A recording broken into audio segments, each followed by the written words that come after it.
Quick Transmigration Canon Fodder's Record of Counterattacks Chapter 260 to Chapter 346. When Ningxu heard that this matter was hopeless, he immediately felt bad. He quickly asked Old Man Wei, "Can't we cancel the engagement?" "It's impossible to cancel the engagement for no reason. The Hongmen sect will definitely demand an explanation. Then our Tiandao sect will be at a disadvantage. It will be very difficult for us to cooperate," Wei Ming said. He was an elder of the Tiandao sect and had to consider the interests of the Tiandao sect. However, when he thought of his only son being beaten up by his fiancée, he couldn't help but feel angry. Sherhuidi was beautiful and talented. She was proud and arrogant. Even if Old Man Wei lied with his eyes wide open, he couldn't boast that his son was a top expert. Well, Ningxu also knew that canceling the engagement was a bit difficult. He immediately said indignantly, "The Hongmen sect is much weaker than our Tiandao sect. Why do we need to cooperate to dig the Yuan crystal vein? We can dig it ourselves. Your table manners are too ugly. You won't go far." Old Man Wei patted Ningxu's shoulder, causing half of Ningxu's body to tilt. "Your father will deal with this matter. I can't let Sherhuidi bully you like this. Useless thing. You were beaten up by a woman and you still need me to step in. The 18 generations of Wei clan's ancestors have all been lost by you." Ningxu's expression didn't change as he listened to Old Man Wei's words. He only said, "I will definitely work hard and not lose face for you. In any case, it's impossible between me and Sherhuidi. My talent isn't very good. Sherhuidi is walking in front of me. Sooner or later, I will be left behind by her." Old Man Wei nodded his head in relief and then left. He left Ningxu a lot of yuan crystals and told Ningxu to work hard in his cultivation. Ningxu began a life of cultivation that didn't leave the house. The only thing that was more distressing was going to the toilet. Every time, he couldn't hold it in. His bladder was about to burst. Although there was a psychological barrier, at least he didn't have his period. But after so many years of having her period disappear just like that, she always felt like she owed something in her heart. It was painful when her period came, but when it didn't, she kept thinking about it. She was so cheap. Ningxu was too lazy to complain about the original owner's aptitude. Even if she cultivated non-stop all day long, her progress was still very slow. Ningxu relied on Old Man Wei's love and ran to ask Old Man Wei for a heavenly treasure that could change one's aptitude. The results of her one day of cultivation were not even comparable to the results of the male lead's one breath of time. The gap between them was like a chasm between heaven and earth. It was truly heartbreaking. Old Man Wei roared at Ningxu, "Do you think heavenly materials and earthly treasures that can change one's aptitude are cabbages? If I had such a thing, I would have fed it to you long ago." "Ningxu, even Old Man Wei doesn't have such a thing? Yiyu probably has it. Yiyu's heaven-defying aptitude was accumulated from luck and fortuitous encounters. He definitely has a heavenly treasure that can change one's aptitude." But she couldn't beat the male lead. Was she supposed to let her father fight him? The reason she broke off the engagement was to prevent her father from coming into contact with Yiyu. She was afraid that Old Man Wei would be injured by Yiyu and steal the male lead's equipment. In the end, he would be killed by the male lead and give the equipment to the male lead. Her heart was so tired. It felt like she had been abandoned by the world. After a while, a secret realm will open. It's probably a senful left behind by ancient cultivators. There are many things inside. Every sect will send their disciples in. When the time comes, I'll leave a spot for you. Go in and see if you're lucky enough to bump into a spirit herb that can change one's aptitude. Bump into it? Usually, she would bump into the male lead's arms. How could she bump into a cannon fodder? Am I going alone? Ningxu looked expectantly at Old Man Wei with dark circles under her eyes. "Old man, will you come with me? You won't be able to enter if your cultivation is too high." Old Man Wei rolled his eyes at Ningxu. "Don't worry. Other than the other disciples in Tiandao sect, I'll let the others take care of you." It was better to rely on herself than on others. What's more, if she encountered any treasures in the secret realm, not only would they protect her, they might even kill their fellow sect members. Cultivation was unscrupulous. plundering the heavens and earth to replenish oneself. But Ningxu still had to go. Cultivation was about not advancing or falling behind. One had to be strong enough to survive and complete the mission. Old man, does this senfu not have an owner? Ningxu asked. No. All these years, no one has taken this senfu. Every sect has treated this senfu as a training ground for their disciples. Old man Wei looked at Ningxu. Once you enter, you must protect your own life no matter what. Old man, I know. Ningxu nodded. He inexplicably felt that this senfu should be the male lead's fortuitous encounter. The male lead would take this senfu. If he could destroy Yiyu's fortuitous encounter, that would be good too. Yiyu hated the original owner for killing his father and stealing his wife. Although the original owner didn't ask for revenge, if he could do something for the original owner, the points would be higher. For the rest of the time, Ningxu persevered in cultivation every day. While he was at it, he also cultivated a peerless martial art. In his body, a coiling dragon-like chi force was formed. The chi force and the chi force in his body each occupied a space in his dantian. They did not invade each other. This made Ningxu feel that the chi force and the chi force were like spiritual chi. In order to prepare for the secret realm, Ningxu made a lot of preparations. He even filled his storage bag with hidden weapons and poisons. During this time, Ningxu let out the flash wind eagle whenever he had nothing to do. He fed it with Qi Jin crystals or spirit herbs with abundant Qi Jin. Under Ningxu's feeding, the flash wind eagle finally changed its attitude towards Ningxu. However, it still looked down on Ningxu's strength. Strength was very important. The cultivation world followed the law of the jungle. The strong were respected. Strength was the truth. Even a spirit beast looked down on him. When he reached the secret realm, he must find a heavenly treasure that could change his aptitude. Otherwise, he wouldn't be able to escape the plot. Although his aptitude was poor, Ningxu still cultivated day and night. At least he would gain something from his cultivation and slowly become stronger. A month later, when the secret realm opened, Old Man Wei came to pick up Ningxu. The first thing he said was, "Your engagement with Shihui has been annulled." Ningxu didn't react for a moment. It was annulled so easily?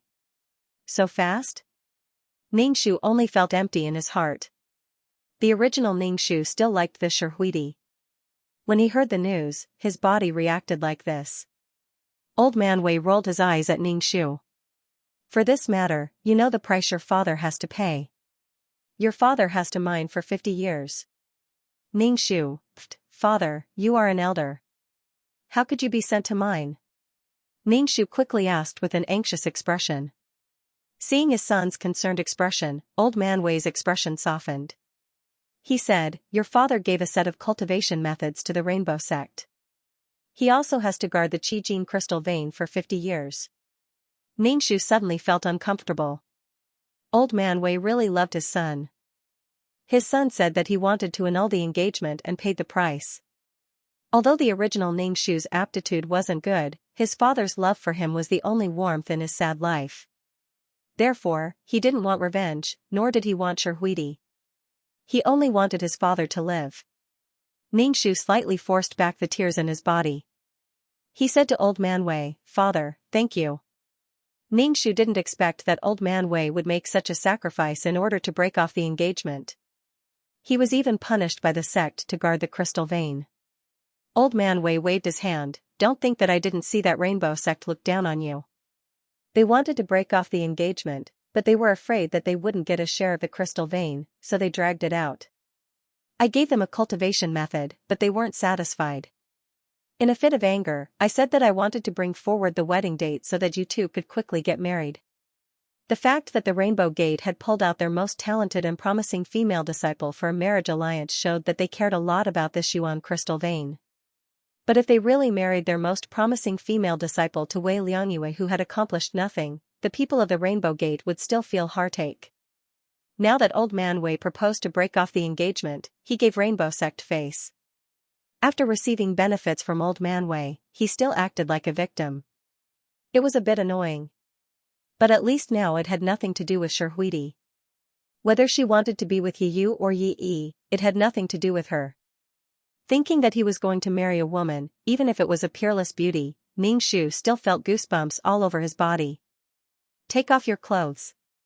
Old Man Wei said to Ning Shu. Ning Shu immediately covered his chest. What are you doing? Old Man Wei frowned. What are you doing?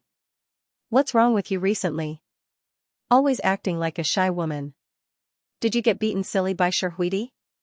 Ning Shu immediately put down his hand and coughed. Why are you taking off your clothes? Old Man Wei took out a soft armor as thin as a cicada's wing from his storage bag and threw it to Ning Shu. Wear this. It was made by your martial uncle. It should be able to avoid some injuries. Thank you, father. In order to show off his heroic and manly temperament, Ning Shu stripped his upper body in front of Old Man Wei and put on the soft armor. Let's go. The others are waiting. When we reach the secret realm, we must be careful. Old Man Wei walked in front. Ning Shu followed behind him and asked, Father, is guarding the mine tiring? It's all right, it's just a little trivial, Old Man Wei said indifferently. Managing these things should be a waste of energy, and Old Man Wei wouldn't have time to cultivate. Father, why don't you plead with the sect to not guard the mine? It will affect your cultivation. Father Wei turned around and watched Ning Shu as he raised his eyebrows, saying, Brat, it's my first time to hear you say such sweet words to your father. Actually, your father is in a bottleneck. No matter how hard I cultivate, I'd better stop cultivating and do something else. Let nature take its course. Really? Ning Shu was in disbelief. How could it be fake? Old Man Wei said carelessly. Ning Shu thought that if Old Man Wei went to guard the pulse, he would definitely not be involved in this bullshit matter. It was a good result. As they spoke, they arrived at the plaza. There were many disciples gathered there, and a few of them were standing together. There were 4 men and 2 women. The surrounding disciples looked at the 6 of them with respect. Ning Shu knew from the original owner's memories that these 6 people were the more powerful disciples of the Tiandao sect. Each of them had a decent cultivation, unlike Wei Liangyue, who was just an embroidered pillow. Wei Liangyue knew that his cultivation wasn't high, so he didn't interact with these people.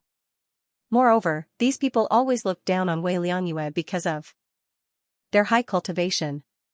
Wei Liangyue must be crazy to come in front of these people. These people are going to the secret realm. You should follow them, Old Man Wei said to Ning Shu. Ning Shu walked over, and the few of them took a few steps back. When the 2 female disciples looked at Ning Shu, their eyes were filled with undisguised disdain and vigilance. Ning Shu, it seemed like he would have to carry this title until he died. Wei Liangyue, this damn brat, was really courting death. No matter where he went, the female disciples looked at him as if he was a pervert. This feeling was really strange. Old Man Wei asked the leading elder to take care of his son. The elder nodded. When they boarded the spirit ship, Old Man Wei pulled Ning Shu and said, Nothing is more important than your life. If you encounter something that you can't solve, just sit on the Flash Wind Eagle's back and run. Father, I will remember. I will definitely come back alive, Ning Shu said seriously. However, Old Man Wei's face was still filled with worry. When the spirit ship was far away, Ning Shu saw Old Man Wei standing at the plaza and looking at him.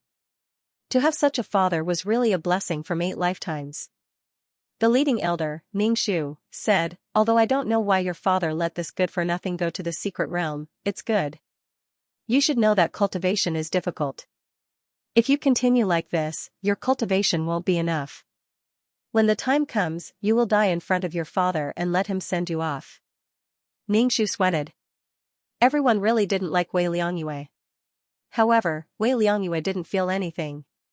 He just muddled along and was happy. Thank you, elder.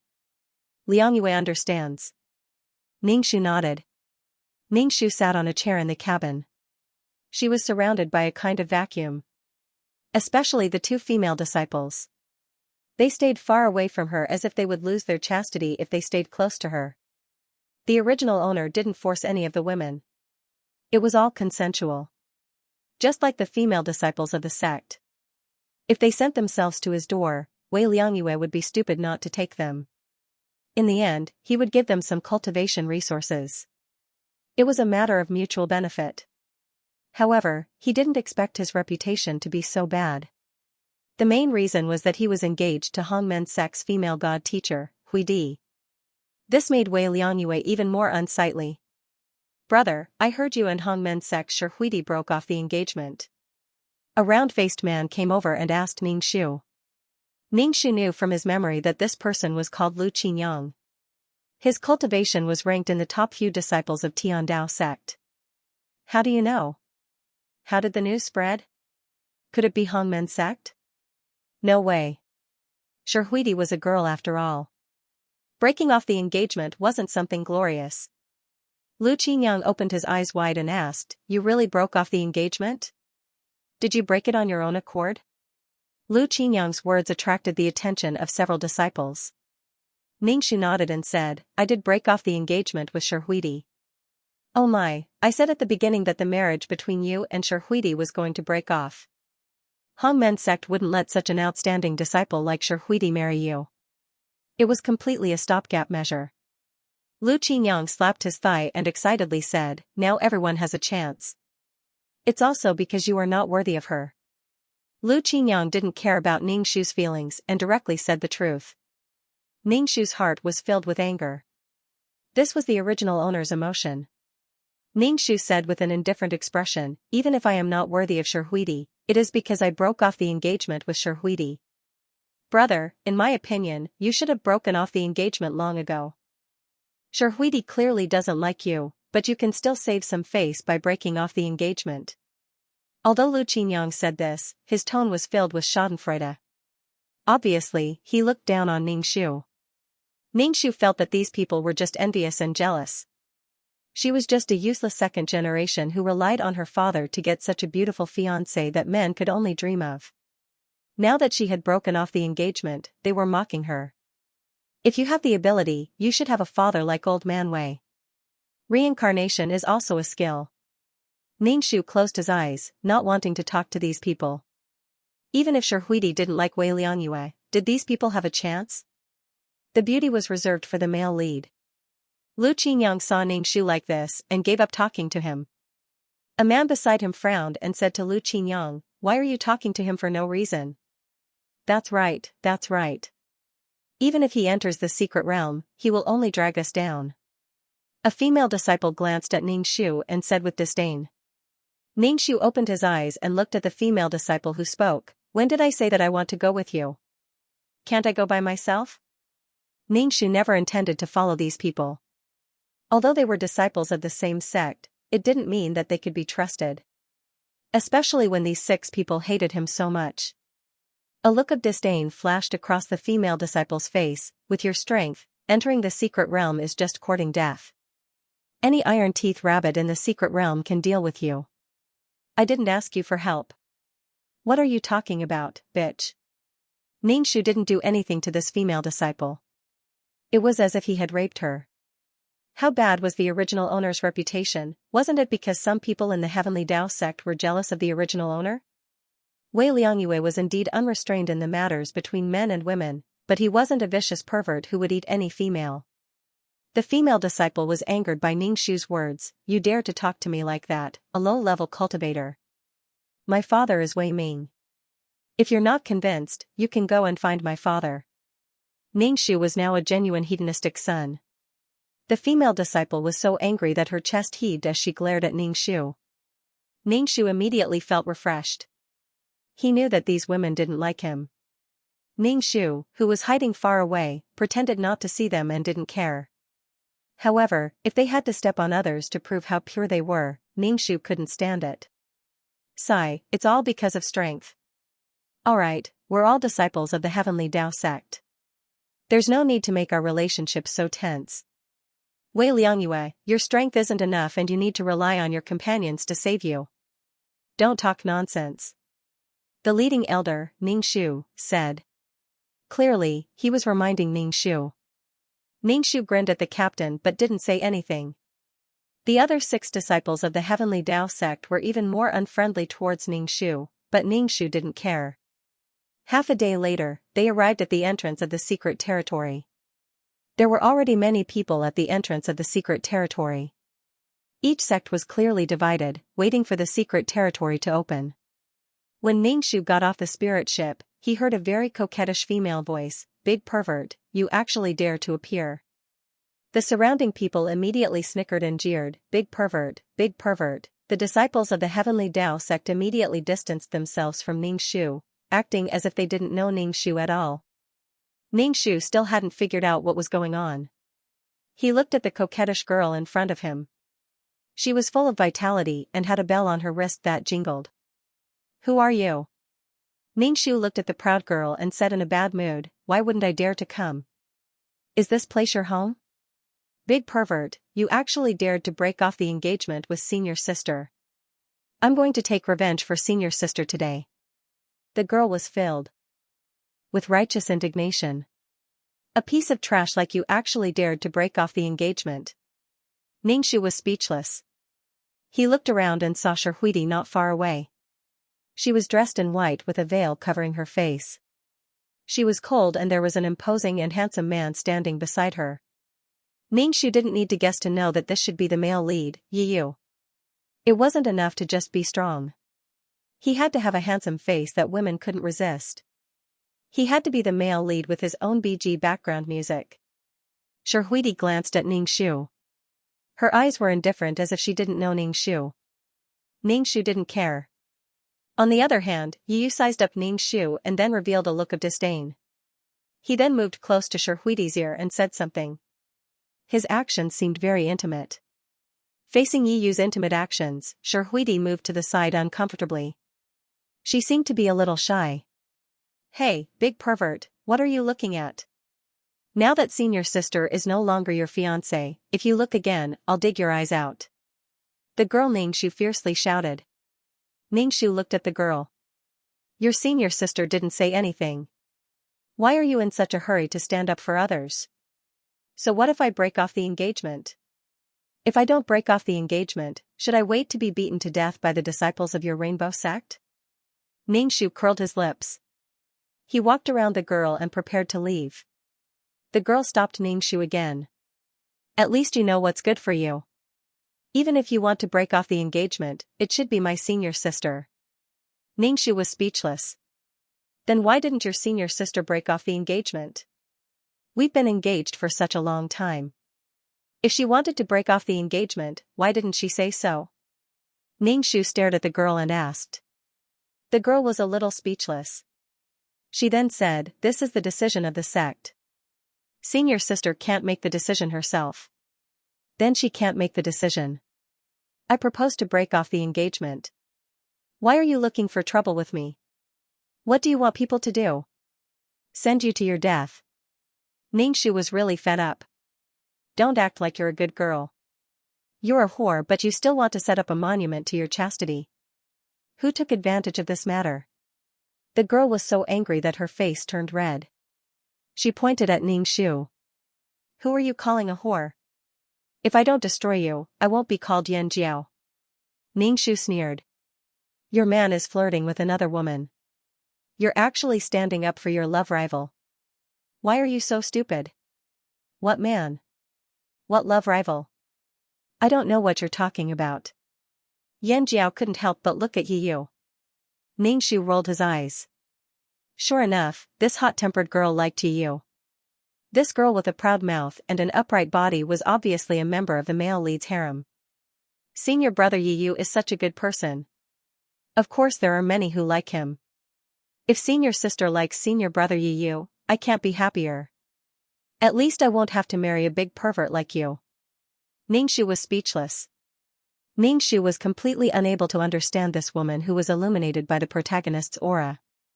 This kind of strange situation where she didn't have any resistance to sharing a man and instead got along harmoniously with the harem. He couldn't understand it even if he racked his brains. Generally speaking, the male lead's ability to ooks was very strong. These harem women enjoyed it painfully and very much wanted a woman to share it with them. Therefore, these women didn't blame Yu at all for taking in a harem. Instead, they were happy to have sisters. What a strange way of thinking. Ningxu didn't want to pay attention to this little girl, so he walked around Xianxia and left. Yu walked over and put his hand on Ningxu's shoulder. Yi Yu's hand was very heavy, making Ningxu almost unable to control himself and kneel down. Senior brother, aren't you being too rude to a girl? Yi Yu lightly said, every girl should be protected and loved. Senior brother Yi. Yan Jiao shouted towards Yi Yu, this person is too hateful. Ningxu looked at Yi Yu. He had sword-like eyebrows and bright eyes, but his eyes were flashing with coldness and killing intent. This killing intent was directed towards her. Fuck, so heavy, I'm about to kneel down. Ningxu suddenly wailed and fell to the ground with a plop. His face was twisted in pain. He pointed at Yi Yu and shouted, you're so vicious, you actually used underhanded methods on me. You almost broke my shoulder. Yi Yu looked at his own hand and saw many people looking at him. Seeing this useless trash rolling on the ground in pain, his expression was very disdainful. Truly a useless thing. Fortunately, Huidi didn't marry such a man. Otherwise, her life would be ruined. Hongmen sect's disciple attacked my heavenly Dao sect's disciple for no reason. Do you want to provoke a fight between our two sects? The heavenly Dao sect's leading elder coldly asked Yi Yu. Yi Yu was a proud person, so he immediately said, I didn't attack him. As long as you peel off his clothes, you will know. Elder, I was injured by this person's origin chi. It hurts. Ningxu struggled to get up from the ground and pitifully said to the elder. The elder gave Ningxu a dan. Does Hongmen sect want to become enemies with our heavenly Dao sect? The leading elder watched from the side and also saw the Hongmen sect's male disciple make a move. Martial uncle, this is just a joke that junior brother Yi is playing with your sect's disciples. He doesn't have any intention of fighting. The incomparably cold Sherhuidi came over. She first gave a junior salute to the leading elder and said, Cold moon. The leading elder looked at Ningxu. After all, this was a matter between the younger generation. If he interfered too much, he would lose his bearing. At this moment, the disciples of the Tiandao sect came over. Ningxu said, Wei Liangyue, forget it. It's not a big deal. Senior apprentice sister Hui Di has already explained the matter clearly. Another disciple also said, while glancing at Sher Huidi. Ningxu was speechless. Bigby *TCH, are you trying to get entangled with senior sister? There's clearly nothing going on, yet you're being so serious. Are you even a man? Nothing's going on, yet you're rolling on the ground, Yan Jiao said snappily. I'm not a man, you're a man. Ningxu and Yan Jiao rolled their eyes. Sister, don't be so silly. You don't even know that you've been sold. Who are you calling sister? Who is your sister? If you call me sister again, I'll tear your mouth apart. Yan Jiao said unruly. See, you can't even grasp the main point. Ningxu clutched his chest and said, I'm really injured. I see that the storage pouch on senior apprentice brother Ye's waist is not bad. Give it to me to play with. Ningxu looked at the storage pouch on Yi Yu's waist. Who knows how many good things were inside. Yi Yu was a southern bamboo monarch with many treasures all over his body. Yi Yu used his hand to press on the storage pouch on his waist. His expression was cold as he looked at Ningxu's wretched appearance. He almost couldn't resist the urge to instantly kill this disgusting person. This is for you. It's a very good healing pill. Sherhuidi took out a bottle of pills and threw it to Ningxu. These pills are enough to heal your injuries. Ningxu took the pills that Sherhuidi threw over. He opened it and smelled it. It's really good stuff. Thank you, great beauty. Sherhuidi's expression became extremely cold. She was clearly angered by Ningxu's flirtatious tone. Moreover, Sherhuidi found that this man was not sad at all after breaking off the engagement. He looked at her with a very strange expression. Originally, Sherhuidi's heart was a bit bothered by the broken engagement. She was a woman with a very strong self-esteem. She wanted to break off the relationship with this man, but not in this way. Other people looked at her with a very strange expression. They said that she was abandoned by a useless second generation. This kind of humiliation was unbearable for the strong Sherhuidi. Junior apprentice brother, let's go. The enchantment is about to open. Sherhuidi didn't want to stay together with this man. Yi Yu nodded. He turned around and walked away. When he turned around, he looked at Ning Shu with eyes full of killing intent. Humph. Yan Jiao put her hands on her hips. Ning Shu coldly snorted. Bigby *tch, I won't let you off. She swung her long ponytail and walked away. The lead elder snappily said to Ning Shu, you're quite the hateful one. Anything can happen in the mystic realm.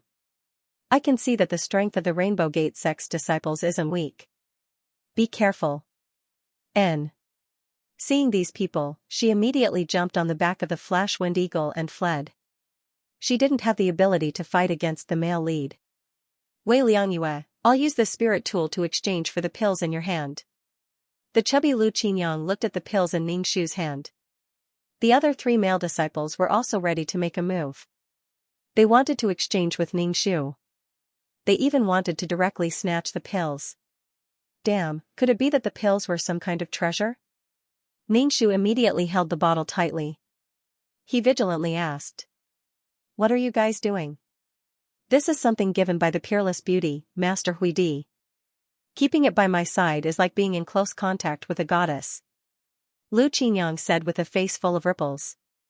Ning Shu, damn, these men are cold on the outside but passionate on the inside. Ning Shu even suspected that these men wanted the pills. Then they would look at the pills and masturbate. Ning Shu shook his head. He felt that he was too dirty. Ning Shu smiled and said. You can exchange, but only 1 pill at a time. If I don't like your things, I won't exchange. Okay. Lu Qinyang took out a dagger from his storage pouch and gave it to Ning Shu. This dagger can cut through iron like mud. It is very useful to keep it by your side. Ning Shu accepted the dagger and gave Lu Qinyang a round pill. Hey, Wei Liangyue, this is for you. Give me a pill too. A male disciple gave Ning Shu a spiritual herb fruit. Ning Shu happily accepted the spiritual fruit and gave him a pill. Huidi saw this scene from not far away. She was so angry that her body was shaking. This Wei Liangyue was really, Huidi saw the intoxicated expression of the male disciple who received the pill. The feeling of being fantasized by a man was too humiliating and disgusting. A disciple came over and gave Ning Shu a crystal filled with impurities. Ning Shu asked for a pill. Ning Shu held the crystal against the light. Are you king kidding me? You want to exchange this crystal for Goddesher's pill? In your dreams. Ning Shu, this is a chaos stone. Hurry up and keep it. Hurry up and keep it. 2333. A terrifying sound wave sounded in Ning Shu's head. Ning Shu's expression didn't change. He threw a pill to that disciple and said with disdain, look at your poor appearance. This is a reward from me. That disciple took the pill and laughed at Ning Shu in his heart. What an idiot. Ning Shu used Huidi's pills to trade for a lot of treasures. The most precious one was the chaos stone that 2333 mentioned. Just hearing about chaos made him feel inexplicably high. She had once absorbed chaotic purple gas in the Skydao space. Could the chaos stone also have chaotic purple gas? Ning Shu turned his head and saw Huidi's cold eyes and Yiyu's gaze that looked like he was looking at a dead man. Yiyu looked at the wretched Ning Shu, then turned to Huidi and said, this person can't be left alive. Keeping him alive will hurt senior sister's reputation. He's doing this on purpose to humiliate senior sister. Once we enter the secret territory, junior brother will avenge senior sister and make sure he never leaves the secret territory. Huidi's lips moved under the veil. She bit her lip with her pearly white teeth, but in the end, she didn't say anything. Yi knew that senior apprentice sister agreed with his decision. Moreover, he was just a rich second generation. As long as he did it cleanly, no one would be able to find out. Senior apprentice sister, who was as bright as the moon, should not be looked at differently by the world because of this disgusting man. Hey, Bigby *tch, why did you trade the pills senior sister gave you for something else? Yan Jiao asked unruly Ning Shu. Ning Shu said casually, since your senior sister gave it to me, it's mine. I can do whatever I want with it. But you shouldn't have given the pills to these men in front of senior sister, Yan Jiao said to Ning Shu. Ning Shu looked at Yan Jiao and said, little girl, what did I do to you? You're always looking for trouble. If I keep your senior sister's things, you'll say that I still have feelings for her. No matter what I do, I won't be happy. What do you want me to do? I'll send you to your death. You. Xianxia was so angry that her face turned red. She pulled out her whip and pointed it at Ningxu. She shouted angrily, I'll send you to your death first. As she spoke, she lashed out with her whip at Ningxu. Ningxu quickly dodged. Looking at the whip in Yanjiao's hand, he felt very sad. She also wanted to use her whip to whip people. You actually dare to dodge? Be a good boy and let this great ant whip you. See if this great ant doesn't whip your stinky face into a pulp. Yanjiao shouted in a very spoiled manner. She was dressed in a tight-fitting blue robe with a simple long ponytail. She looked exceptionally lively. Ningxu hid behind the leading elder and complained, Elder, she wants to kill me. The leading elder's face darkened. He felt a little embarrassed. Yanjiao was so angry that her face was distorted. She pointed at Ningxu and shouted, Are you still a man? How dare you complain? Do you have any shame? So what if I'm shameless? Ningxu Yanjiao said with grief and indignation, You think you're in the right when you hit him? You're the shameless one. You can't win an argument, so you hit him. You're simply shameless. You're the shameless one. You're the shameless one. Yanjiao immediately retorted. Oh my, this girl is too cute. It would be even better if I didn't whip her. Such a cute girl would be drowned in Yi's harem. Every time Yi met a beauty, he would take that beauty into his bag. There were all kinds of beauties. There were romantic ones, charming ones, pure ones, dignified ones, cold ones, lively ones. In short, there were all kinds of beauties. Moreover, these women loved him to death. When they met Yi, they would all be attracted to Yi. Yi saw Yanjiao and Ningxu quarreling and felt a little uncomfortable. He hurriedly called out to Yanjiao. All right, Yanjiao, there's no need to be so serious with this kind of person. Facing Yi, Yanjiao's expression became much better. She walked towards Yi and even turned around to threaten Ningxu. Just you wait. If you fall into my hands, this great ant will definitely make you suffer a fate worse than death. Ningxu, I'm so scared. The barrier of the secret realm was getting weaker and weaker. It looked like it would open soon. Ningxu's expression became serious. He held the spirit beast pouch tightly. If anything happened, he would release the flash wind eagle and run. Nothing was more important than his life. For his life, he could give up his integrity. It's open. The barrier is open. Following the sound of people's voices, everyone went into a big hole in the barrier.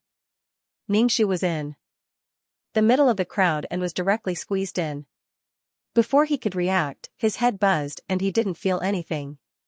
When Ningxu woke up, he was already in a desolate place. There was a familiar person lying next to him. It was Lu Qinyang. Not long after Ningxu woke up, Lu Qinyang woke up as well. He then began to vomit. When the dizziness disappeared, Lu Qinyang noticed Ningxu next to him. He was a little surprised. You were sent here by the teleportation array. Why didn't you have any reaction? Of course I had a reaction. I wanted to vomit a long time ago, but I swallowed it down. Ningxu smacked his lips. Lu Qinyang, who had just vomited, began to vomit again. Ningxu ignored him and directly released the flash wind eagle from the spirit beast pouch. He was ready to leave. Hey, where are you going? Seeing Ningxu's flash wind eagle, Lu Qinyang's eyes flashed. He said, The secret realm is dangerous. Let's go together. If anything happens, we can help each other. Lu Qinyang looked at the flash wind eagle with envy. He then asked Ningxu, How many people can your flash wind eagle carry? 1. Ningxu controlled the flash wind eagle to fly into the air. Seeing Ningxu leave, Lu Qinyang's face suddenly turned ugly. He hurriedly shouted at Ningxu, who was in the air, You are so weak. You want to go alone? Let's go together. Ningxu didn't want to stay with someone with bad intentions. He also had to guard against the people around him. The flash wind eagle was very fast. In an instant, it disappeared in front of Lu Qinyang. Lu Qingyang cursed and regretted that he didn't make a move earlier. He didn't expect that Trash Wei Lianyue would have a spirit beast like the Flash Wind Eagle. Ningxu sat on the back of the Flash Wind Eagle and looked around. This space had a desert and forests. He could faintly hear the sound of beasts roaring in the lush forest. There was also the sea in the distance. If this was a cultivator's senfu, it was too big. Ningxu let the Flash Wind Eagle land and then put it away. Walking in the forest, Ningxu picked the spirit herbs he saw. Moreover, this secret realm was full of heaven and earth yuan qi.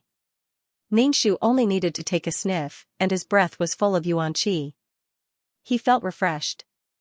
If he could accept this senfu and cultivate in this senfu, it would be great. This should be the male lead's fortuitous encounter. It had nothing to do with her. Ningxu touched some herbs that spirit beasts hated. In her heart, she was drooling over this senfu. However, her current strength was too weak. She simply didn't have the strength to fight with the male lead. Sigh. This senfu isn't anything good. It's just trash. 2333's voice in her mind was full of disdain. Ningxu indifferently replied, "Forgive me for not seeing the world. I don't know what else is good. Why do you say the senfu is trash?" Ningxu's feelings were complicated. The thing she wanted but couldn't get was looked down upon by others. Then why don't you tell me why the senfu is trash? Can you give me a piece of trash like the senfu? Ningxu said indignantly. She still wanted to snatch this piece of trash from the male lead, Tui, senfu. This shouldn't be some senfu, but a plane, a very very low-level plane. It didn't even have its own laws, so it can't give birth to its own unique creatures. In the end, it was sacrificed and used as a senfu, a shelter. 2333 said faintly, obviously looking down on this senfu. This plane has no future. If it can't form its own laws of heaven and earth, it will slowly disappear. If that's the case, it should have grown into a plane. It's an immature plane. The place where the plane was born prematurely peeled off. 2333 said. The place where the plane was born? There's such a place? Ningxu asked curiously. She felt like she had opened the door to a new world. 2333 said impatiently. Planes can also die. If the plane can't maintain and repair its laws of heaven and earth, the plane will collapse and naturally disappear. However, new planes will also be born. Your role is to repair these planes and prevent them from collapsing for some reason. After all, every plane has countless creatures. If the plane collapses, these creatures will also disappear. Ningxu suddenly felt that her current job was so great. She could live forever and also repair planes. Okay, now how was she going to snatch this plane from the male lead? If this thing fell into the male lead's hands, then the male lead would be invincible. If she couldn't beat him, then she could just hide in the senfu. Ningxu took out the map that old man Wei gave her. It marked the places where treasures grew. However, they were all guarded by vicious beasts. Ningxu couldn't beat them. Getting these things was basically a dream. Her strength was too low. Ningxu felt that the mission was getting harder and harder. Senior Brother Yi, where are we going now? A familiar lively female voice sounded. Then, a group of people appeared in front of Ningxu. They were basically all disciples of the Rainbow Sect. Xianxia was stunned for a moment, then she laughed sinisterly. Big B *TCH, you're out of luck. When Yu saw Ningxu, he sneered. His eyes were cold. Ningxu said, "You shouldn't humiliate your senior sister like that." Ningxu didn't say anything. He released his Flash Wind Eagle and ran away. Yu was stunned for a moment. He hadn't even finished speaking and this person had already run away. It seemed like this person knew that he wasn't strong enough and ran away first. Yu was particular about getting rid of weeds. Don't think that just because you have a flying spirit beast, you can run away. Yu turned to Yan Jiao and Sherhuidi and said, "Wait for me here. I'll be back soon. Senior Brother Yi, you must kill that despicable B *TCH. Don't let your senior sister be sad for this kind of person. He insulted your senior sister like this. You must cut him into 10,000 pieces." Yan Jiao angrily said. Yu seriously looked at Sherhuidi, who was wearing a thin veil, and said, "Senior sister, don't worry. I will definitely kill this person." "Xiaohua!" Yiyu shouted. A red light came out from the spirit beast bag. Then, a clear bird cry sounded. A fiery red bird affectionately called out to Yiyu. "Okay, Xiaohua. Let's go chase after the rat. Let him see the grace of your divine beast." Yiyu jumped on Xiaohua's back and chased after Ningxu. Ningxu, who was running in front, felt that something was wrong. The Flash Wind Eagle's consciousness transmitted a feeling of fear. Moreover, its speed also slowed down. Ningxu looked back and saw Yiyu standing on the back of the fiery red bird. He was chasing after him, and the distance between them was gradually shortening. "Is this a phoenix?" The other party's speed was getting faster and faster. It was clearly faster than the Flash Wind Eagle. Ningxu was a bit anxious. If the male lead caught up, would he still be alive? "Fly towards the seaside," Ningxu ordered the Flash Wind Eagle. The Flash Wind Eagle wanted to get rid of the pressure of the divine beast. When it heard Ningxu's order, it immediately flapped its wings and flew towards the seaside. Yiyu saw the Flash Wind Eagle increasing its speed and coldly sneered. "Struggling before death. Xiaohua, hurry up. Senior sister is still waiting for us. There's no need to waste time here." The divine beast phoenix cried out. It flapped its beautiful fiery red wings and chased after the big stupid bird. Ningxu was very anxious. He saw Yiyu getting closer and closer. Moreover, his speed was very fast. "Don't run. Even if you run, you won't be able to escape." Yiyu mobilized the energy in his body and attacked Ningxu. Ningxu suddenly felt his internal organs shift. Blood flowed out from the corner of his mouth. If it wasn't for the soft armor given to him by Old Man Wei, Ningxu would have already died. Ningxu didn't care about the pain in his body. He transferred his energy into the Flash Wind Eagle. With Ningxu's assistance, the Flash Wind Eagle desperately increased its speed. It flapped its big wings and flew towards the seaside. Yiyu saw that his attack didn't injure the other party. He was surprised. He had used 80% of his strength. He thought that this person would be directly smashed into minced meat. However, he was actually fine. It seemed like he only spat out a mouthful of blood. Yiyu's eyes flashed with a burning light. This person must have some kind of protective treasure on him. Yiyu's expression became serious. He said to the phoenix, "Xiaohua, hurry up. What kind of treasure does this person have?" The phoenix let out a clear cry and increased its speed to catch up to the Flash Wind Eagle. Ningxu had already been chased to the seaside by Yiyu. Ningxu stood on the back of the Flash Wind Eagle and looked at the phoenix. Yiyu stood majestically on the phoenix's back. He was handsome like a powerful god, making others worship him. Ningxu spat out a mouthful of blood. He directly let the Flash Wind Eagle enter the spirit beast pouch. He directly jumped into the sea. Moreover, he was lucky to jump into the sea. Yiyu's face suddenly sank. He stared blankly at the splashing waves in the sea. His heart was very worried. He thought that this person was just a useless piece of trash. He didn't think that he would have the courage to jump into the sea. Moreover, he didn't hesitate to jump into the sea. He couldn't not be caught. Yiyu's heart suddenly had a trace of fear towards the second-generation young master. He clearly knew that there were all kinds of spirit beasts in the sea. However, he still jumped in. Yiyu put himself in the other party's shoes. If it was him, he would rather fight to the death than jump into the sea like this. However, Yiyu forgot that Ningxu was just a cultivation rookie. He didn't even have the ability to fight. Yiyu regretted not killing him earlier. He kept thinking about the other party's protective treasure. He wanted to use the least damaging method to kill him. He wanted to capture him alive and kill him. Unexpectedly, the other party managed to escape. After Ningxu jumped into the sea, Yiyu didn't leave immediately. Instead, he waited above the sea surface. Yiyu waited above for a long time. Seeing that the person in the sea didn't appear, Yiyu thought for a moment before jumping into the sea. In the past, he looked down on Wei Liangyue. However, Wei Liangyue was very decisive in this situation. With a tenacious mind, she must be a great enemy. Yu jumped into the sea. Immediately, he felt that the sea water was bone-piercing cold. It was as if he was soaking in ice water. Even if he circulated the essence in his body, he couldn't resist the cold.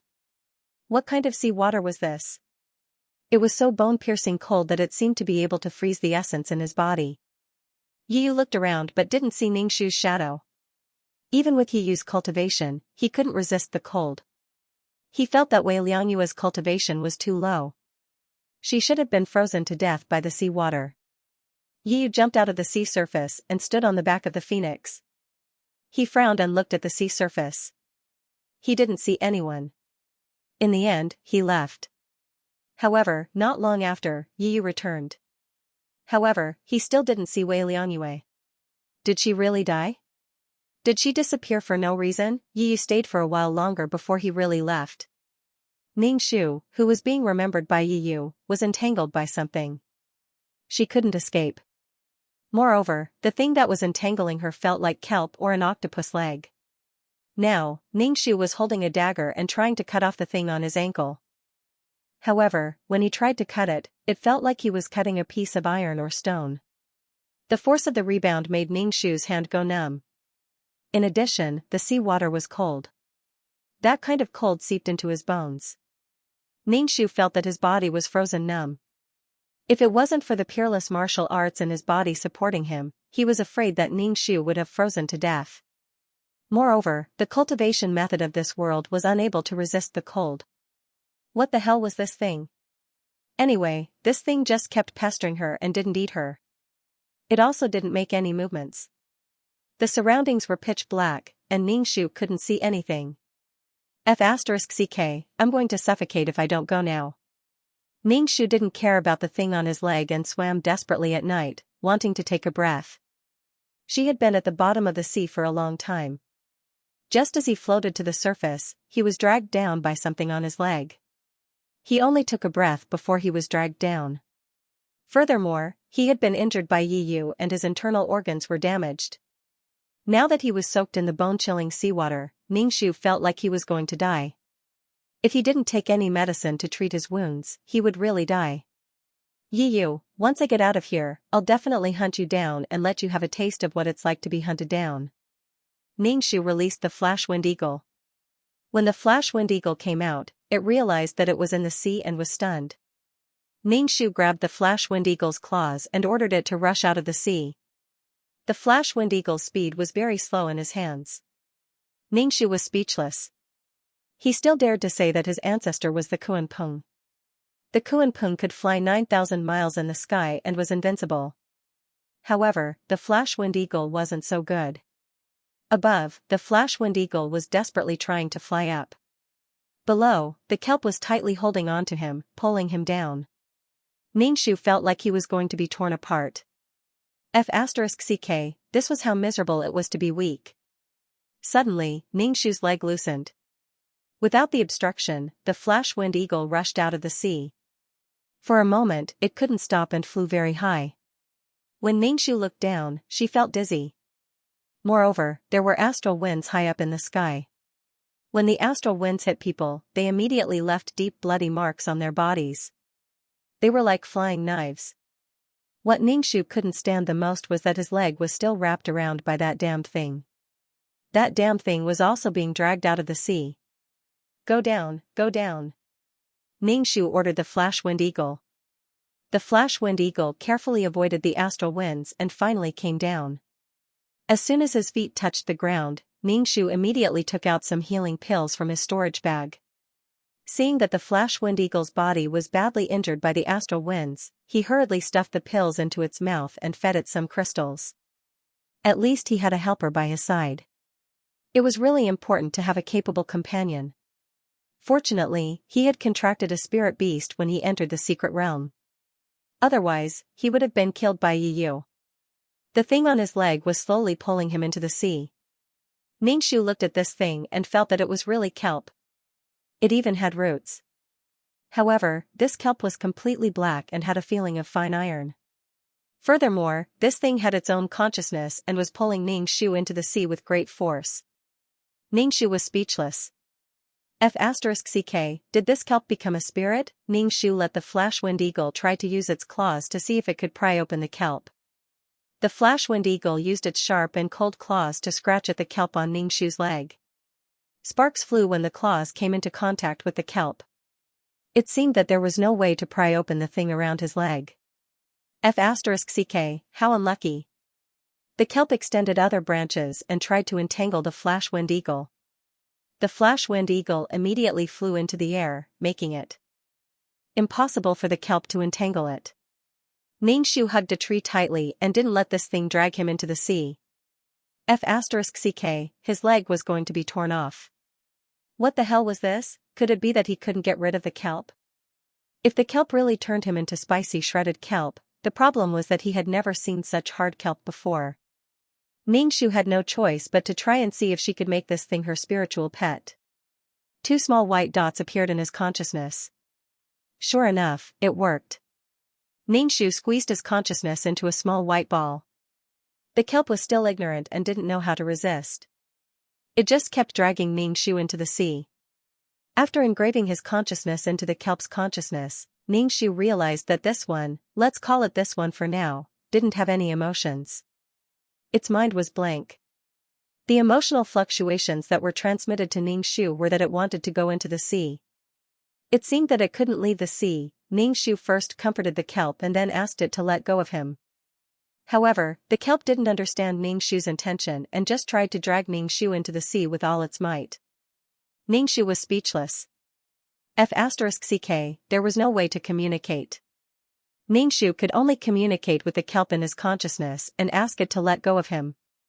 The kelp still dragged Ningxu into the sea. Ningxu could only sigh and let it drag him into the sea. Once it touched the sea, the kelp seemed to be in a better state. It swam in front of Ningxu and seemed to be very curious about Ningxu. Ningxu floated on the surface of the sea and expressed his goodwill to the kelp over and over again. He also asked it to let go of his leg. The kelp finally understood Ningxu's intention and finally let go of Ningxu's leg. However, the whole plant stuck to Ningxu's body and tightly wrapped around Ningxu. Then, it suddenly pulled Ningxu into the sea. F*ck, F*ck, F*ck, help, Ningxu's heart ached when he encountered the first stupid spirit beast. When the flash-winged eagle saw this, it screeched sharply and hurriedly flew on the surface of the sea. Ningxu was pulled to the bottom of the sea by the kelp. The kelp tightly wrapped around Ningxu and seemed to be very intimate with Ningxu. Ningxu was speechless. Help, I need to breathe. Ningxu was dragged to the bottom of the sea by Kelp Lord. What he regretted the most in his life was making Kelp Lord his spirit pet. Without any thoughts, it was so difficult to communicate. Ningxu was planted beside Kelp Lord like a stalk of kelp. Ningxu reached out and touched it. He felt that the place under his feet should be some kind of coral. It was hard to the touch. Ningxu tried to communicate with Kelp Lord in his mind, but Kelp Lord only gave Ningxu a very monotonous feeling. It didn't even know what Ningxu was talking about. After being in the sea for a long time, Ningxu asked Kelp Lord to take him out to breathe. If she didn't breathe, she would die. After telling Kelp Lord many times, Kelp Lord finally got Ningxu out of the sea. When Ningxu took a breath, Kelp Lord would immediately drag her down. After a while, Kelp Lord would drag her out of the sea. After a while, Kelp Lord would drag her to the bottom of the sea again.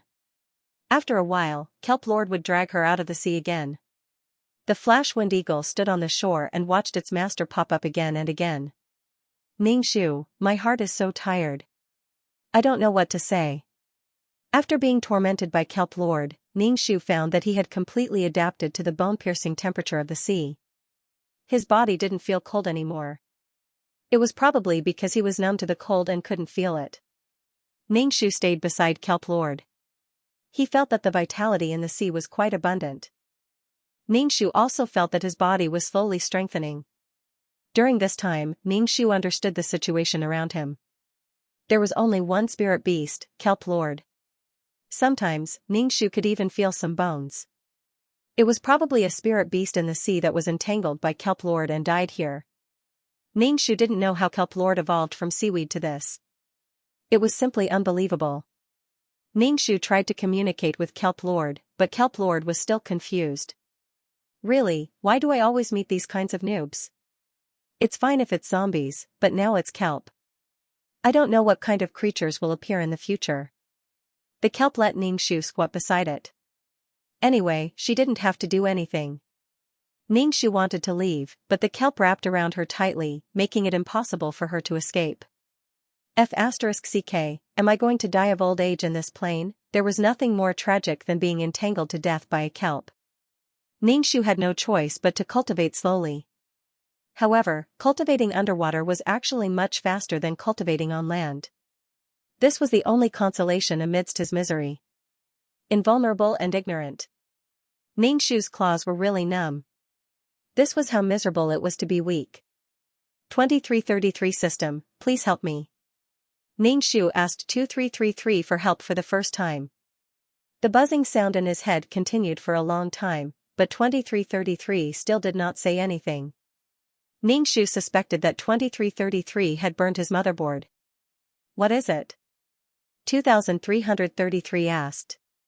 Suddenly, it exclaimed, there's a lot of spiritual marrow under your butt. Ningxu hurriedly searched everywhere. Where is it? Where is it? Ningxu touched something that looked like a rock. Is this spiritual marrow? Ah, the spiritual marrow is crystallized. Good stuff, good stuff. 2333 quickly said, there's liquid spiritual marrow underneath. Ningxu touched the spiritual marrow again. The spiritual marrow was very heavy. It was like jelly in the water and did not disperse in the water. Suddenly, he understood that the kelp was able to grow to this size because of the spiritual marrow. It only had strength, but no brains. Quick, these are all good energy. Give them all to me. 2333 finally saw a type of energy. Ningxu gave the crystallized spirit marrow to 2333 and did not take any more. She grabbed a handful of the jelly-like spirit marrow and stuffed it into her mouth. Suddenly, an endless amount of spirit chi surged through her body. It was as if she could not stop it. Do you want to die? This kind of thing can't be eaten casually. 2333 said, even a drop of spiritual marrow contains a lot of spiritual energy. Ningxu felt that the spiritual energy in his body was about to burst. Blood was coming out of his pores. Kelp seemed to have noticed that something was wrong with Ningxu. It dragged Ningxu to the surface of the sea. When Ningxu thought that his body was about to explode, the peerless martial arts coiling dragon-like chi in his body actually started to absorb the spirit chi. Moreover, the coiling dragon's body was getting bigger and bigger, occupying the entire position of his dantian. However, it still absorbed the spiritual energy quickly. The dragon's body became smaller and smaller. Finally, it turned into a golden dragon. Its whole body emitted a golden luster. It swam in his dantian like a real dragon. The spiritual chi in the spiritual marrow was completely absorbed by this chi. Ningxu was simply dumbfounded. She didn't think that this chi would be so fierce. She had obtained the secret book of peerless martial arts when she was a princess in a low-level plane. Moreover, it had such a funny name. Since she didn't have any powerful secret books, Ningxu could only practice this secret book. However, she didn't think that this peerless martial arts would be so powerful. It was simply beyond Ningxu's expectations. Sure enough, the simplest and lowest level things could be very powerful when practiced to the extreme. It was reasonable to say that Wei Liangyue's secret book was countless times stronger than the peerless martial arts. However, in the end, he still relied on the spiritual energy to save his life. It seemed that even if he had a powerful secret book in the future, he could not throw away the peerless martial arts. This was the most powerful thing. The flash wind eagle flew back and forth above Ningxu's head. Its cry was somewhat anxious. It was clearly worried about Ningxu. If Ningxu died, the flash wind eagle would also die. Ningxu felt that her body was full of strength. Even with the kelp entangling her, Ningxu easily went ashore. The kelp wanted to throw Ningxu into the sea, but Ningxu pulled on the kelp and easily dragged it away. She had now killed it. Oh, he. The kelp's consciousness transmitted a very wronged feeling. Ningxu directly let it soak in the sea. Then, she took out a spirit essence crystal and scraped a bit of powder before putting it into the Flash Wind Eagle's mouth. The Flash Wind Eagle immediately let out a high-pitched cry. Its entire body was trembling, and the feathers on its body quickly fell off. Soon, it turned into a big fat turkey, much thinner than before. Ningxu was startled. Fuck, what's going on? Why is its feathers falling off? Thinking that he would have to ride such a thing in the future, Ningxu felt very sad. But soon, the Flash Wind Eagle's body grew new feathers. The color of the feathers was darker than before, but its defensive power had increased by a level. The Flash Wind Eagle rubbed its head against Ningxu, expressing its current happiness to Ningxu. However, Ningxu immediately pushed the Flash Wind Eagle's head away. Such a ferocious bird head with an even sharper beak. It still wanted to act cute and act cute? Go away. Now, Ningxu had a shadow over the intimate actions of a spirit pet. It was all because of the kelp's fault. 2333 System Sir, seeing that I took so much spirit essence, can you give this kelp some wisdom? I'm tired. Ningxu asked 2333. Ningxu looked at the kelp that was floating in the water. Such an innocent little thing really made people feel helpless. There should be some kind of command aura that gave this guy some pitiful intelligence. Ningxu asked 2333 to think of a way, but 2333 immediately went silent. Ningxu said unhappily, you should at least give something back if you take something from others. Now Ningxu understood. The kelp kept asking her to stay with it, probably because it felt that the place it grew up in was a good place and wanted to share it with her. Unfortunately, she could not communicate with the kelp. The kelp was lucky to be able to grow in such a place. It can be exchanged, but your system store is not open yet, so there is no way to open it. 2333 said regretfully. Ningxu was speechless. F***ck, I must open this damn store. There are low-level wisdom pills. I can use a loophole in the system to exchange some for you. Do you want it? But the spiritual marrow is mine. 2333 said weakly, my energy is about to run out. F***ck, what a black-hearted B***tch. Ningxu waved her hand, exchange it. Okay, please wait. 2333's voice was very excited. Ningxu felt that he was tricked again. A moment later, 5 round pills appeared in Ningxu's hand, shining with a rainbow light. Moreover, the fragrance was very strong, making people feel a lot clearer after smelling it. Things that they didn't understand before were now clear. This was the wisdom pill. Ningxu wanted to feed the wisdom pill to the kelp, but she suddenly realized that the kelp did not have a mouth. How was she going to feed the kelp? Maybe it knew that the thing in front of it was beneficial. The kelp's roots suddenly opened something like a mouth, waiting for Ningxu to feed it. Ningxu felt that her worldview was being challenged.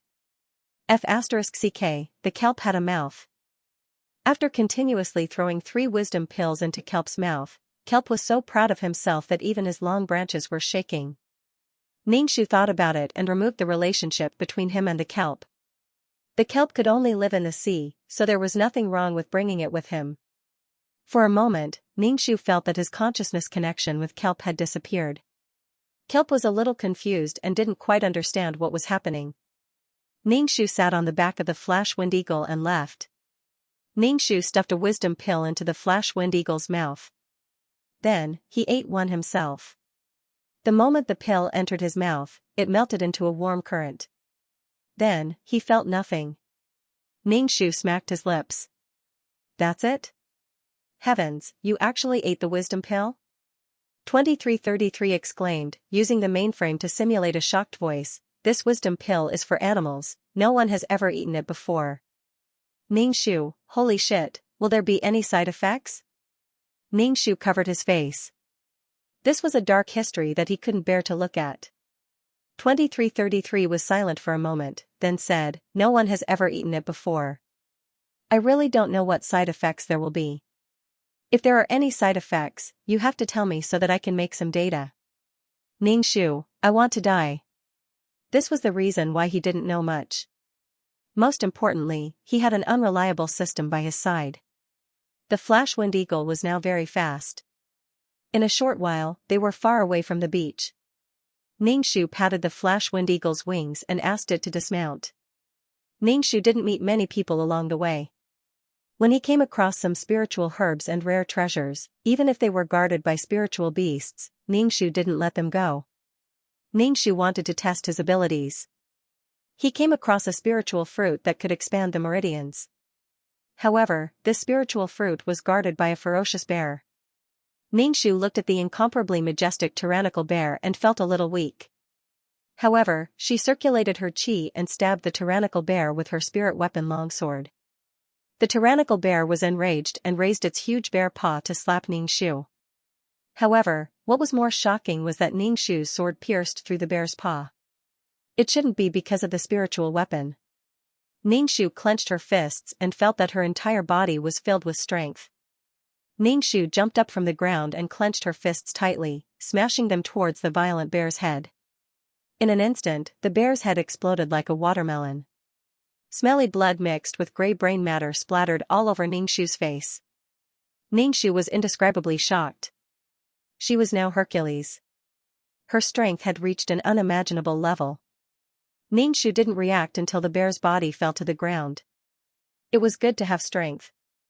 Only then would she have the strength to fight back against the male lead. The Flash Wind Eagle eagerly picked the spiritual fruit for Ningxu and obediently gave it to her. Ningxu took the spiritual fruit and placed it in her storage bag. Ningxu didn't know how long it had been. She was afraid that she would be trapped in this senfu and not be able to leave. After walking for a while, Ningxu didn't meet anyone. Thus, she caught 2 iron-teeth rabbits and roasted them. The Flash Wind Eagle stood around Ningxu and vigilantly checked the surroundings for danger. Ningxu clearly felt that the Flash Wind Eagle had become more spiritual after eating the wisdom pill. In addition, Ningxu's strength had increased. In its heart, it regarded Ningxu as its master. The Flash Wind Eagle transmitted to Ningxu its feelings of reverence and gratitude. Speaking of the wisdom pill, Ningxu's cancer of embarrassment flared up. It was too embarrassing. After eating a tasteless iron-teeth rabbit, Ningxu dug her teeth. After all, it was a spiritual beast. The meat was tough. Ningxu threw the other one to the Flash Wind Eagle. Suddenly, there was a rush of chaotic footsteps. Ningxu was shocked. It meant that there were still people in the senfu. The senfu's enchantment hadn't been closed. The Flash Wind Eagle immediately held the roasted rabbit in its mouth, stretched its neck, and swallowed it whole. Ningxu couldn't help but stretch her neck and swallow a mouthful of saliva. Wasn't it afraid of indigestion? 4 people ran over in a sorry state. Their expressions were hurried and anxious, as if there was something terrifying chasing after them. However, these 4 people were familiar. They were the disciples of the Tiandao sect. There were 6 people, but now there were only 4 people left. 2 men and 2 women. The 2 missing disciples were probably dead. When Lu Qinyang saw Ningxu, he subconsciously exclaimed, "You're still alive." Lu Qinyang was really surprised. This secret realm was full of danger. Although there were many treasures, there were also many dangers. Not only were there powerful spiritual beasts, but there were also other people who had to be careful. Therefore, when Lu Qinyang saw Ningxu, he was shocked. How could someone with such weak strength survive? When the other 3 disciples saw Ningxu, they were disappointed. They thought that he was someone powerful, but he was the famous trash of the sect. "What's chasing after you?" Ningxu asked Lu Qinyang. Lu Qinyang looked at the Flash Wind Eagle that seemed bigger than before. His eyes flashed. When he heard Ningxu's question, he quickly said, "Junior brother, there are spine iron wolves chasing after us. Can your Flash Wind Eagle take us away?" Lu Qinyang wanted to sit on Ningxu's Flash Wind Eagle and leave. The other 2 disciples of the Tiandao sect had already been bitten to death by the Ridge Iron Wolves. "Junior brother Wei, let's go together. The wolf pack will catch up soon," Lu Qinyang anxiously said to Ningxu. The other 3 disciples surrounded Ningxu and the Flash Wind Eagle. Ningxu's face darkened as he coldly said, "What? You want to steal my Flash Wind Eagle?" Lu Qinyang dryly laughed, "Don't misunderstand, Junior brother Wei.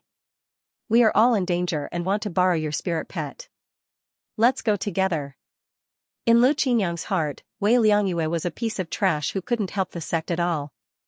It was better to let them live and let Wei Liangyue do something for the sect. Ningxu clenched his fists and coldly said, "Don't forget, the Flash Wind Eagle is my spirit pet. I can kill it with a single thought. If you want to steal my things, I will destroy you." Lu Qinyang was angered by Ningxu's impolite words. One of the female disciples said, "Wei Liangyue, do you have any sense of the sect? We are all disciples of the Tiandao sect and we should support each other. What's wrong with borrowing your Flash Wind Eagle?" As soon as the female disciple finished speaking, wolf howls resounded. Immediately after, many wolves jumped over and surrounded the group. These ridge iron wolves had very protruding spines. When they opened their mouths, their saliva dripped onto the ground and corroded it. Moreover, their saliva was very smelly. The spine iron wolf slowly closed in, shrinking the encirclement. The spine iron wolf's eyes were filled with hatred as it looked at the heavenly Tao sect's disciples. Its saliva dripped as it closed in step by step, bringing with it a suffocating aura. The two female disciples' faces turned pale. They staggered and almost fell to the ground. One of them almost cried. Ningxu complained, "If you had lent your Flash Wind Eagle to us, we wouldn't be in such a situation." "I don't want to die." Ningxu rolled his eyes. Putting aside the fact that the Flash Wind Eagle couldn't fit so many people, these people didn't seem to have any intention of taking her away. They might even kill her. This weirdo's matter-of-fact attitude really made Ningxu drunk. Wasn't she just a weakling? Wolves were very vengeful and cunning creatures. These disciples must have offended the pack of wolves or taken something that the pack of wolves valued. Otherwise, they wouldn't be so persistent in chasing them. "What did you take?" Ningxu and Lu Qinyang asked. Lu Qinyang said, "It's a kind of spiritual fruit. We've already eaten it. You deserve to be chased." Ningxu shrugged and said casually. Lu Qinyang glared at Ningxu and took out his own spirit artifact. He took the lead in fighting against the ridge iron wolves. The others also braced themselves to find a breakthrough point and prepared to rush out of the wolf pack's encirclement. No one cared about Ningxu. Obviously, if they rushed out of the encirclement, they wouldn't care about Ningxu. TSK, TSK, TSK. Just a moment ago, they were still talking about the sect's consciousness. Now, these people had completely lost the sect's unity. Cultivators were very selfish. In order to pursue the Supreme Tao, in order to cultivate, in order to achieve their goals, they were especially indifferent and selfish. So what if these people became immortals? Ningxu let the Flash Wind Eagle fight. The Flash Wind Eagle flew into the air and then suddenly swooped down. It used its terrifying sharp beak to peck the ridge iron wolf's back. Suddenly, the ridge iron wolf's sad spine was broken. Ningxu took a deep breath and clenched her fist. She punched the wolf that was pouncing towards her. Her fist smashed into the ridge iron wolf's head. In an instant, the ridge iron wolf's head exploded into a bloody mist. Even its body was turned into pieces of meat. Ningxu was very excited. She discovered that her strength was really great. Moreover, it was developing in the direction of strength. She didn't need to use any complicated moves. She could directly use her bare hands to heavily injure some spirit beasts or people that didn't have a strong defense. In order to test her strength, Ningxu clenched her fist and punched the ridge iron wolf's back. Immediately, the ridge iron wolf fell to the ground. Its body was soft and its bones were all broken. Clenching her fist, Ningxu really wanted to shout. The feeling of being filled with strength was really great. She didn't have to worry about being chased by Yu anymore. Maybe she could even kill him. Lu Qinyang saw Ningxu's actions from the corner of his eyes. He was so shocked that his jaw dropped. Was this trash that only knew how to play with women and rely on his father's protection? Killing a wolf with a single punch. Lu Qinyang suspected that he was dreaming. Although it was easy for him to kill a wolf, many ants could bite an elephant to death. With so many ridge iron wolves, he was a bit overwhelmed. He watched as this trash easily killed the ridge iron wolves. The reason why the ridgeback iron wolf was called Iron Wolf was because its defensive ability was very strong. The spirit beasts in this secret realm all had very strong defensive abilities. Even an iron-teeth rabbit had a pretty good defensive ability, but now it was killed by a single punch. Such a simple and crude move. Did it shake Lu Qinyang's worldview? If this was trash, then what about them? The other disciples also noticed Ningxu's actions. They were so shocked that their jaws dropped. How could he kill the wolves so easily? Without any discussion, everyone gathered around Ningxu and resisted the pack of wolves with her. Ningxu and the Flash Wind Eagle reaped the harvest. The ground was covered with the corpses of the Ridge Iron wolves. The other Ridge Iron wolves lowered their bodies and whimpered at Ningxu. They continuously retreated and finally ran away with their tails between their legs. Seeing the Ridge Iron wolves run away, everyone let out a sigh of relief. They turned their heads and looked at Ningxu with a complicated expression. Ningxu casually grabbed a handful of grass from the ground and wiped the stench of blood on her hands. A female disciple handed a handkerchief to Ningxu. Ningxu said, "Junior brother, use the handkerchief to wipe." Ningxu was not polite. She took the handkerchief and wiped her hands clean. Looking at her own hands, they didn't look very thick or strong. They were just a pair of white and tender hands that had been maintained by the original owner. However, they had so much strength. It should be the coiling dragon energy in her body that had transformed her body. In addition to the effect of the energy, her body was filled with explosive power. The others also stared at Ningxu's hands. It was hard to imagine that a pair of hands that looked like a woman's could have such great power. They suddenly felt that this pair of hands was filled with charm and beauty. Lu Qinyang and Ningxu laughed heartily and said, "Junior brother Wei, I didn't expect your strength to be so great. I didn't know before." Ningxu ignored Lu Qinyang. Lu Qinyang was a bit embarrassed and immediately said, "Where is Junior brother Wei going next? Why don't we go together?" "Yes, we are all disciples of the Heavenly Road sect. If we go together, we can take care of each other." The other disciples sincerely invited Ningxu. This was power. Only the strong deserved the respect of others. These people saw that Ningxu was very strong, so they wanted to invite Ningxu to team up with them.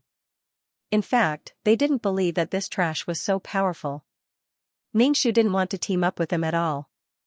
Although they were disciples of the same sect, these people actually ostracized her in their hearts. Moreover, these people's eyes were flickering when they looked at her, and they couldn't help but scan her body. Lu Qinyang felt that Wei Liangyue should have some treasures on him. Wei Liangyue's father was an elder of the Tiandao sect and had a rich family background. Since he dared to bring such a trash son into the secret realm, he must have some trump cards. Lu Qinyang's eyes flickered as he sincerely said to Ningxu, "Junior brother Wei, you can only find a limited amount of spirit herbs and spirit fruits by yourself. Why don't we all work together? We can share the harvest later." Ningxu faintly asked, "What if we don't divide the spoils equally?" Lu Qinyang suddenly choked. He really didn't know how to respond to Ningxu's words. It was like finding a spirit fruit. How should they divide it? Should they use a knife to cut it open and each person would get a petal? That was too shameful. Moreover, it would hurt the spirit fruit. Ningxu jumped on the back of the Flash Wind Eagle and prepared to leave. The few people suddenly became anxious. No matter what, Wei Liangyue dealt with the Ridge Iron Wolf very easily. Moreover, he even scared the ferocious wolf away. If Wei Liangyue left and the Ridge Iron Wolf chased after them, it would be very difficult for them to deal with it. "Junior brother Wei, please don't go." A female disciple's eyes glowed like autumn water. Ningxu said, "If you leave and the Ridge Iron Wolf comes, what will we do?" Ningxu very casually said, "Anyway, the spirit fruit isn't for me to eat. The Ridge Iron Wolf won't come looking for me." Everyone was speechless. "Junior brother Wei, I have a spirit fruit that can comprehend the laws of heaven and earth. This spirit fruit is very precious. I will give it to you." Lu Qinyang took out a jade box from his storage bag with a painful expression. When Ningxu saw Lu Qinyang's expression, he felt that there must be something good inside the box. Otherwise, Lu Qinyang wouldn't look like he was about to cut off his flesh. Ningxu jumped down from the Flash Wind Eagle's back. He wanted to take the box, but Lu Qinyang held on to him tightly. Ningxu grabbed the box with all his strength. Lu Qinyang's face trembled. "Junior Marshal Brother Wei, I hope you like this." Opening the box, Ningxu saw a snow-white fruit surrounded by a complex rainbow light. Just looking at it for a long time would make one feel dizzy. Ningxu closed the box and put it in his storage pouch. He smiled and said, I like it a lot. This thing should be useful to Old Man Wei. Things that could allow one to comprehend the laws of heaven and earth were very precious. When Lu Qingyang saw Ningxu put away the item, his face twitched.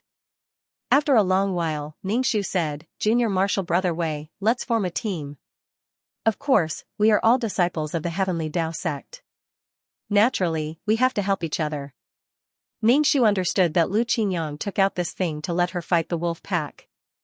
When they heard that Ningxu was willing to stay, they all let out a sigh of relief. Regardless of whether they admitted it or not, the current Wei Liangyue was stronger than them. Due to the many Ridgeback iron wolf corpses in the surroundings, the few of them changed locations and prepared to rest. The few of them had been constantly chased by the Ridgeback iron wolves, so they had not been able to rest properly. In comparison, Ningxu's condition was many times better than theirs. Some people went out to hunt iron-teeth rabbits and roast them to replenish their energy. Ningxu sat beside the flash-wind eagle and meditated on the ground. Lu Qingyang sat beside Ningxu. He rubbed his nose and wanted to talk to Ningxu. However, the flash-wind eagle glared at him with a warning look. Lu Qingyang looked at the flash-wind eagle with some bewilderment. He felt that this spirit pet was different from before. It was much stronger. He guessed that Wei Liangyue gave it some spirit fruit to make it stronger. She was really a nouveau riche. She actually gave good things to a spirit pet to eat. Having a powerful father was really willful. Many disciples of the Heavenly Tao sect were very jealous of Wei Liangyue. Others were lucky enough to painstakingly collect cultivation resources, but Wei Liangyue had a father who didn't have any resources. Moreover, she had these resources, but she didn't cultivate seriously. This made others feel like scratching their hearts and lungs. They couldn't wait to change places with Wei Liangyue. What's the matter? Ningxu opened his eyes and saw Lu Qingyang staring at his spirit pet with a very complicated look. He even had thoughts about his spirit pet. Lu Qingyang's chubby face smiled. He looked very kind and said, I just want to ask you about cultivation. I don't think your cultivation is very high. Why are you so powerful? Ningxu said, I have great strength. Lu Qingyang was speechless. What kind of answer was this? Junior Brother Wei, eat something. A female disciple gave a roasted rabbit to Ningxu. Ningxu waved his hand. I've eaten. You guys can eat. The flash-wind eagle looked at the roasted rabbit in the female disciple's hand. Its sharp eyes were fixed on it. Ningxu took the rabbit and thanked the female disciple. Thank you, senior sister. Ningxu threw the rabbit to the flash-wind eagle. The flash-wind eagle ate the rabbit. The female disciple Ningxu smiled and said, Junior brother, your spirit pet is very interesting. Ningxu said, haha, your spirit pet is also very interesting. I don't have a spirit pet yet. A good one is hard to come by. The female disciple sat next to Ningxu. The breeze blew her hair and swept it onto Ningxu's face. Ningxu felt very itchy and moved to the side. The female disciple didn't care about Ningxu's movements. Ningxu asked, actually, you did this on purpose. You pretended to be a good-for-nothing and began to show your talent after you broke off the engagement with Shi. Ningxu's face was indifferent. He felt that this female disciple was really thinking too much. She was just a good-for-nothing. Why did she have to pretend? If Shi saw that her former fiancé was so outstanding, she would definitely regret it. The female disciple fell into her own fantasy. Ningxu, so what if she was powerful now? It was useless if she didn't have the looks of a male general. Face was very important. Junior brother Wei, did you get anything in the secret realm? The female disciple looked at Ningxu and asked, if you have something good, and I have something that you want, we can exchange. Ningxu looked at the female disciple and asked, what good things did you find? Take them out and let me see if there is anything I need. I will consider exchanging with you. The female disciple smiled stiffly. How can I find good things? It's just some low-level spiritual herbs. I haven't found any spiritual fruits yet. I haven't found a single spiritual fruit yet. Ningxu nodded and didn't answer. The female disciple said a few more words to Ningxu and then left with an embarrassed expression. Didn't he just see that Lu Qingyang had given her a spiritual fruit? Now he was thinking about it. Did she really look like a fool? Ningxu had a lot of good things in her hands, but that didn't mean that anyone could take things from her. Did she really look like a fool with a lot of money? The disciples were all very tired. They leaned against the tree to sleep or cultivated to replenish their strength. Ningxu knew that although she was very strong now, it was all thanks to the coiling dragon qi in her body. This qi could change a person's aptitude. To put it more scientifically, it could optimize genes. However, cultivating was like sailing against the current. Moreover, there was an extremely powerful male lead. If she didn't cultivate, she would be killed by him sooner or later. Now Ningxu understood. Even if she and Sherhuidi called off the engagement, Sherhuidi's reputation was still damaged. The reputation of a broken engagement was really bad. However, if her ex-fiancé died, it would be different. People would gradually forget about Wei Liangyue's existence. Who would keep thinking about a dead person? Sherhuidi wanted to be with He Yu. To a certain extent, it could be said that she was a woman serving two men. Even in this world where strength was respected, there were still many restrictions and malice towards women. Therefore, no matter what, she would have to go against the male lead. Ningxu covered her face. It felt really strange to fight over a woman with a man. Lu Qingyang moved to Ningxu's side again. Ningxu asked, "Junior brother Wei, where are we going next?" "I'm waiting to directly leave the secret realm." Ningxu asked Lu Qingyang, "Where are you guys going?" Lu Qingyang looked left and right with a very mysterious look. Ningxu said, "You should know that this secret realm is actually a senfo left behind by a powerful cultivator." "I know." Ningxu nodded. Lu Qingyang said again, "Then you should know that this senfu actually needs to recognize a master. If you can become the master of this senfu, you can dig up all the treasures inside at will." Ningxu learned from 2333 that this was originally a plane that nurtured life, but it was enslaved by someone. Ningxu looked a little hesitant. It shouldn't be that easy to refine such a large space. Lu Qingyang looked at Ningxu and said, "Elder Wei didn't tell you about this. In fact, this senfu can recognize a master. As long as you have the jade token, you can become the master of this senfu." Ningxu really didn't know about this. With her ability, Father Wei just hoped that she could return alive. As for the senfu recognizing her as its master, Father Wei didn't even think about it. "How many jade tokens do you have?" Ningxu asked, guessing that Yi Yu had a jade token on him. Lu Qingyang said mysteriously, "There are 3 jade plates." "You don't know yet, but there is actually a palace in this secret realm. As long as you gather all 3 jade plates, you can open it." Why couldn't he just gather all 7 of the 3 jade tokens to summon the divine dragon? Oh. Ningxu didn't have any expression, as if he wasn't interested at all. Lu Qingyang was a little anxious. Ningxu asked, "Don't you want to know who can get the senfu?" Ningxu said lightly, "I can't get it anyway." "Do you have a jade token?" "Junior brother Wei, you're joking. How can I get something like a jade token? I just want to see the palace in the secret realm." Lu Qingyang revealed his true purpose. He said that he wanted to see, but his heart was restless. In the face of such an amazing adventure, not many people could resist. Lu Qingyang thought that there would be a lot of danger on the way to the palace, and the closer he got to the center, the more powerful spirit beasts and treasures there would be. More than that, he wanted to see the senfu. Ningxu naturally saw through Lu Qingyang's thoughts. He said, "Since everyone knows about the senfu, how can you be sure that you can get it? Besides, do you know if the 3 jade tokens are gathered?" When he ran over to take a look, he couldn't even get through the door. "Junior brother, you still don't know. This year, all 3 jade tokens are gathered. Besides, the secret realm limits the cultivation of the people who enter, so the disciples who come in for the trial can't have high cultivation. Junior brother, let's fight together." Lu Qingyang's voice was bewitching. He wanted to pull Ningxu to snatch the senfu. Ningxu hesitated and immediately said, "Wealth comes from danger. Let's do it." Lu Qingyang immediately patted Ningxu's shoulder and laughed heartily. If we work together sincerely, our chances of winning will be much higher. Well said, well said. Ningxu didn't think that she could get the senfu. This should be the male lead's opportunity. If she went, she would just cause trouble. If she could prevent the male lead from getting the senfu, Ningxu would be very happy. Besides, she still had to take revenge for being hunted down. This time, no matter what, she had to fight with the male lead. It would be best if she could kill him.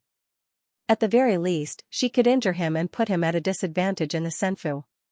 Lu Qinyang told the others about the palace. They all agreed to go to the palace. Even if they couldn't snatch the senfu, there should be other treasures in the palace. There should be a lot of secret treasures in the palace. There were also many treasures on the way. Everyone decided to go to the palace in the center. They all looked at Ningxu's flash wind eagle. Ningxu directly let the flash wind eagle enter the spirit beast bag. He said lightly, "My spirit beast can't carry so many people. Let's walk. If we fly, it won't be good if we miss any treasures on the way." The faces of the disciples didn't look very good. They wanted to say something, but they were worried about Ningxu's fist.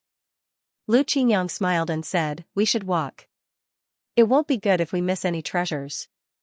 Junior brother Wei, we don't have to ride the flash wind eagle. Let the two junior sisters do it. It's not good for the two girls to walk over like this," one of the disciples said.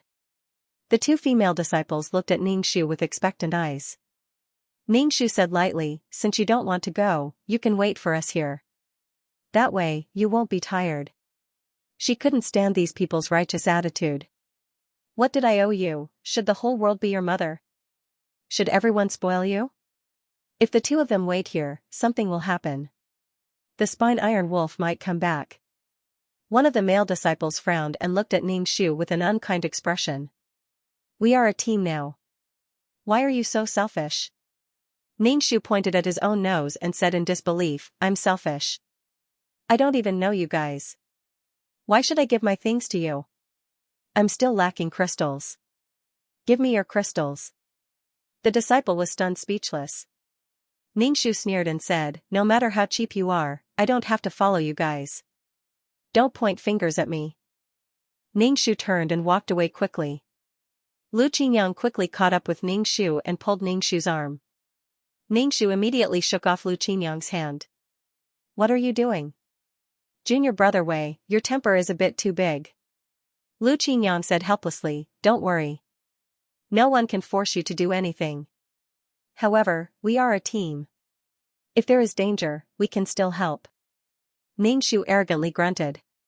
He didn't know what Lu Qinyang said to them, but these people didn't look for trouble with Ningxu anymore. At most, they just ignored Ningxu. In the end, they just felt uncomfortable in their hearts. Wei Liangyue was obviously a weak chicken before, but now, he was stronger than them. Moreover, they had to rely on this person everywhere.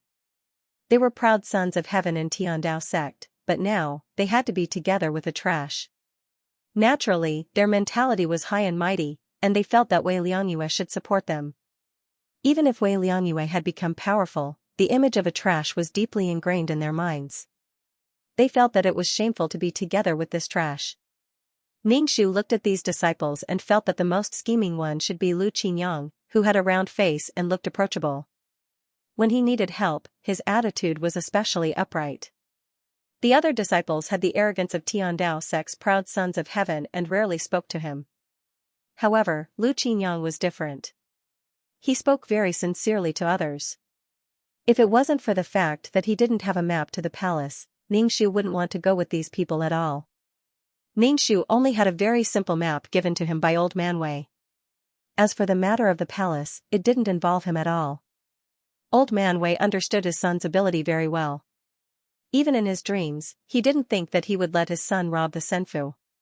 The group of people went in the direction of the palace. Along the way, they plucked all the spirit herbs and spirit fruits they encountered. When they encountered good things, these people excluded Ningxu, but generally, the heavenly treasures were guarded by spirit beasts. These people couldn't beat the spirit beasts themselves, so they immediately took out spirit fruits and gave them to Ningxu, saying that it was for everyone to share. Ningxu rolled his eyes and felt drunk. These people were really awkward and pretentious. They wanted someone to help them, but at the same time, they were guarding against him.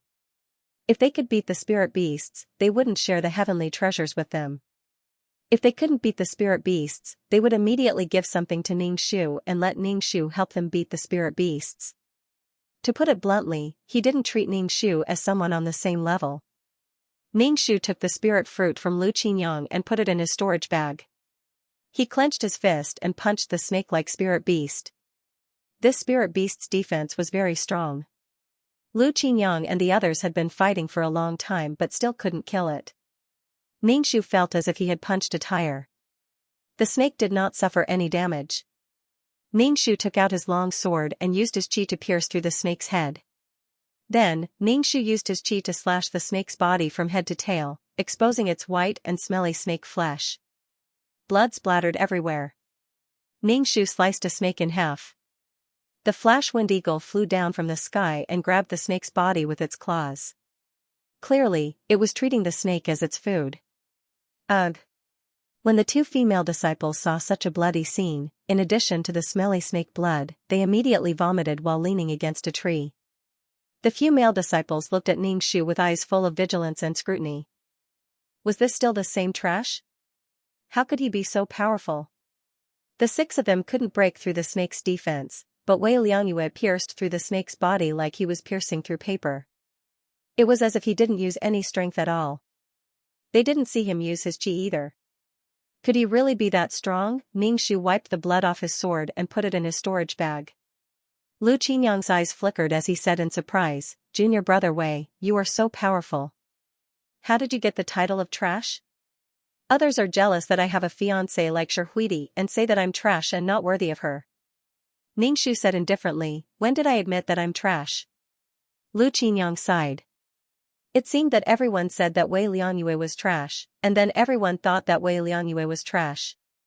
No one knew whether Wei Liangyue was trash or not, but Wei Liangyue's cowardly appearance showed that he was trash.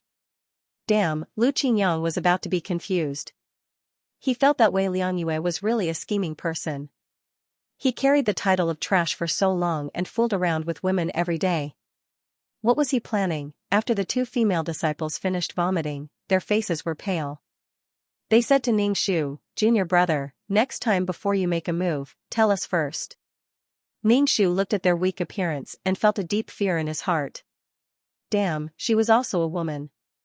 Why didn't she feel anything when facing such a situation? She didn't feel uncomfortable at all.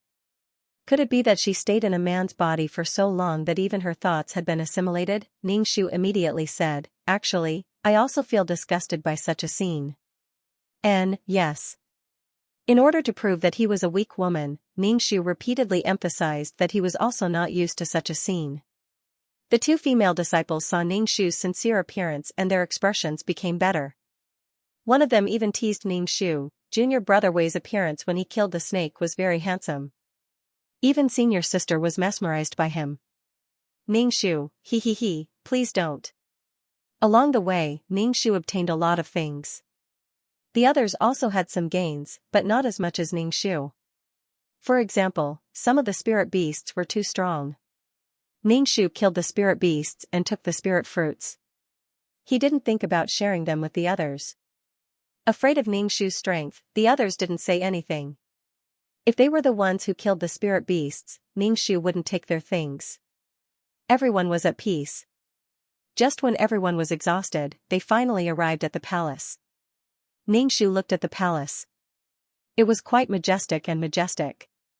There were two huge stone lions at the entrance. They were almost as tall as the door. Moreover, the stone lion carvings were very ferocious and looked very frightening. There were already a lot of people gathered around. The arrival of Ningxu's group didn't attract much attention. Most people glanced at them indifferently. Lu Qinyang looked at so many people and sighed. Ningxu said, "It seems that many people have received the news and rushed over to fight for the Senfu." Ningxu glanced around and didn't see Yu or his harem. Instead, he saw a very beautiful woman. This woman's facial features were very delicate, but she had a pair of peach blossom eyes. When she looked at people, it made people's heart itch, as if there were feathers gently tickling it. If it was a man, his first reaction when he saw this woman would be to have sex with her. Ningxu's first reaction when he saw this woman was another one of the male lead's women. Charming and affectionate, but deep in her eyes, there was a penetrating coldness. Stop looking. This woman is the chief disciple of the blood refining sect. She is very powerful and her martial arts are very cruel. Lu Qingyang saw Ningxu staring at the woman and quickly said, "Stop looking. If you provoke her, especially a man, you will die miserably." Blood refining sect. Hearing such a bloody name, it was probably some kind of evil sect. Ningxu asked, "Who is she?" "Yu Wenwen." Lu Qingyang whispered to Ningxu. Lu Qingyang frowned when he saw Yu Wenwen. His expression was somewhat unsightly. Logically speaking, Yu Wenwen shouldn't be able to enter the secret realm with her strength. How did she manage to enter? Ningxu, on the other hand, didn't care about Yu Wenwen's strength. He said indifferently, she must have used something to conceal her strength. She must have hidden her own cultivation. Lu Qingyang felt that his chances of getting into the Senfu had decreased again. Moreover, who knew how many people with high cultivation were mixed in here? How stifling. After that, more people arrived one after another. Ningxu kept waiting for Yiyu to arrive. However, there were many people gathered at the entrance of the palace. The male lead didn't come. He estimated that he would only arrive at the end when everyone was looking at him. Chirp chirp. A clear and melodious bird cry sounded. Everyone looked over and saw several people standing on top of a bright red bird. The men were beautiful, and the women were beautiful. They were like immortals descending to the mortal world. Yi Yufeng, who was standing at the very front, was very handsome. On his left and right stood two beauties. One of them was a woman with a veil on her face. Her temperament was even more outstanding, making people want to take off her veil to see just how beautiful she was. Lin Yuanyuan looked at Yiyu in front of her. She flirted with her hair and narrowed her peach blossom eyes. "Yiyu, you old thief, eat this young master's fist." Everyone was still immersed in this beautiful scene when a hoarse voice sounded in their ears. They immediately came back to their senses. They felt that this brat really knew how to ruin the atmosphere. Ningxu's angry roar broke Yiyu's invisible pretentiousness. Then, he jumped up from the ground and raised his fist to smash Yiyu. When Yiyu saw Ningxu, he was stunned. The ant that he thought was dead was actually still alive. And now, he was actually raising his fist to hit him. It was simply too funny. The sudden appearance of Yiyu made sure Huidi and Yan Jiao very surprised. Yiyu swore that this big B*TCH was already dead. Ningxu saw that Yiyu was just casually clenching his fist, as if he wanted to bump fists with hers. Ningxu sneered in her heart. She sank her qi into her dantian, and the golden coiling dragon qi in her dantian swam even faster. Her whole body was filled with strength, and she suddenly collided with Yiyu's fist. Ningxu's expression suddenly changed, and Yiyu's arm made a slight cracking sound. Yiyu's arm was fractured. Yiyu's expression changed. He had been too careless. He felt as if his fist had collided with black iron. This trash actually had such great strength.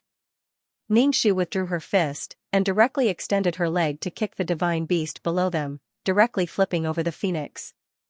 The phoenix's body was somewhat uncontrollable, and it spun a little.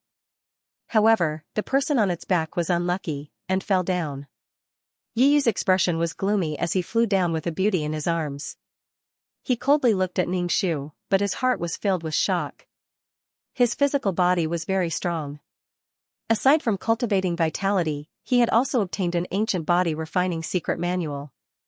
Yiyu was very confident in his physical strength, but now, when he exchanged fists with Wei Liangyue, his bones were actually shattered by the opponent's strength, and the opponent was completely fine.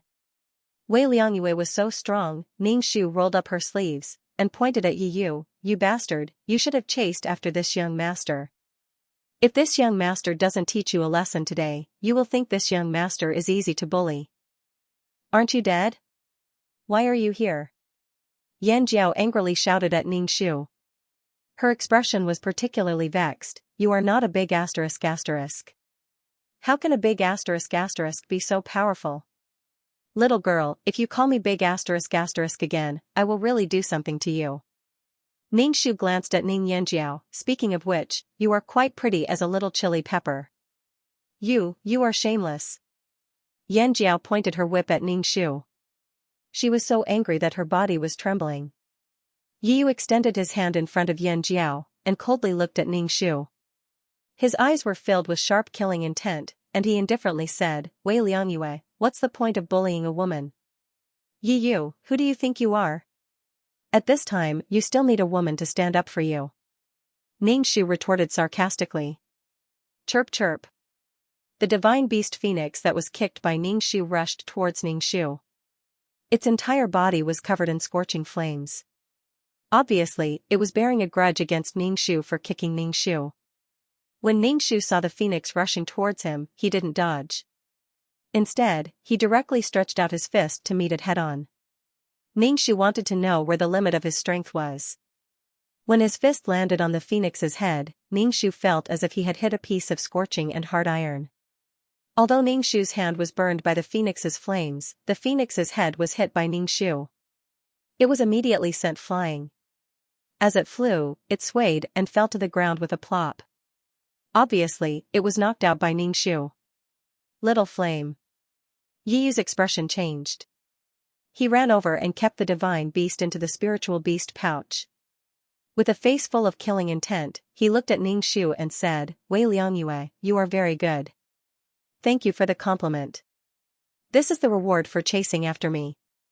Don't think that I am a persimmon that you can pinch as you wish. You want to kill me to please my woman? Keep dreaming. As Ningxu spoke, he blew on his hand. His hand was burned by the phoenix's flames. Sure enough, Yiyu's spirit pets were all tough bones. After taking a punch from her, Yiyu was fine. The phoenix only fainted. Seeing how powerful Ningxu was, Yanjiao was so shocked that her mouth opened wide. She pointed at Ningxu and said, Are you still Wei Liangyue, the big asterisk asterisk? Senior sister, is he Wei Liangyue? Yanjiao turned to look at Sherhuidi and asked. Wei Liangyue gave her an unreal feeling as if a toad had turned into a prince. Sherhuidi glanced at Ningxu with a complicated expression and said indifferently, I am not familiar with him. Sherhuidi was speaking the truth. Although she was engaged to Wei Liangyue, they didn't have any interactions. Moreover, Sherhuidi knew that her fiancé was that kind of person. She even intentionally avoided meeting him. Therefore, she was basically a stranger to Wei Liangyue. Yanjiao glared at Ningxu with hatred. She thought that this person was so powerful and deliberately played with her at the entrance of the secret realm. He was really a big asterisk asterisk. Since you want to fight, I will accompany you. I want to see how powerful you are. Yiyu had a deep fear of this second-generation hedonistic son of rich parents. Xiaohua had actually suffered a loss in his hands. Little Flame was too careless. If it spat out the phoenix's true flames at the beginning, it would definitely burn him into charcoal. Ningxu raised his hand and said loudly, I am injured now. Does the handsome Yiyu want to take advantage of me? Aren't you afraid of losing face in front of so many beauties? Yiyu looked at Ningxu coldly. His eyes were calm. There was no longer any killing intent and anger. In his heart, he had already treated this person as an enemy on the same level. They were destined to be enemies because of Sherhuidi. Right now, Yiyu hated Wei Liangyue even more than before. In the past, Wei Liangyue was just a good-for-nothing. But now, Wei Liangyue was very powerful. Yiyu was worried that Sherhuidi would regret her decision. Yiyu knew that sure. Huidi was an incomparably cold woman. This kind of woman was extremely attractive to men. Yiyu liked Sherhuidi a lot. If Sherhuidi wanted to be with Wei Liangyue, Yiyu wouldn't be able to tolerate it. No man would be able to tolerate the woman they liked being under another man's body. Therefore, he had to settle things with Wei Liangyue. It would be best if he could kill Wei Liangyue.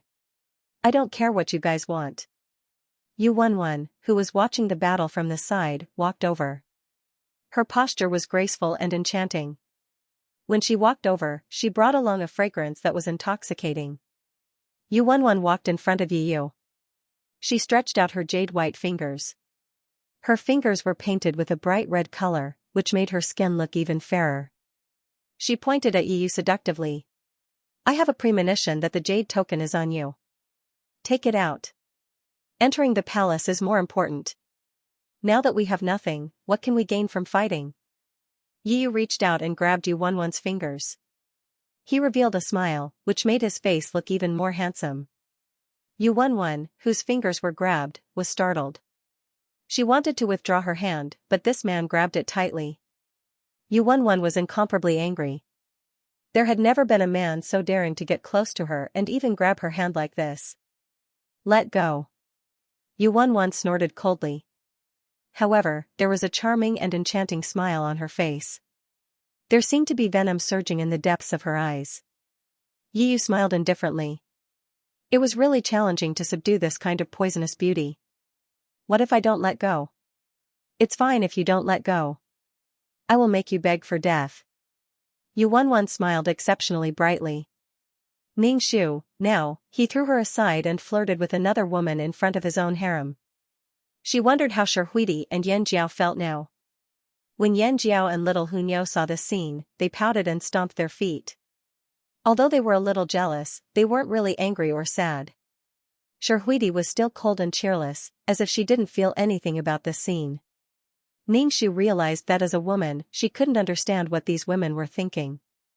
Yu and Yuanwan were very close to each other. It felt as if their ears were rubbing against each other. Sensing Yu's manly aura, Yuanwan panicked for a moment. She completely forgot that she was an expert and didn't know how to resist. Yu smiled indifferently and let go of Yuanwan's finger. He took out a spotlessly white rectangular jade tablet from his storage pouch. If you are looking for this thing, I happen to have it. Ningxiu stared with wide eyes at Yu flirting with a girl. As expected, appearance was very important. If Yu was ugly, Yuanwan would have beaten him to death long ago. How could they still be so flirtatious? Yuanwan's face was a little red. She glared at Yu, then asked the surrounding people, 2 jade tablets have already appeared. Who has the other jade tablet? Everyone looked at each other. Finally, a man in a long robe stood out, holding an identical jade tablet in his hand. Now that 3 jade tablets had appeared, they only had to wait for the palace to open. The atmosphere instantly became tense. The 3 people holding the jade tablets stood at the entrance of the palace and placed the jade tablets in a special mechanism. The disciples of Tiandao sect all followed behind Ningxiu. Ningxiu's strength had shocked all the disciples of Tiandao sect. Until now, they still had a look of disbelief on their faces. Junior brother Wei, let's go in together. The more people there are, the more we can take care of each other. Lu Qinyang said to Ningxiu, his eyes staring at the entrance of the palace without blinking. Ningxiu didn't speak. His eyes were fixed on the 2 huge and ferocious stone lions. She didn't know if it was an illusion or not, but Ningxiu actually saw the eyes of the stone lions move. It seemed like they were about to come to life and had a strong aura. The heavy door of the palace slowly opened. Yu, Yuanwan, and the man in a long robe took the jade tablets and quickly rushed into the palace. When everyone saw the 3 of them enter, they also rushed inside. Just as they rushed to the entrance, a stone lion actually raised its foot and stomped on them. The alert people immediately dodged, but those who couldn't dodge in time were trampled into meat paste by the stone lion. Even the sound of bones breaking could be heard. The others suddenly stopped and looked at the stone lion that was as tall as the palace. Their eyes revealed a look of horror. Ningxiu let out a long breath. Fortunately, he was alert and didn't rush inside. The stone lion ignored the 3 people who had the jade tablets. Obviously, only those who had the jade tablets could enter the palace. With such 2 large stone lions guarding, it seemed that it was very difficult to enter the palace. Even if they entered, it would be too late. This. Lu Qinyang was speechless. Before, he wanted to compete for the Senfu, but now he found that he didn't even have the qualifications to compete for the Senfu. It was really a pain in the ass. Ningxiu was not in a hurry. There were many people with high cultivation in the crowd. Faced with such a great temptation like the Senfu, they had to give it a try. Sure enough, it didn't take long for someone to attack the stone lions. But the stone lions were really too big. Compared to them, people were as big as birds. The stone lions dutifully blocked the people who wanted to enter. 2 stone lions blocked the entrance of the palace, making it impossible for people to enter. Damn it. Lu Qingyang was very annoyed. Ningxu saw that so many people couldn't do anything to the stone lions. She had to go in. Otherwise, Yi would definitely succeed. With the Senfu as his trump card, and the treasures and resources in this space, Yi would be even more difficult to deal with in the future. Yi Yu, who was already powerful, could kill even gods and Buddhas who stood in his way. Ningxu flew onto the stone lion's head. The stone lion immediately went berserk, but its stiff body was unable to move Ningxu. Ningxu tried to push the stone lion down, but the stone lion was very heavy. Ningxu only managed to move it slightly. When the others saw Ningxu's actions, they all flew onto the stone lion's head and worked together to push the stone lion down. Ningxu, who had no other choice, took out a thumb-sized spirit marrow crystal from her storage bag and swallowed it. Suddenly, a terrifying wave of spiritual energy swept through her body, causing Ningxu's body to swell. In the next second, it seemed like it would burst out of her body. The golden coiling dragon energy in her dantian began to absorb the terrifying amount of spiritual energy, as if it could absorb an endless amount of spiritual energy. Ningxu shouted and used her energy to push the stone lion to the ground. The stone lion hit the ground with a bang, and even the palace trembled. The stone lion that was pushed to the ground moved its limbs, but it couldn't stand up on its own.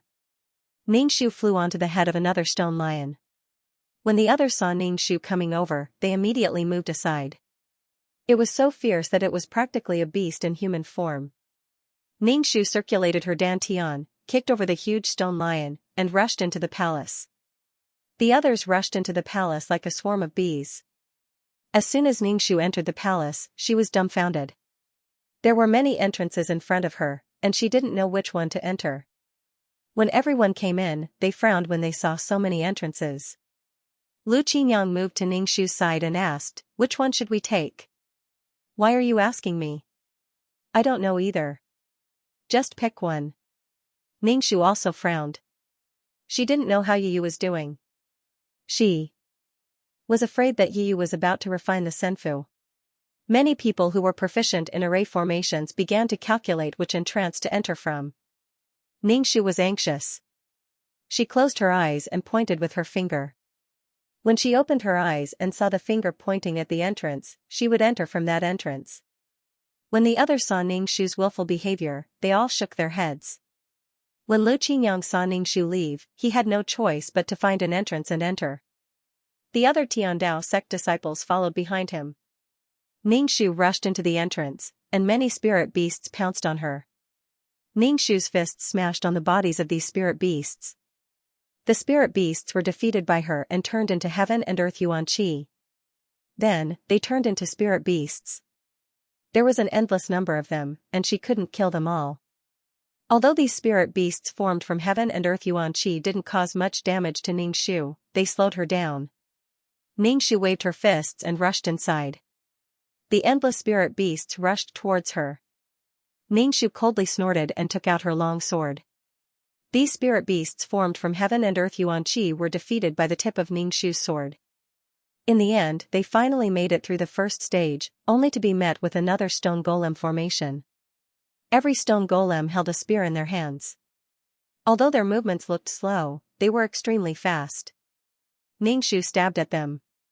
Ningxu kicked the stone man to pieces, picked up the spear on the ground, and hit the stone men one by one, smashing the stone men into pieces. These stone men blocked Ningxu from passing through the palace. Ningxu stepped on the heads of these stone men and quickly flew to the other side. If they continued fighting like this, they would die of exhaustion sooner or later. When Ningxu exited the stone man's array, he suddenly heard a cry. It was a cry of endless pain, as if it had been subjected to some inhumane torture. This voice belonged to a man. Could something have happened to Yiyu? Ningxu quickened his pace and prepared to run in the direction of the sound, but he was stopped. The palace was filled with snakes of all sizes and colors. On the ground, on the pillars, there were snakes everywhere. Many snakes were entangled together, and there was no place to step in the entire palace. The air was filled with the hissing of snakes sticking out their tongues, and it was filled with an incomparably fishy smell. Ningxu's face turned green, and goosebumps appeared all over his body. His trypophobia was acting up. These snakes had been locked in this palace, and they kept breeding. There were more and more of them, and it was simply a snake cave. F***ck, this is too disgusting.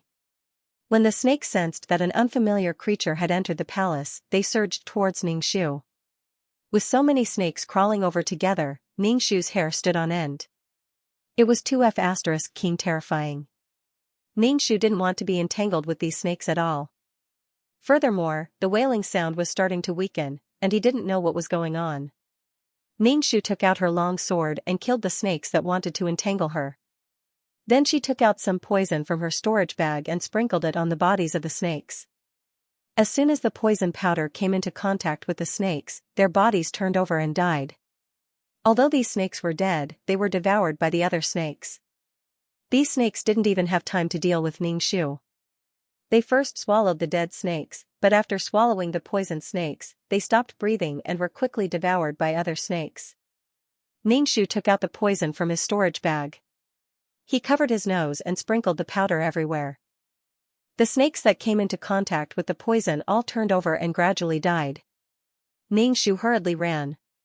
The room was filled with snakes, and it was terrifying to look at. Before Ningxu could escape, something thick like a tail swept towards him. Ningxu quickly dodged the attack. He focused his eyes and saw that there was a snake hidden in the shadows. This snake was very large, and its body was as thick as a man's waist. The snake's body was almost 2 feet tall. The snake's body was pitch black, but its eyes were red. It looked down at Ningxu and stuck out its forked tongue, confronting Ningxu. Ningxu took a deep breath. Immediately, a fishy smell spread through his nose to his lungs. He wanted to take a deep breath, but all he smelled was the stench. He almost vomited. Ningxu couldn't take it anymore. It was too smelly, too disgusting. Ningxu took the initiative to attack. He held a long sword in his hand and stabbed the tip of the sword towards the snake's head. The giant snake used its strong and powerful tail to sweep towards Ningxu. Ningxu dodged the tail and raised his long sword to stab at the snake's head. The giant snake spat out red-hot lava. Ningxu quickly dodged, but his clothes were still burned. Ningxu saw that his skin was red and swollen. He quickly threw the sword in his hand at the snake's head. The sharp spirit artifact sword, coupled with Ningxu's strength, directly pierced through the snake's head. Smelly blood splattered. The giant snake frantically struggled. Its huge body broke the pillars. The little snakes in the palace seemed to be sticking out their forked tongues. They seemed to have sensed something that made them excited. They actually swarmed towards the giant snake. The giant snake was covered with little snakes. These little snakes actually wanted to devour the giant snake. Ningxu's scalp exploded. Goosebumps appeared all over his body. He didn't even want his long sword. He turned around and ran. Was the purpose of these snakes guarding the checkpoint to disgust people? Ningxu rushed out of the snake palace and entered a spacious palace. There were 3 people in the palace. Ningxu saw Yu in front of Yuanwan. Not far away, a man in a green robe was lying on the ground. His whole body was spasming. He was howling in grief.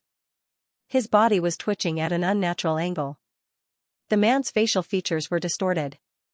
His eyes, nose, and lips were bleeding. He was bleeding from all 7 orifices. Ao.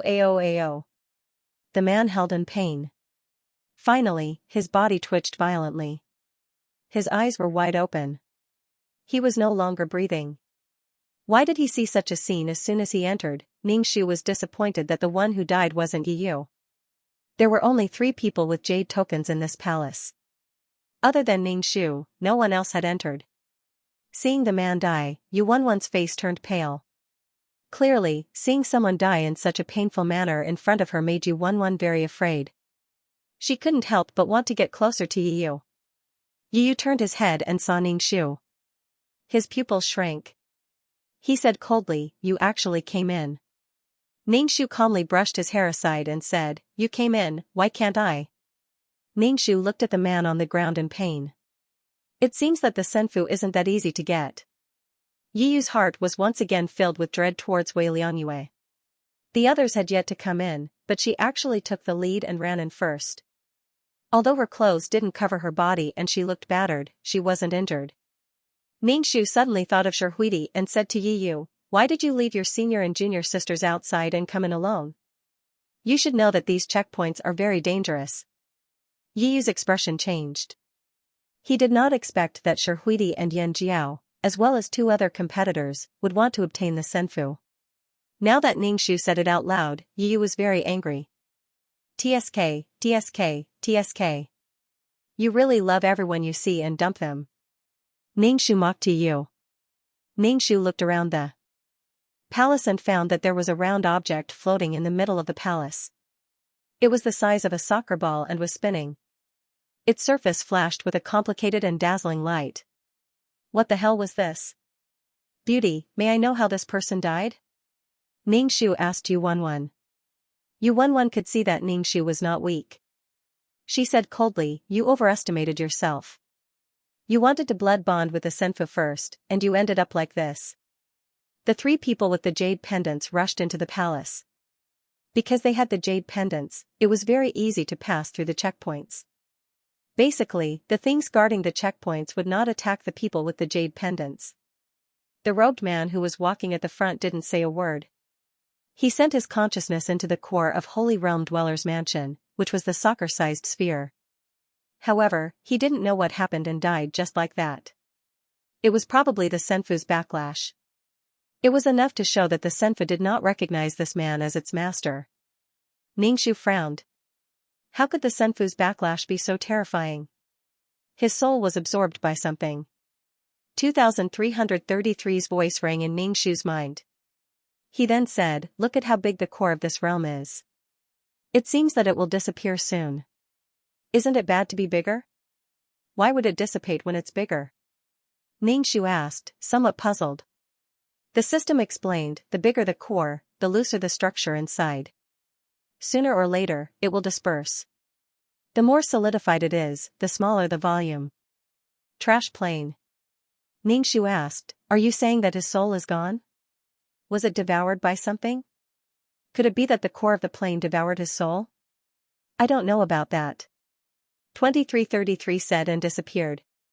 Ningxu heard from 2333 that the robed man's soul was gone. Ningxu wanted to let Yiyu go. It would be best if the core could absorb Yiyu's soul. Ningxu bared his teeth and said to Yiyu, "Since you guys are not going to blood bond with the senfu, it would be impolite of me to refuse." Yu Wenwen heard that Ningxu wanted to blood bond with the senfu and said with a cold face, "Senior brother, you don't have a jade tablet. How can you blood bond with the senfu?" Ningxu spread his hands and said to Yiyu and Yu Wenwen, who said that only those with a jade tablet can blood bond with the senfu. The person with the jade tablet suffered a backlash in the end. "Since I am here, it means that I am fated with this senfu. The treasures belong to the fated person, and I am that fated person. With me here, Wei Liangyue, you won't have the chance to blood bond with the senfu," Yiyu said coldly to Ningxu. He then turned to Yu Wenwen and said, "Yuan Yuan, go blood bond with the senfu." "Yuan Yuan?" Ningxu looked at the two of them. How long has it been since they met? The way they addressed each other was so intimate. Yiyu's flirting skills couldn't be underestimated. With the example of the long-robed man, Yu Wenwen hesitated. She felt that the senfu was difficult to blood bond with. Moreover, Yu Wenwen didn't believe that Yiyu would give the senfu to her. "What if I blood bond with the senfu?" Yu Wenwen asked Yiyu. She was like a little girl testing her lover. Yiyu smiled and said gently, "Since you blood bond with the senfu, it means that this senfu should be yours. Moreover, there are many treasures and fortunes in this world. If you don't have the senfu, you will find something better next time." Yu Wenwen blushed and said, "Are you serious?" "Of course." Yiyu nodded firmly. Ningxu was speechless. Ningxu realized that he was being ignored again. This public display of affection made Ningxu want to burn the two of them to death. Yu Wenwen took a deep breath and shook her head. "I don't think I can blood bond with the senfu. You should blood bond with it. I will guard it for you. No one can hurt you." Yu Wenwen looked at Ningxu with vigilance. "I can feel that this senfu should belong to you. Don't doubt my feelings." They are very accurate. This is a talent that can predict the future. Yuan looked at Yu with a gentle gaze. Yuan, thank you. Yu couldn't help but hold Yuan's hand. Yuan smiled and said, hurry up and blood bond with the Senfu. Ningxu thought, I'm being ignored again. I'm only watching Yu flirt with girls. Just as Yu was about to blood bond with the Senfu, someone rushed into the hall. When the person saw the core, he immediately shouted, Senfu, Senfu. More and more people rushed into the hall. When they saw the spinning core, everyone's eyes glowed with passion. Ningxu looked. Although many people came in, he estimated that more people died in the checkpoint. There were a lot of people in the beginning. Now, there were less than 1/10 of them. The weak ones were all dead. When they saw the core, some people tried to invade the core with their consciousness. They wanted to blood bond with the Senfu, but the result was the same as the long-robed man. The person who was devoured by the Senfu clutched his head. His eyes bulged and blood flowed out of his orifices. In the end, he fell to the ground and died. Many people fell to the ground one after another, calming down the crowd. The hall was quiet. Everyone looked at the spinning core in horror. They didn't expect this to happen.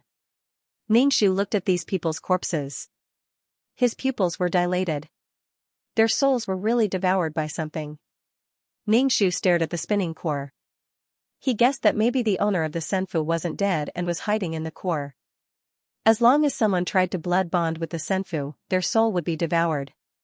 If it encountered a talented person, it would probably take over the body. Ningxu glanced at Yu. People came in one after another. Seeing more and more people in the hall, Yu's expression turned ugly. Yuan comforted Yu. It doesn't matter how many people there are. This Senfu will be yours in the end. Please believe in my feelings. Yu smiled at Yuan. Ningxu didn't look at the lovey-dovey scene between the two of them. Instead, she saw Sherhuidi and little Hunyo Yanjiao in the crowd. These two people were very calmly watching the man they liked being lovey-dovey with another woman. Some people didn't give up and still wanted to immerse their consciousness into the core, but the result was the same and they died very miserably. One after another, inhuman screams sounded in the palace, causing everyone to keep quiet out of fear. This thing was too evil. Ningxu didn't find any disciples of the Tiandao sect in the crowd. Could it be that they were all wiped out? If these disciples really died, the Tiandao sect would tremble in heartache. They could be considered the most talented disciples of the Tiandao sect. Hopefully they were fine. After all, Old Man Wei was an elder of the Tiandao sect. Ningxu didn't have any sense of belonging to the Tiandao sect. Ningxu moved to the side of Yan Jiao and asked her, how does it feel to see the man you like being intimate with another woman? Yan Jiao was obviously shocked by Ningxu, seeing that it was Wei Liangyue, this big pervert. She immediately frowned and said hatefully, none of your business. TSK, I really sympathize with you. If I were you, I would go up and give you 2 big slaps, then kick the place 3 inches below his navel. Ningxu said. Sherhuidi looked at Ningxu coldly, then shifted her gaze away and ignored Ningxu. Yan Jiao said very disdainfully, you speak as if you are a good thing, didn't you also spoil so many women? Luckily for others, Senior Brother Yi is a very good person, it's normal for women to like him. Senior Brother Yi respects women a lot, such a gentle person like him can't be compared to you. Ningxu, alright, these girls who were shrouded in the male lead's halo, their thoughts were very strange. As long as they saw the male lead, they would be attracted to him. Moreover, they would have no complaints and no regrets, deeply loving the male lead. They were also very glad that there were so many sisters who liked you like them. Ningxu shook his head, coughed and broke the silence in the palace, and said, since no one has a way to refine the Senfu, this young master will give it a try. Yu saw that Ningxu was actually standing together with Yan Jiao and Sherhuidi, his face immediately sank and walked over. Yuan immediately followed by Yu's side. Senior sister, Yan Jiao, it's great that you guys are fine. Yu looked at the two people with concern, Yan Jiao's mouth, and said with jealousy, I'm afraid that you didn't even think about us. Now that you have such a beauty by your side, you already forgot about me and senior sister. You bad. Hearing Yan Jiao's words, Yu knew that this outspoken junior sister wasn't angry, but he didn't know what the incomparably cold Sherhuidi was thinking.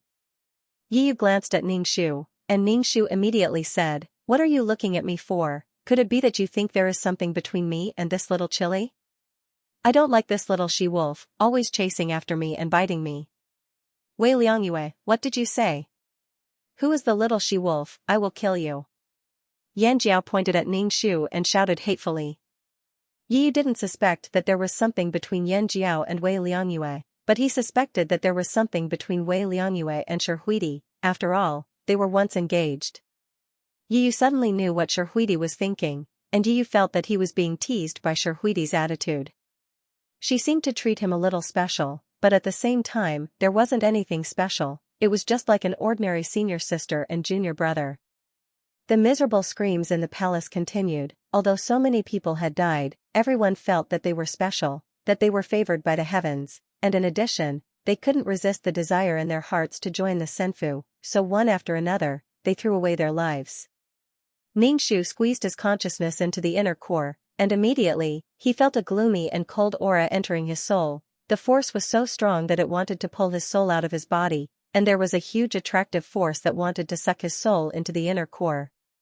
Obediently offer your soul to the god, your soul is very strong, unprecedentedly strong. An old voice sounded in Ningxu's consciousness, and Ningxu didn't enter the inner core, immediately withdrawing his consciousness. Even so, his soul was still exhausted, and his back was drenched in cold sweat. Yu Wenwen looked at Ningxu's appearance, and was surprised that this person didn't die. The people who wanted to form a blood bond with the Senfu were all dead. This person's strength really couldn't be underestimated. F***ck, my spiritual power isn't good enough, I can't even enter the inner core, Ningxu cursed. Yu Wenwen heard Ningxu's words, and immediately felt that he was overthinking. No wonder he didn't die, even his consciousness couldn't enter the inner core. Don't waste your time, you won't be able to obtain this Senfu, Yu Wenwen said very confidently, clearly believing in his own feelings. Ningxu shrugged and didn't speak. He felt that his soul was exhausted, and that in just a few moments, he had used up a lot of his spiritual power. But Ningxu had gotten what he wanted, and there was indeed something wrong with the inner core. He was afraid that the jade tablet was the soul's doing, and that it was all to lure people here. Seeing Ningxu return with a crushing defeat, Yi Yu sneered, and his consciousness entered the inner core. But not long after, Yi Yu's face began to look ferocious. Yu Wenwen and Yan Jiao looked at Yi Yu nervously, and even the cold Sherhuidi looked at Yi Yu.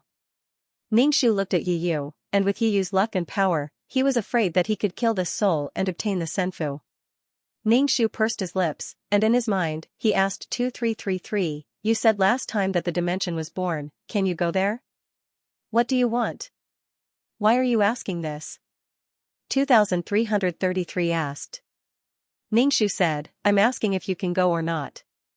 "Well, you really can't go," Ningxu said with disdain. He saw Yi Yu's mouth was bleeding, and he was probably fighting with the soul. Ningxu asked 2333, "Can you go or not?" "I can go, but I don't have enough energy," 2333 said after a moment of silence. "You absorbed so many spirit marrow crystals, and you still don't have enough energy?" Ningxu thought the system was very cunning. 2333 said gloomily, "This kind of energy is not enough for us to go to the place where the dimension is born. If you give me the chaos stones, I will have enough energy," 2333 said.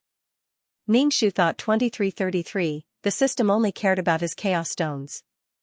It seemed that chaos stones were really good things. Ningxu said calmly, "System, there are some things that I don't want to be calculative about, but don't treat me like a fool. When the time comes, I will complain about you. You cheated players of their things, and you used a loophole in the system to exchange for things for me. When the time comes, you should prepare to go back to the recycle bin. I exchanged for things for you, and you are so ungrateful. I don't have enough energy to save you. You said you would help me find energy, but now you're going back on your word. You want my help, give me a chaos stone, and you threaten me like this. Ningxu, what do you take me for? I may be a mainframe, but you can't bully me like this." 2333's voice was full of anger. Ningxu was speechless. F***ck, why do I feel so guilty? In the end, Ningxu and the system came to an agreement. He gave the fist-sized chaos stone to the system, and the system brought Ningxu to the place where the planar space was growing. Yi was still fighting with the spirit body. Not only was Yi spitting out blood, but his eyes were also bleeding. Clearly, the battle was very intense. A dusky spirit body in Yi's consciousness was clamoring for Yi to give up his body. It wanted to use Yi's body to create an unprecedented legend. Yi was proud and arrogant. He only wanted to kill the person who wanted to steal his body. Not only did he want to kill this old fart, but he also wanted to obtain the senfu. Yi raised his head, and his body emitted a powerful aura. He roared like thunder, "You want my body? Dream on. Die for me first." Yi spat out a mouthful of blood. His face was sinister, and the veins on his forehead were popping out. He looked like he was in extreme pain. Ningxu saw Yi in this state. Now was the time to hit him while he was down. He immediately clenched his fist and smashed it at Yi's head. Yu Wenwen immediately blocked the attack for Yi. However, she was still hit by Ningxu's fist and spat out a mouthful of blood. Yi looked at Ningxu with a pair of red eyes. His eyes were filled with hatred. Because he was absent-minded, he was attacked by the spirit body. He spat out a mouthful of blood. His expression became much weaker, and he took out a medicinal pill and stuffed it into his mouth. "Wei Liangyue, you actually dared to attack senior brother Yi." Xianxia was furious. She pointed her whip at Ningxu. "Big pervert, you dared to hurt my senior brother. I will make you beg for death." Yu Wenwen wiped the blood from the corner of her mouth. She looked at Ningxu with a malicious expression. "You are courting death." Ningxu saw that Yu Wenwen was injured, but she still wanted to protect Yu.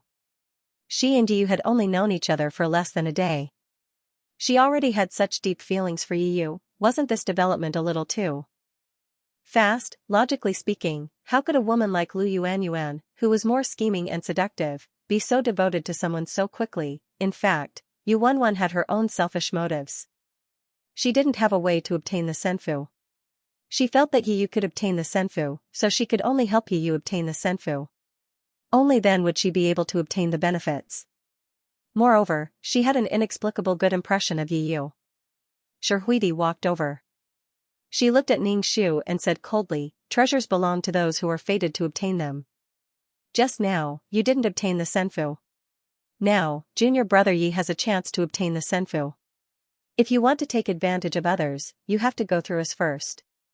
Ningxu deeply understood the principle of many hands make light work. He saw that there were 3 women protecting Yu. Moreover, they were women with high cultivations. "Wei Liangyue, I will definitely kill you." Yu spat out blood and said in a low voice. "See, they want to kill me. I can't just wait for death. Beating a drowning dog is the normal way to go," Ningxu said with a grin. However, he didn't show any mercy as he punched at Shihuidi. He had long wanted to take revenge. When he first arrived in this world, he was beaten so badly by Shihuidi. Shihuidi knew how strong this person was. The 2 squatting stone lions were easily pushed aside. Shihuidi took out her long silk dress and wanted to wrap it around Ningxu's body. However, Ningxu grabbed the long silk dress and used all his strength to throw Shihuidi's body away. Shihuidi crashed into the wall and fell to the ground. She spat out blood and the blood soaked the silk dress. "Senior sister." Xianxia was indescribably shocked. She quickly ran over and helped Shihuidi up. Shihuidi ate 2 medicinal pills and sat cross-legged on the ground to heal her injuries. Xianxia's eyes were red. She originally wanted to roar at Ningxu. However, after being glared at by Ningxu, she immediately felt wronged and shouted, "How can you treat senior sister like this?" Ningxu was too lazy to pay attention to her. Xianxia was really naive. Although she was lively and cute, she always did things according to her own wishes. For example, she always wanted Yu to kill her. But now, she was complaining like this. Did she really think that he should spoil Shihuidi just because she was his fiancée? Yu saw that Shihuidi was injured. His originally red and bleeding eyes were now bleeding even more. Yu took a deep breath. He took out 2 medicinal pills from his storage pouch and swallowed them. "Today, I want to see who will destroy who." Yi Yu's words seemed to be directed at the possessed soul. However, it also seemed to be directed at Ningxu. When Yu Wenwen saw that Huidi was injured, she bit her lips tightly and looked warily at Ningxu. Ningxu moved his fist and looked at Yu Wenwen. Then, he threw a punch at Yu Wenwen. To be honest, Ningxu especially liked the feeling of fighting barehanded. This feeling of punching flesh was the best. When Yu Wenwen saw Ningxu's fist, she originally wanted to dodge. However, when she thought of Yi Yu behind her, Yu Wenwen chose to take it head-on. A spirit artifact that resembled a shield appeared in Yu Wenwen's hand. The spirit artifact emitted a low glow. Yu Wenwen had injected almost all her yuan qi into the spirit artifact, hoping that the spirit artifact would be able to block the opponent's fist. It was ridiculous. She was clearly holding a spirit artifact in her hand, but she had no confidence against this man's physical body. Yu Wenwen began to doubt whether Yi Yu would be able to obtain the senfu. Ningxu directly smashed his fist against the spirit artifact. Yu Wenwen took a few steps back. Her hand hung limply by her side. The huge force had shattered her bones. Yu Wenwen's mouth was bleeding uncontrollably. Yu Wenwen hurriedly ate a pill. Her entire body was dispirited and her face was extremely pale. Even her shimmering peach blossom eyes had dimmed a lot. Ningxu blew on his fist. This was the pinnacle of strength. Ningxu understood that the path he would take in the future was to walk the path of strength. He would use strength to break through technique. Yi Yu raised his head and roared angrily.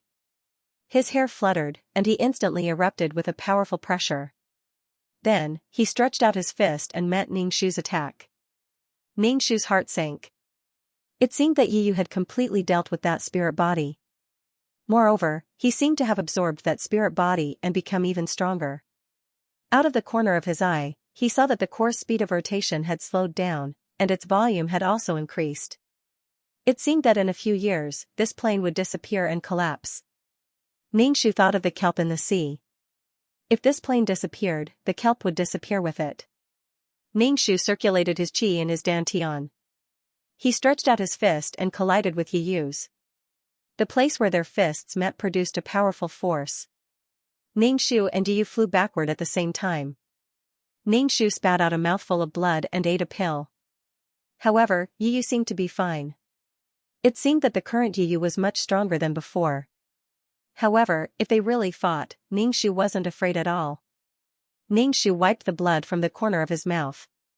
He clenched his fist and looked at Yi Yu warily. Yi Yu's eyes were filled with killing intent. He said coldly, "You have to pay the price for injuring them." Ningxu chuckled. "This young master can hit whoever he wants. What can you do to this young master?" Yi Yu's face was livid. He clenched his fist and charged at Ningxu. He fought with Ningxu barehanded. The surrounding people watched the battle between the two in silence. Both of them were human-shaped beasts. Ningxu and Yi Yu couldn't do anything to each other. Every time their fists collided, Ningxu would feel pain in her internal organs. Yi Yu also felt that his opponent's fists were like rocks, and the bones in his hand were about to shatter. Yi Yu was most proud of his tough body that other cultivators couldn't compare to. He cultivated the ancient body refinement technique, but now, a person whose strength and body were stronger than his suddenly appeared. Moreover, it was the person he had always thought was trash. Yi Yu was determined to determine the victor, and he wanted to kill Wei Liangyue.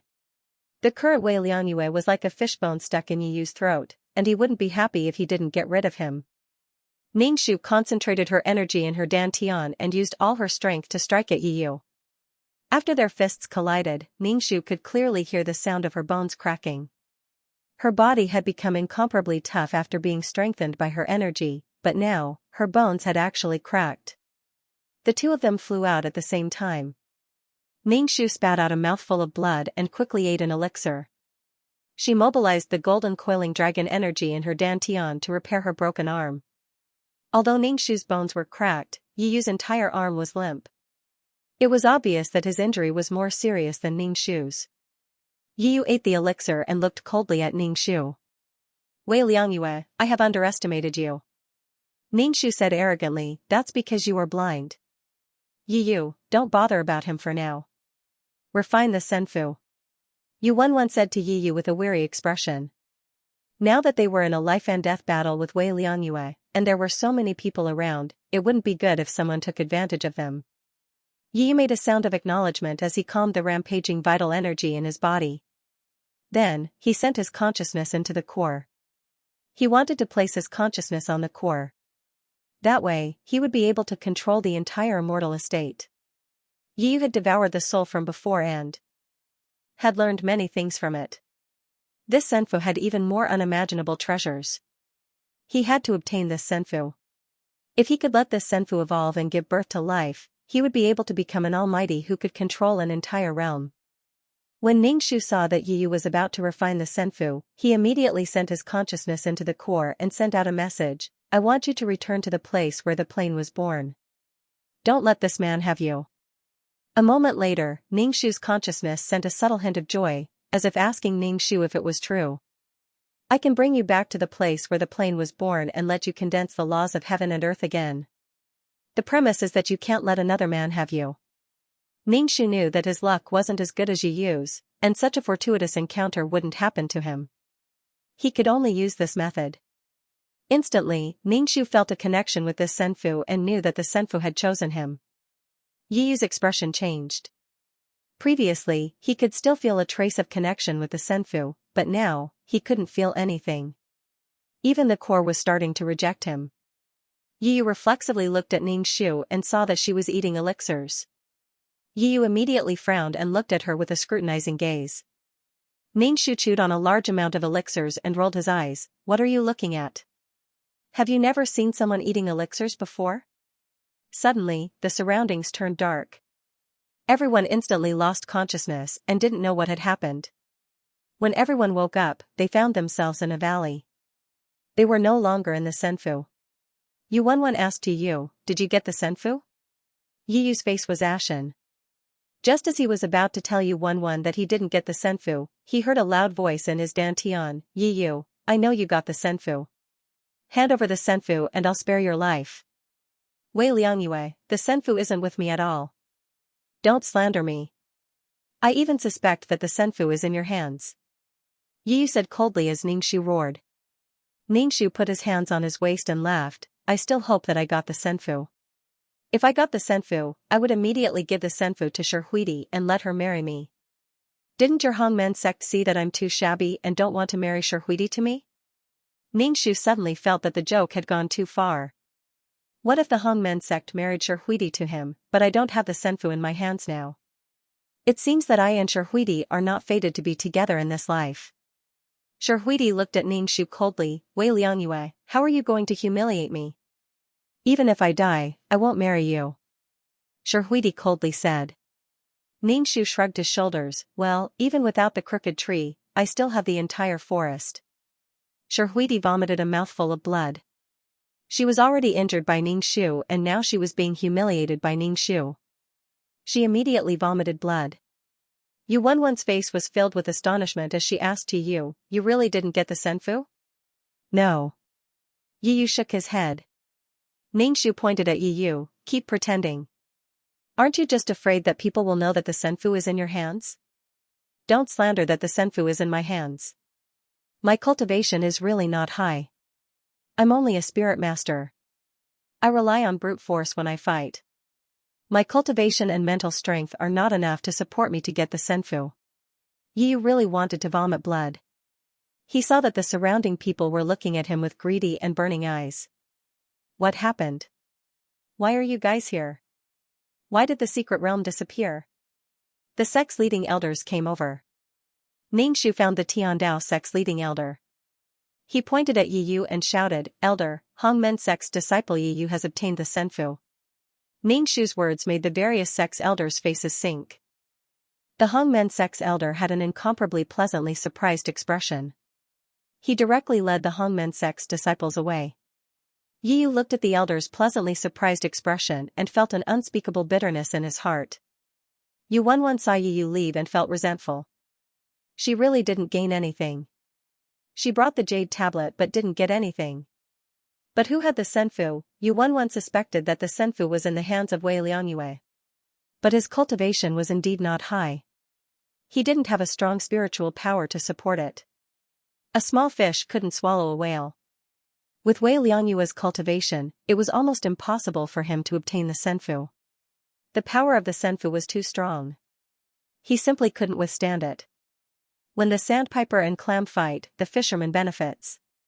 She didn't know who was the one who hid behind the scenes and obtained the benefits. But she didn't get anything. She was busy for nothing and was even injured. Yu Wenwen felt so sullen in her heart. She was the chief disciple of the blood-refining sect. She had never been in such a difficult situation before. She was even schemed against like this. Yu Wenwen vomited a mouthful of blood and could only leave. The secret realm had disappeared. Especially since Hong Men had obtained the senfu. Hong Men's strength would soar like a geyser. Everyone went back one after another. The Tiandao sect's leading elder had a worried expression. He looked at Ning Su and sighed, "I didn't expect you to come back alive. Your father's plan was not in vain. We will go back first." The leading elder Ning Shu said. Ning Shu didn't know how to tell the elder that the Tiandao sect's disciples were all wiped out except for her. The Tiandao sect's leading elder brought Ning Shu to meet up with the other disciples. Ning Shu saw that the 4 disciples who should have been completely wiped out were fine. "You guys are fine?" Ning Shu asked in surprise. Lu Qinyang looked at Ning Shu with a complicated gaze and said, "We didn't enter the palace. The checkpoint was too dangerous, so we backed out." When they entered the entrance, the first checkpoint was a powerful spirit beast. Without Ning Shu by their side, they couldn't beat the spirit beast at all, so they backed out. They waited outside the palace for Ning Shu to come out. In the end, their consciousness turned black and they left the senfu. After such a thing happened, everyone knew that the senfu had been refined. Lu Qinyang still wanted to get the senfu, but he didn't even enter the palace. His face was burning. Ning Shu felt that these people were lucky not to have entered the palace. Many people had died in the palace, and their souls had been devoured. They couldn't even reincarnate. Ning Shu boarded the spirit ship, and the others followed. As soon as he relaxed, Ning Shu felt very tired. He had been fighting non-stop in the secret realm, and his nerves were tense. Now, he felt pain all over. Ning Shu leaned against the cabin and fell asleep. The others didn't disturb him, but they kept sizing up Ning Shu. Lu Qinyang still wanted to ask Ning Shu about the situation in the palace, but seeing that he had fallen asleep, he gave up. When they arrived at the Tiandao sect, Ning Shu was woken up by the leading elder. The leading elder Ning Shu asked, "Was the senfu really refined by the disciples of the Hongmen sect?" Ning Shu nodded without hesitation and said firmly, "It was taken away by Yu of the Hongmen sect. Now, the secret realm for the disciples of the various sects is gone. There are many treasures in the secret realm of the elders. I heard that there is also a 10,000-year-old spirit marrow." 10,000-year-old spirit marrow? The leading elder's voice trembled. "Is this news accurate?" Ning Shu shrugged his shoulders. "I don't know about this, but it's probably true. The secret realm is really big, and there are many good things, but these places are too dangerous." The more Ning Shu said, the more the leading elder's face sank. If this thing was in his own hands, he would probably laugh his teeth off.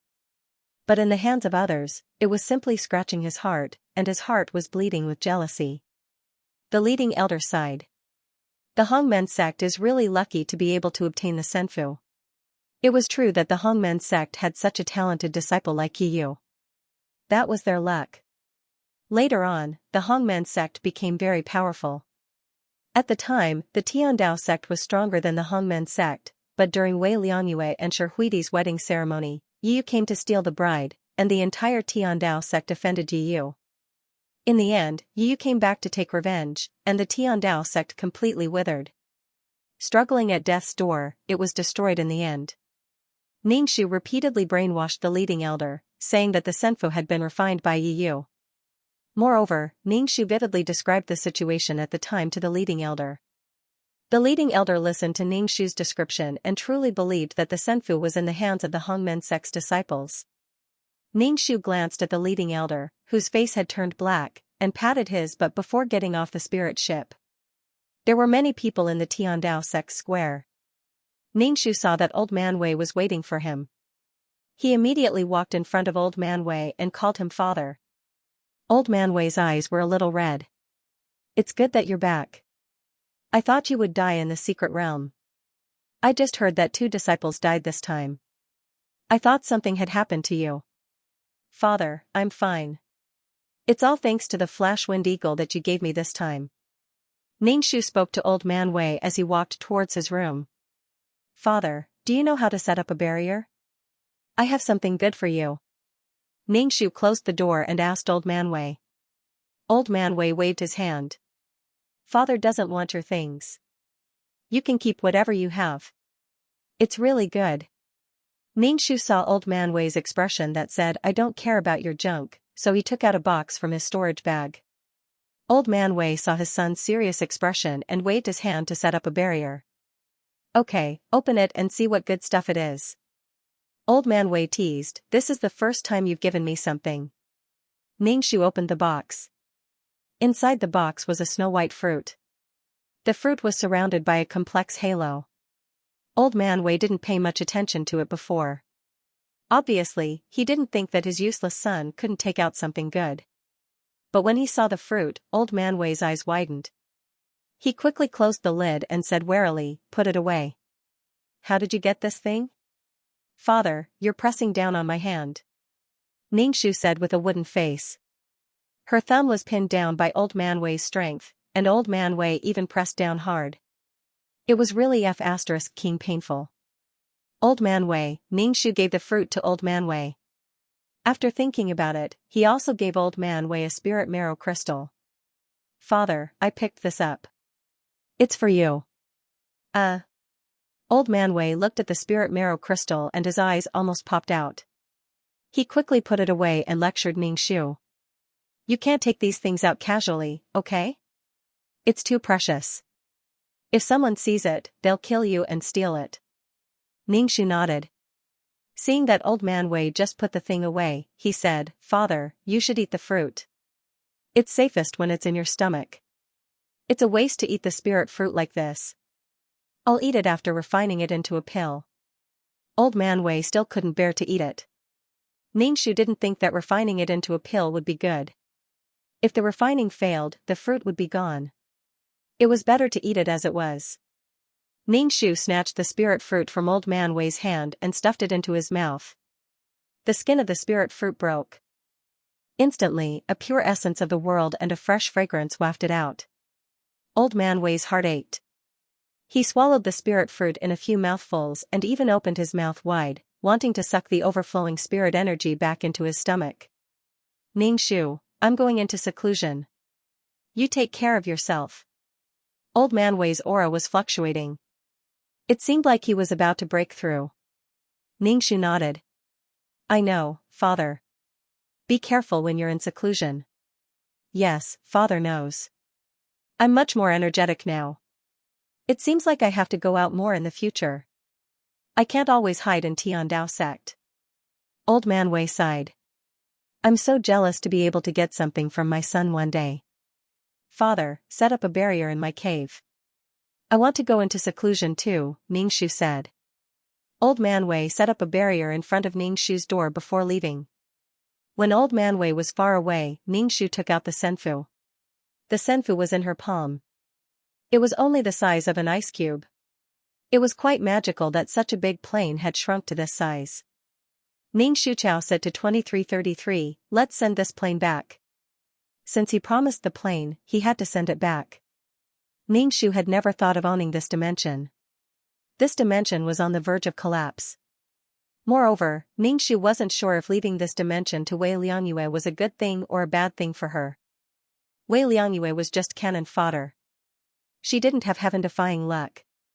Even if she had something good, it would be a gift to others. With this thing on her, she would probably end up the same way. After thinking about it, Ningxu still wanted to send this dimension to the place where the dimension gave birth to the laws. 2333 Ningxu asked, have you really thought it through?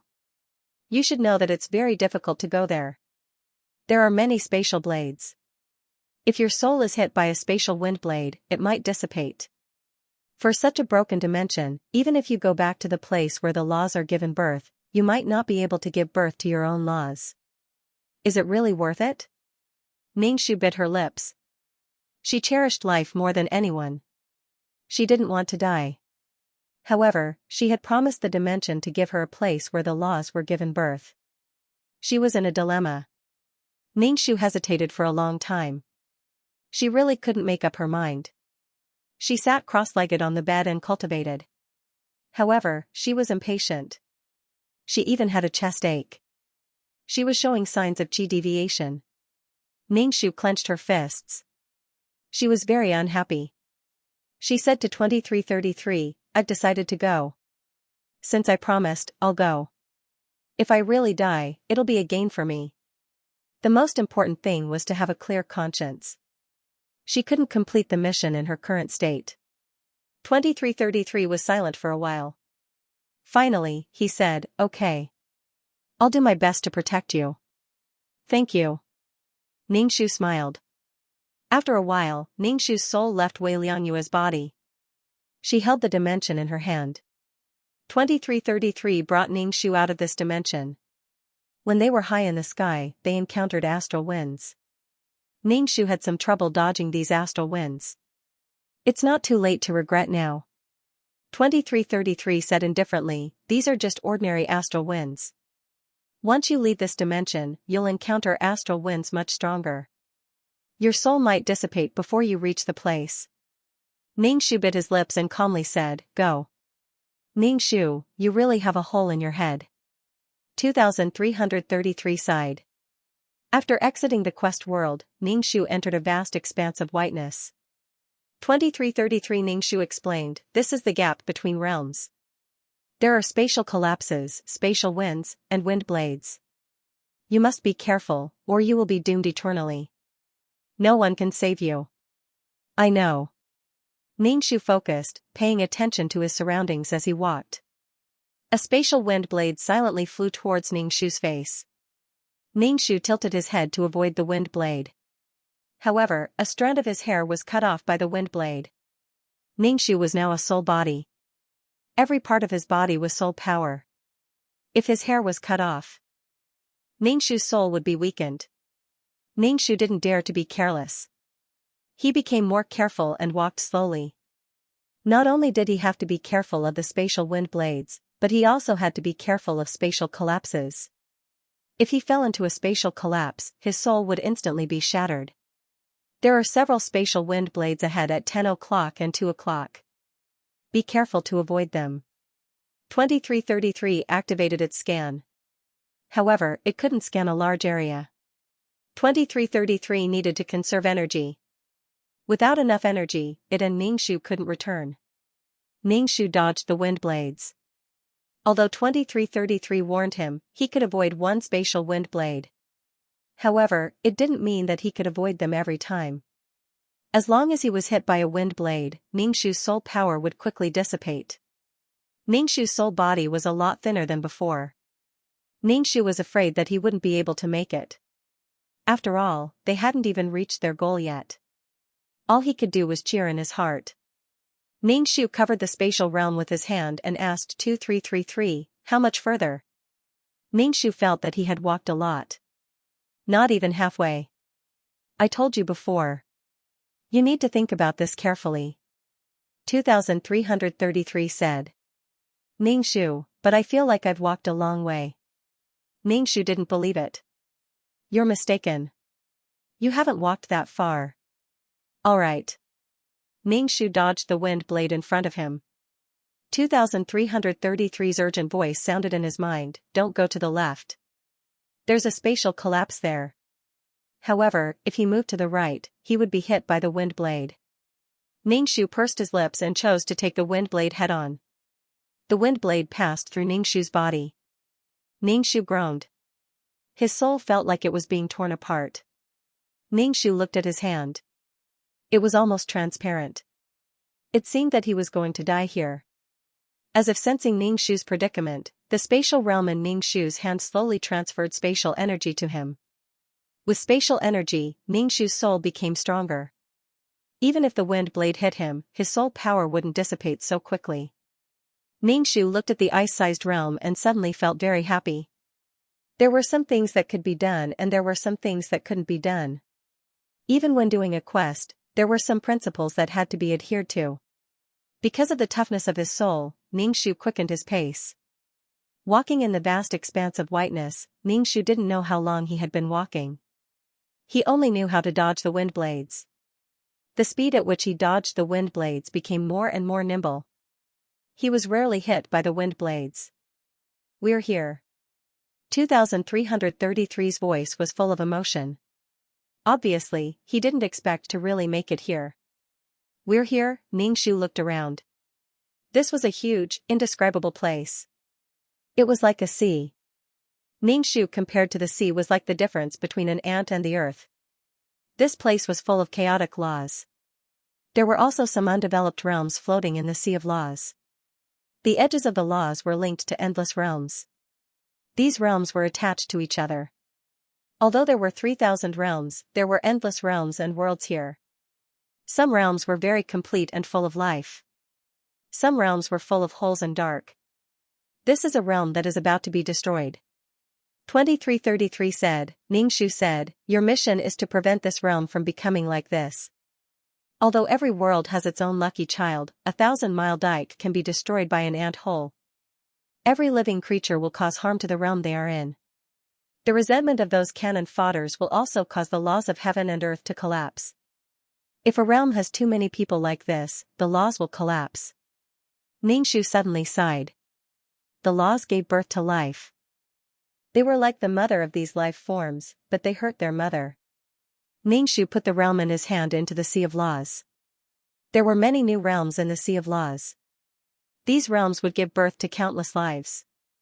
After sending the plane space here, Ningxu's heart relaxed. She felt that this place was filled with Hongmeng purple qi, so she sat down and cultivated. Using her peerless martial arts, the Hongmeng purple qi merged into Ningxu's body, making her soul stronger. "Don't delay, we should go back. It's been a bit long." 2333 saw that Ningxu seemed to be addicted to cultivation and reminded her. Ningxu suddenly thought of something and asked, "There are many creatures in that space, such as kelp, what will happen to them?" "The plane will gradually give birth to its own laws, the animals living in it will adapt to these laws." "Ningxu, I find that you're too nosy, aren't you tired?" 2333's tone was filled with disdain. Ningxu curled her lips, "I'm just asking, it's not like I'll lose a piece of meat." Ningxu stood up and was about to leave when she saw someone in the distance, wearing a black trench coat, tall and straight, walking directly across the Sea of Law. In 2 breaths, the person disappeared. School doctor uncle, who did she just see?" "School doctor uncle," Ningxu shook her head, "that's impossible, how could the school doctor uncle appear here?" But the person just now was indeed the school doctor uncle. Ningxu had met the school doctor uncle twice, and when she was a zombie, she stayed with the school doctor uncle for a long time. So Ningxu was very familiar with the school doctor uncle. Just now, she knew that it was the school doctor uncle, but why was the school doctor uncle here? Why? Ningxu was scratching her heart and lungs. If she had known, she would have called out to the uncle, but the uncle disappeared too quickly, she didn't even have time to react and the uncle was gone. 2333, did you see that just now? Ningxu asked 2333 for confirmation. See what? 2333 asked. Ningxu anxiously said, "It's a man wearing a black trench coat, looking very demonic and perverted, he just walked across the Sea of Law." "You're seeing things." 2333 said faintly, "No one has ever walked across the Sea of Law, you have presbyopia." F***ck, I really saw it, such a big lump, do you think I'm blind? Ningxu said unhappily. "You're seeing things." 2333 said. "I really saw it, trust me." She just saw it clearly, it was really the uncle, trust me. "You're seeing things." Ningxu. There was a shadow in Ningxu's heart. Could it be that she was really seeing things? Impossible, her eyesight was 15. Looking at the lake of law, there was no figures figure, there was an endless space that was endless plain space, she couldn't find the one she just now. Ningxu turned and left, going back the way she came. Her soul power was stronger than when she came, facing the attack of the spatial wind blade. Ningxu felt very familiar with it. She was rarely hit by the spatial wind blade. Along the way back to Wei Liangyue's body, Ningxu opened his eyes and moved his body. He found that his body was incomparably stiff, and when he moved, his bones made cracking sounds. Was this Rusty? Walking slowly in the room, he moved his body a bit, only then did it not feel so stiff. When the soul and the body were completely merged, Ningxu sat on the bed and began to cultivate. The golden coiling dragon in his dantian swam. It was like a real dragon. Ningxu took out a fingernail-sized spirit marrow crystal and swallowed it. Instantly the spirit chi swarmed, rushing towards his dantian. It was as if the spirit chi was going to break through his dantian. The golden coiling dragon in his dantian was immediately excited. It crazily absorbed the spirit chi, and when it finished absorbing it, the golden coiling dragon chi suddenly exploded. Ningxu was dumbfounded for a moment. How did it suddenly explode? Could it be that the spirit chi was too much to take? Although the golden coiling dragon chi exploded, Ningxu was not injured. The golden coiling dragon chi exploded out of his dantian, merging into every corner of his body. Ningxu even felt that his cells were devouring the spirit chi. Clenching his fist, Ningxu found that his strength had increased. Just lightly slapping the table, the heavy table was smashed into pieces. His body was filled with power. It was only at this time that this seemingly low-level secret manual revealed its outstanding appearance in this plane world suitable for cultivation. Ningxu had never paid much attention to this secret manual. When she first obtained this secret manual, the system had only given her 100 points when she exchanged for it. It didn't seem worth much, but Ningxu had always been cultivating it. She never knew that this secret manual was so powerful. From now on, if he cultivated this secret manual, even in a world limited by the laws, he could increase his strength and protect himself. Ningxu continued to cultivate, recultivating the qi in his body. Once the qi was cultivated, Ningxu took out the spirit marrow crystal and swallowed it. The spirit qi was finally absorbed by the qi. Ningxu did not go out to cultivate. She did not know what happened outside. Old Man Wei came out of seclusion to find her. When Ningxu saw Old Man Wei for the first time, she thought that Old Man Wei's cultivation had been abolished. The current Old Man Wei's body did not have the slightest fluctuation of spirit qi. There was no pressure from an expert. He was simply ordinary, just like an ordinary person. "Father, what's wrong with you? Did your seclusion fail?" Ningxu hurriedly asked. Her powerful father was her strong backing. Old Man Wei said in a bad mood, "Can't you hope for something good for me? I've broken through the bottleneck and returned to my original state. Stinking brat, the outside world is in chaos. I still didn't know that my son was so powerful." Ningxu raised her eyebrows and asked, "What's wrong?" "I heard from the disciples that came back from the secret realm that you and Yiyu of the Hongmen sect were evenly matched. When did you become so strong?" Old Man Wei asked suspiciously.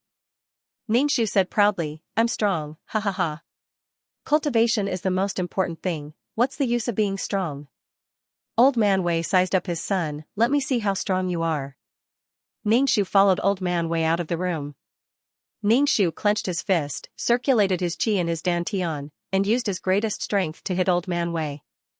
Old Man Wei directly used his hand to grab Ningxu's fist and took 2 steps back. Old Man Wei's face revealed a shocked expression. His son's strength was simply beyond his imagination.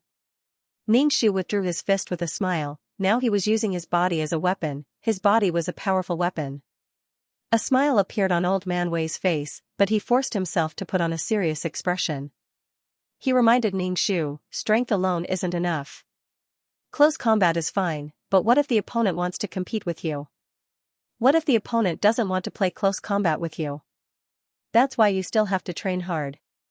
Ningxu nodded and said, "I know, I will definitely work hard." "Father, what happened outside?"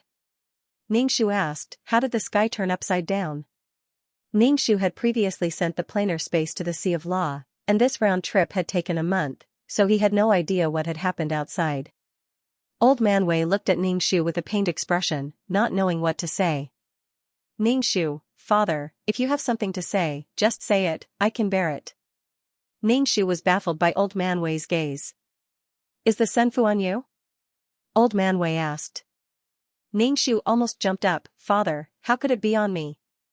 If it was on me, I would have told you long ago." "That's good." That little bastard from Hongmen's sect said that the Senfu was on you. Sure enough, he was under too much pressure and wanted to divert the trouble. Old Man Wei's face was very ugly. Ningxu quickly asked what was going on. Old Man Wei had gone into seclusion before and only knew about this after coming out. It was in the secret realm that Ningxu jumped out and said that the Senfu had been refined by Yi Yu. Most people believed that the Senfu was on Yi Yu.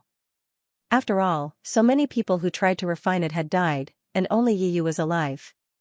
Everyone in the secret realm agreed with Ningxu's words and believed what they saw.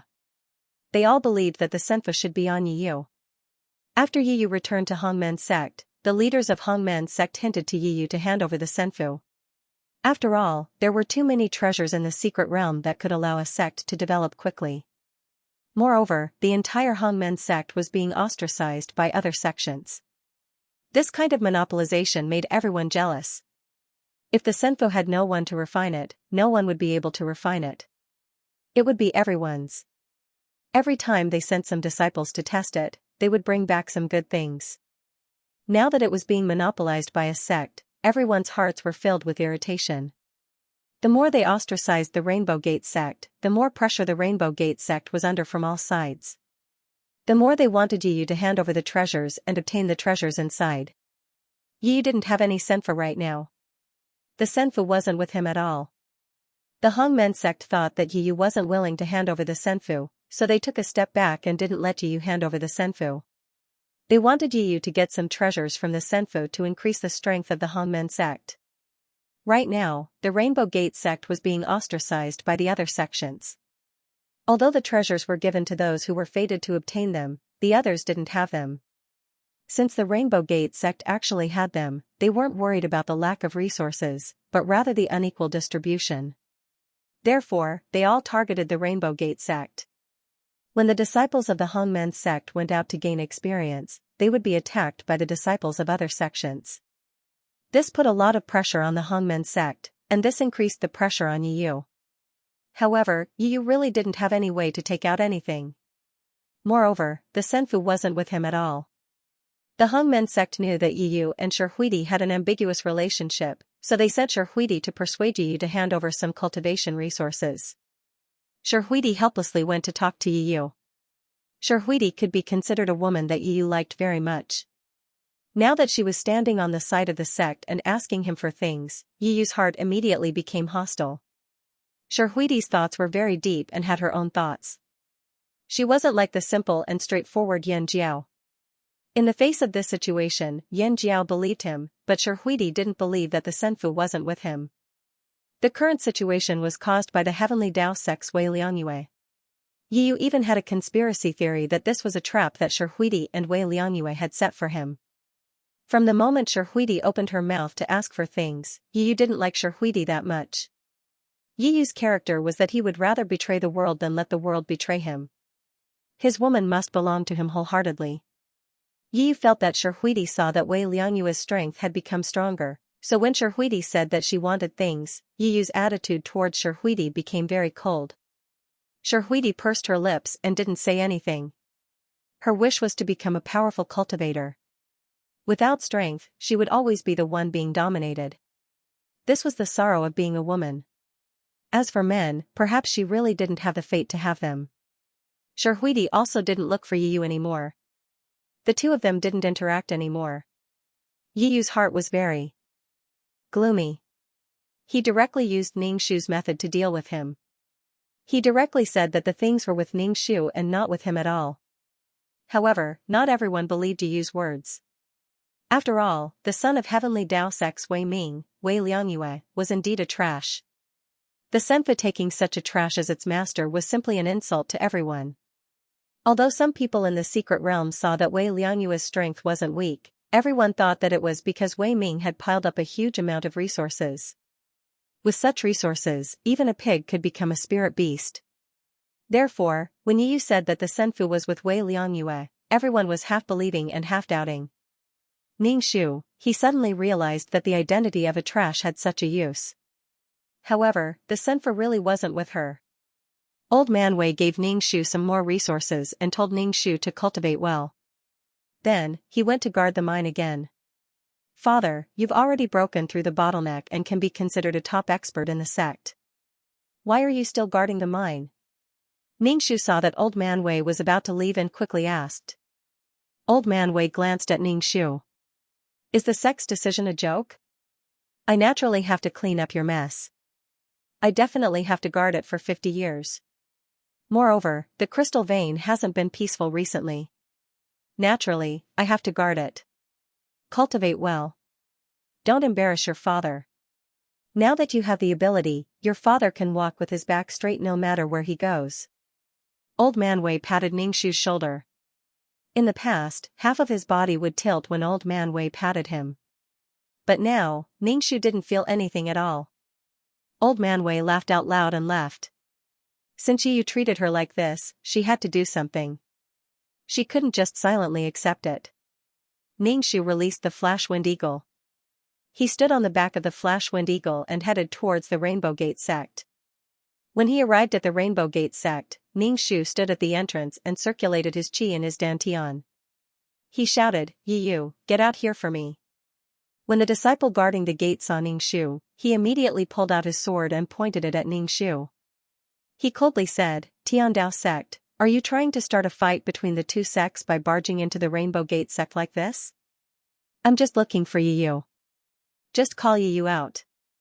This is a matter between me and Yu. It has nothing to do with Tiandao sect and Rainbow Gate sect." Ningxu said indifferently. A disciple of the Rainbow Gate sect went to call Yu. When Yu came out and saw Ningxu, his eyes immediately turned red. His eyes were especially red when he saw his enemy. "Wei Liangyue, you actually dared to come here." Yiyu's voice came out from between his teeth. It was very sinister. "Why can't I come here?" Ningxu saw Yiyu's haggard expression. There was a lingering gloominess between his brows. It was obvious that he was under a lot of pressure during this period of time. Little Hunyou Yanjiao stood beside Yiyu. Her eyes were red as she looked at Ningxu with hatred. She pointed at Ningxu and said, "Look at what you've done to senior brother Yi." Yanjiao believed in her senior brother Yi unconditionally. She believed that the thing wasn't on Yiyu. Hearing Yanjiao's accusation, Ningxu rolled his eyes. "Which eye of yours saw me harm him?" Instead, it was Yiyu who didn't want to hand over the Senfu's resources, so he framed the Senfu on me.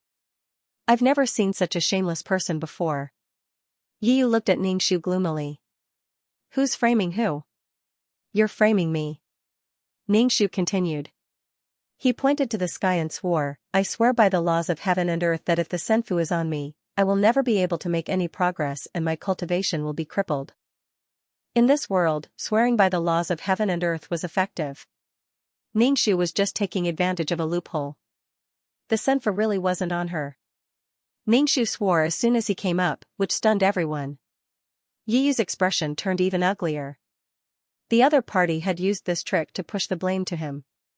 Even if he could swear now, others might not necessarily believe him. Yiyu, who had always been smooth sailing, didn't expect that he would one day encounter such a situation. You. Although Yan Jiao was straightforward, it didn't mean that she was stupid. Right now, everything Yiyu did was useless. Yan Jiao was so angry that tears fell from her eyes. She took the whip from her waist and rushed over, lashing out at Ningxu. "I'll beat you to death, you vicious B***tch." Ningxu grabbed the whip that Yan Jiao threw at him and flung her away. Yan Jiao was thrown to the ground, but she wasn't injured. She got up from the ground and said to Yiyu with tears in her eyes, "Senior brother Yi, no matter what, I believe you." Yiyu gently wiped away the tears on Yan Jiao's face and comforted her. "These difficulties are temporary." Ningxu looked at the two of them being lovey-dovey. He turned around and jumped onto the back of the Flashwind Eagle. He said coldly to Yiyu, "If you try to frame me again, I will beat you up." In fact, Ningxu really wanted to kill Yiyu, but in front of so many people from the Hongmen sect, he didn't have the advantage. Yiyu looked at Ningxu with gloomy and hateful eyes. "Today's humiliation, I'll pay you back 100 times over." Ningxu patted his chest. "I'm so scared, just come and find me." Ningxu stood on the back of the Flashwind Eagle and looked down at Yiyu. Sparks flew when their eyes met. After returning to the Heavenly Road sect, Ningshu met Lu Qinyang, who was obviously waiting for him. Seeing Ningshu, Lu Qinyang immediately said, "Junior brother Wei, are you interested in going out to train together? This time we're going to the Thunder Canyon. There are spirit fruits that can strengthen your body. Let's team up and go." Ningshu wasn't interested at all. These people wanted to drag him to be their hired thug. Ningshu waved his hand and said no, then went to cultivate. Lu Qinyang's face trembled. No matter how dissatisfied he was, he didn't dare to say it out loud. He could only look at Ningshu's back and coldly snort in his heart. Ningshu returned to his cave and continued to cultivate. Right now, he wanted to cultivate his essence. His current body's aptitude was much better than before. His body had been transformed by the golden coiling dragon energy. Although it wasn't as amazing as Yiyu's, it was still barely enough to be considered a genius. Ningshu absorbed the essence crystals that Wei Ming gave her, and her cultivation level also rose rapidly. While she was still cultivating, Ningshu felt that someone had touched an enchantment, and stopped cultivating. When he came out of the room, he saw a female disciple with revealing clothes. She was holding snacks and tea in her hands. She was blocked by the barrier outside the room and stood awkwardly at the door. Seeing Ningshu come out, the female disciple immediately smiled sweetly. She swayed her enchanting body and walked in front of Ningshu. Ningshu immediately smelled an elegant fragrance. As soon as he smelled this fragrance, Ningshu felt his body become restless, and his lower abdomen became a little tight. Ningshu, F*CK, F*CK, F*CK, F*CK, there's a F** king reaction. Ningshu really wanted to use a knife to castrate himself. The female disciple looked at Ningshu's strange expression. She smiled charmingly and said to Ningshu, "Senior brother Wei, you haven't come to find Lan'er for a long time. Have you forgotten about Lan'er?" This woman was here to seduce him. He guessed that it was because of Wei Liangyue in the past. But now, she wanted Ningshu to F***ck off with this woman. Ningshu very righteously rejected this female disciple's embrace. Moreover, he didn't give her any face and closed the door. This made the female flute player named Lan'er so angry that she almost smashed the snack tray. In the end, she could only leave in anger. These women all treated Wei Liangyue as a resource provider. They didn't want to do sect missions to obtain resources. Ningshu didn't say anything about them taking such a crooked path. Everyone had their own way of living. But Ningshu definitely wouldn't F***ck off with these women. Ningshu directly hung a cultivation do not disturb sign on his door. He focused on cultivation. There was nothing more important than strength. But during this time, something big happened. Yiyu betrayed the Rainbow Gate sect and took away the daughter of the Rainbow Gate sect leader, little tigress Xianxia. When Ningshu heard about this, he smacked his lips. That little pepper actually ran away with Yiyu. She was originally a heavenly daughter, but now she had to wander with Yiyu. Now that Yiyu was carrying a treasure like the Senfu, he would be hunted down wherever he went. Moreover, the Rainbow Gate sect might even hunt down Yiyu. Fuck, he actually kidnapped the sect leader's daughter. This was simply a great humiliation. In such a situation, Yan Jiao still followed Yiyu. She was simply dead set on following him. Ningshu was more puzzled about why Shihuidi didn't follow him. Yiyu betraying the Rainbow Gate sect was within Ningshu's expectations. Yiyu didn't have the Senfu in his hands, but he was forced to hand it over by the Rainbow Gate sect. Moreover, Yiyu was a man of his own. He never had any intention of sacrificing himself for the sect. As for how loyal he was to the Rainbow Gate sect, even Yiyu himself wouldn't believe it. But if Yiyu went out like this, who knew how many fortuitous encounters and treasures he would obtain? Even if Yiyu was hunted down, he would still be able to turn misfortune into blessings.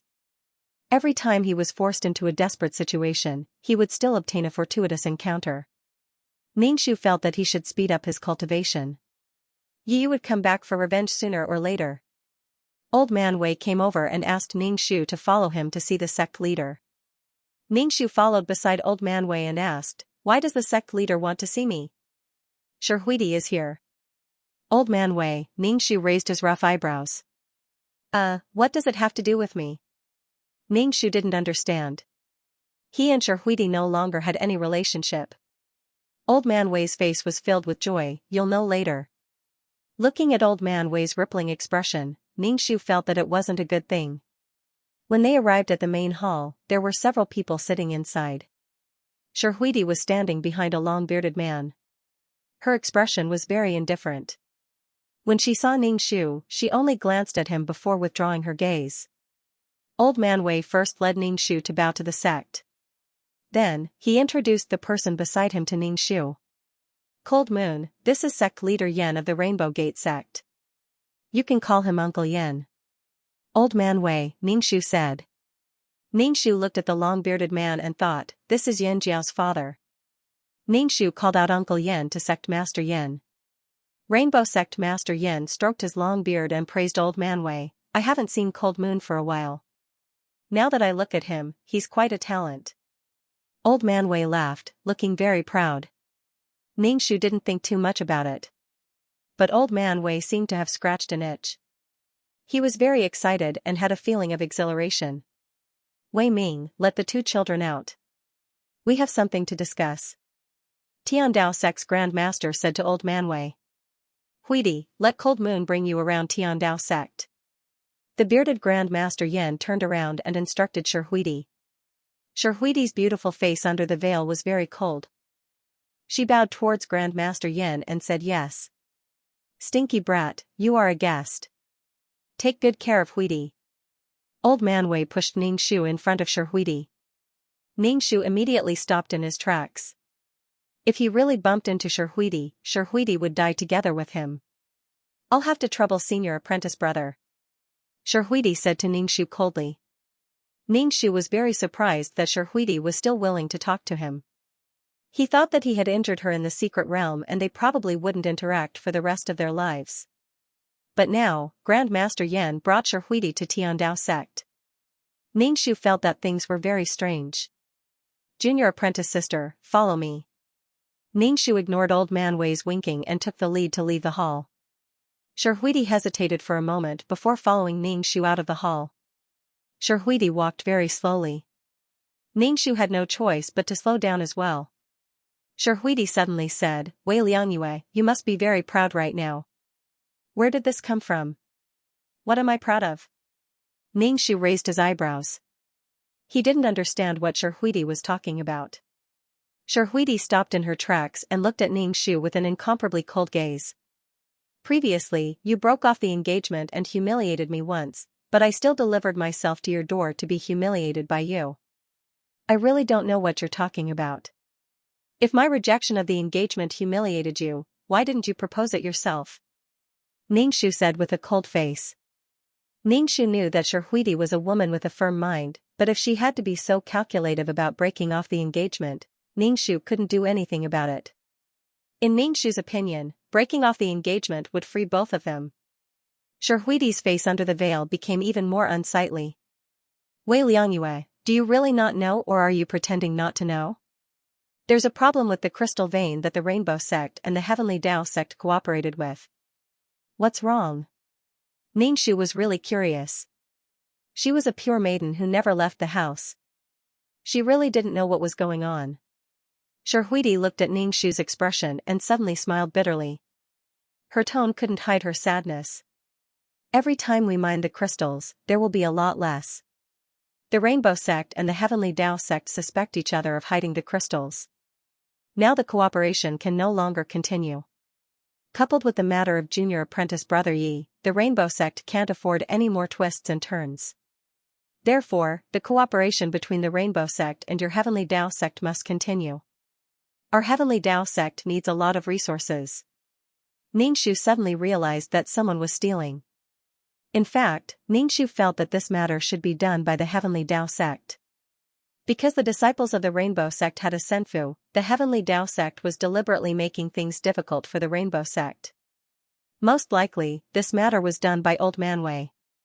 Now, the sect master of the Rainbow Sect had personally come to talk about cooperation and even called Sherhuidi.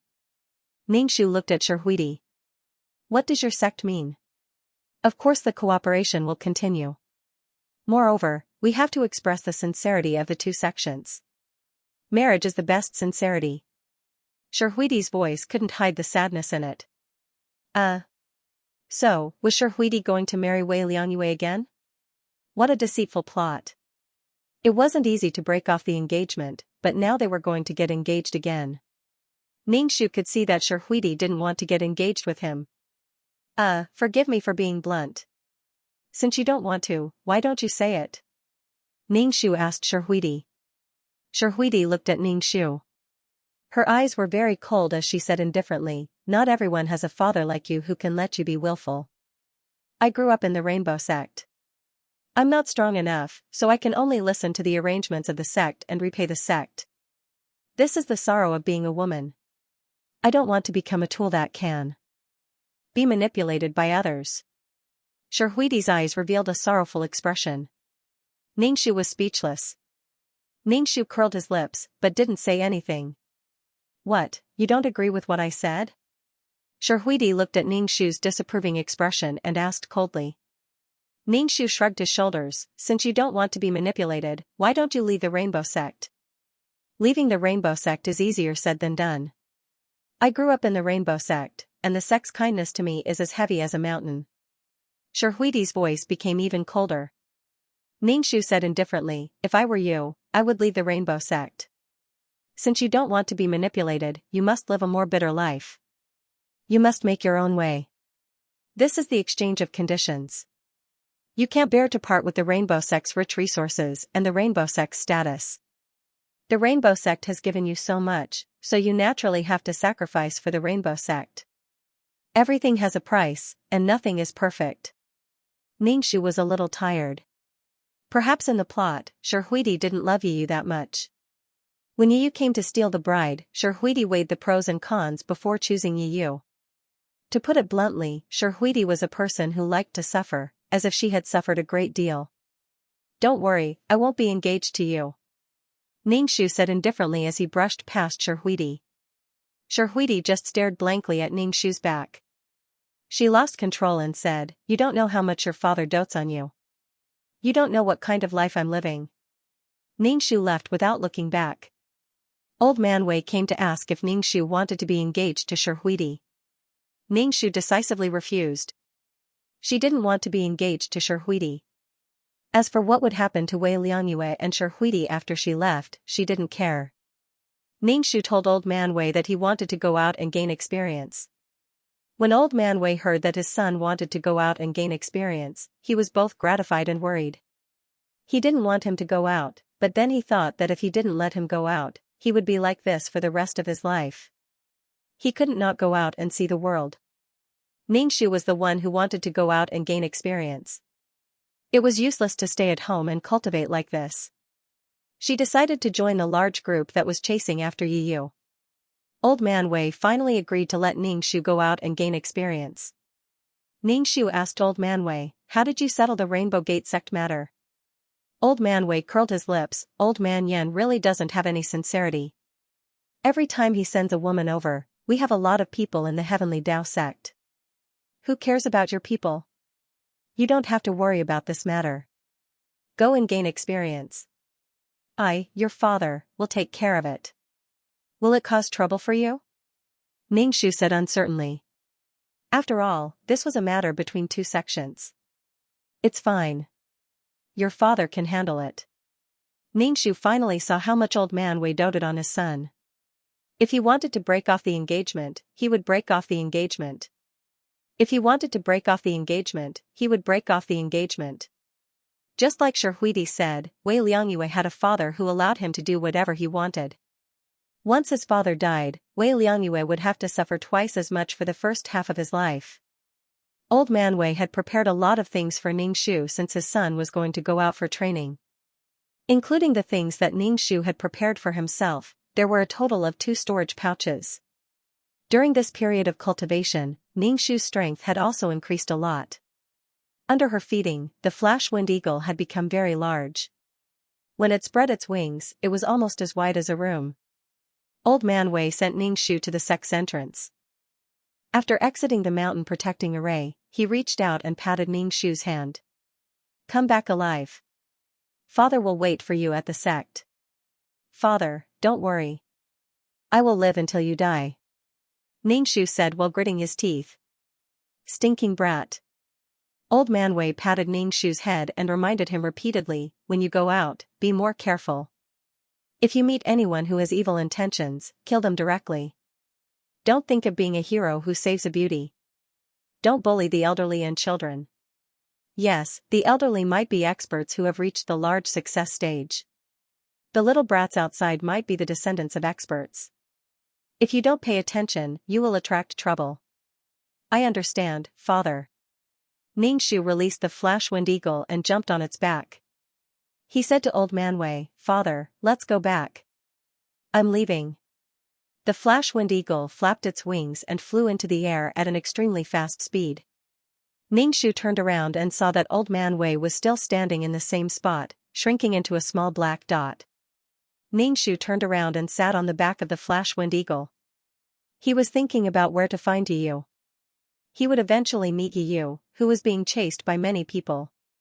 If he wanted to get Yu's senfu, he would only need to spend some crystals to get clues about Yu. Seeing a small town in the distance, Ningshu patted the back of the flash wind eagle and had it descend. When they arrived at the entrance of the town, Ningshu put away the flash wind eagle and walked into the town's restaurant. He thought that it would be easy to get information in a place like this where people from all walks of life would gather. Ningshu ordered some food.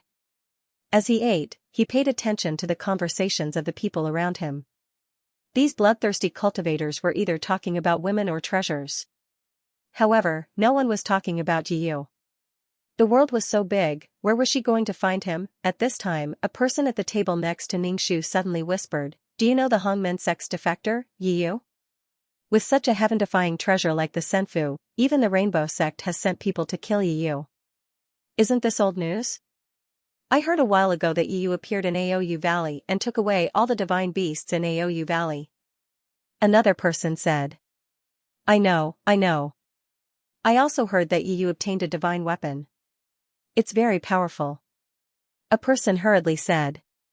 Ningshu, he felt that Yu's existence was like a locust. Wherever he went, not even a blade of grass would grow. All the good things were taken away. Ningshu went over and asked the people, Brothers, do you know where Yu is right now?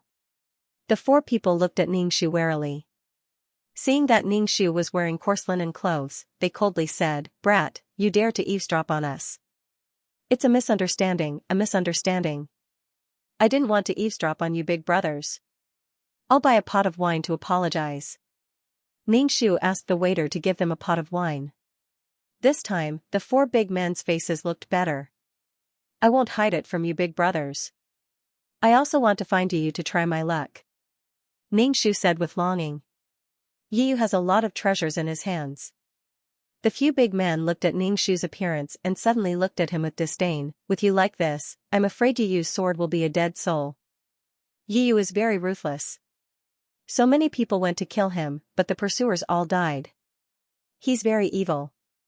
Don't go to your death. It's okay. I'm just going to take a look. If Yu is really too strong, I won't run into him. I'll just run. Ningshu said. Ningshu pretended to be pained and ordered a dish for the 4 big men. One of them told Ningshu that Yu might be going to Sand City. Ningshu bought a map. Sand City was the territory of the blood refining sect. Could it be that Yu went to find Yu11? He remembered that Yu11 was the chief disciple of the blood refining sect. Finally, Ningshu decided to go to Sand City. He left the town and jumped on the back of the Flash Wind Eagle and went in the direction of Sand City. It took him 5 days to reach Sand City. Moreover, the speed of the Flash Wind Eagle was very fast, but it still took him such a long time. He felt that Yu was very good at running, but he didn't know if little tigress Xianxia, who was following Yu, could bear it. Putting the Flash Wind Eagle into the Spirit Beast bag, Ningshu walked into Sand City. He felt that Sand City was different from other places. Every person who passed by him had a thick smell of blood. He didn't know if it was the blood of a spirit beast or a human. Moreover, these people's eyes were very evil. In short, with one look, he knew that they were not good people. Sure enough, the blood refining sect should be some kind of devil sect. Ningshu was extorted a few crystals by the blood refining sect's disciple who was guarding the city gate. He then gave her a wooden tablet. With this wooden tablet, she could get a 20% discount the next time she entered the city. Ningxu was speechless. So evil. Every time she entered the city, she had to pay a fee. Putting away the wooden tablet, she entered Sand City. Ningxu first found an inn and was extorted 10 crystals. Ningxu suspected that he had entered a bandit's lair. The blood refining sect was really evil. However, Ningxu had a lot of crystals. She was here to find Yu, so she didn't care about these trivial things. Ningxu ordered a few expensive dishes, but she still couldn't fill her stomach. However, from the corner of her eyes, she saw 2 familiar figures. Ningxu threw a few crystals on the table and chased after them. Hey, the 2 people in front, stop for this young master. Yu was originally shopping with Yu11 when he heard a familiar voice. When Yu heard this voice, he almost thought that he was hallucinating. When he turned around and saw the dusty Ningxu, his eyes turned red. Wei Liangyue, you really rushed to your death. Yu11 looked at Ningxu and smiled. However, there was a bone-deep viciousness and excitement in her eyes. Clearly, she was recalling the scene in the secret realm where she was beaten up badly by Ningxu. Welcome Heavenly Dao Sect's disciple to my blood refining sect Sand City. As the host, I, Yu11, will definitely treat you well. Yu11 smiled at Ningxu. Her beautiful face was like a blooming rose, filled with malice. Ningxu didn't care about Yu11's threat. Instead, he looked at the sneering Yu and asked, little tigress isn't with you? Did you kill her? Yan Jiao was following Yu. Even if Yu betrayed the Rainbow Gate sect, Yan Jiao still followed Yu wholeheartedly. She didn't care about her sect head father's situation in the Rainbow Gate sect and was so willful. However, Yan Jiao wasn't with Yu. Instead, Yu11 was with Yu. Yu was a very affectionate person. When he wanted a woman, he would treat her exceptionally well. Coupled with his powerful cultivation talent and handsome face, it was very difficult for women to resist him. Ningxu didn't see Yan Jiao and little Hunyou. She instantly thought that Yu was tired of little Hunyou and had abandoned her. Yu saw that Ningxu mentioned Yan Jiao the moment they met and was instantly infuriated. He said coldly, Yan Jiao is my woman. Why are you asking about her? Ningxu said indifferently, I just can't stand seeing UF*CK every woman you see. Can't you have some moral integrity? Haha, Wei Liangyue, don't joke around. Who knows how many women you have F***ed? You actually dare to lecture me? I am different from you. Yu said coldly with a look of disdain. Ningxu stared and asked doubtfully, what's the difference? The ultimate goal isn't to F***CK with women. You use the name of love to make them F***CK with you willingly. Yu was speechless. Faced with Ningxu's words, Yu strangely didn't know how to refute. He clenched his fist and said coldly, let me see if you have made any progress during this time. Ningxu had long wanted to fight with Yu. Know thyself and know thy enemy to be victorious in 100 battles. She wanted to see how powerful Yu was now. Ningxu and Yu made their moves at the same time. First, they fought in close combat. Yu realized that Wei Liangyue's physical strength had increased by a lot. Now, even he couldn't withstand it. Yu retreated 2 feet and circulated his essence chi to attack Ningxu. Ningxu formed an essence chi shield in front of her and blocked Yu's attack. When the essence chi hit the shield, Ningxu suddenly felt the chi and blood in her chest become restless. She almost vomited blood. Sure enough, in terms of cultivation, she was still no match for Yu. Her cultivation talent was no match for Yu's. The 2 of you, this is Sand City. Fighting is forbidden in the city. Are the disciples of Tiandao sect trying to provoke our blood refining sect? Yu11 said coldly. Ningxu spat, adulterer. Yu11 was so angry that his face trembled. In the end, Yu looked coldly at Ningxu and pulled Yu11 away. Ningxu coughed to catch his breath and prepared to return to the inn. She turned around and saw Yan Jiao standing not too far away, looking at her. To be precise, she was looking at the backs of Yu and Yu11. Seeing Ningxu staring at her, Yan Jiao bit her lips. In the end, it was Ningxu who walked over. The moment Yan Jiao walked over, Ningxu discovered that Yan Jiao's face was pale and her eyebrows were filled with exhaustion. From the looks of it, her days with you were not good. Ningxu said sarcastically, seeing your man with another woman, aren't you angry? Do you even have a bit of temper? Yan Jiao's eyes turned red. She bit her lips tightly to prevent herself from crying. Hearing Ningxu's words, Yan Jiao felt wronged. She had no one to rely on here. Even if the person in front of her was a big pervert she hated, Yan Jiao still wanted to talk to him. Why are you crying? This is your own choice. You have to finish the path you chose even if you have to kneel. Ningxu was not polite at all. Yan Jiao defended Yi with a pale face, as if she was trying to convince herself, Senior Brother Yi is a good person. It is normal for so many girls to like him. Senior Brother Yi is very good to me. He even gave me cultivation resources to use. If he is good to you, then why are you crying? Ningxu looked at the little tigress. She was really capricious. If this girl was his child, he would definitely beat her to death. Big pervert, how is Hongmen sect? Yan Jiao asked Ningxu. Ningxu rolled his eyes and said, your father has become a laughingstock. His daughter ran away with a traitor disciple. There are problems with the cooperation between Heavenly Dao sect and Hongmen sect. Your father brought your senior sister and wanted to marry her to me. Before, Yan Jiao was holding back her tears. But after hearing Ningxu's words, she burst into tears. She cried until her voice was hoarse, and many people on the street looked at her. What are you crying for? Since you did it, then you have to bear the consequences. You just left and left others to clean up your mess. Ningxu didn't know what to say to such a brainless person. In the end, she was still young. Love was the most important thing. Ningxu felt that after going through so many worlds, she had become more rational and wise. She was able to consider things more comprehensively. If you want to go back, you can. Ningxu said. Who didn't meet one or two scumbags when they were young? Yan Jiao shook her head. Her expression was dejected and said, I can't go back. If I go back, others will laugh at my father. Moreover, I don't want to face other people's eyes. Ningxu nodded. What Yan Jiao said was the truth. There was no turning back. Right now, Yan Jiao could only follow you. You and you have done the deed of husband and wife? You. Yan Jiao's face turned red. Ningxu felt that the two should have done the deed of husband and wife. Yan Jiao immediately said, I am already 2 months pregnant. Ningxu, what the *ck, others only saw that Yu was favored by all kinds of women, but they didn't see the tears of blood that flowed down the backs of many women.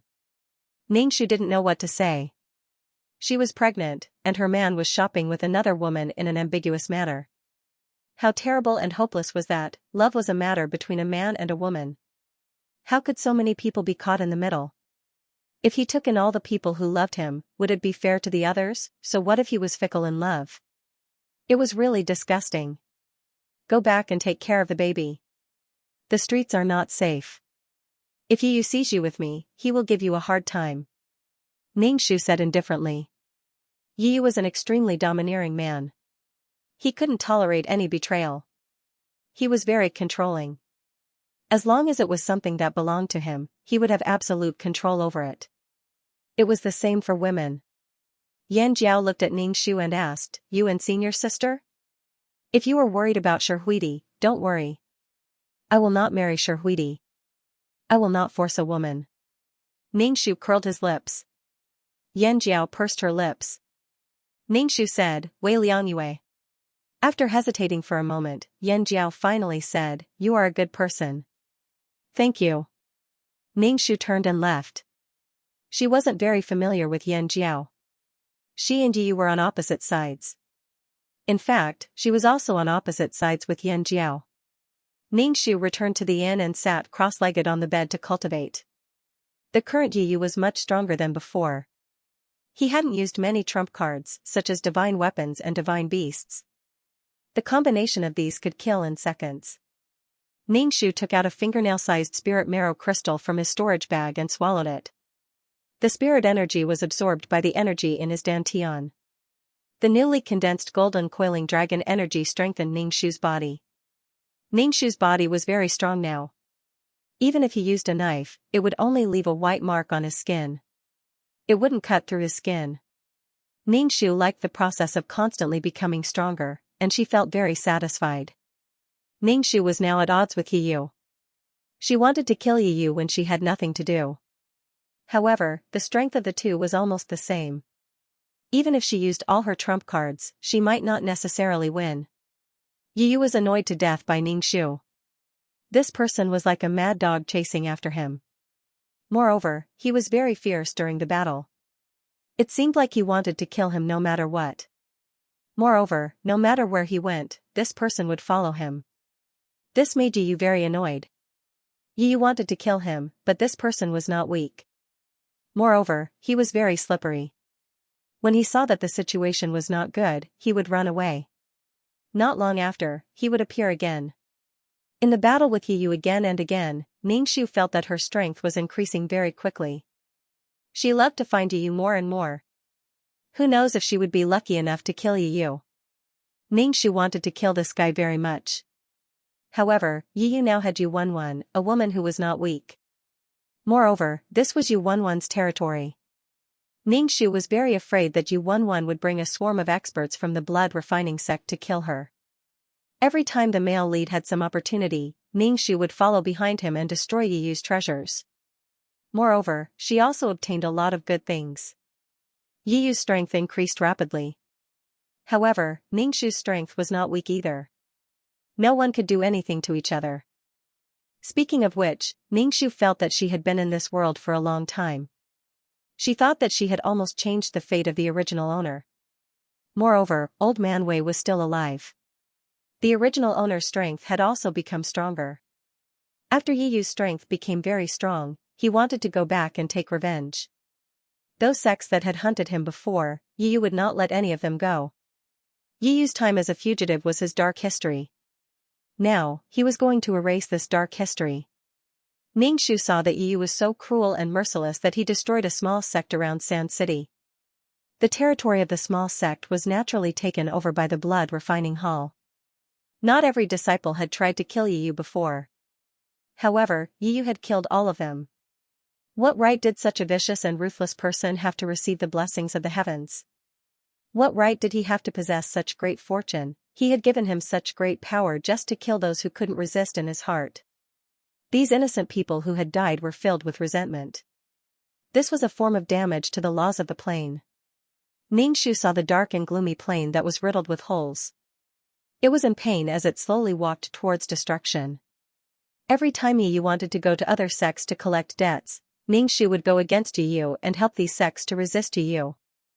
Yiyu was simply not tired of Ningxu. He directly let his newly evolved phoenix divine beast burn her to death.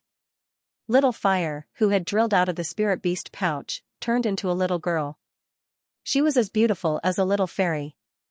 However, she was spitting out hot flames from her mouth. Ningxu's clothes were accidentally stained with a spark. However, it was just a small spark that caused Ningxu's clothes to burn. No matter how hard he tried, he couldn't extinguish the fire. Ningxu was ruthless. He directly tore off his clothes. He didn't even leave behind a pair of underwear. He jumped naked on the back of the Flash Wind Eagle and fled. Master, look, I scared him away. The Phoenix Divine Beast clapped its white and tender hands and jumped towards Yiyu as it shouted. Ningxu saw that the fire bird didn't chase after him. He let out a sigh of relief. He took out clothes from his storage pouch and put them on. He felt a chill in his crotch. Ningxu directly returned to the Heavenly Dao sect. He told Old Man Wei about Yiyu. He felt that Yiyu would definitely come to the Heavenly Dao sect. He might even go to the Rainbow sect. After all, the Rainbow sect had forced him. The reason for coming to the Heavenly Dao sect was simple. It was because of her. Yiyu had the blood refining sect behind him. The blood refining sect supported Yiyu. The territories that Yiyu conquered were all taken over by the blood refining sect. It was simply a chaotic battle between sections. When Old Man Wei heard Ningxu's words, he frowned tightly. He brought this news to the upper echelons of the sect to discuss countermeasures. Yu was like a bulldozer crushing over. Many small sects were absorbed by Yu. If they didn't agree, they could only exterminate their sections. The blood-refining sect's power suddenly became very strong. It made the other sects fearful. They joined forces to deal with the blood-refining sect. Ningxu felt that Yu wanted to unify the Jianghu and become the master of this plane.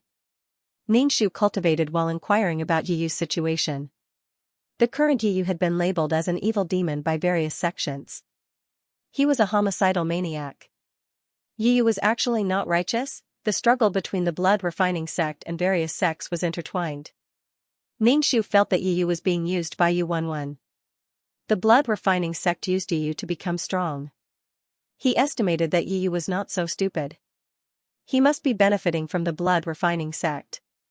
It was just that little tigress suffered. Her man was going to beat her father.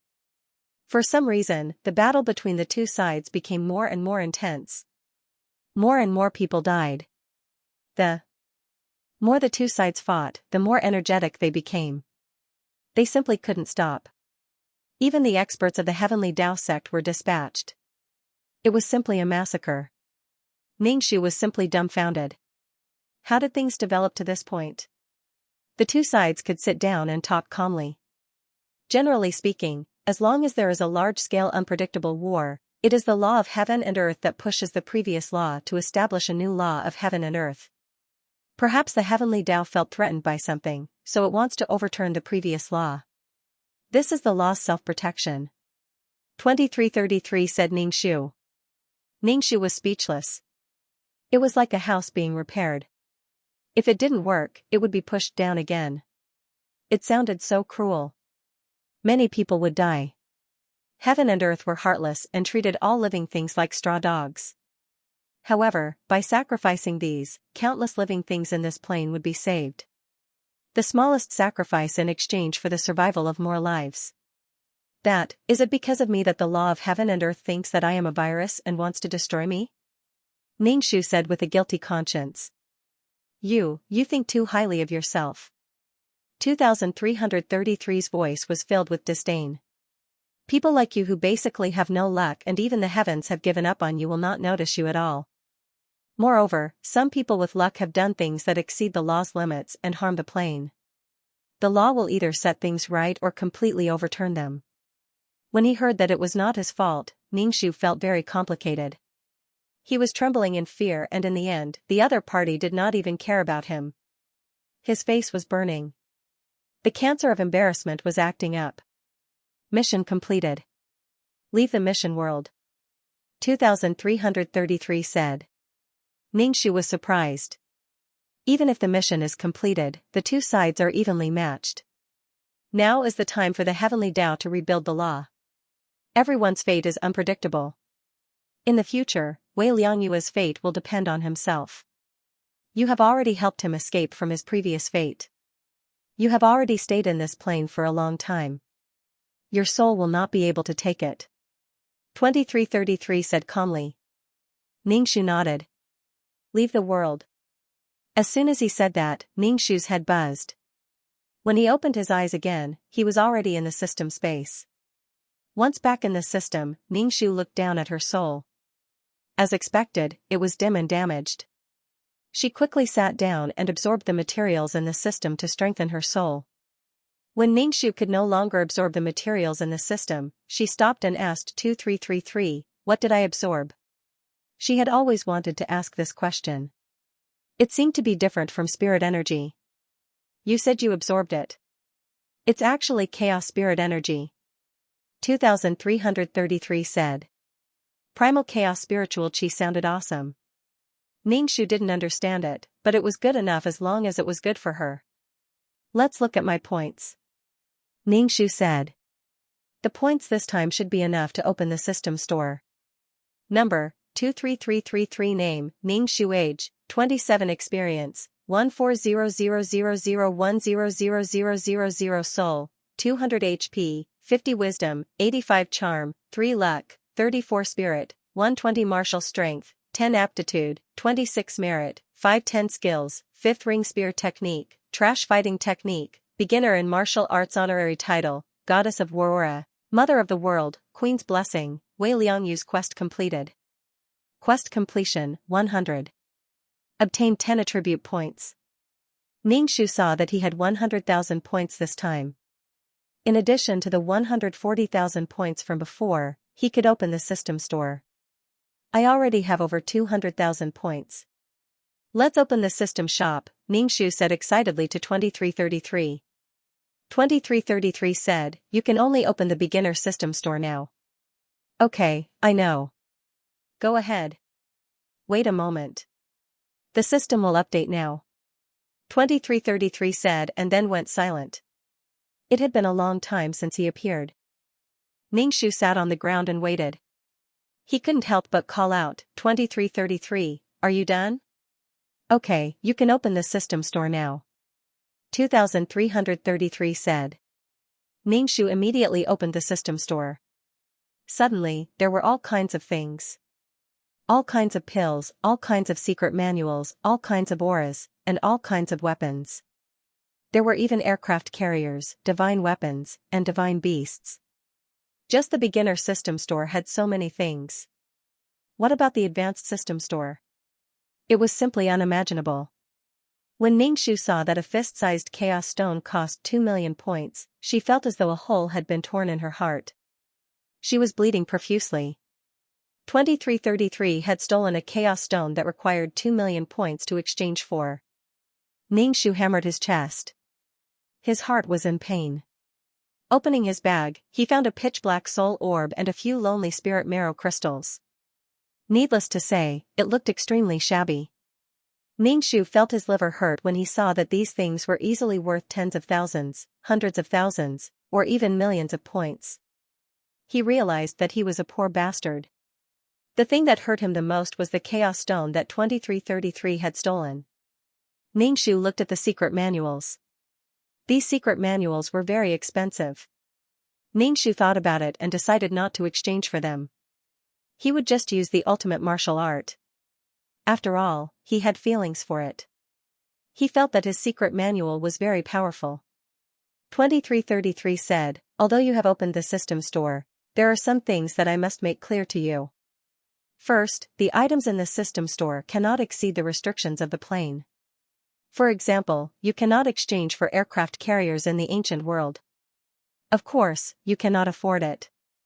Second, players cannot use more than 2 items from the system store in each world. In other words, you can only use 1 item.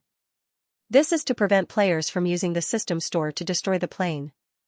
You are there to repair and maintain the plane, not to destroy it.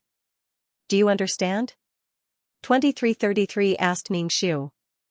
Ningxu nodded and said, it means that there will be restrictions on the items in the system store. Also, I suggest that you add more attribute points to your health points. 2333 suggested, you will encounter higher level cultivation worlds in the future. In these worlds, you will be in seclusion for dozens of years. Your health points are only 50 points. If your health points are depleted in the quest world, you will be finished. Don't always add attribute points to your martial art. You must develop in all aspects, understand? Ningxu listened to 2333's advice and nodded. I understand. This time I will add all attribute points to my health points. 2333. Previously, he was obsessed with his martial art. Now, he was obsessed with his health points. Ningxu really added all his attribute points to his health points. Number, 23333 Name, Ningxu Age, 27 Experience, 40,000 Soul, 200 Health Points, 5010 Wisdom, 85 Charm, 3 Luck, 34 Spirit, 120 Martial Art, 10 Aptitude, 26 Merit, 510 Skills, 5 Ring Spear Technique, Trash Close Combat Technique, Ultimate Martial Art New Honorary Title, Goddess of War Aura, Mother of the World, Queen's Blessing. Ningxu saw that his points were basically gone and his heart was broken. However, Ningxu noticed that there were 10 merit points this time. He asked 2333, where did these 10 merit points come from? Who knows? I don't know where they come from either. These things are not calculated the same way as the points. 2333 said. Do you want to enter the mission world now? 2333 asked. Ningxu waved his hand. No, I'm too tired. I need to rest. Oh right, what world will my next mission be? Ningxu opened the exchange shop and browsed. Looking at the items on the shop, he felt his heart itch. He really wanted to chop off his hands, but he didn't have any points. Your next world is the modern world. 2333 said. Hearing that it was the modern world, Ningxu could exchange for a female gun, and it only cost 5,000 points. With the bullets, it was a total of 8,000 points. Ningxu was very tempted. So he clicked on the exchange. Ningxu clicked once, but there was no reaction. He clicked again, but there was still no reaction. Why can't I exchange for it? 23333, what's going on? Why can't I exchange for it? Ningxu used his finger to poke at the attribute panel desperately. 2333 explained, the world you're going to is a peaceful world. There's no need for guns at all. The system shop won't exchange for it. Damn, this can't be exchanged, that can't be exchanged. What's the point of her opening the shop? Sure enough, she still had to rely on herself for everything. These external things were unreliable. Ningxu laughed coldly and sat on the ground taking deep breaths. When you go to the high-level world to do missions in the future, there will be a lot of resources. When the time comes, you can collect them yourself. The system shop is like this. There are restrictions for everyone, not just for you. 2333 comforted Ningxu. Why haven't I met a mission enforcer until now? Can't a world accommodate 2 mission enforcers? Ningxu asked 2333. 2333 said, actually, there are many mission enforcers. Some have an accident during the mission and completely disappeared. There are so many worlds, the chances of meeting one are relatively small. But you can meet one in the high-level world. High-level mission enforcers don't like to do missions in low-level worlds. You're now in a low-level world. You're on the edge. You can't enter that circle. 2333 encouraged Ningxu. Do it, Dad. Ningxu. Ningxu browsed through the exchange store. Seeing that he couldn't exchange for anything, Ningxu simply closed the store. He was too lazy to look at it, but his heart was restless. Ningxu wanted to sleep before doing the quest. Although he was now a soul and didn't need to sleep at all, this habit had always been there. He wanted to use sleep to reduce pressure. He lay on the ground and prepared to sleep. This feeling of lying on the ground was not good. Ningxu sat up and asked, is there something like a bed? I want to sleep. Yes, this kind of thing is available in the system store.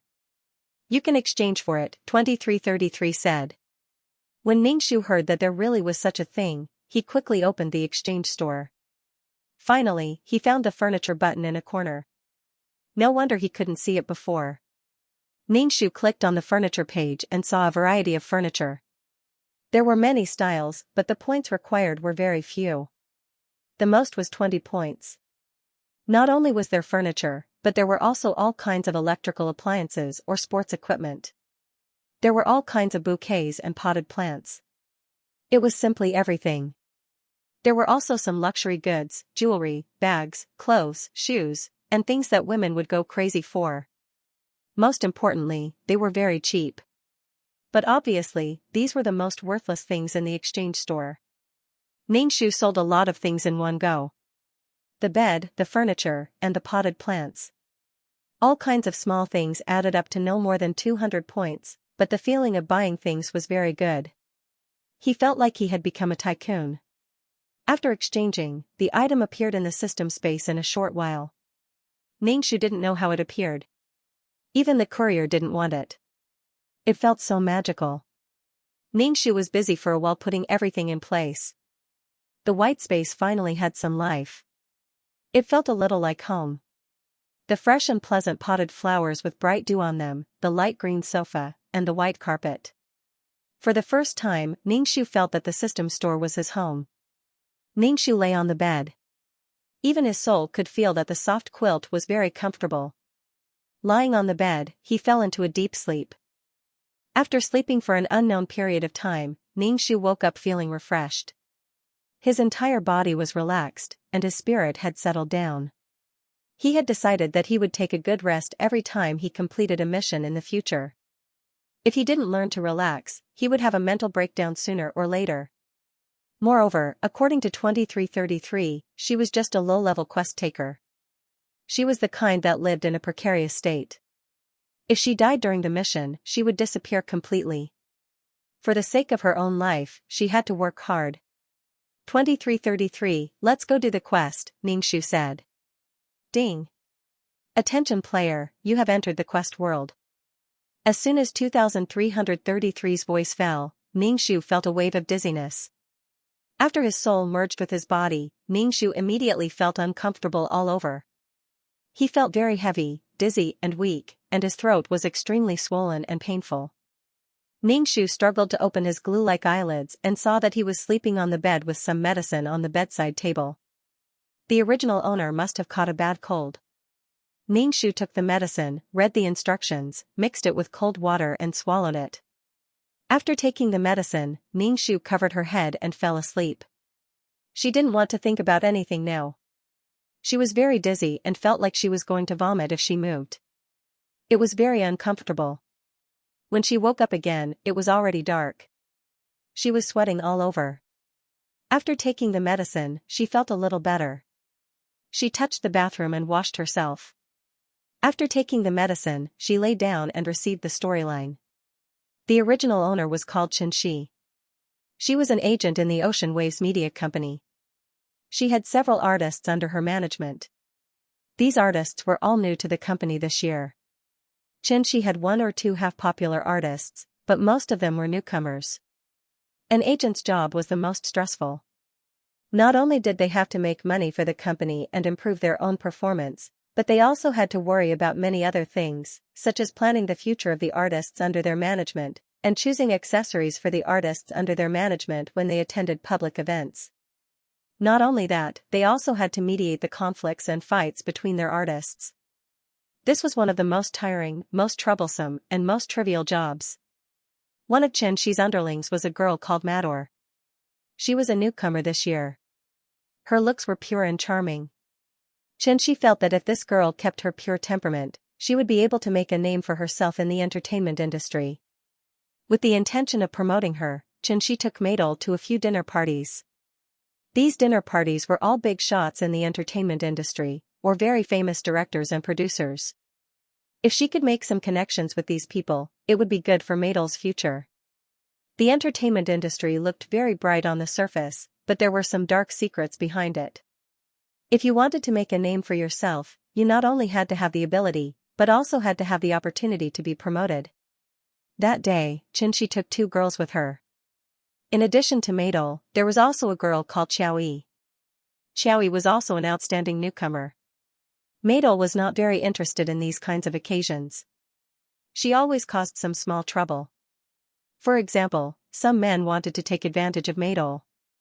Madol's reaction was relatively big, making the scene cold. It was always Xianxia who came out to solve the problem. Now, Xianxia had a bad cold because Madol had angered the CEO of Mo's entertainment group, Mojave, at the dinner party yesterday. The reason was that Madol had spilled wine on the male lead, Mojave. Xianxia pulled Madol to stand in the rain next to Mojave's car to apologize. Madol was unwilling to apologize to Mojave. Although Madol had apologized, Xianxia felt that Madol was not suitable for the entertainment industry. This kind of EQ was simply cannon fodder in the entertainment industry.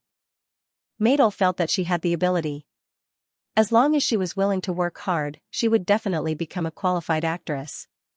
She could become a movie queen. When Madol entered the entertainment industry, she set a goal for herself, and that was to become a movie queen. Every time she was taken to such a dinner party by her agent, Madol's heart was very uncomfortable. She was here to act, not to drink and eat with people. Moreover, these men were very disgusting. Madol, who had just entered the entertainment industry, was very arrogant and had a strong mentality.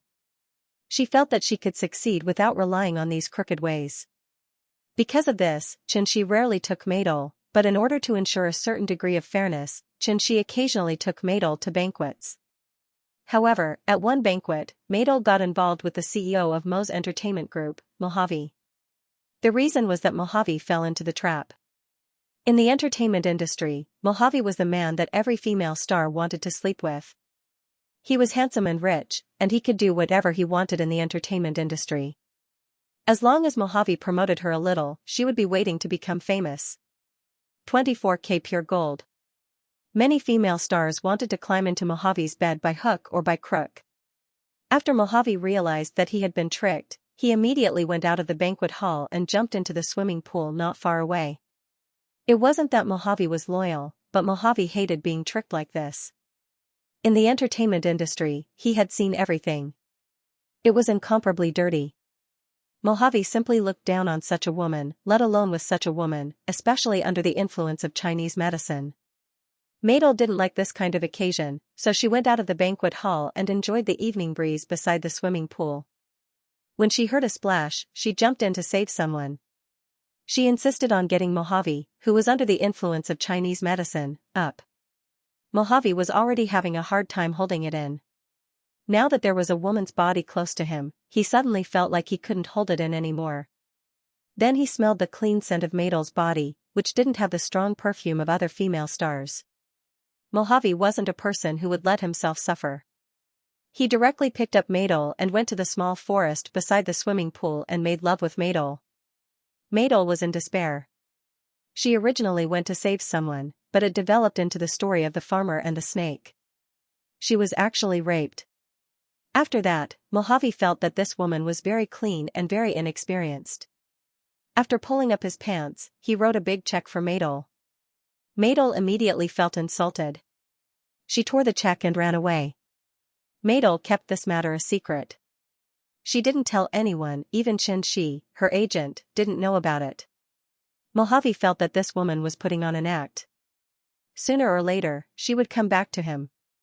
Every woman who got close to him had their own thoughts. They were just playing hard to get. Women who entered the entertainment industry didn't all want to be famous. However, Madel really didn't go to him. Mojave sent someone to investigate Madel. Seeing that Madel was so miserable and always playing minor roles, Mojave felt that this woman had at least been in his bed before, so he conveniently helped Madel. From then on, Madel began to get lucky. Moreover, she received some more important roles without going through Xianxia, her agent. Mojave secretly paid attention to Madel. He found that Madel was really different from the women in the entertainment industry. She was clean and pure, and gradually revealed her beauty. Coupled with the aftertaste of Madel, Mojave decided to maintain a relationship with Madel. The two gradually became entangled. Mojave always forced Madel to have sex with him. He liked Madel's body. Mojave also threatened Madel. If she didn't agree, he would tell others that she was raped. Madel was angered to death by Mojave's shamelessness. She could only obey Mojave. Although MOGUFing and my always forced my duoer to do things, he was really good to her. He even quietly let her play more and more important roles. Whenever she encountered any difficulties, MOGUFing would solve them. My duoer was in the limelight all the way and finally became the best actress. She also gained a beautiful relationship. She was a winner in life. Mojave doted on his wife all the way, making others envious. All kinds of public displays of affection were simply blinding. It was reasonable to say that Madel's popularity would make Xianxia, her agent, proud. However, this was not the case. Madel was very dissatisfied with her agent. It could be said that she hated her agent because she always let her artists go astray. Madel hated this the most.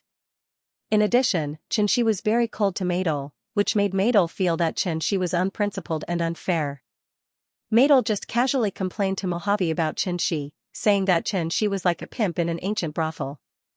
This made Mojave think about it in his heart.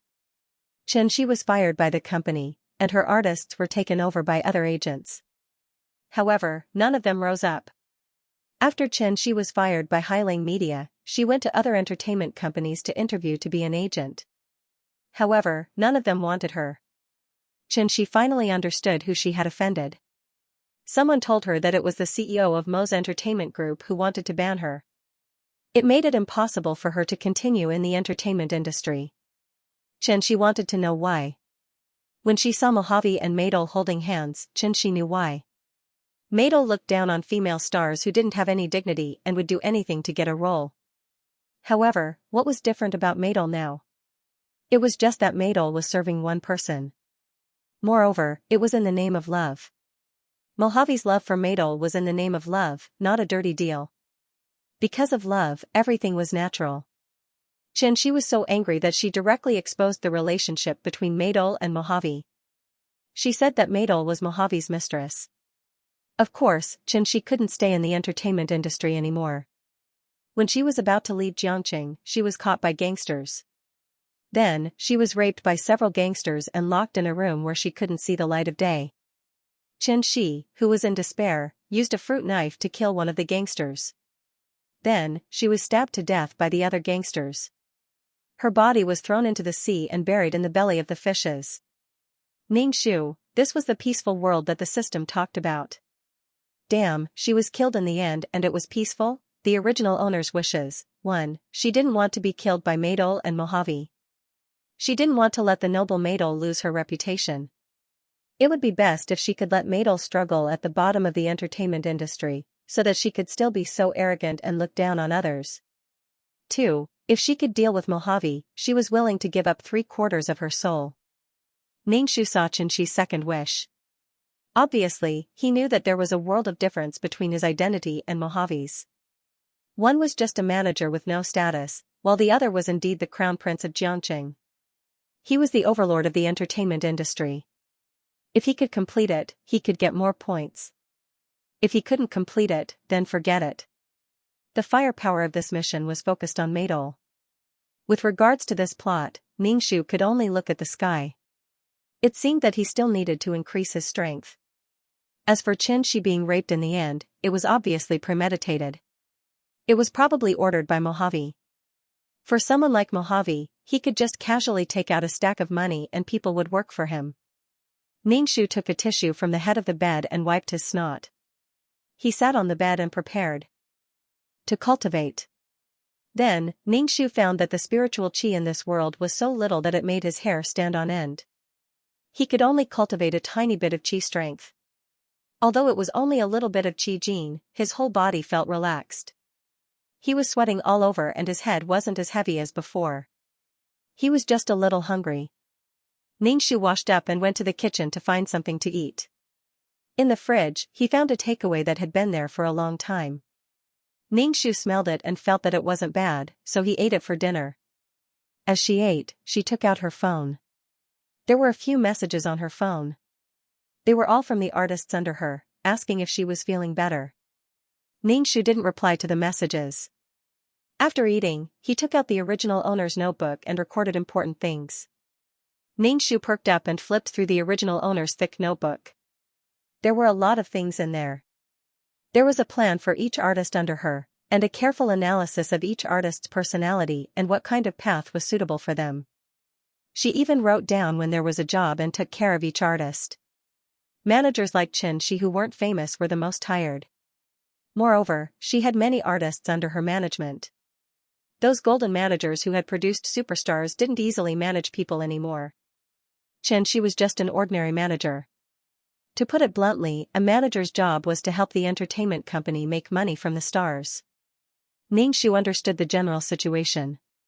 Her head hurt a little, so she sat on the bed and continued to cultivate. However, the spiritual energy in this world was very little. Cultivating here didn't have the carefree feeling of the previous world. Moreover, it was difficult to use qi gene. She was used to breaking stones with a single step. Now that she was so weak, Ningxu was really not used to it. Fortunately, the strength in this body was slowly increasing. With the combination of martial arts, it was no problem to take down a big man. After cultivating for a night, Ningxu felt much better. She was ready to go to work. At least for now, she was still in control of Madol's fate. She was going to be a manager. Maybe one day she would be able to do 360 jobs. Just as Ningxu was about to leave, the doorbell rang. She opened the door and saw 5 of her artistes. They were all carrying fruits in their hands. When they entered, the small apartment became a little crowded. "Sister Chen, are you feeling better?" Ningxu asked a boy. This boy didn't look very old, at most 20 years old. His skin was very white, like the popular little fresh meat. Although he was young, he had a lot of thoughts. He always asked Xianxia for jobs and wanted to become famous. Ningxu smiled and said, "Much better. You don't have to come and see me. I'm going to the company soon," Ningxu said, glancing at Maidol, who was standing at the back. Maidol was the kind of girl with a well-proportioned body and a small frame. Her facial features weren't very delicate, but together they always looked very pure and lively. The original Xianxia fancied her clean temperament, but she didn't expect Maidol to not only look pure, but also have a pure heart. It was a thankless task, and in the end, Maidol even complained about it. "Sister Chen, why don't you rest a bit more? We can go to the physique room to train." "It's fine," Joey Ningxu said. Joey's tone was sincere, and of course, he was trying to please her. The entertainment industry was very particular about seniority. Moreover, she now had some resources in her hands. However, there were so many people. If you divided it among yourself, you wouldn't have it. There was no lack of private infighting. "That's right. Sister Chen, you should rest well. If you tire yourself out, we'll all be heartbroken," Xiaoyi quickly added. Several artists expressed their feelings to Ningxu, leaving only Maidol. Joey nudged Maidol.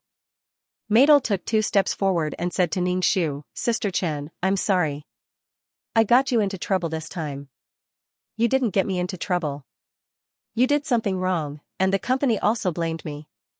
I was actually doing it for myself." Ningxu said lightly, "Since you've chosen this glamorous job that revolves around flowers and applause, then you have to accept its dark side and rules." "I know, Sister Chen." Xiaoyi followed.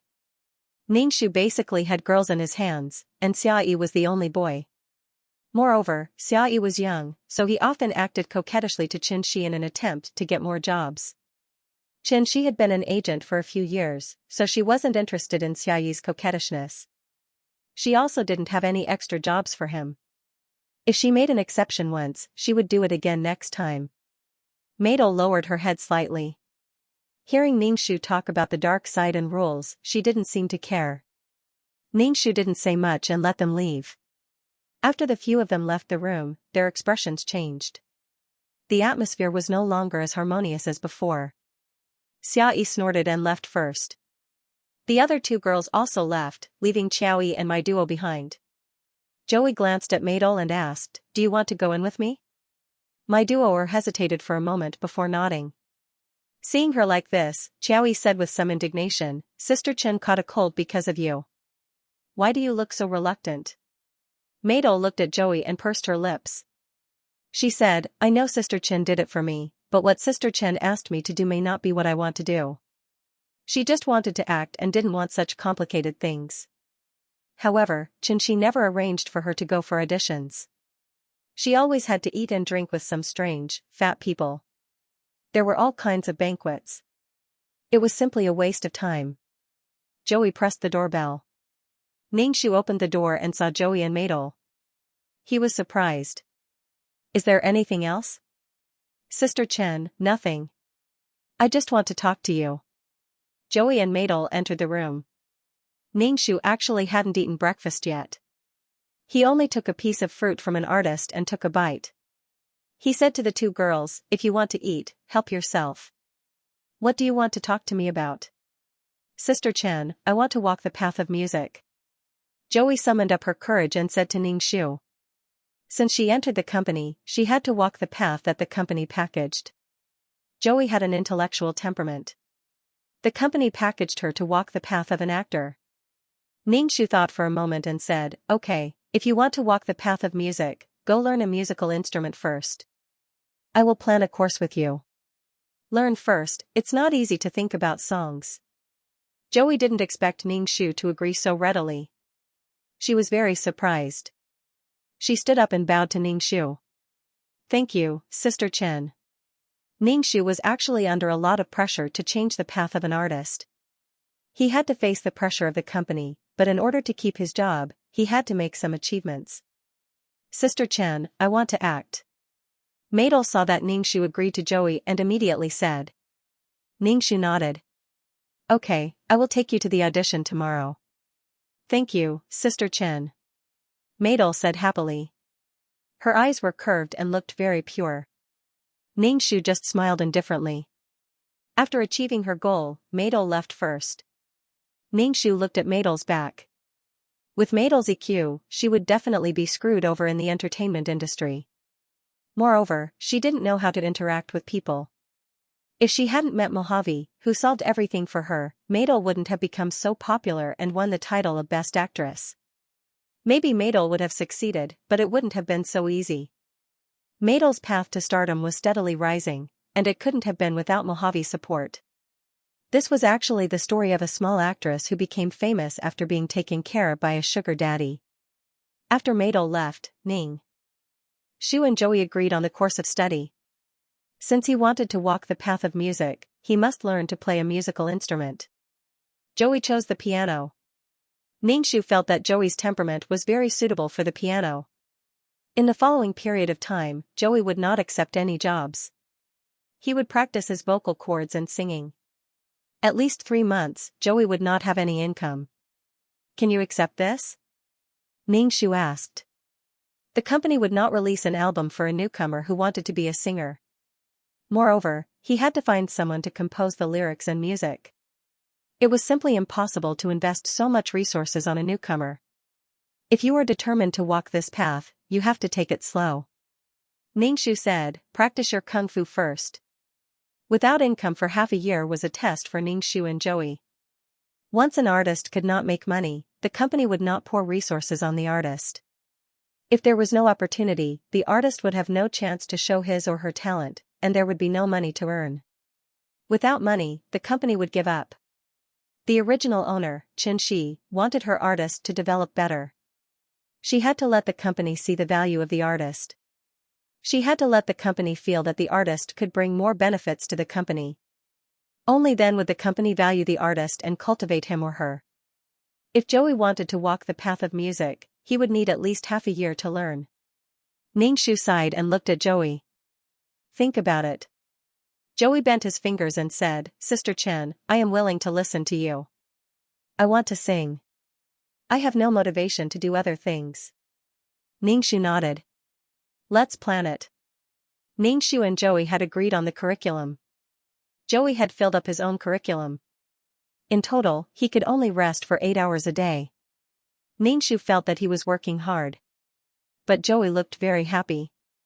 It seemed that fighting for what he liked was completely different from being forced to do it. Ningxu had to apply for Joey's classes with the company. After all, there were so many artists in the company. Artists who made money were the first priority. It was so realistic. After Joey left, Ningxu drove to the company to apply for these courses for Joey. As expected, half of the courses were not approved, and only 1/3 were approved. Joey did not earn money under Ningxu. He only occasionally attended some events, and the event management would give him some appearance fees. Joey did not have any good works. When he was an actor, he just played some unmemorable roles. This time, Joey had suddenly changed his direction. Ningxu was taking a huge risk. Every year, the company had to calculate the situation of the artists. Joey would not be earning profits for the company for half a year. Instead, he would be consuming the company's resources. One could imagine the pressure on Ningxu's shoulders. Joey knew that Ningxu did not apply for many classes for him. He was not unhappy. After all, he was satisfied to be able to walk the path he liked. Ningxu was actually quite satisfied with Xiaoyi. Compared to Mador, Xiaoyi was a smart girl who could see the big picture. Except for Joey, Maidol, and Xiaoyi, Ningxu did not need to worry about the other 2 artists under him. After being in the entertainment circle for so long, he knew what he needed to know. It was just that they were not popular. They could make money, but they were the kind of artists who could not make a lot of money. Therefore, the original Xianxia did not have any artists who could support the scene. When he saw Maidol, Xianxia wanted to make Maidol into his face and trump card. If there was no accident, Xianxia should be regarded as Maidol's talent scout. However, the two had different views and could not talk about it. Xianxia had been in the entertainment circle for a long time and was familiar with the rules of the entertainment circle. However, Maydol was just a young girl with a low EQ. She was very dissatisfied with her manager. No wonder she was unwilling to promote Maydol. Maydol had the potential to be an ungrateful person. Ningxu told Joey to focus on his studies and not worry about other things. Joey said to Ningxu, "It's okay if there are fewer classes. When I have time, I can rush to work. I won't make it difficult for Sister Chen." Look, this was a smart person. Ningxu nodded. This way, he could take care of both sides. The next day, Ningxu had not even gotten up when the doorbell rang. He opened the door and saw Maydol. Maydol was wearing a white dress. Her waist outlined her beautiful curves. Coupled with her pure and lovely face, it felt like a fresh lily in front of him. It seemed that Maydol had dressed up seriously. When she saw Ningxu, the first thing she said was, "Sister Chen, yesterday you said that you would take me to the audition today." Ningxu raised his wrist and looked. It was only 6 in the morning. She was in such a hurry. Ningxu said faintly, "Don't worry. The audition is at 9. Maydol's expression was a bit anxious, but she still restrained herself. She entered the room and sat on the sofa with some restraint. She watched Ningxu calmly prepare breakfast. "You know how to make breakfast?" Ningxu asked Maydol. Ningxu realized that he did not know how to cook at all. After experiencing several worlds, he did not learn how to cook. Maydol shook her head to show that she did not know how to cook either. Ningxu finally got some juice and drank some milk. From the beginning to the end, Maydol kept looking at Ningxu. Her pair of watery eyes were clearly clear, but it made people's hearts itch. No wonder Mojave, who was used to the dark and dirty entertainment industry, fell for Maydol. Some people just looked pure. After breakfast, Ningxu brought Maydol to the set. Maydol sat in the front passenger seat. Ningxu asked nervously, "Sister Chen, what role do I have to audition for?" "What role do you want to audition for? You just entered the entertainment industry. There are some important roles that you might not be able to get. Everything has to be done step by step," Ningxu said with an indifferent expression. Seeing Ningxu's cold expression, Maydol felt wronged. She said, "No matter what role it is, I can take it. But Sister Chen, I don't want to take that kind of role." "What kind of role is that?" As she turned the steering wheel, she glanced at Maydol, who was blushing. "It's that kind of *** type role." Maydol bit her lips. "Sister Chen, I want to be a good actress. I don't want to sell my body." Ningxu nodded. "I have never thought of finding you such a role. You are now a brand new person. The role you take may be very tiring." Maydol quickly nodded and said excitedly, "Sister Chen, I am not afraid of hardships. I can take any hardships." Ningxu nodded. When they arrived at the set, Ningxu went to the director to ask for a cameo role, no matter what role it was. The director looked at Maydol and directly gave Maydol the role of a female beggar. A female beggar? Maydol's face stiffened. How could she be a beggar? Maydol was a young girl after all. Although she said that she could accept any role other than those that sold her body, she still couldn't accept it in her heart. Maydol looked at Ningxu. Ningxu said indifferently, "If you don't want to act, then forget it. We'll go to other sets and see if there are any suitable roles. You're a newbie. You'll need to stabilize yourself step by step. If you really want to be an actress, these inconspicuous roles can help you train your acting skills." Ningxu seemed to be really considerate of Meyer. Maydol bit her lips and said firmly to Ningxu, "I understand, Sister Chen." Once Meyer agreed to play the role of a beggar, a makeup artist came over to help her put on makeup. She asked Meyer to take off her white dress and change into dirty, tattered clothes. Her smooth hair was messy, and there was something dirty on her head. Her face was covered in soot, and it was impossible to tell who she was. Looking at herself in the mirror, Maydol almost broke down. How could she look like this? Especially when Maydol looked at the female lead of the movie. She was wearing a beautiful ancient costume, and her long hair fluttered in the wind. She was incomparably beautiful. Compared to herself, she was like heaven and earth. This made Maydol feel sour in her heart. Maydol looked at her manager, who was smiling at her not far away.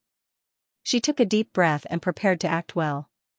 Through her own efforts, she would definitely become an actress and act in beautiful clothes.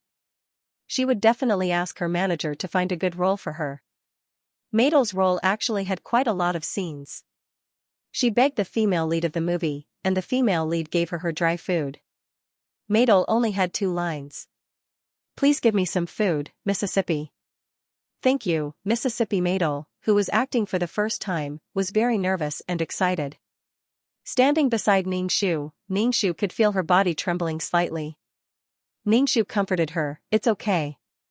Just do your best."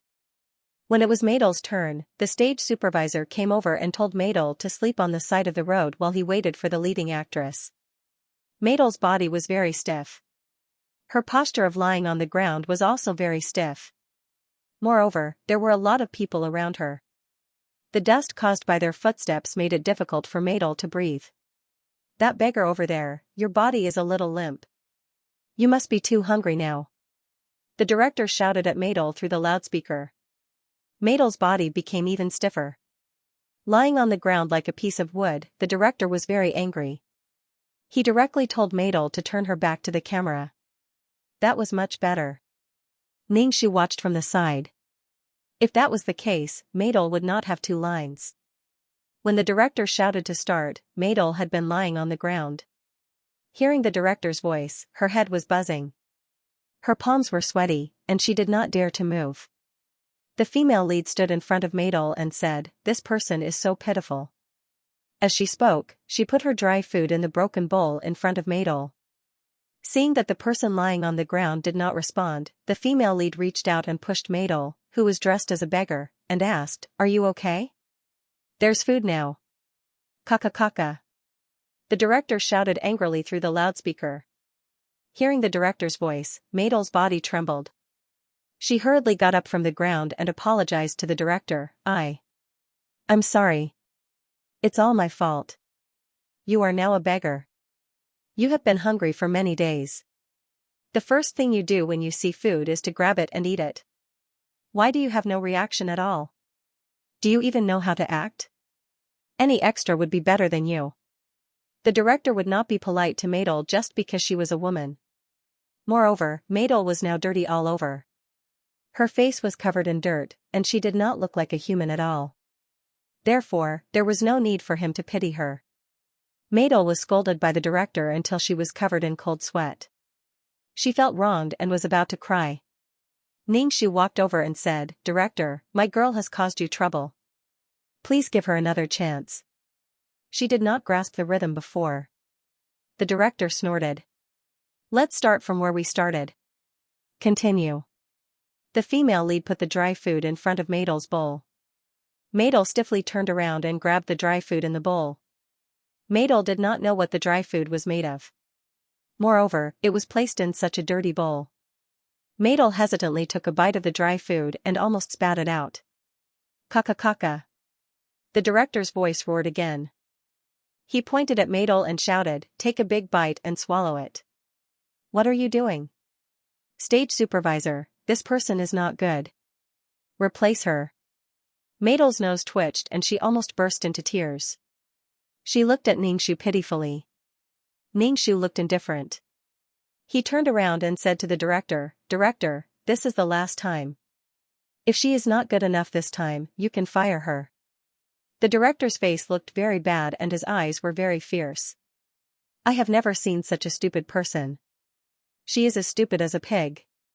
Once again, Maidel stuffed the dry food into her mouth. She even felt that her teeth were knocked by the sand. This time, the director barely made it. When she heard the director's words, Maidel spat out the food in her mouth and tears fell down. She was very sad, very sad. Seeing the female lead in gorgeous clothes walking slowly in front of her, Maidel felt that something had broken out of her heart. Ningxu walked over to help Maidel up and said, "Go and change your clothes. You are tired today. Go back and have a good rest." Ningxu looked at my duoer's face, which was covered in dust and tears. Her face was simply unsightly. Ningxu took out a piece of tissue and let my duoer wipe her face clean. "Sister Chen, don't you think I am very useless?" Today's incident had a great impact on Maidel. She thought that being an actress was her dream, and she also thought that she was talented, but now she just wanted to cry. Ningxu just comforted her. Take it slow. Maidel went in to change her clothes. When she came out, she was wearing a white dress. The dress was full of black marks, and Maidel's neck was also black. Anyway, she had played a beggar, so she was dirty all over. Ningxu got in the car, and Maidel followed. As soon as she got in the car, Maidel began to cry. Maidel couldn't stand it anymore. She met Mojave, and had sex with Mojave, who was a traditional Chinese medicine doctor. From then on, her path to stardom was smooth. When others were struggling, Maidel didn't suffer at all. Mojave was Maidel's golden finger. Xianxia always brought my duo to all kinds of banquets and dinners because she didn't want my duo to suffer like this. If a director or producer took a fancy to my duo and felt that my duo was suitable for a role, they would let my duo play a role. Perhaps Xianxia's style was a bit radical, but it wasn't as bad as Maidel said. At least Xianxia didn't let her artists climb into other people's bed. To a certain extent, Maidel had sold her body to achieve success, but Maidel had always looked down on other actresses, who had no self-respect and self-respect. Since you want to rely on your own strength to achieve success, I'll fulfill your wish. In the car, Maidel cried for a while and stopped. Looking at Ningxu's cold face, she only felt a little cold and very tired. When they arrived at the apartment, Ningxu sent Maidel into the house. In the house, Joey was listening to music with headphones. When he saw Ningxu and Maidel, he quickly took off his headphones. What happened to you? Joey saw Maidel in such a sorry state and asked in surprise. Maidel saw that Joey was so comfortable while she was in such a sorry state. Maidel said nothing and went into the bathroom to take a shower. Maidel and Joey were newcomers. This kind of small apartment was specially for newcomers. If an artist made money and became famous, the company would redistribute the villa. Of course, the artist could also buy a mansion if he or she had the money. Maidel and Joey were both under Xianxia, so the company let them live together. Xianxia's room was also in this small apartment. Ningxu sat on the sofa and asked Joey, "How's your study?" "It's very good. Thank you, Sister Chen, for giving me this opportunity." Joey smiled and said sincerely to Ningxu. Ningxu nodded. "Good luck. Our fates are intertwined. I want you to become famous and earn money more than anyone else." "Sister Chen, I will do my best." Joey's condition was very good. Ningxu said, "Sister Chen, I wrote a song and composed it myself. Can you take a look at it for me?" Ningxu waved his hand. "I'm not a professional. If you really want to see how the song is, go to the studio tomorrow and record it and post it on the internet." "I know, Sister Chen." Joey thought that this might be his first song, and that it was composed by himself. He was very excited. "There's an announcement in the mall the day after tomorrow. It's actually a show for models. You can go," Ningxu said to Joey. Joey nodded and agreed without saying anything. Maidel, who was taking a shower in the bathroom, heard the sound outside. She stood under the shower and bit her lips tightly. She felt like crying. Maidel felt that her agent was ignoring her. Could it be because she apologized to Mojave last time and made Sister Chen unhappy? Her attitude towards her was cold and indifferent, but she said so much to Joey. When she thought of how embarrassed she was when she entered the room in front of Joey, Maidel felt a sense of self-loathing from the bottom of her heart. Why was she so useless? Thinking of this, Maidel wanted to cry again. She raised her head to the shower and forced the tears back. When Maidel came out, Ningxu saw that Maidel's eyes and nose were a little red. It seemed that she had cried. Ningxu comforted Maidel. "Don't worry, take it slow. No one is born to act. You're just a little green now. It'll be fine as long as you have experience." Maidel nodded and nodded with a nasal sound. Ningxu just glanced at the gloomy Maidel indifferently and turned to leave. As soon as Ningxu left, Maidel said to Joey sourly, "You're so comfortable. Sister Chen even signed you up for classes. Sister Chen won't accompany you to the audition." Joey frowned and said. Joey felt that Sister Chen was the best to Maidel. After all, Maidel was good-looking and had a clean temperament. Sister Chen would solve everything for her. What else could she be dissatisfied with? Maydol pursed her lips. How could that be called an audition? She was directly pulled to the set and then asked the director to arrange a role for her. Today's role made Maydol collapse. Maydol still felt the inexplicable taste of the dried food in her mouth. Even if she brushed her teeth all the time, she would still have the same taste. Could it be that acting was really like this? The female lead was wearing beautiful clothes and exquisite makeup. Why could she only act as a beggar? My duo was very unwilling to give up. On the other side, Ningxu met Xiaoyi, who was striking a cool pose by the door. Seeing Ningxu come out, Xiaoyi immediately pressed Ningxu against the wall and said, "Beauty, do you want to go on a date with me?" Ningxu's expression was indifferent. He directly pushed Xiaoyi away and made Xiaoyi step back. Xiaoyi covered her chest. Ningxu said, "Sister Chen, why are you so strong? Are you still a woman?" Ningxu knew that Xiaoyi was waiting for him. It was nothing more than asking about the work. The work was too complicated. It was a seamless day with no time to rest. Ningxu looked at Xiaoyi. Xiaoyi said to Ningxu with concern, "Sister Chen, how are you feeling? Don't spoil your body. Sister Chen, you're sick. Xiaoyi is so sad. I really want to take your place." Xiaoyi's eyes looked at Ningxu as if they were real. Coupled with Xiaoyi's handsome face, any young girl would have been mesmerized by Xiaoyi in a minute. Ningxu looked at Xiaoyi without any reaction. It seemed that the acting was not interesting. Xiaoyi stopped her performance and looked at Ningxu with a pair of eager eyes. She said, "Sister Chen, they all have things to do, but I have nothing to do." Nothing to do? Nothing to do but take selfies and post your handsome face on Weibo. With your face, you will gain fans in minutes. How can you have nothing to do? Ningxu looked at her and said, "Sister Chen, you don't love me now." If it were not for the difference between men and women, Xiaoyi would have grabbed Ningxu's arm and swung it. Ningxu said angrily, "Can you speak properly? I originally wanted you to audition for a sports shoe advertisement. Now, I take it back. Don't, Sister Chen. In my heart, you are a person of noble character and unquestionable integrity. You shouldn't do such a capricious thing." Xiaoyi immediately straightened her chest and said righteously. Ningxu glanced at her and said, "I'll go to the audition with you the day after tomorrow. Work hard. If you have nothing to do these 2 days, wear sports shoes and run more to get the feeling. I won't let Sister Chen down. You fought so hard for the opportunity for me." Xiaoyi's mouth was very sweet. Ningxu clasped her hands behind her back and said, "Okay." Then she left. Back to his small apartment, Ningxu's shoulders slumped as soon as he entered the door. He felt really tired. After eating something, Ningxu went to sleep first. After all, this body was still suffering from a serious cold. He forced himself to work and felt that he was the nanny of these artists. He had to take care of all the trivial things. In 2 days, the banquet where Mojave and Maydol were entangled would be held. However, this time, Ningxu did not plan to take Maydol to the banquet. Instead, he asked the other 2 female artists to go. Although there would be an unbreakable connection between the male lead and the female lead, Ningxu did not plan to let them contact each other so soon. Let Maydol suffer first. The next morning, Ningxu went to find Maydol and prepared to take her to the audition. In the next few days, Ningxu planned to take Maydol to various sets for auditions. When they arrived at Maydol's apartment, Maydol was watching TV.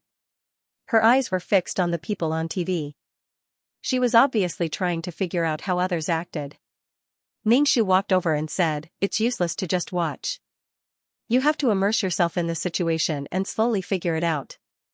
Let's go to the audition today." At the mention of the audition, Maydol's face paled a little. Ningxu said, "Sister Chen, can we find a gentler director? Yesterday's director was so fierce. Yesterday, Maydol was almost scolded to tears by that director." Ningxu said faintly, "No, they're the ones picking us, not the other way around. Every actor has to go through this process. Unless you have a big background, or a big shot, or at the very least, you have to be popular right now. Otherwise, why should others be polite to you? Endure slowly, you'll eventually succeed." Ningxu comforted Maydol. But Madel wasn't comforted by her manager at all.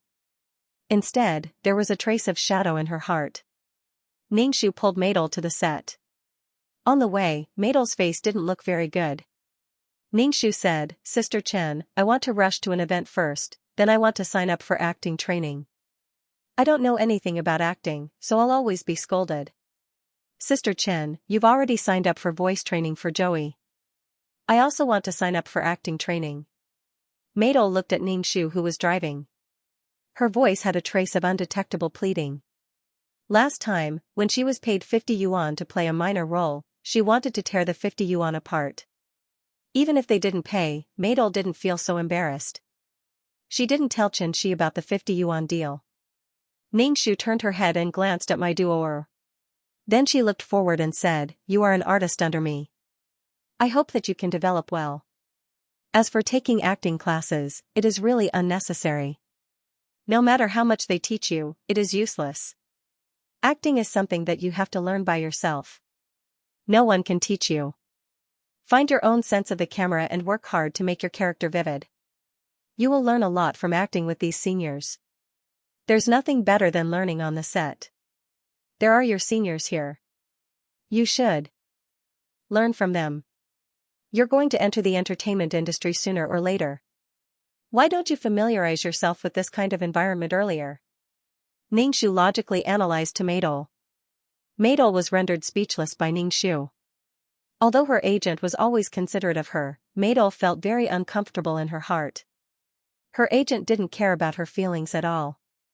When they arrived at the set, Ningxu told the director to find a role for his artist. Any role would be fine. It could hone his artist's acting skills. This director was even more extreme than the previous one. He directly made Madel a stand-in for a female star in a martial arts scene. If she wore the same clothes as the female star, she wouldn't even have to show her own face. Ningxu was gloating in his heart, but on the surface, he hesitated. He turned his head and looked at the pale Madel and said, "What do you think? If you don't want to, then forget it." Madel's mouth tasted bitter. Ningxu asked, "Why didn't the female star do it herself? Why did she find a stand-in?" "Because hanging from a wire is very difficult. She has already made a name for herself. Some of the more difficult things don't need to do. The director will take care of it for her," Ningxu said faintly. His words were very direct. Madel bit her lips and nodded reluctantly. "I'll try." Ningxu nodded and comforted Madel. "Today's hardships are all for the glory in the future. I believe that you can rely on your own efforts to become an existence that people look up to. I have high hopes for you." Madel's face was pale. The corners of her mouth twitched. "It's not like you're the one doing it." Madel even had something similar to resentment towards the agent who said that. Madel was very afraid of being scolded by the director. She even had a trace of fear in her heart. A makeup artist took Madel to do her makeup. When they came out again, Madel was already wearing the same clothes as the female star.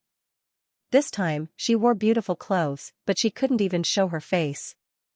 A staff member tied a pressure wire to Madel's waist and a prop sword was stuffed into Madel's hand. The director told Madel, "Make it more exciting later." Madel's face was pale. She said, "Director, I know. Start." Madel was lifted into the air. Madel let out a miserable scream. She felt as if the wire had twisted her internal organs and was about to be embedded in her ribs. It was very painful. The most frightening thing was that Madel was swaying by the wire and wanted to vomit. When the other party flew over to fight with Madel, Madel had a silly look on her face. She didn't seem to know what to do and her hands and feet were weak. "Kaka. What's the matter with the double? Fight with the other party." The director shouted at Madel. Madel was very uncomfortable. She shouted weakly, "I can't do it. I really can't do it." When Madel was put down, she fell directly to the ground. Her hands and feet were weak. Ningxu walked over to support Madel. "What's the matter? You can't even wave the prop twice? Can you do it or not? If you can't, I'll replace you. It's a waste of everyone's time." The director frowned and shouted impatiently. "I'm sorry, director. We can't do this. Ningxu helped Madel to the side. Madel, who walked to the side, vomited and her face was as pale as paper. Ningxu opened a bottle of mineral water and gave it to Madel. After resting for a while, my duoer seemed to have caught her breath, but her face was still pale. Ningxu saw this and didn't say anything. Madel had never suffered like this. Whether Madel admitted it or not, her success was because of Mojave. Mojave doted on her very much. For this kind of hanging by wire, he always found a double. Then the two of them would be lovey-dovey next to each other. Naturally, there would be a double to shoot the suffering scenes for her. People who had never suffered were not qualified to despise others. Sister Chen, I won't hang by wire in the future, my duoer said in a fit of pique. In fact, she had a problem with Ningxu. As an agent in the entertainment industry, she knew how painful it was to hang on a wire, but Ningxu didn't even remind her. Ningxu looked at her, nodded and said, "Work hard. If you become a top person, you won't have to suffer like this." Madel was very impatient. Why did she always shoot such inexplicable scenes? It made Madel feel very tired and unable to continue. Anyway, Madel was full of resentment now. She felt that she shouldn't be like this. How could she be like this? Madel was now very dissatisfied with her agent. Why did she always take on these kinds of roles for her? Madel felt that her agent didn't care about her at all. But if she said that she didn't care, even if she was just a small role, her agent would follow her and take care of her. To put it bluntly, Madel just resented Ningxu for not finding her a better role. When changing clothes, Madel saw that her abdomen and heart were bleeding because of the wire. She coughed and felt that her lungs were a little painful. Out of the dressing room, Madel didn't say a word to Ningxu and got into the car. Ningxu smiled faintly, got into the driver's seat, and drove back to the apartment. After a while, Madel said to Ningxu, "Sister Chen, I heard that there's a party tomorrow night. I want to go. I can't go to the set tomorrow. I lost the wire today and I'm not feeling well." Ningxu looked at Madel with some surprise and said in surprise, "Don't you hate these kinds of occasions the most?" The party tomorrow night was the night Mojave and Madel were entangled in the plot. Ningxu didn't think of taking her, and he definitely wouldn't let her appear at the party. Ningxu didn't expect Madel to take the initiative to mention it. He didn't know if it was because she didn't want to play a small role and work hard, or because she suffered these 2 days and had other thoughts in her heart. She was no longer as noble as before. No matter what Madel thought in her heart, Ningxu wouldn't agree. He said, "Since you're not feeling well, you don't have to go to such an occasion. You don't have to go to the set tomorrow. Have a good rest tomorrow." "Sister Chen, are you still blaming me for causing trouble for you last time?" "This time I promise to be obedient and not give you any trouble," Madel said to Liang Meng. Ningxu raised his eyebrows. "Why do you suddenly want to go to the banquet? Previously, I was ignorant. Sister Chen also wanted me to know more people." Madel looked at Ningxu with incomparably clear eyes, full of sincerity. Ningxu ignored her gaze. "I'm not a man, so there's no use for you to look at me like that." Ningxu said indifferently, "There will be plenty of such banquets in the future. Your health is more important. I found a CD acting course for you from the company. I'll watch it with you tomorrow." Madel felt very irritated. This agent could be said to be considerate of her in every way, but why did she feel so aggrieved in her heart? Previously, she didn't want to go to any banquet and insisted that she go. Now that she wanted to go and see the world, she refused to let her go no matter what and used all kinds of reasons to stop her. Madel felt that she was at odds with her agent. After returning to the apartment, Madel took a shower and lay on the bed to sleep. She covered her head with the quilt, as if she didn't want to see anyone. Ningxu told Joey, who lived with Madel, "Take care of Madel. She was injured during filming today." As soon as Ningxu finished his words, Madel's angry voice came from the bedroom. "You don't have to take care of me. I'm not injured at all." Obviously, Madel was very angry that Ningxu had exposed her in front of Joey. Madel felt very embarrassed when Joey found out that she was in such a mess. She and Joey were originally competitors, competing for the resources in the agent's hands. Ningxu ignored Madel, who was angry out of shame. He really told Joey to take care of Madel and call him if anything happened. Coming out of the apartment, Ningxu hurriedly drove to pick up Xiaoyi, who was going to audition for the sports shoes advertisement. He didn't stop for a moment. After sending Xiaoyi to the audition place, Ningxu encouraged Xiaoyi and then waited outside. Ningxu felt that he had waited for a long time before Xiaoyi came out with no expression on her face. Ningxu felt that Xiaoyi didn't succeed. Xiaoyi got in a car. Suddenly, Ningxu smiled happily and said excitedly, "Sister Chen, I'm going to shoot the advertisement. I'm going to shoot the advertisement." Xiaoyi was very excited. She hammered her chest with her fist like Tarzan. Ningxu also smiled. This should be the biggest breakthrough for Xiaoyi. With the advertisement, her popularity would increase a lot. Ningxu told Xiaoyi to think more about the advertisement when she was free and to shoot the advertisement in her best state. Ningxu didn't know about this, so he could only let Xiaoyi think about it herself. Some things were supposed to be done by an artist. As an agent, her job was to manage these artists well and get more resources for them from the company. On the way, Xiaoyi was in a state of excitement. Ningxu received a call from Joey, who said that Maidol went out of the apartment. Joey couldn't stop her, so he called Ningxu at once.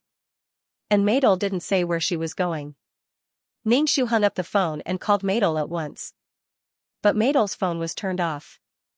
Ningxu suddenly had a bad feeling. There was a connection between the male lead and the female lead. Now Maidol could meet Mojave even if she went out casually. Back at the apartment, Ningxu asked Joey, "What happened?" Maidol, who was sleeping, got up and was about to go out with her bag. I asked her where she was going, but she ignored me. I couldn't stop her. Joey frowned and said to Ningxu, "Sister Chen, why do I feel that Maidol is not in a good state recently?" In the past, Maidol was noble and virtuous, but she didn't talk to her with jealousy like now. It was really strange. Ningxu didn't think much about it and asked Joey to look around his apartment. But Joey couldn't get through to her phone again. After looking around, they didn't find her. When they returned to the apartment, Maidol was sitting on the sofa, supporting her chin with her hand. Seeing Maidol like this, Ningxu was very impatient. Didn't she know that her behavior brought trouble to others? "Where did you go? Why couldn't I get through to your phone?" Ningxu asked Maidol coldly. Maidol looked at Ningxu, who was serious and indifferent, and then looked at Joey, who was standing beside Ningxu. Maidol felt very wronged. She really wanted to change her agent, a biased agent. "I just went out for a walk. The apartment is too stuffy. Can't I go out? I'm not a prisoner." Maidol's voice contained a trace of anger. Ningxu said, "I didn't say that you can't go out. You should tell me where you are going. You are an artist under me. I am responsible for your safety. When you signed the contract, it was clearly written in the contract that the artist must keep in touch at all times, so that the agent can inform you." Maidol grabbed her hair in annoyance and said, "I just went out for a walk. I don't want to inform anyone. It's not so serious. I'm not your prisoner." Maidol stood up and was about to go back to her room, but when she walked, she was limping. Ningxu saw that Maidol had gone out for a walk and came back with an injured leg. She was limping. Ningxu immediately asked, "Maidol, what happened to your leg?" Maidol's face was a little unnatural. She said, "It's nothing. I just fell and hurt my knee." Maidol instinctively did not want to tell Ningxu what had happened. Ningxu walked over and lifted Maidol's skirt. Seeing that her knee was scratched, Ningxu squinted at Maidol. "Treat the wound first and disinfect it." Xiaoyi immediately brought over the medical kit. Ningxu did not hold back at all. She dipped a cotton ball in alcohol and rubbed it on my duoer's wound. My duoer was in so much pain that she hissed and gasped. Her eyes were filled with tears. "Tell me, how did you get this wound? You suddenly got injured, and you can't take many jobs. You have to give me an explanation," Ningxu said lightly. Maidol felt wronged. She was injured, and her agent was still talking about jobs. He was a cold-blooded exploiter, a vampire. Thinking of the person who bumped into her today, that condescending and arrogant look made my duoer gnash her teeth in hatred. Maidol was so upset that she could not sleep in bed. In addition to the experience of acting in the past 2 days, Maydol was mentally and physically exhausted. She got up and was ready to go out for a walk. When she crossed the road, she did not notice the red light and was almost hit by a car. Maydol also hurt her knee. She did not expect that the driver was that annoying Mojave. When Mojave got out of the car, Maydol clearly felt that Mojave's eyes were full of contempt. Women nowadays are more and more desperate to climb the ladder. They even don't care about their lives. Mo squatted down and lifted my duoer's chin. He sized her up and said, "I'm not interested in a woman like you. You want to attract my attention in such a way? That's too low. Last time, you spilled wine on me. This time, you got into an accident. Don't expect me to send you to the hospital." Maydol listened to Mojave's insult to her. She was so angry that her chest heaved and her lungs were about to explode. Seeing Mojave write a check and throw it to her, Maydol picked up the check on the ground and tore it up without thinking. Enduring the pain in her leg, Maydol said coldly to Mojave, "I don't want your money. I was just taking a walk. I didn't want to hit your car. There are so many cars here. How would I know which car is yours? And I'm not bored to follow you." Mador limped away on her own leg. Mojave narrowed his eyes and looked at Maydol's back. He sneered and rubbed his hand on his lips. My duo was already very annoyed. First, she was treated as a woman who used underhanded means to climb up the social ladder. Now, she was being interrogated by her manager as if she was a criminal. Maydol said coldly to Xianxia, "Sister Chen, I'm a human, not a money-making machine. I have emotions too. What's wrong with me going out for a walk? I'm not a prisoner. I don't need you to guard me everywhere. Do you know how annoyed I am?" Maydol broke down. She picked up the pillow on the sofa and smashed it on the ground. Then, she curled into a ball and cried. Seeing that Maydol was so emotional, Joey looked at Xianxia. Xianxia just twitched the corner of his mouth. He didn't know what Maydol was suffering. She only allowed her actions to bring trouble to others, but she didn't allow others to ask her a single question. It was as if she had done something to her. How big of a deal was it? It was as if the sky was falling down.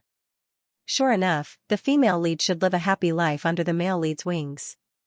How could a beautiful bird be tortured and destroyed by the outside world? Xianxia felt that he hadn't done anything yet, but Maydol was already like this. Since you don't want to talk about it, then forget it. Go and have a good rest. Xianxia comforted Maydol and said, "As for the money-making machine you said, you actually don't make money. Do you know? My performance this year didn't pass." Maydol's body stiffened. Her agent was really cold-blooded. She only cared about money, money, money, and nothing else. Now, Maydol had a new goal in her heart. She wanted to make a name for herself and then kick this cold-blooded agent out. Maydol took a deep breath. Xianxia said, "Sister Chen, I know. I will work hard." Xianxia smiled and patted Maydol's shoulder. He said with a faint smile, "It's good that you understand. If you don't make a name for yourself, you won't have human rights. If you don't climb the pyramid, you won't have human rights. Without a strong background and strength, you can only succeed by working harder than others. However, working hard doesn't guarantee success. As your agent, I want you to succeed." When Maydol heard Xianxia talking about a strong background and strength, she was in a trance. She broke into the entertainment circle alone. There were no relatives in the entertainment circle. How could she have a backer? Maydol took a deep breath. Even if she didn't have a strong backer, she would definitely succeed. Xianxia just looked at Maydol's colorful expression indifferently. He asked Joey to go to the music class and accompanied Maydol. No one said anything. After a while, Maydol said to Xianxia, "Thank you, Sister Chen. I'm much better now. I want to rest first." "Well, pay attention to the wound." Xianxia helped Maydol back to the room and reiterated to Maydol, "In the future, you must keep in touch with us. If there is a next time, the company can only terminate your contract. If you disappear like this, it will cause a lot of trouble." Maydol was already lying on the bed. When she heard that the contract was terminated, she almost jumped out of bed. What would happen to her dream of being the best actress? Although she could go to other companies, Maydol still felt a little guilty. Although the agent didn't treat her well, she hadn't made a name for herself yet. She didn't know what the next agent would be like. What if she met an agent worse than the one in front of her? My duo or was a person who went with the flow. Otherwise, when Mojufing threatened to have sex with her, my duo or had endured it. Fortunately, everyone was happy in the end. Her sugar daddy became her husband. Fortunately, the two of them were true love. Both love and career were fruitful. Sister Chen, I won't turn off my phone next time. Maidol hurriedly promised Ningxu. Ningxu nodded and tucked Maidol in the quilt. No expression could be seen on her face. It's good that you understand. Maybe I did something wrong, but it's all to give you a better future. Maidol's face stiffened and said, I know. I won't make things difficult for Sister Chen in the future. Good girl. Ningxu turned and walked out of Maidol's bedroom. When she went out, she shrugged. At this time, she hurt herself. It seemed that Maidol really couldn't go to the banquet tomorrow night. Ningxu suspected that Maidol didn't want to take the role and hurt herself, or something happened that she didn't know. The next day, Ningxu disinfected the abrasions on Maidol's legs, and then accompanied Maidol to watch the CD acting tutorial. Maidol seriously watched the LCD TV. Ningxu looked out the window. The sky was already dark, and the banquet had already begun. Ningxu glanced at Maidol beside him. He didn't know which woman would the drugged Mojave roll with tonight, or would he hold it in, but Ningxu guaranteed that tonight, Mojave wouldn't be able to roll with Maidol.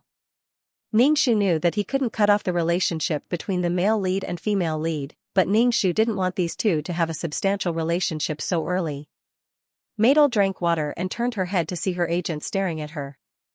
Her expression was a bit strange and asked, Sister Chen, what's wrong? Nothing, you watched the CD. How do you feel? Ningxu casually asked. Maidol nodded and said, I feel like I learned a lot. That's good. The path of acting is very long. You need to learn a lot of things. Ningxu said, drinking water and looking at the clock on the wall. Maidol continued to watch the CD. Her heart suddenly surged with an indescribable feeling. She felt like she suddenly lost something, and her heart suddenly became irritable. Maidol clutched her chest. Even breathing was difficult. She wanted to go out for a walk. She felt like she was suffocating in the room. Maidol didn't dare to negotiate with Ningxu. She could only get up and walk around the room. Ningxu looked at Maidol like this and asked, what's wrong? You want to sit down and watch the tutorial? Sister Chen, I don't know why my heart feels very uncomfortable. I can't breathe. Maidol tightly frowned. Sister Chen, can I go out for a walk? I feel very uncomfortable, very uncomfortable.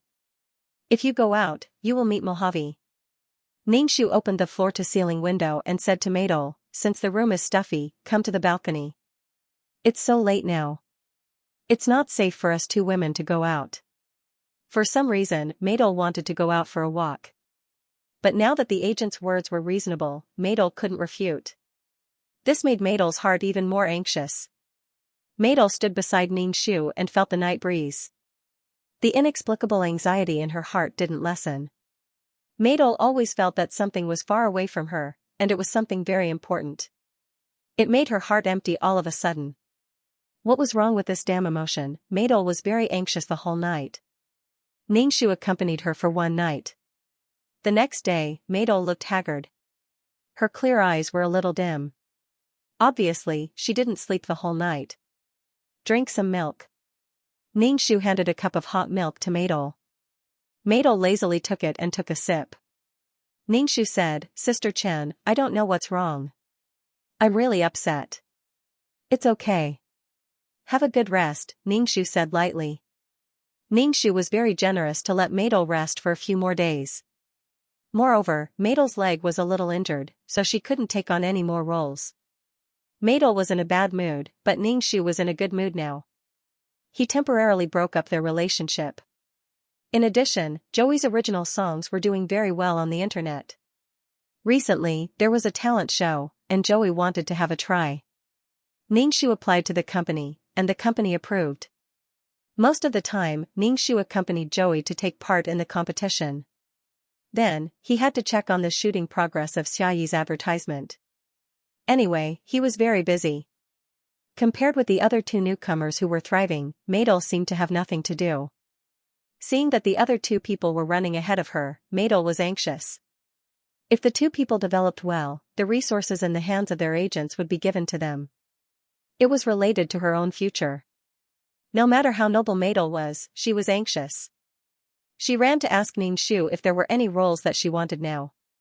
Besides, during this period of time, Madel thought that her acting skills would not be scolded by the director anymore. Ningxu was now busy with Joey's affairs. Some of the songs that Joey sang in the competition were self-composed. In addition, Joey could play the piano. Joey had an intellectual temperament and was very calm in everything he did. He could leave a good impression on people. When he took part in the talent show, he gained some fans. She had talent and drive. The more Joey fought, the braver she became.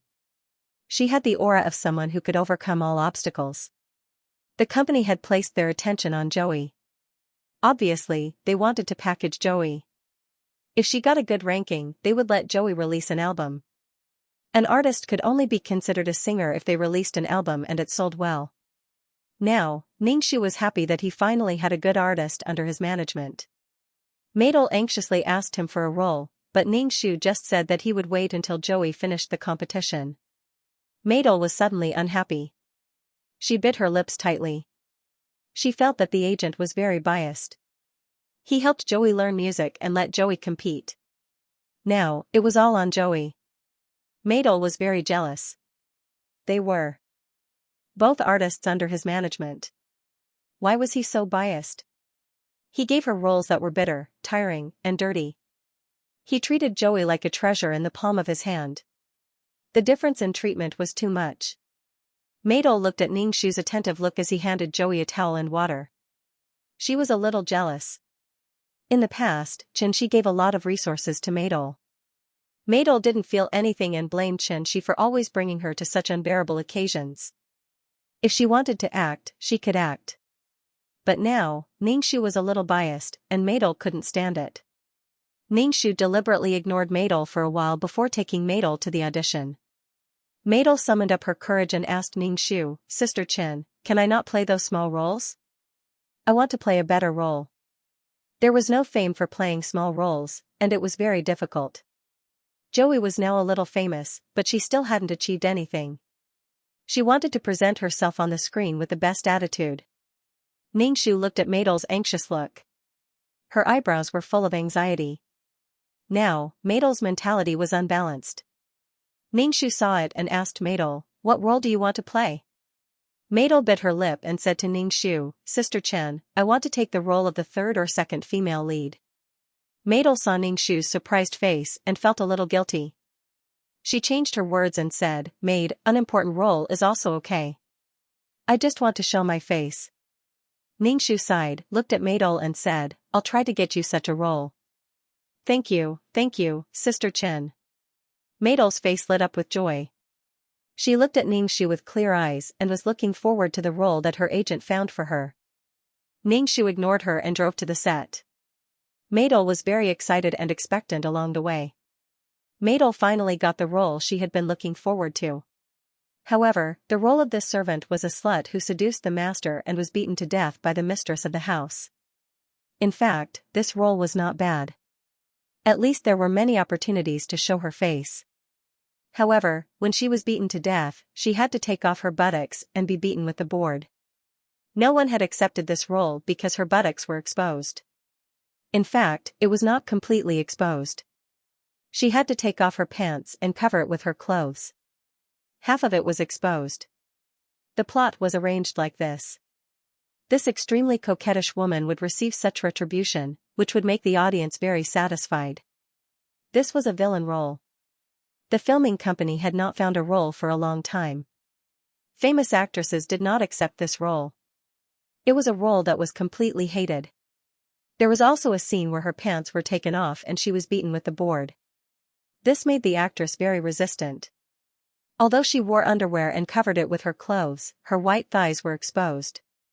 However, if she took off her pants in front of so many people and was beaten with the board, the actresses who wanted to go far away would not accept it. The most important thing was that this role was very unlikable. It was very shameless. If she acted well, she might become popular. However, it would be a black and red. She might not be able to get rid of the label of a whore. Ningxu told Maidol about this situation. When Maidol heard this, she looked at Ningxu in shock. She stuttered and said angrily, "How can it be such a role?" Ningxu shook his head and said, "The other roles are all side roles that do not have much influence. This is the best role and it will appear the most. In fact, I also do not agree with you taking this role. This kind of role is very difficult to handle. Moreover, it will have a bad influence. It is better to start with some small roles and hone your acting skills step by step." Maidol nodded. "Then I will take on other roles." Following this, Ningxu took on various roles for Maidol.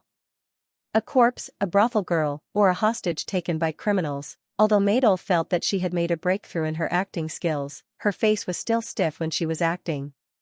Sometimes, she couldn't even read her lines smoothly. Every time the director scolded Maidol, the more nervous Maidol was. The more nervous she was, the easier it was for her to make mistakes. She had NGs many times, which made everyone impatient, especially the actors who acted with Maidol.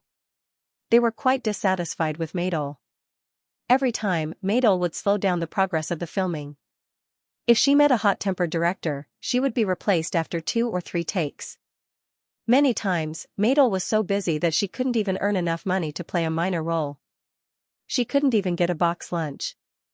Ningxu saw this in his heart and did not blame Maidol. He kept comforting her. However, Ningxu's consolation was of no use to Maidol. Now, Maidol was very anxious. After being denied and questioned countless times, Maidol fell into a cycle of self-doubt and denial. She even had the feeling of self-loathing and felt that she was really useless. Ningxu always said in Maidol's ear over and over again, "It's okay, take it slow, take it slow." After many times, Maidol couldn't stand it anymore. She directly shouted at Ningxu, "How can I take it slow? How can I take it slow? I still haven't achieved anything. I'm so annoyed. You always ask me to act these roles. When can I make a name for myself?" Ningxu didn't speak. He just looked at Maidol with broad and kind eyes. Under Ningxu's gaze, the blue veins on Maidol's forehead jumped. She was very tired and fell on the sofa. When she saw that Ningxu didn't speak, she felt a little regretful. She apologized to Ningxu, "Sorry, Sister Chen. I'm just in a bad mood." Ningxu said very understandingly, "I know you've been under a lot of pressure recently. Take a shower and go to sleep." Maidol nodded and dragged her tired body to the bathroom. Ningxu looked at Maidol's back. Well, Maidol now didn't have the spirit when she first entered the entertainment circle. Now, Maidol was full of tiredness and lingering gloom. It was the gloom of having talent but not being recognized. Would Mojave like Maidol like this? Maybe. Maidol came out of the shower and saw that her agent had left. However, Joey, who had been busy with the album release, had come back. Joey, who used to have long hair, had cut her hair short. There was a little mischievousness in her intellectual look. She looked more energetic. Although she was busy all day, she looked very good and full of vitality. Maidol saw Joey, who was full of vigor. They were clearly on the same level, but Joey had already walked in front of her. She had worked so hard but had not succeeded. However, Joey had succeeded so easily. Maidol was not reconciled and jealous. On the set, she had suffered a lot. She had also seen how willful those big stars were. She had been scolded by the director, but those big stars could just say that they were in a bad mood and they could stop filming. The director didn't dare to say anything. Such an obvious difference in treatment made Maidol's heart grow sour. One day, she would also succeed.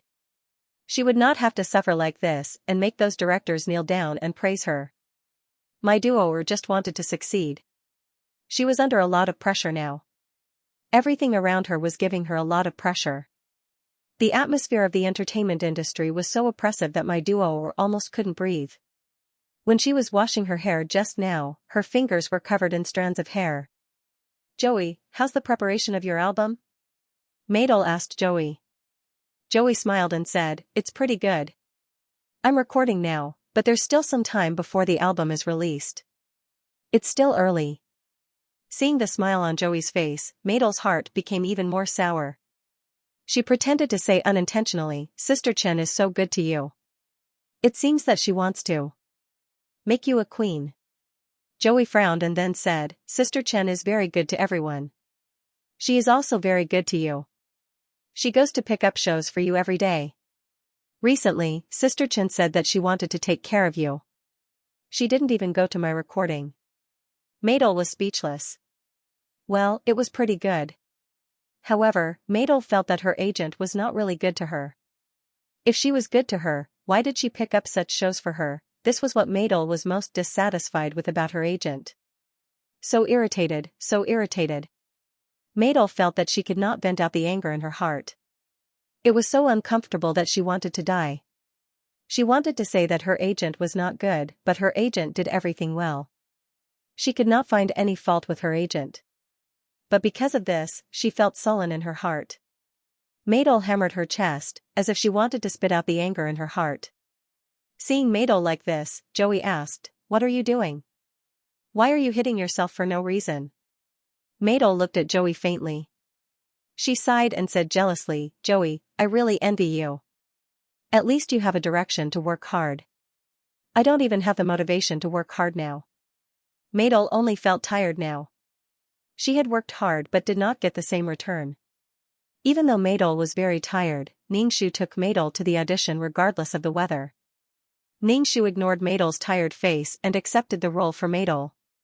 Meidel discussed with Ningxu, Sister Chen, can you give me a minor role? I'm very tired. I'm tired of playing such minor roles. Ningxu said indifferently, I know you're tired, but what I want to say is that you can't even play such a simple minor role. Even if there's an important role for you, do you think you can do it? Meidel bit her lip. I can. Her confidence had been worn down by these strange roles. Meidel's nose twitched. She felt like she couldn't see the future. Wearing a dirty minor role, she felt like she would be tortured until she went crazy. Ningxu smiled indifferently. Meidel, it's not that I don't want to give you a good role. It's true that I can't get any good roles. You don't have any works. Although you're tired now, you can always learn something. You're too impetuous now. Calm down. Meidel was annoyed. Hearing her manager use such words to brush her off every time, Meidel's heart became even more irritable. Meidel was so angry that she wanted to cry. She wanted to leave. What future did she have with such a manager? Ningxu took Meidel to beg the director to give her a role. When the director saw Meidel, he directly said that there were no more minor roles. Ningxu clearly saw the stage supervisor and assistant director looking for minor roles, but he told them that he didn't want them. He obviously didn't want Meidel. Meidel had been in this kind of place for a while. She immediately understood what the other party meant. Her face turned green with anger. She didn't want to play such a role, but in the end, the other party actually rejected her. Meidel was embarrassed and angry at this moment. Ningxu took Meidel to a few sets, but they didn't want her. A director directly said, this girl is not good at acting. She's just a minor role, but she has to NG so many times. Everyone is in a bad mood. Many actors don't like her. Ningxu was speechless. The future movie queen was actually said to be not good at acting. Was Meidel really not good at acting, or was the movie queen award fake, or maybe Mojave used his strong ability to turn Meidel into a movie queen? Who knows? In any case, Meyer did not even have the chance to play a minor role. Previously, Meyer had despised minor roles, but now, she did not even have the chance to play one. Meidel was probably on the blacklist of these directors. Ningxu had no choice but to take Meidel back. As soon as they got into the car, Meidel cried so hard that she couldn't breathe. Her face was pale with anger. Ningxu felt that Meidel was too fragile. If she encountered such a situation, she definitely wouldn't cry. Instead, she would shamelessly ask the director for a role. But Ningxu wouldn't give up his face to ask for a role for Meidel. She didn't like such a role. Even if she begged Meidel, she wouldn't cherish it and would despise it. Ningxu looked at Meidel and cried. Meidel cried out all the grievances she had suffered recently. Her eyelids were swollen. Finally, she stopped crying. She turned to look at Ningxu. A pair of fish eyes stared at Ningxu. Ningxu was speechless. Sister Chan, I want to take the role of that servant girl, Maidol said firmly to Ningxu. Ningxu raised his eyebrows. Are you sure? That role isn't easy to play. She was going to be taken off her pants and spanked. It seemed that the noble Maidol had been forced to lose her principles. Now that she wanted to take the role, there were many seductive men in this movie. In the end, she was beaten to death. It was an annoying role. For the first time on the screen, she had to take on some positive roles. Otherwise, the role would be fixed and she would give people the impression that she was a bad woman. Do you really want to take this role? I don't want you to take this role, Ningxu persuaded Maidol. But now, Maidol's mind was filled with the director's disdain. The recent disappointment made Maidol want to prove that she could do it. Moreover, there were many opportunities to appear in this role. Maidol wanted to take this role. She had never thought that acting would be so complicated. She just wanted to act in peace and quiet. Ningxu said calmly, Are you sure you want to take this role? Yes, I must prove to them that I can act. My duo furrowed her brows tightly. Although her words were impassioned, her expression was filled with uncertainty. Being rejected by so many directors was a devastating blow to Maidol's confidence. Maidol, who was determined to be a movie queen, was now beaten to such a state. Ningxu unscrewed a bottle of mineral water for Maidol and handed it to her.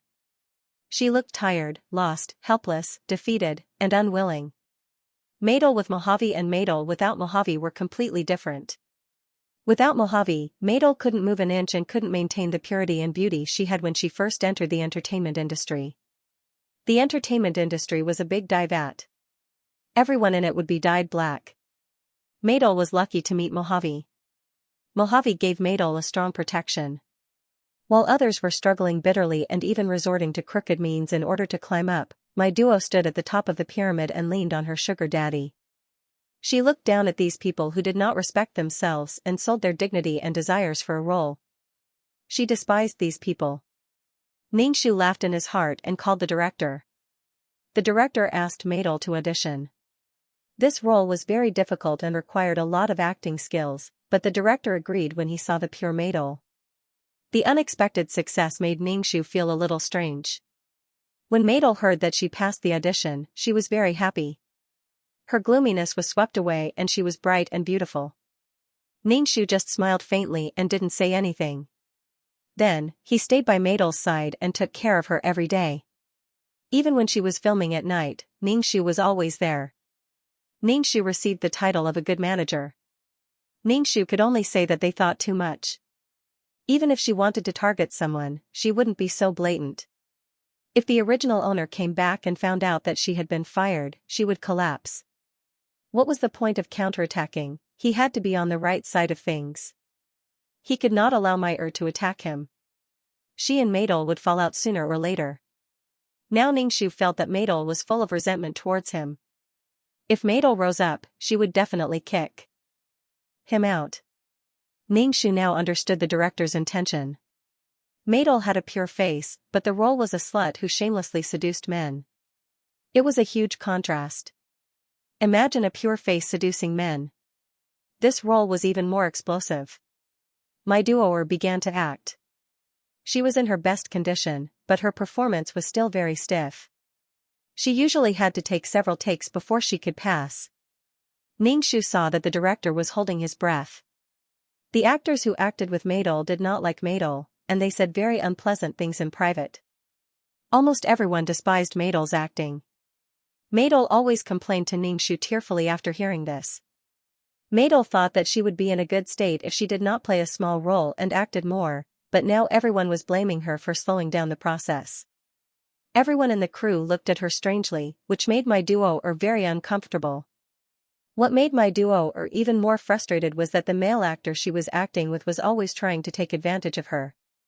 Sometimes, he would even touch her chest with his elbow, and the other party would pretend to be very serious. Maidol wanted to cry, but she did not know what to say.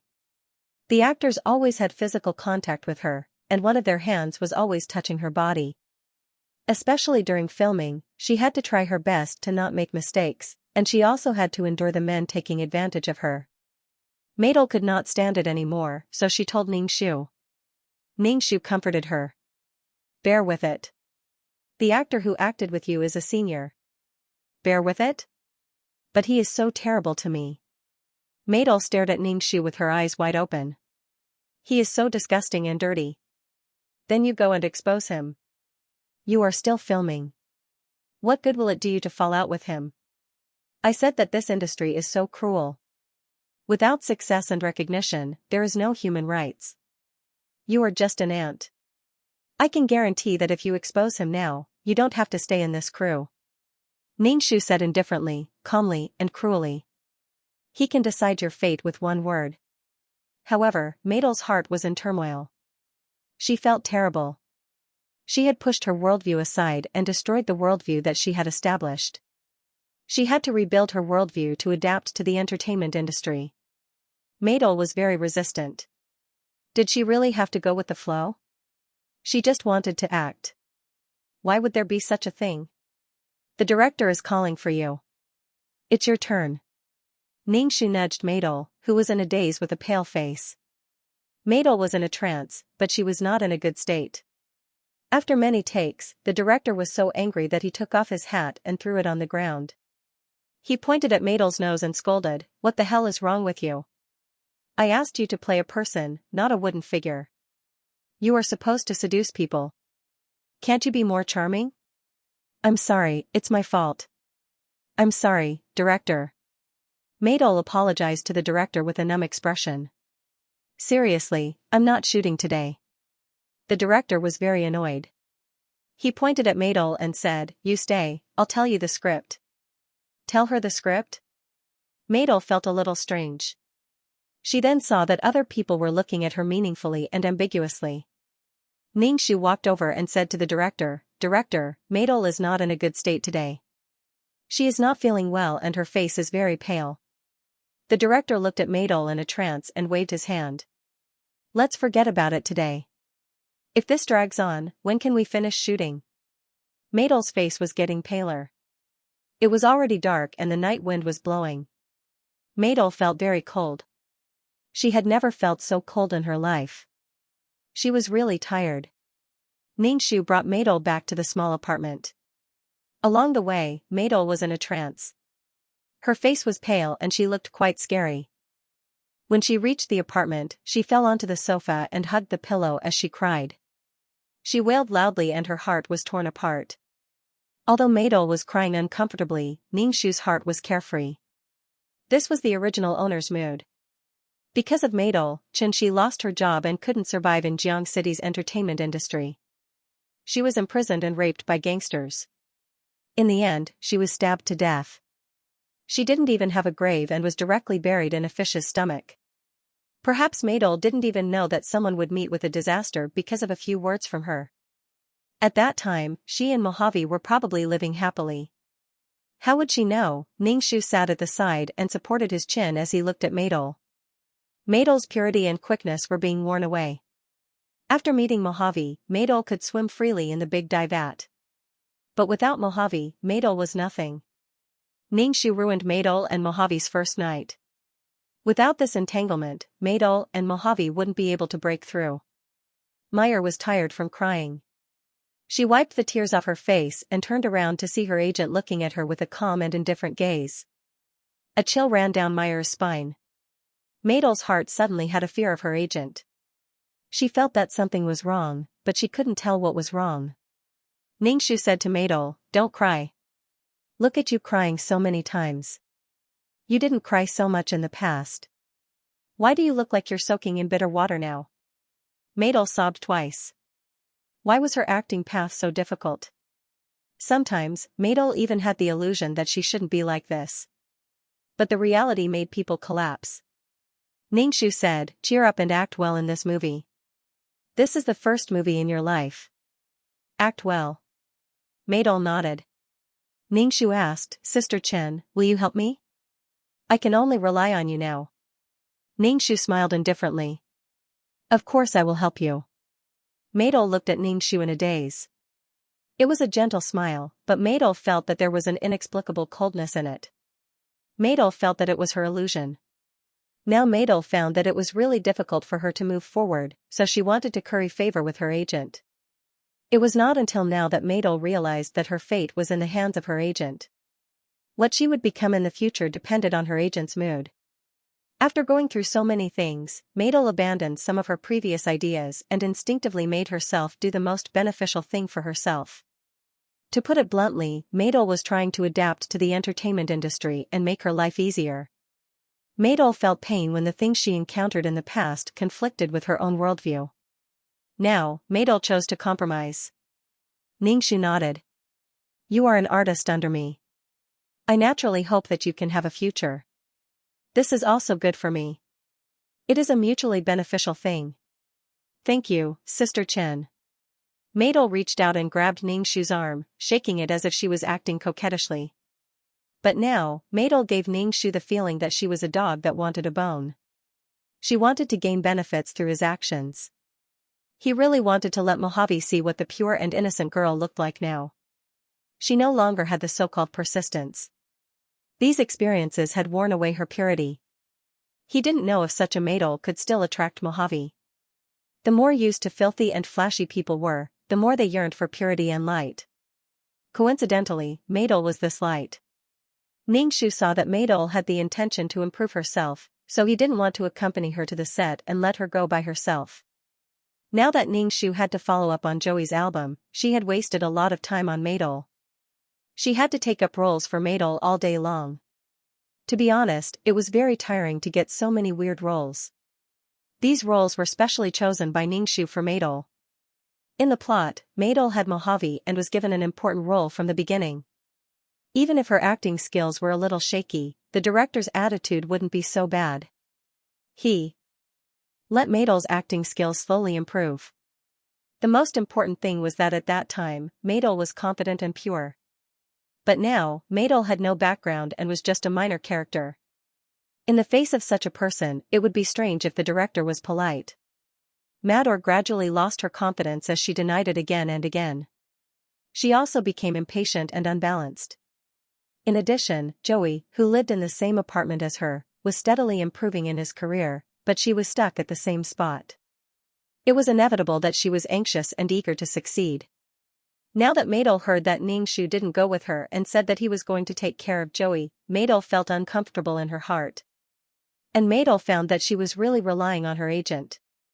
In the past, it was always her agent who accompanied her when she was filming. If there was any problem, the agent would come out to help. Now, she had to go to the set alone and face the whole crew alone. Madel felt a little guilty. Madel pulled Ningxu's hand. Ningxu begged, Sister Chen, can you go with me? I'm a little scared. Ningxu pushed her hand away and said lightly, I'm not only your agent, but also Joey's agent.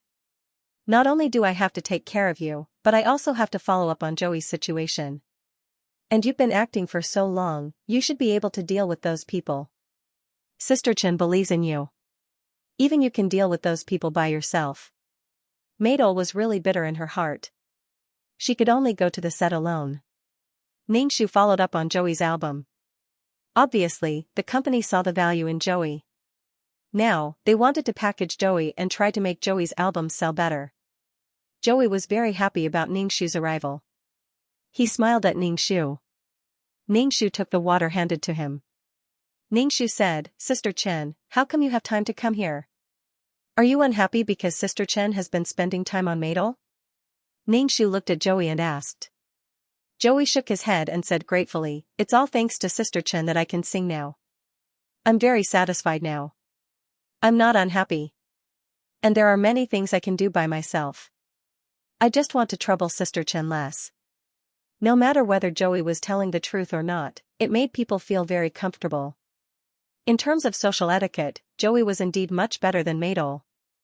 Madel was the kind of person who felt sorry for the world when she suffered. Ningxu accompanied Joey until night.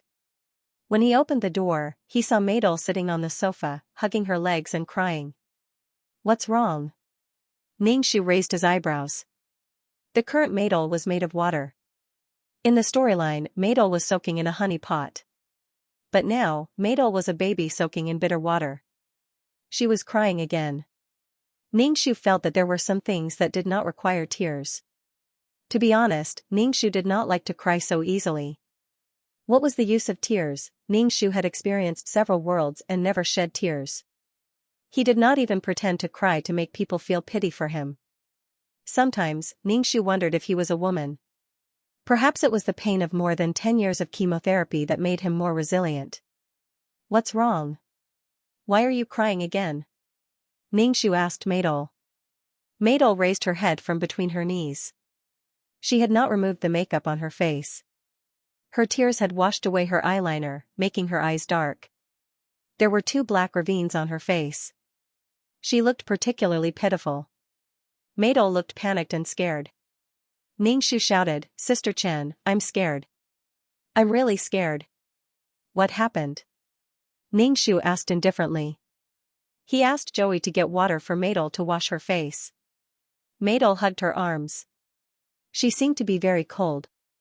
Even her lips were trembling. Ningxu raised his eyebrows. Did something happen to Maidol? Or did it have something to do with the male lead? Can you tell Sister Chen what happened to you? You can't solve anything by crying like this. Ningxu asked patiently.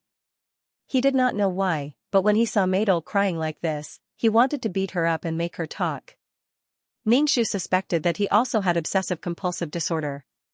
Sister Chen, I'm scared. I don't want to go to film anymore. Maidol tightly bit her lips. I don't want to go. Why? Can I know the reason? There must be a reason. You finally made up your mind to play this role. Why don't you play it? Ningxu asked with concern. Maidol tightly bit her lips. Her face was as pale as paper. There was an indescribable exhaustion and gloominess in her expression. The director wanted to rape me. After Maidol said that, she burst into tears. While crying, she said, the director said he wanted to explain the scene to me. Then he took me to the room and pressed me down on the bed. Ningxu listened to Maidol's intermittent words and finally understood what was going on. The director wanted to force Maidol into the unspoken rules. Ningxu was more concerned about the result. He quickly asked, "Are you okay? Did he succeed?" "No, I escaped." Maidol cried and said. When Ningxu saw my duo crying like this, she felt her heart itching. Could she stop crying? She felt annoyed just by looking at her. It's good that you're okay. Ningxu seemed to be relieved. He then asked, the director didn't chase after you? He chased after me, but I bumped into Mojave. I don't know why Mojave helped me solve it, Maidol said. Ningxu, the male and female leads had already interacted. Sister Chen, I don't think I can act in this movie. The director definitely won't let me act anymore. Also, I feel like vomiting when I see the director now. Maidol cried and said. Maidol cried so hard that it seemed like she had lost her mind. However, in the plot, Maidol and Mojave had a one-night stand. They didn't see Maidol crying like this. The unspoken rules also depended on the partner. Mojave was good at acting and was good-looking. However, the director looked wretched and fat. The director will let you act in this movie. Don't worry. Ningxu said with certainty. Maidol was stunned. Why? Because the person who helped you is Mojave, the prince of Xianxia's entertainment circle. One word from him can make a mediocre artist famous, Ningxu said with a smile. You just entered the entertainment circle, so you don't know much about Mojave's ability. He is so powerful in the entertainment circle. Last time, you poured juice on him and offended him, so I hurriedly took you to apologize to him. Ningxu seemed to be telling Maidol about Mojave's strength. Ningxu said again, fortunately, he didn't offend you at that time. Otherwise, you wouldn't be able to survive in the entertainment circle with just one word from Mojave. Maidol was stunned, and there was an indescribable emotion in her astonishment. She asked aloud, is he really so powerful? How can you describe Mojave as powerful? He's like a dying man. He's the ideal husband for so many women. Ningxu's expression was a bit exaggerated. Then he looked at Maidol and said, I didn't expect him to speak up for you. Mojave's face appeared in Maidol's mind. Why did she meet this person every time she was in the most embarrassing situation, noble and proud, handsome and tall, and the power on his body was shining? She didn't know why, but Meidel's heart was beating very fast, and there was an indescribable feeling. Ningxu looked at Meidel's absent-minded look, as if she was thinking about something. Ningxu said, "It's okay. The director will definitely call you tomorrow and ask you to continue acting. Have a good rest today." Meidel nodded. Her mood was not as broken as before, but Ningxu felt that there was a strange pink bubble around Meidel's body. Maybe Meidel was attracted to Mojave, but now would Mojave still like her? Mojave liked the pure and beautiful Meidel, who was not contaminated with the filth of the entertainment circle. But now, Mador's entire body was filled with fatigue and impatience to succeed. As Ningxu expected, the next morning, the director informed Meidel to continue acting. After Meidel received the call, she asked Ningxu in surprise, "Sister Chen, the director really asked me to continue filming. How did you know that?" Ningxu took a sip of the bitter coffee, smacked his lips, and said, "He will definitely let you go. Yesterday, Mojave spoke up for you. The director can't guess if you have any relationship with Mojave, so he will still let you act. Besides, there is basically no one who wants to take this role. You have already filmed more than half of the plot, and your role is about to be completed. If you don't go, he will have to find someone else to take over your role. It will be a waste of time and money, so the director will still let you go." Meidel listened to Ningxu's long speech and said in a daze, "Sister Chen, you are really amazing. The amazing one is Mojave. Most of the reason is because of Mojave. In the future, when you meet him, be polite. After all, he helped you. Don't annoy him. This kind of person who thinks he is the best doesn't like to be offended." Ningxu instructed Meidel. Meidel's eyes flickered and nodded. Then, she said to Ningxu, "Sister Chen, can you accompany me this time? After what happened last night, I am scared." Ningxu nodded, "I will go with you this time. Don't be afraid, the director won't dare to do anything to you." Ningxu drove Meidel to the set. Before, Meidel was quite afraid of the director. Moreover, she was very embarrassed and disgusted. After all, such a thing happened last night. But now, the director's attitude towards her was very good. He had never been so pleasant. Meidel's heart suddenly had a very carefree feeling. This feeling rose from the tailbone all the way to the top of the head, making Meidel very carefree. She actually had the illusion that she was floating like a fairy. Perhaps it was because of the director's attitude, Meidel's mood was infinitely better. Even when she was acting, her acting was very good. Her acting skills were unleashed, and she basically passed in one take. In the past, acting was torture, and she was afraid of being scolded by the director. Now, she felt that the dark clouds over her head had dispersed. Ever since she entered the entertainment industry, she had never been so carefree. Ningxu looked at the blush on Meidel's face, and there was an unconcealable arrogance between his eyebrows. She had suffered so much before, and now she suddenly turned the tables. The people who looked down on her were fawning on her. No matter how tough a person's heart was, he would not be able to suppress the pride in his heart. Meidel was very proud now. Ningxu smiled indifferently and handed the water bottle in his hand to Meidel. Meidel pinched the water bottle with 2 fingers and took a sip. There was a sense of arrogance in her behavior. Ningxu was expressionless. He said to Meidel, "You are in a good state today. There will be the last scene later, and your role should be finished." Meidel nodded, but when she thought of the last scene where she took off her pants and was beaten, Meidel's bright and beautiful face suddenly became gloomy. Ningxu was speechless. This was the beautiful and pure Meidel. Ningxu smiled indifferently and did not speak. Meidel still braced herself to finish the last scene. Her pants were taken off in public. Meidel's heart was filled with an indescribable sadness. This was because she did not have the ability. If she was successful today, or if she had a strong background, she would not have to suffer like this. Someone would suffer for her. Meidel finished the last scene with difficulty. She felt that the people around her were looking at her with contempt. Meidel did not want to stay for a moment. She got in the car with an ugly expression. Ningxu sat in the driver's seat. He glanced at Madel and said with a smile, "Congratulations on finishing." "How is this considered finishing?" "It's just a small role." Madel's expression was not very comfortable. Small role? Ningxu felt that Madel's heart was too big. With Mojave's help, she experienced the feeling of a salted fish turning over a new leaf. Her mentality was unbalanced. Not long after, Madel's TV series premiered on the TV. The ratings were good. Madel stayed in front of the TV and watched. Madel looked at herself on the TV and felt very satisfied. She played another role in the TV series and lived another life. There were so many people who saw her through the screen and knew her. Madel's heart was filled with a sense of vanity. Ningxu, on the other hand, went online to check the audience's opinions on Meyer's character. Unsurprisingly, the audience hated Meyer, the vixen servant girl, and they were all cursing her. There were all kinds of unpleasant words. For example, they said that Madel looked pure and innocent, but she was lascivious on the inside. Especially women, they were even more disgusted by Madel. Madel was a little famous, but the people who knew Madel looked at her with disdain. "Oh, it's that fox spirit." Even if Madel did not do anything out of line, the label of a pure and seductive fox spirit was put on Madel's head. This was the first impression she gave people. Even if she acted in other shows in the future, people's impression of her would stay at this role. Ningxu pushed the laptop in front of Madel and let her see the comments on the internet.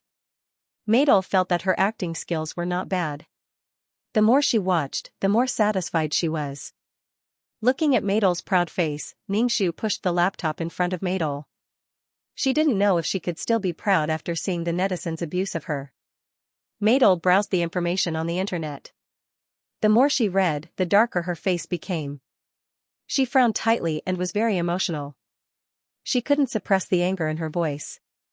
"This is just a role. They can attack this role, but why do they attack me? I'm not a vixen at all. They don't know anything and they attack me like this." Madel was so angry that tears came down. She wanted to smash the laptop. Ningxu grabbed the laptop in Madel's hand and said lightly, "I said at the time that this role is too negative." My duoer kept taking deep breaths. She was about to explode from anger. Ningxu comforted her. "This shows that you have successfully created this character. This character is already very hateful." Madel seemed to be crying. Her expression was very ugly. She clenched her fists tightly and her nails dug into her flesh. Finally, she said, "Anyway, I'm a little famous now. I can act in other plays to eliminate this kind of influence." Ningxu smiled and said, "You're right. Your acting career is still very long. This role is just one of them." Although Madel was famous, although this fame was accumulated by the accumulation of abuse, there were still not many people who wanted her to act. Madel thought that when she was famous, there would be directors who wanted her to act. However, after staying in the apartment for so long, no one called her. Madel felt that waiting at home was not a good thing, so she went to auditions everywhere. Ningxu ignored Madel's jumping up and down. He had more important things to do, that was, Joey's album was about to be released. He had been very busy recently. After Joey's album was released, it was not a hit, but the sales were slowly increasing, which made Ningxu feel very gratified. To be honest, if you want to promote someone, you should promote someone with a clear mind like Joey. Someone like Madel, who lived in her own world and couldn't think clearly, would be troublesome. Madel went to audition for a lot of roles, but she didn't get any role. Some directors even said that she didn't know how to act, and they were all famous directors. This made Madel feel very defeated. She clearly already had a work. She didn't have to be the female lead, but she couldn't even audition for the second, third, and fourth female lead. Back at the apartment, Madel dragged her tired body back and saw her agent talking to Joey about the sales of the album. Looking at Joey, who was getting more and more popular with a smile on his face, Madel felt sour and bitter in her heart and was very jealous. Ningxu saw Madel, who was standing at the door, staring blankly. He smiled brightly and said, "Madel, Joey's album sold 100,000 copies in a month. The company is going to hold a celebration party for Joey. Let's go together tonight." Madel's heart was even more sour. It was as if there were vines with poisonous thorns tightly wrapped around her heart and pierced it. It was painful and numb, which made Madel's heart overflow with negative emotions. I'm a little tired today. I don't want to go. Madel forced a smile and said to Joey, Joey, congratulations. I didn't expect you to be so good. No wonder Sister Chen praised you so much. Madel smiled, but her face was a little twisted, which made people feel uncomfortable. Joey said with a faint expression, Sister Chen is the same to everyone. How could it be the same? One was successful and famous, while the other was in a difficult situation. Moreover, she had a bad reputation. Everyone said that she was a vixen. Joey, on the other hand, was clean. There were no scandals or dirty water. She was even called a musical talent. Madel's heart flashed like lightning, which illuminated her heart. Madel suddenly seemed to understand a lot of things. In her agent's heart, the person she really supported was Joey. She protected Joey in every way. Joey's career rose steadily in a way that moistened things silently. She, on the other hand, had been repeatedly met with a wall in the film set. She had been tortured to the point where she was neither human nor ghost. She had suffered incomparably. Now, she had finally gained some fame, but this reputation was tarnished because it had been scolded by others. Are you not feeling well? Where do you feel uncomfortable? Ningshu asked with concern. Madel looked at her agent's concerned face and only felt a chill in her heart. Why did she treat her like this? Why was she so biased? They were both under the same management. Ningshu saw that Madel was looking at him with suspicion, and resentment. He asked, Why are you looking at me like that? Madel bit her lips tightly and turned to enter the bedroom. Ningshu followed into the bedroom and closed the door. What's wrong with you? Ningshu asked Madel. Such a gloomy Madel made Ningshu sigh. The current Madel was no longer pure and beautiful. The entertainment industry was a cruel whetstone. The current Madel was sharpened. The current Madel was not qualified to be willful. Madel looked at Ningshu and stared at Ningshu. Sister Chen, Xiao Yi, and I are both under you. Why are you so biased towards Xiao Yi? Ningshu was speechless. Why should I treat you well? Why should I treat you well? The accusation was inexplicable. Ningshu said indifferently, I think I have been fair and just. You only see that Xiao Yi has succeeded. When you were playing the extras, Xiao Yi practiced her voice until her throat was hoarse. When she learned to play the piano, her hands were swollen. I am biased towards Xiao Yi. Did I sing for Xiao Yi? She has worked hard to get all these. The company pursues profits. Xiao Yi can bring more benefits to the company. Of course, the company is willing to spend more resources on Xiao Yi, Ningshu said indifferently. Madel, haven't I treated you well enough? Madel was speechless. She realized that there was no way to refute her manager's words. Her manager was indeed good to her. But.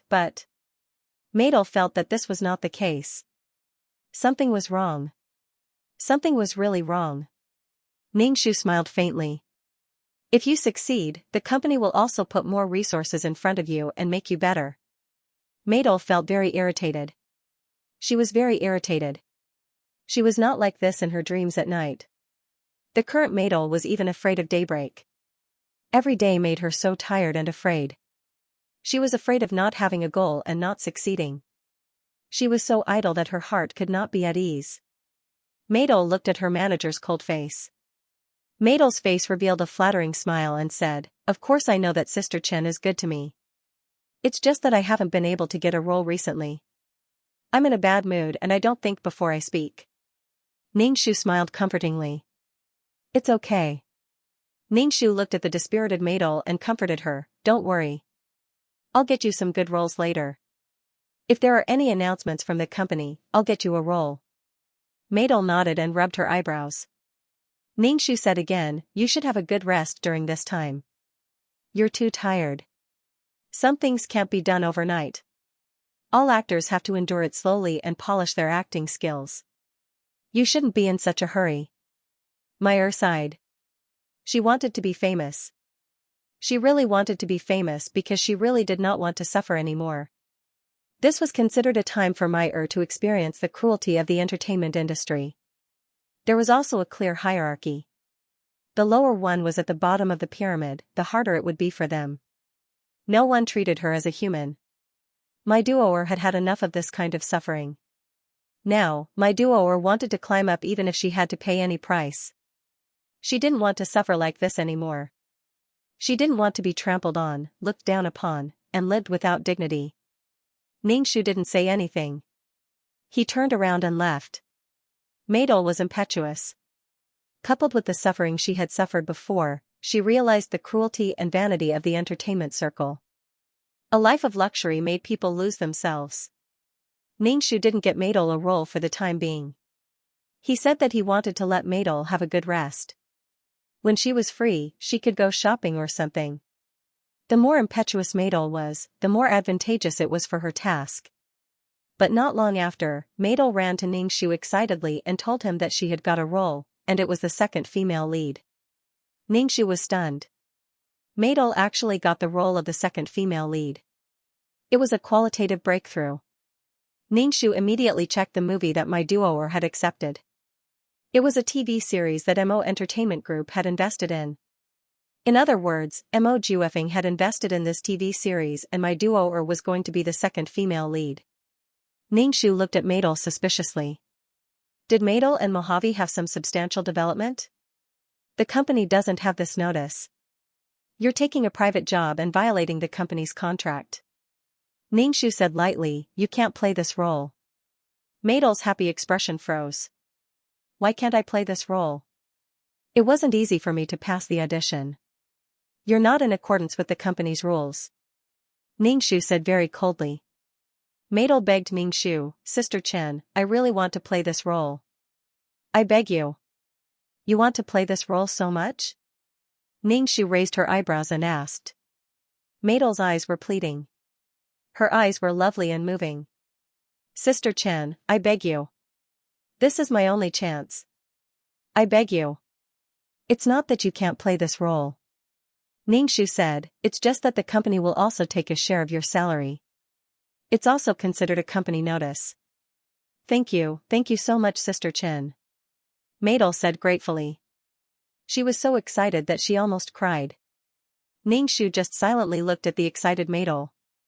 The original Maidol had painstakingly planned for Maidol, but he had never heard Maidol say, thank you. Instead, the original Ningxu resented Xianxia. And because of one sentence from Maidol, Xianxia's life was destroyed. In the end, she died an unnatural death. Xianxia was so resentful that she gave up her soul. Just to let Maidol struggle in the entertainment industry, she struggled bitterly. When Maidol was filming, Ningxu was by her side. When they arrived at the set, Ningxu actually saw Mojave personally supervising the progress of the filming. Ningxu asked Maidol, was your second female lead role decided by Mojave? Mai Duoer saw Mo Juefeng sitting under the parasol. His legs were long and slender, and he looked very handsome and noble. Maidol's heart was a little chaotic. When she heard Ningxu's question, she said shyly, when I was auditioning, Mojave was indeed there. In the end, he also let me be the second female lead. Oh. Ningxu's face revealed a meaningful and ambiguous smile. Why do I feel that Mojave treats you differently? But if you can get the prince's pity, you can just wait to be famous and stand in the entertainment industry's limelight. Maidol's eyes flashed. She couldn't help but refute, Sister Chen, it's not like that. He is the high and mighty prince. How could he like someone like me? Sister Chen, don't talk nonsense. If there are any unpleasant rumors, I won't be able to stand in this industry. Maidol said this, but her eyes kept glancing at Mojave. Not only Maidol, but all the female stars present were intentionally or unintentionally looking at Mojave. Mojave wore sunglasses and lay on the recliner, ignoring the surrounding gazes. Maidol took a deep breath and walked past Mojave. She didn't know whether Mojave did it on purpose or not, but he stretched out his long legs and tripped Maidol. Maidol fell to the ground in a very sorry state. She quickly got up from the ground. Mojave took off his glasses and looked at Maidol. Why are you always like this every time I see you? Don't you think you are a little too much? You were the one who tripped me. You were also the one who hit me with your car last time. You were looking for trouble with me, and I am too much? Madol had never seen such a shameless man. Mojave said leisurely, every time I see your stupid look, I feel that my eyes are dirty. Don't you think you are too much? Madol bit her lip and turned to leave. Mojave looked at Madol's back and chuckled. Ningxu, this kind of scene really stung his eyes. The relationship between the male and female leads couldn't be severed.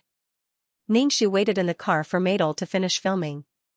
Sometimes, he would pay attention to Mojave and realize that Mojave's gaze would sometimes land on Madol. When she was filming, she would always feel a burning gaze following her like a shadow. It made her very uncomfortable, and her body would stiffen during filming. This caused her to always have bad takes during filming. Mojave stood up and walked toward Madol with his long and slender legs. My duoer saw Mo Juefeng walking towards her. His body exuded a strong pressure and a strong hormonal aura. He was strong and domineering. When Mo Juefeng walked in front of my duoer, she subconsciously held her breath.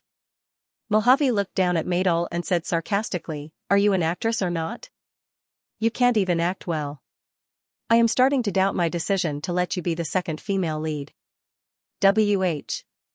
What? Madol didn't know how to react. Mojave sneered. You are indeed a stupid woman.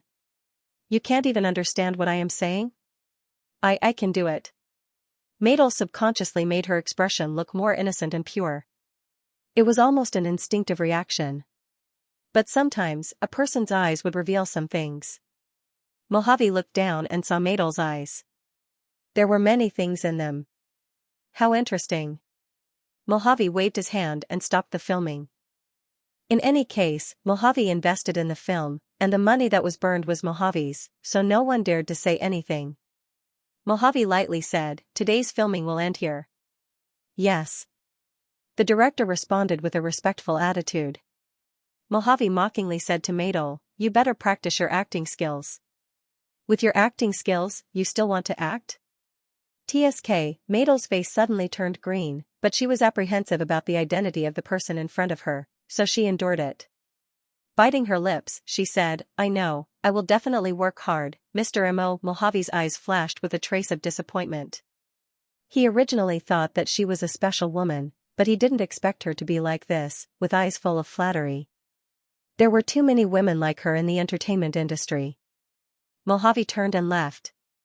Madol looked at Mojave's back, bit her lips, changed her clothes, and somewhat dispiritedly got into the car. Congratulations. Ningxu smiled and said to Madol. Madol's face was gloomy, and coldly said, "What's so good about it?" Being humiliated like this, and by Mojave at that, I'm really anxious. Ningxu smiled and said, "I think that Mojave is interested in you, and is deliberately attracting your attention. Even if he is looking for trouble with you, it is to attract your attention. There are so many actresses here, so why didn't he look for others, but look for you?" Madol's face flashed with a trace of surprise, and her whole person seemed to come alive, but she didn't seem to be too sure, and anxiously asked, "Is that really the case? Sister Chen, do you mean that Mojave likes me?" Ningxu pondered for a moment, and said, "If you say that he likes you, maybe he is interested. You have seen Mojave's ability, right? If you have a relationship with Mojave, if you become Mojave's wife, you will be rich in this life." Madol listened to Ningxu's description of the scene, and her eyes revealed a destructive light, and even her body began to tremble with excitement. Ningxu said again, "Even if you can't get married, you can still get a lot of benefits from dating Mojave for a while, and maybe you can stand tall in the entertainment industry. This is not a bad deal." Madol also thought so in her heart. She had tasted the sweetness of having Mojave as a backer last time. Mojave just casually said so, and the director who wanted to sleep with her treated her with a pleasant attitude. She no longer had to worry about being threatened by the wretched director.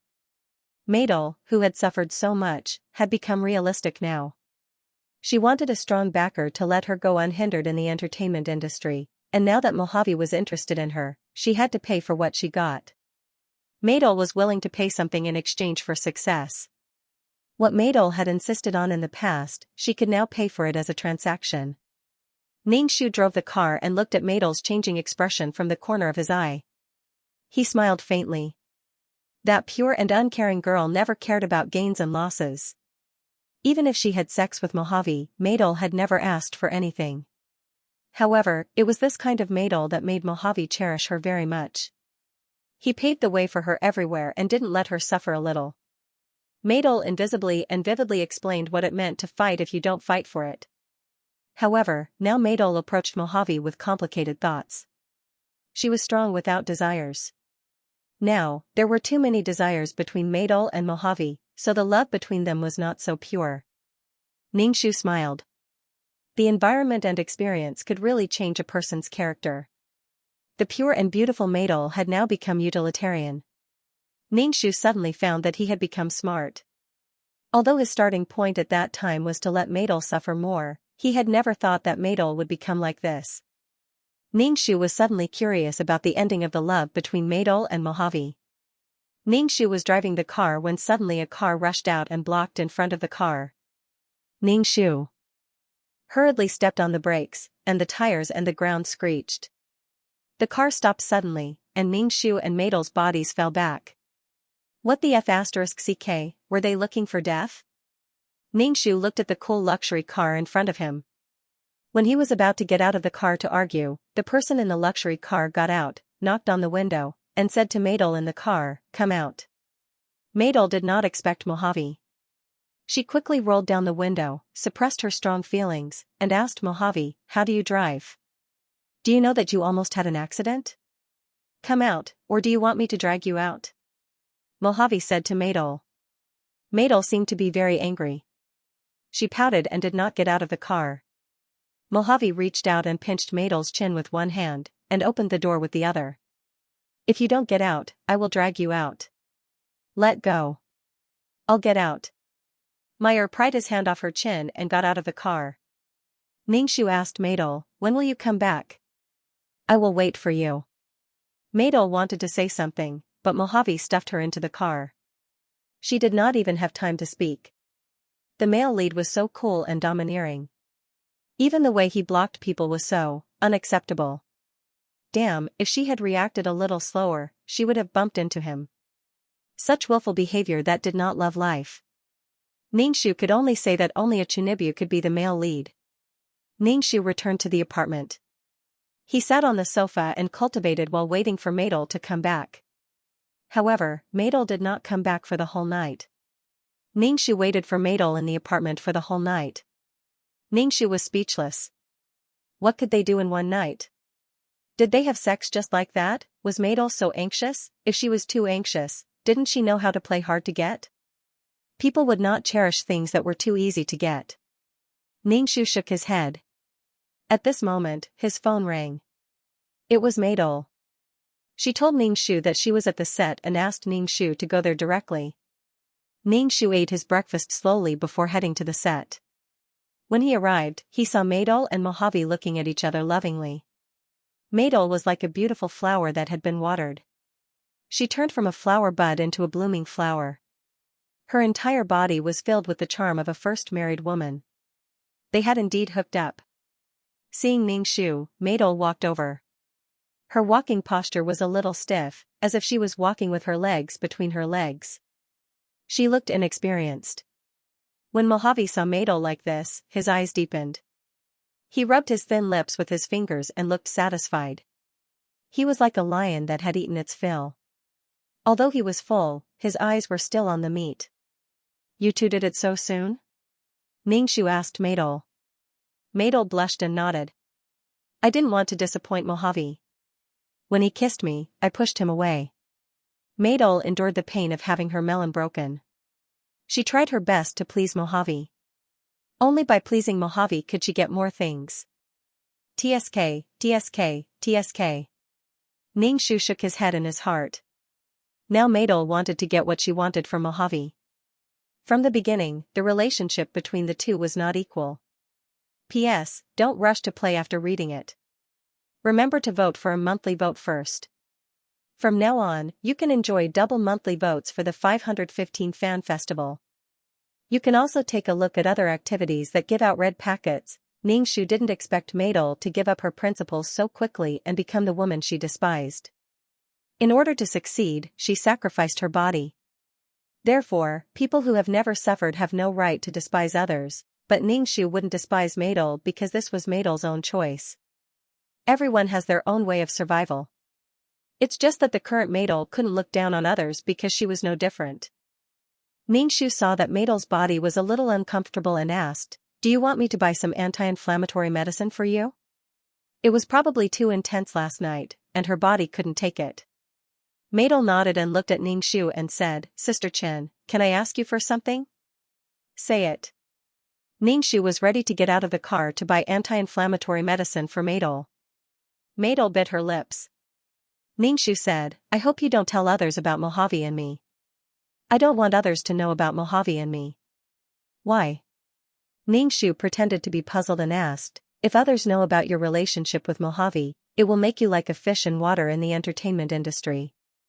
Moreover, others will know that you are Mojave's woman. This way, others won't dare to be disrespectful to you." Meidol bit her lips and finally said, "But I don't want others to know. To be able to do this, I have already risked it, but I don't want others to say that I relied on my body to get to where I am." Ningxu was really speechless. "Aren't you relying on your body to get to where you are now?" She was really a prostitute who wanted to establish a monument to her chastity. She was trying her best to justify and rationalize her actions. Ningxu nodded and said, "I know. But if you can get along with Mojave, your acting career will be much smoother in the future." "Meidol, there's something I don't know if I should say." "Sister Chen, go ahead." Meidol endured the discomfort of her body and said to Ningxu. However, as her agent said, being able to climb up to Mojave, especially the noble Mojave, made Meidol very happy. "Do you think you and Mojave have a future?" Ningxu looked at Meidol and asked. In Meidol's mind, she thought of Mojave's evil appearance and the feeling of him pressing down on her body. It was so hot that it was suffocating. The ups and downs were addictive, joyful, and painful. This feeling was completely different from the disgusting feeling that the director gave her before. Meidol's face was a little red. "I want to have a future with Mojave, but I know that a person like him wouldn't be interested in a small artist like me. So, during this period of time when you are related to Mojave, try to get as many benefits as you can. If you don't want anything, when Mojave is tired of you, you won't get anything. Take advantage of the time when Mojave is new to you and make more plans for yourself," Ningxu said lightly. Meidol bit her lips. When she heard her manager say that she might be tired of and abandoned by Mojave, Meidol felt like her heart was being twisted. It was just that one night. Meidol felt that she had fallen in love with this noble and extraordinary man. His powerful ability made people feel safe. Meidol's heart wanted to be with Mojave forever. But now that she heard her manager say that she might end up with nothing, Meidol hesitated. Because of Mojave's powerful ability, she wanted to rely on Mojave. She wanted to give her body but didn't get anything in return. It made people feel unreconciled. "Sister Chen, I know. I already have an idea in my heart," Meidol said. Ningxu nodded and went to the pharmacy to buy medicine for Meidol. Walking into the pharmacy, Ningxu suddenly thought of whether Meidol and Mojave had taken contraceptive measures. Then Ningxu felt that she was thinking too much. Mojave and Meidol weren't pregnant before they got married. Worrying about nothing, she really became an old mother. Ningxu gave the medicine to Meidol. Seeing Meidol take the medicine, Ningxu wanted to ask if Meidol had done anything. Just as she was about to speak, Meidol opened the car door and got out, making Ningxu swallow the words in her throat. Forget it, she didn't need to worry about these things. Even when they were filming, Ningxu felt that there was a strong affection between Mojave and Meidol. It should be like this between the male lead and the female lead.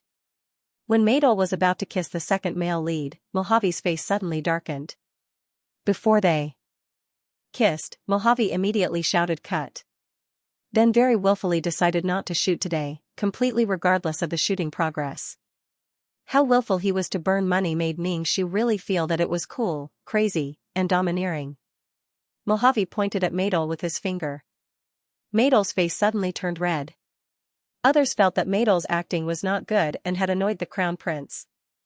But only Meidol saw the passion and domineering possessiveness in Mojave's eyes. Meidol didn't dare to look at Mojave's eyes and hurriedly got into the car.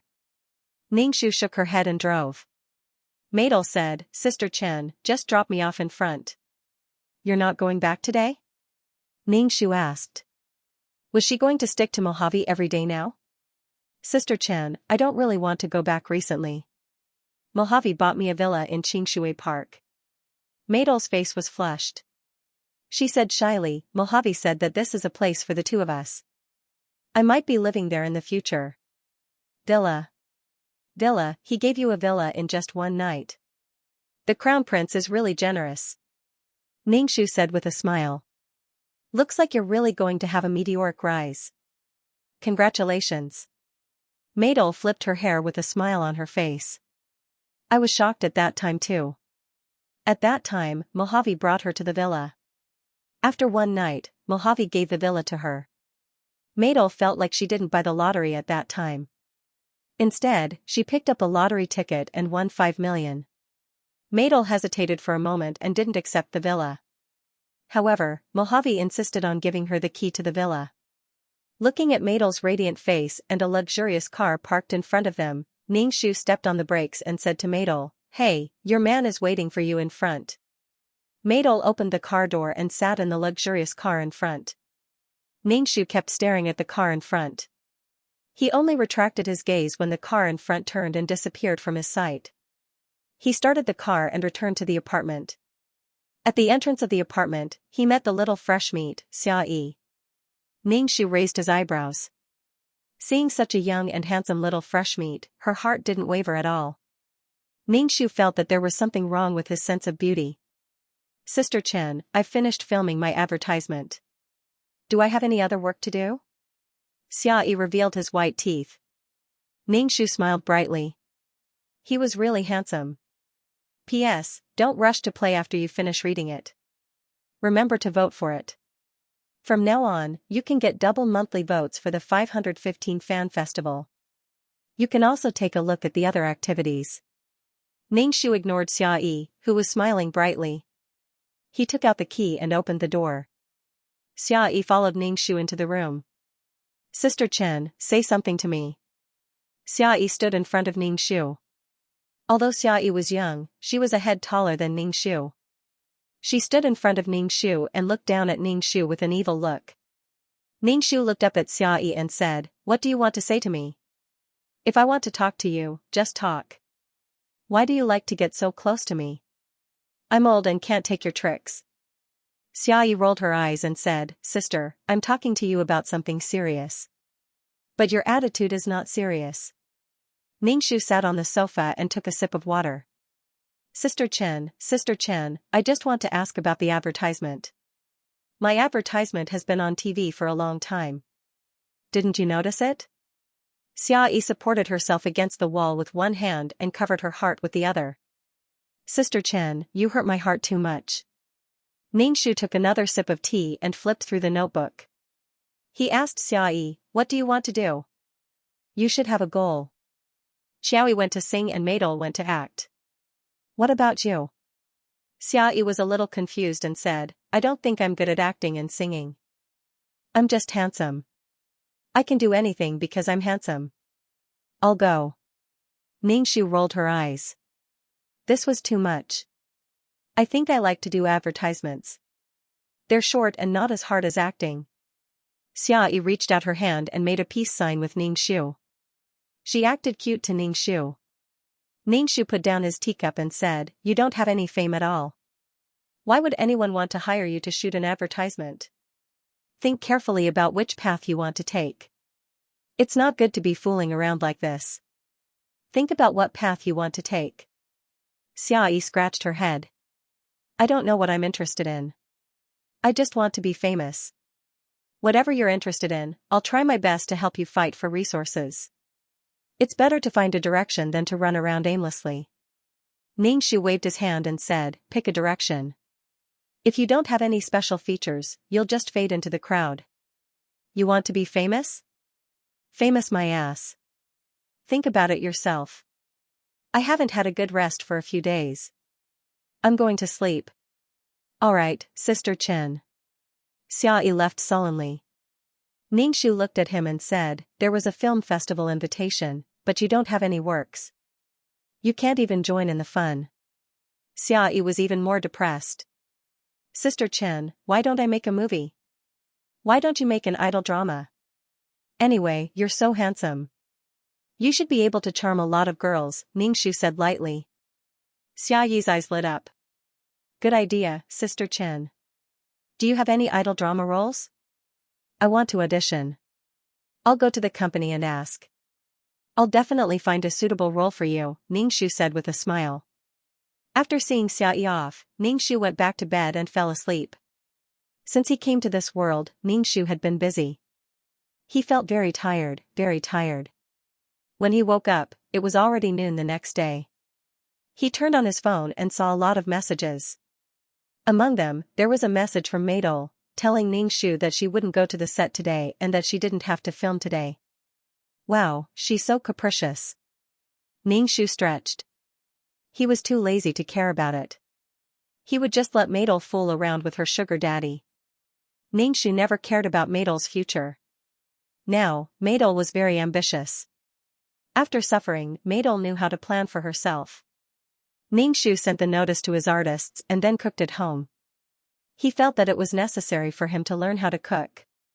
As a mission enforcer, if he didn't know how to cook, he wouldn't know what he could eat and what he couldn't eat. If the mission was under extreme conditions, he wouldn't be able to complete it. However, Ningxu realized that he really didn't have the talent to cook. The things he made were too horrible. He couldn't even cook a simple porridge. Ningxu felt that he was useless. He remembered that there were fasting pills in the exchange store. Every time he entered a mission, he would exchange for some fasting pills so that he wouldn't starve to death. Also, fasting pills weren't expensive. Ningxu completely gave up on cooking. Some talents couldn't be learned. Ningxu had been busy before. Now that he was free, he felt a little empty.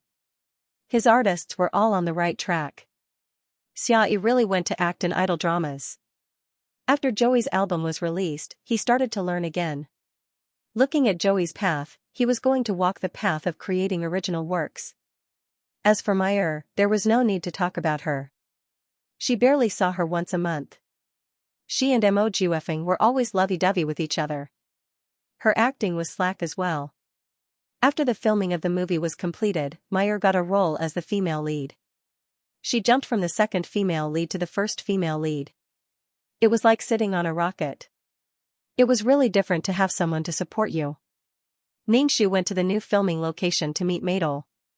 The first thing Maidol said was, Sister Chen, in the future, take on more shows for me. Don't take on any kissing scenes or big scenes. Ningxu was speechless. If you can't have a kissing scene, then what are you going to do? You might as well just stop acting and let Mo Juefeng support you. You'll be fine with that. My duoer's temperament had undergone an earth-shattering change. In the past, my duoer was incomparably pure. Now, my duoer had flaming red lips, and her makeup had completely concealed her pure temperament. This kind of forced maturity made my duoer appear neither fish nor fowl. Ningxu didn't understand why Maidol was so keen on this kind of makeup. It was said that when a woman put on heavy makeup, she had to make a big move. What was Maidol doing now? Maidol, why do you put on this kind of makeup? Ningxu couldn't help but ask. Maidol's advantage was that she had a pure and pitiful face, but the old-fashioned makeup made Maidol's advantage almost completely disappear. Moreover, Maidol couldn't suppress such charming makeup. Did Maidol suffer a blow? Why couldn't he figure it out? Maidol's face showed a dim look. Ningxu said, Sister Chen, I feel that Mojave is tired of me. He is always surrounded by a lot of women. These women are very beautiful, charming and affectionate. I think Mojave likes this kind of woman. So you want to use this kind of method to keep Mojave? Ningxu almost laughed out loud. Mojave liked pure women. Maidol's method would only make Mojave tired of her faster. Ningxu wouldn't remind Maidol. She would be happy if there was a problem between Maidol and Mojave. Ningxu turned his head and looked at Maidol's red lips. He looked away and said, So, you have to plan for yourself. While Mojave still likes you, you have to make more plans. Maidol nodded. Ningxu said, I asked Mojave for this role. Ningxu, Maidel was really different now. P.S. Don't rush to play after reading it. Remember to vote for a monthly vote first. From now on, you can enjoy double the monthly votes for the 515 Fan Festival. You can also take a look at other activities that give out red packets. Ningxu didn't expect that Maidel would take the initiative to ask Mojave for a role. She was completely different from the Maidel in the plot who had no desires. Taking the initiative to give and taking the initiative to ask were two completely different concepts. Ningxu shook his head. He was afraid that Mojave and Maidel wouldn't be able to walk together to the end. Mojave liked women who were pure and didn't know much about the world. That kind of purity that made people want to protect her. However, Maidel didn't have that kind of temperament now. She only had vanity and success in her heart. When Maidel asked Mojave for a role, Mojave probably already sentenced Maidel to death in his heart. It's okay. I've said it before.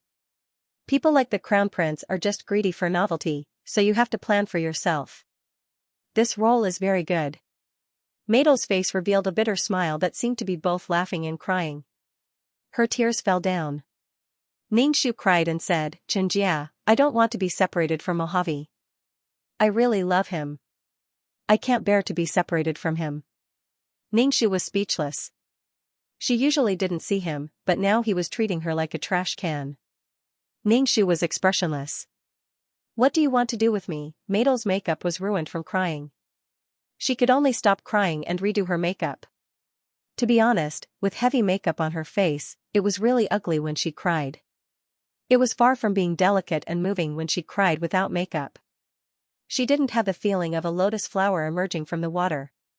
He was really worried for Maidel that she was wasting her advantage like this. Maidel was also oblivious to the situation. In addition, she liked Mojave and tried all ways to stay by Mojave's side. However, this only made Mojave more tired of her. She watched as Mador painted her lips red, opened the car door, and got out of the car flirtatiously with her branded handbag. Ningxu shook his head. She had painted a tiger as a dog. Ningxu waited for Maidel. After a day of shooting, Maidel dragged her tired body into the car. He started the car and asked Maidel, Are you stopping in front? Is Mojave coming to pick you up? Maidel shook her head and said, I don't want to go to the villa. Mojave won't come to pick me up. I want to go back to the apartment. Ningxu nodded and started the car to the apartment. Looking at Maidel's lonely and sad expression, it seemed that their future was really bleak. Back at the apartment, Maidel went to take a shower first and then went back to the bedroom to sleep. Ningxu could hear Maidel's suppressed crying outside the door. Ningxu didn't go to comfort Maidel. Perhaps her mission would be completed soon. Now, even though Maidel and Mojave were lovers, the two of them weren't as inseparable as in the plot. Mojave also didn't dote on Maidel like in the plot and give everything to Maidel. Ningxu slept in the apartment. The next morning, he saw Maidel rushing out of the bathroom and covering her mouth. Then, there was the sound of vomiting. Ningxu raised his eyebrows. This sign, Maidel was pregnant? Ningxu stood at the door of the bathroom and waited for Maidel to come out. When Maidel came out, her face was pale, but she still walked out holding the wall. Ningxu was even more certain of her suspicions. She asked, Are you pregnant? This is impossible. Maidel's face was full of horror. Her whole body went soft and she fell to the ground. Ningxu asked again, Didn't you use any protection? Maidel's face was pale. At this moment, it was already gray. She didn't have the joy of being a mother at all. Instead, her face was full of horror and her expression was particularly twisted. Maidel was panicking. When she saw Ningxu's calm look, her heart also calmed down. Ningxu asked, Sister Chen, what should I do? What should I do? Ningxu asked indifferently, What do you think? I. Maidel held her stomach and didn't know what to do. I still have a movie to film. This role is very important. What should I do? What should I do? Ningxu frowned. How did you get pregnant? You will get pregnant like this. Mojave didn't use any protection. Did you take birth control pills? Maidel shook her head in panic. No. I didn't. And I didn't know that I had to take pills. Damn, she was indeed the pure White Lotus female lead. She didn't even know this. She was drunk. Maidel had never seen Mojave use any protection. In order to please Mojave, Maidel didn't take the initiative to let Mojave use any protection. She was afraid that Mojave wouldn't like her. She was careful in front of Mojave. But Maidel really didn't know that she had to take pills after the deed. Ningxu, loving a woman wouldn't let her suffer like this. It seemed that Mojave didn't like Maidel very much. TSK, TSK, TSK. In the plot, Maidel wasn't pregnant before marriage. Maybe she was pregnant, but the two of them got married immediately. But now, would Mojave marry Maidel? Ningxu felt very uncertain. Very uncertain. What do you plan to do now? This child is Mojave's. If you have this child, you might have a happy ending with Mojave. Ningxu said uncertainly, no matter what, Mojave is the father of this child. He has a responsibility for this child. Really? Can I really have a future with Mojave? Is it possible with this child? Maidel's face didn't look so bad. There was a little light in her eyes. She bit her lips tightly. No matter what, I have to give birth to this child. Maidel said firmly. As long as this child was alive, there would be a connection between her and Mojave. She was the child's mother, and Mojave was the child's father. What if Mojave doesn't agree? Ningxu asked. My duo clenched her teeth and said, even if Mojuefeng doesn't agree, I will give birth to the baby secretly. If it doesn't work, I will leave Jiang City and give birth to the baby somewhere else. Ningxu, oh, was she going to run with the ball at this pace? Ningxu suspected that he had taken the wrong script. What about giving birth? Will you raise this child after giving birth? You have to think carefully. This child won't have a father when it is born. Your career is now on the rise. If you suddenly give birth to a child, the fame that you worked hard for will be gone. Ningxu looked at Maidel's determined expression and asked aloud. Maidel was at a loss again. Ningxu asked, then what should I do? Ningxu, F***ck, you guys are having fun. Now you ask me what to do? How would I know? Ningxu's mouth twitched and asked, what are you thinking? What kind of result do you want? I want. Maidel stuttered for a long time but couldn't say it. P.S. Don't rush to play after reading it. Remember to vote for the monthly ticket first. From now on, you can enjoy double the monthly ticket for the 515 Fan Festival. You can also take a look at other activities with red packets. Ningxu wanted to know what Maidel was thinking. When he asked her, Maidel stammered and couldn't say anything. What are you thinking? Ningxu asked Maidel. Your current behavior seriously affects the interests of the company. There has to be a solution. Maidel bit her lip and finally looked at Ningxu and said, I want to be Mojave's wife and let my child have a father. Ningxu nodded. Sure enough, Maidel was still very ambitious. She wanted to be Mojave's wife, but this time it wouldn't be so easy. Ningxu only heard the details of the relationship between Mojave and Maidel. He could probably guess that Mojave was only interested in Maidel for a while. Mojave didn't like women who were too vain, impetuous, and utilitarian. Maidel had been forced by Ningxu to film some time ago. She had suffered a lot and seen a lot of cruelty and darkness. She was no longer the pure girl she used to be. Maidel couldn't attract Mojave now. Maybe she was a little bit attracted, but as time went by, Maidel's pure temperament disappeared. She was no different from the women in the entertainment circle. So are you going to find Mojave now and tell him about this? Ningxu asked, no matter what, you should try. After all, Mojave is responsible for this child. Maidel nodded and held Ningxu's hand tightly. She begged, Sister Chen, can you go with me? I'm scared. I'm scared to face Mojave alone. Maidel seemed to feel that she might not be able to bear the result, so Maidel wanted to call another person. Her agent was her best choice. Ningxu nodded and said, I'll go with you. Maidel's face looked better. She immediately called Mojave. When she was on the phone, Maidel covered her mouth to prevent herself from crying. She told Mojave that they would meet at the villa at night. After the phone call, Maidel suddenly cried. Ningshu poured a cup of hot milk for Maidol and said, "Eat something. We'll go there at night. You have to make yourself feel better." "I know, Sister Chen. Do you think Mojave will agree to my proposal?" Maidol asked Ningshu with uncertainty. "Ningshu, you're not even sure. Why are you asking me?" After drinking the milk, Maidol went to sleep again. Her face was very pale and she seemed to be in a trance. All kinds of emotions accumulated in her heart, which made Maidol feel disheartened. Ningshu looked at Maidol and said, "Actually, it hasn't been confirmed yet. Let's go to the hospital. Maybe you're not pregnant." "Really? Let's go to the hospital now."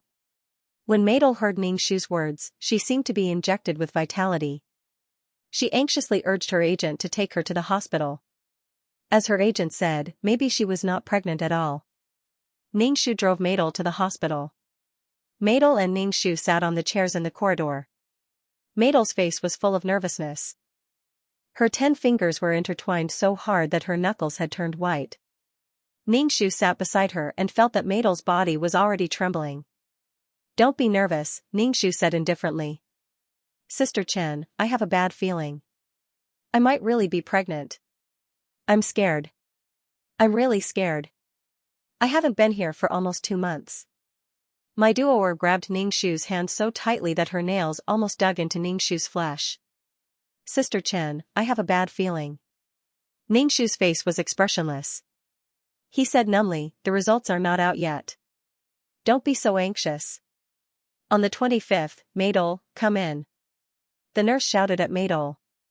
Maidol was so scared that her limbs went soft. She sat on the chair and couldn't get up. Ningshu helped Maidol into the office. Maidol looked at the doctor with a pale face.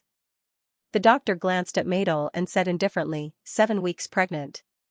Maidol instantly felt as if she was struck by lightning. Previously, her manager said that it might be fake and gave her hope. But now, this hope was shattered. This feeling was even more painful. Maidol was helped out of the hospital by Ningshu. She sat in the car in a daze. As soon as she got in the car, Maidol cried. Her whole body seemed to have been sucked out of her. Ningshu smiled indifferently. Perhaps there would be another blow tonight. After returning to the apartment, Ningshu let the absent-minded Maidol go to sleep first. Everything would have to wait until night. Don't be too pessimistic. Maybe Mojave is also looking forward to this child. Maybe things will develop in a good direction. You go rest first. I'll accompany you to the villa tonight. Ningshu helped Maidol to sleep and pulled the quilt for her. Maidol's eyes were dim. She stared blankly at Ningshu and said in a calm voice, "Sister Chen, why am I in so much pain? Why is my life so terrible? I want to succeed. I'm wrong. Do I have to play a minor role for the rest of my life? I don't want to suffer anymore. I want to be a movie queen." Maidol said while crying. Ningshu said expressionlessly, "That's right. What you want is not wrong. But you hurt others and caused their deaths. Don't think too much. Have a good rest. I'll go with you tonight." Ningshu stood up and closed the curtains of the room. The room suddenly became darker. Maidol closed her eyes with tears in the corner of her eyes. Ningshu went out and closed the bedroom door. Then he arranged work for several of his artists. Ningshu was busy for a while. When Maidol woke up, it was already dark. Ningshu ordered some pizza in advance and asked Maidol to eat before going to the villa. Besides, it was still early before the appointed time. Maidol didn't have much appetite. She stopped eating after 2 mouthfuls. Without makeup, her face was even paler. "Eat more. Only then can you deal with tonight's matter. I didn't tell the company about your matter because I wanted to deal with it in private and not let the company know." Ningshu put another piece of pizza on the plate in front of Maidol. "Nothing is more important than your own body." Maidol forced herself to eat 2 mouthfuls and then put it down again. "Sister Chen, I really don't have any appetite. If this matter isn't solved, I won't be able to sleep and eat in peace." Ningshu said lightly, "It's useless for you to worry about this problem now. So don't just care about feeling good at the moment. You have to take care of yourself." Maidol only cared about pleasing Mojave. Now it seemed that men didn't care about you. They didn't need to think about anything. They never thought that their actions would bring harm to women. It was also my duo herself who was ignorant. She approached Mojufing with ulterior motives. Both of them were impure people, so they hit it off immediately. P.S. Don't rush to play after reading it. Remember to vote for the monthly ticket first. From now on, you can enjoy double the monthly ticket for the 515 Fan Festival. You can also take a look at other activities that give out red packets. Moreover, even if there was love between the two of them in the story, they were essentially a sugar daddy and a lover. However, this kind of relationship would appear beautiful in the name of love. Ningxu ate the pizza. He finished half of the pizza by himself and was full. We should go. Ningxu raised his wrist to look at his watch and said to Maidol. Maidol nodded. She took her purse and planned to follow Ningxu out. Ningxu looked at her pale face and asked, "You're going like this?" "What else?" Maidol asked with some doubt. She combed her hair with her fingers. "Look at your ugly face. It's like you're going to collect a debt. Any man wouldn't like it. Put on some makeup. It's good to have some confidence." Ningxu said faintly. If such a delicate and pitiful Maidol was in front of Mojave, Mojave might pity her. Ningxu didn't want to take the risk. Maidol touched her face and turned back to the bedroom. When she came out again, her face was already done with makeup.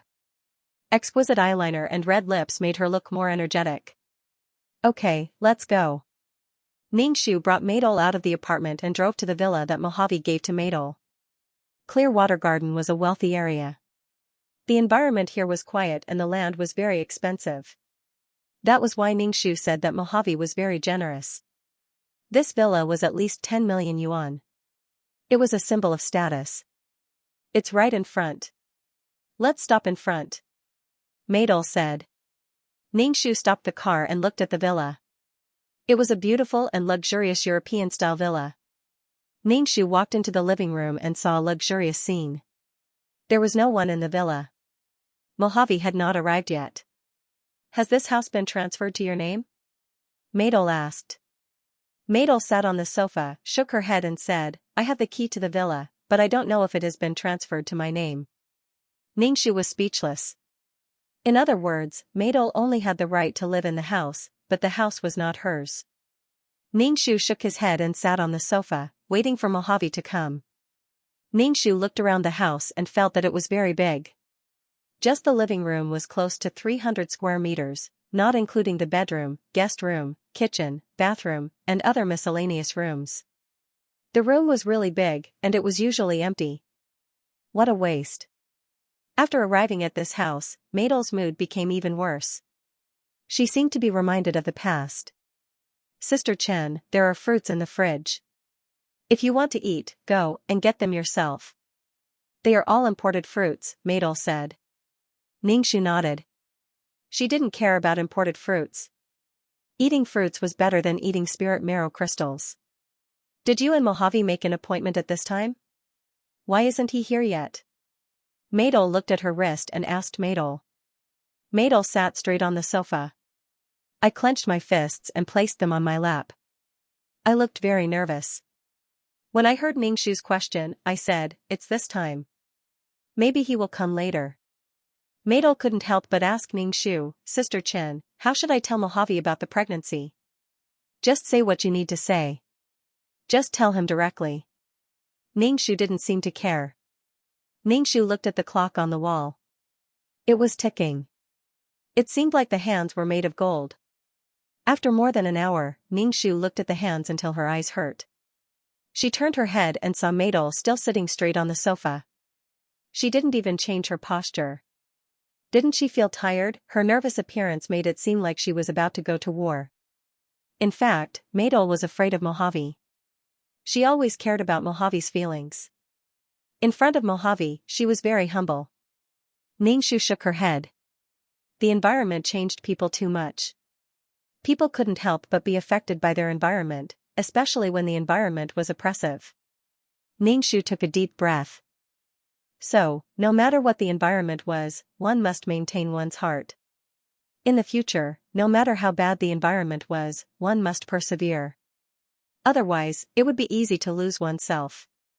We have been waiting for almost 2 hours. Let's call Mojave, Ningxu said to Maidol. How long do we have to wait? Ningxu suspected that Mojave had forgotten the agreement with Maidol. It completely showed that Maidol didn't have much weight in Mojave's heart. We can't just wait like this. Let's call. Your situation can't be delayed. We have to figure it out, Ningxu said to Maidol. Maidol, who was sitting upright, seemed to have finally recovered from her trance. She quickly took out her mobile phone from her bag and called Mojave. When the phone was connected, Maidol didn't ask why Mojave didn't keep the appointment. Instead, she wanted Mojave to come quickly. She had something important to say. Ningxu looked at the poor and humble Maidol and shook his head. Love was equal.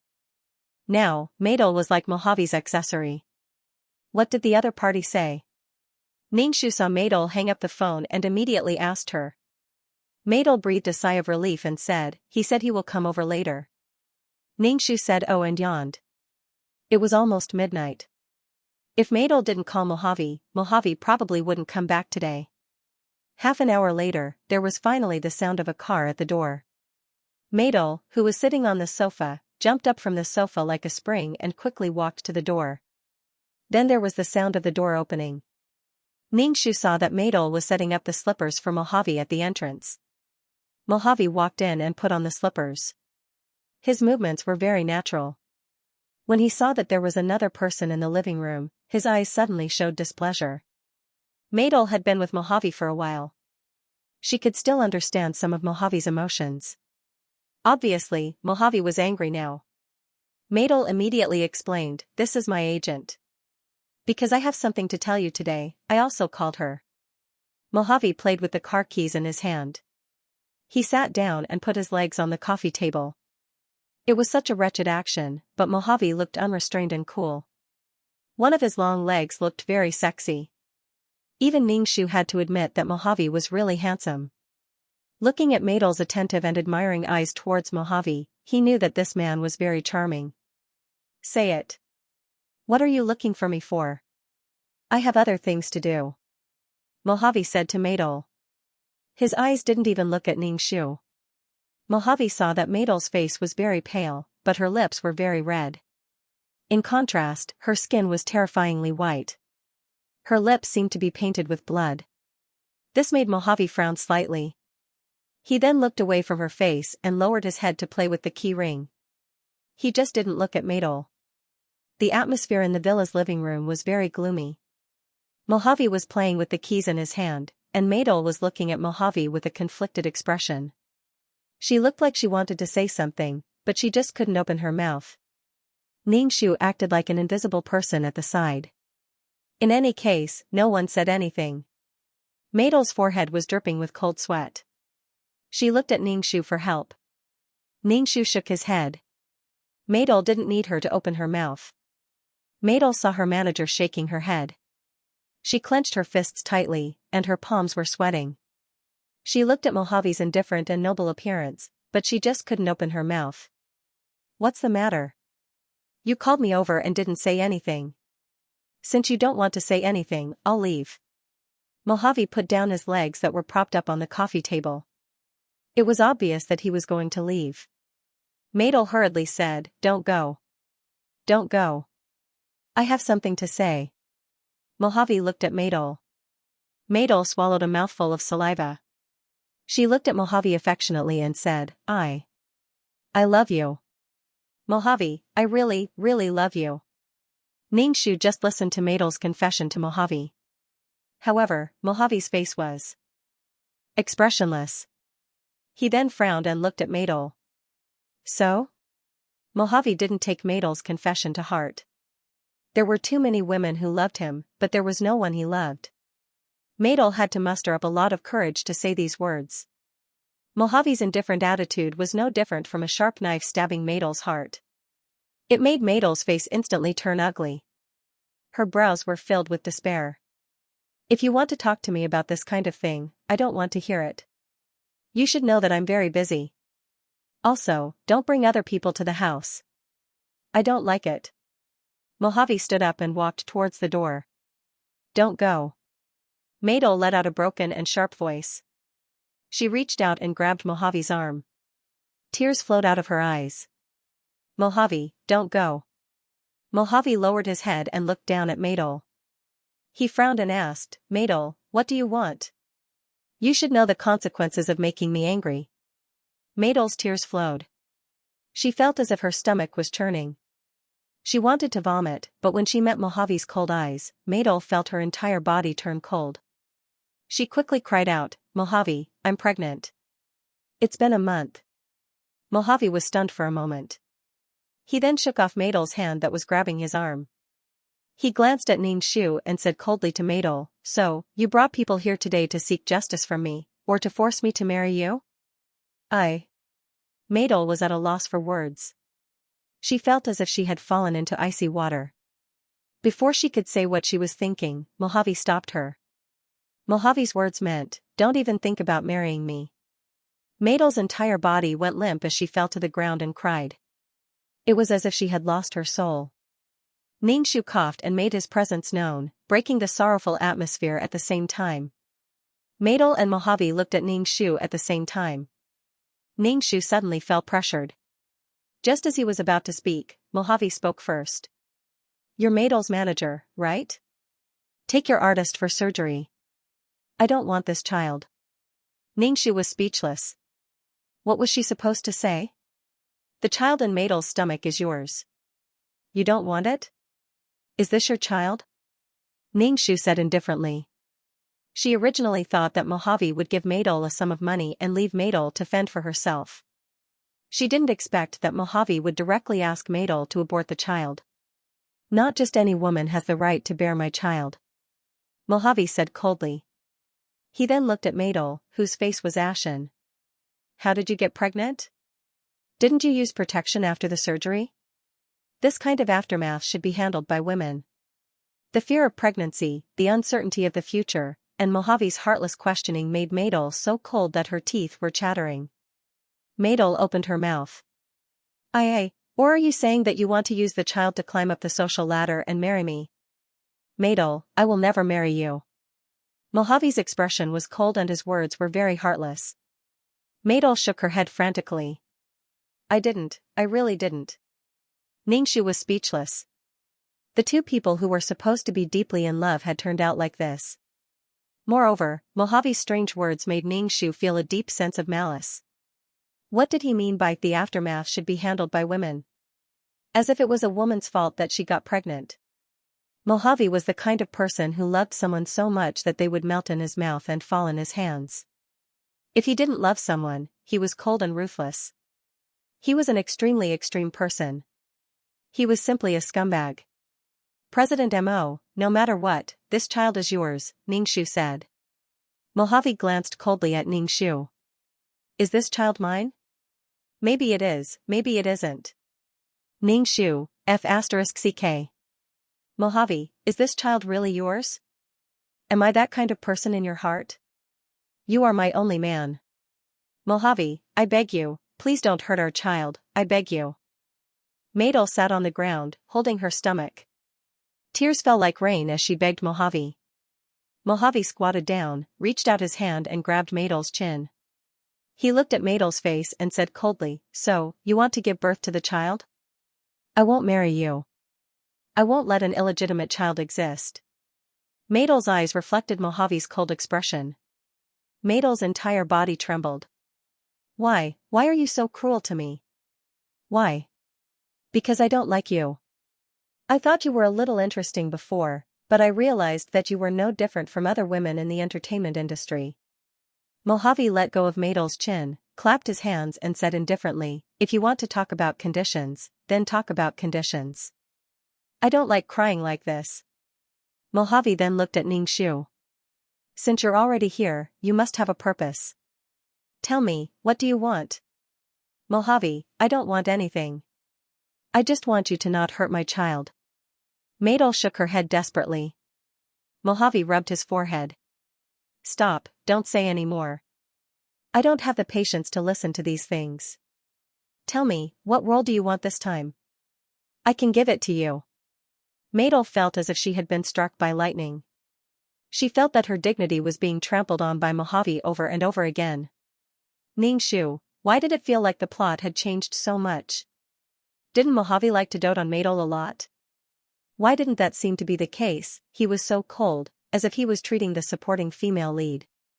Was it because the current Madol wasn't as pure and flawless as in the plot, so he didn't like her? Could it be that Mojave liked pure and beautiful women, no matter who they were? When Madol first entered the entertainment industry, she was pure and beautiful. Because she had a brief relationship with Mojave, the two fell in love. Mojave only loved women who were pure and ignorant. This woman could be Madol, Li Duo'er, or even someone else. Now, my Duo'er had changed. Her thoughts were complicated. Mo Juefeng was only interested in her for a while. The two of them were simply a sugar daddy and a lover. She would provide him with her body, and he would provide her with resources. It was that simple. Ningxu felt that Mojave only loved a feeling. As long as the woman had such characteristics, he would fall in love with her. Because of the subtle changes in the plot, Madol, who was supposed to be the female lead, was no longer the female lead. Because she was no longer pure and ignorant, what a sad story. Mojave seemed to be a little impatient with the crying Madol. You can't keep this child. In 2 months, there will be a 200 million yuan second female lead role in a movie. This role is for you. Don't challenge my bottom line anymore. Mojave wrote another check for Madol, placed it on the coffee table, and turned to walk towards the door. Madol didn't even have the courage to stop Mojave. Her fingers clutched her clothes tightly, and her body trembled. After taking a few steps, Mojave stopped, turned around, and said to Madol, "By the way, there's one more thing." Madol turned around stiffly and looked at Mojave with hope in her eyes. She hoped that Mojave would go back on his words. Mojave ignored Madol's longing eyes and said viciously, "Madol, don't try to play any tricks. Otherwise, I'll make you beg for death. This child must be dealt with cleanly. Don't think about using the child to threaten me, and don't even think about giving birth to it. Otherwise, I'll make sure you can't stay in the entertainment industry." Ningxu was speechless. Holy shit, after experiencing a few worlds, this was the first time she saw the male lead being so ruthless to the female lead. This was not liking. Without the male lead's love, Madol's life would be worse than a cannon fodder, or even worse, so she had to rely on herself for everything. Relying on others, especially relying on men, was not reliable at all. A woman can live her own life. If a man doesn't dote on her, she must love herself even more. Madol originally thought that Mojave was going to go back on his words and wanted her to stay. If Mojave had said a gentle word to her, she would have stayed by his side without hesitation. However, she didn't expect Mojave's words to be even more hurtful. Madol watched Mojave leave with tears in her eyes. His back view was still as imposing as before, but it was also high and mighty. He was so high and mighty that Madol felt that she would never cross paths with Mojave in this lifetime. The sound of the car starting up outside disappeared after a while. Clearly, Mojave had gone far away. Madol stared straight at the door. In the end, she crawled on the ground and wailed loudly. Her voice was hoarse, and her shoulders were shaking. She looked extremely pitiful. Ningxu glanced at the check on the coffee table. There were actually 7 zeros. More than 10 million yuan as a breakup fee. Adding on the second female lead in the production of the movie, the breakup fee was not low. Madol, are you okay? Ningxu cried until he was out of breath. Madol asked. What was the use of crying like this? The other party was obviously just playing around, but Madol wanted to be with him for life. My duoer did not even have the chance to voice her wishes. Mo Juefeng had cut off all her future paths. Either she obediently got rid of the child, and the second female lead in the movie would be hers. Moreover, there would be a breakup fee of 10 million yuan. If she wanted to give birth to the child, Mojave would definitely not be polite. What awaited Madol would be a more tragic result. Now that things had developed to this point, the task was almost done. Moreover, the person who dealt with Madol was the man she loved deeply. The pain of being deeply hurt by the person she loved was simply unparalleled. Madol ignored Ningxu. She sat up, cried and beat her stomach, and shouted, "It's all because of him. It's all because of him." Ningxu was stunned for a moment. He grabbed Meidel's hand that was beating her stomach and asked coldly, "What are you doing? If I wasn't pregnant, Mojave wouldn't have abandoned me. If I hadn't run to Mojave and told him that I was pregnant, Mojave wouldn't be like this." Meidel beat her stomach with a lot of strength. Her stomach hurt all of a sudden. Meidel was scared and angry. She frowned in pain. Her face was twisted, and she kept muttering, "If I had aborted the child first and didn't let Mojave know, he wouldn't have been so angry and wanted to break up with me." Why? Ningxu was speechless. Looking at the crazy Meidel, Ningxu was speechless. Sometimes, the ugliness in human nature was really hard to look straight at. Ningxu only felt that the woman in front of him was crazy. She could expand a little bit of dark emotions infinitely. She was a self-centered woman. If someone doted on her and let her live without restraint, she would naturally soak in a honey pot. However, if she suffered, she would feel that the whole world was hurting her. She would never consider the harm she brought to others. "Meidel, calm down." Ningxu grabbed Meidel's wrist tightly and said coldly, "Sober up." Meidel stared blankly at Ningxu.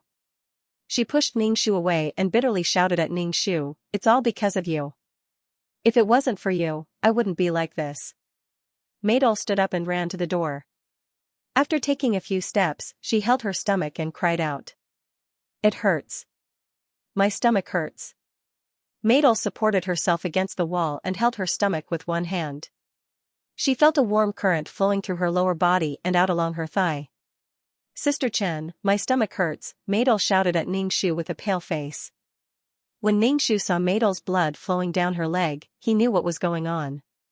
Ningxu sighed and mobilized the small amount of qi in his body.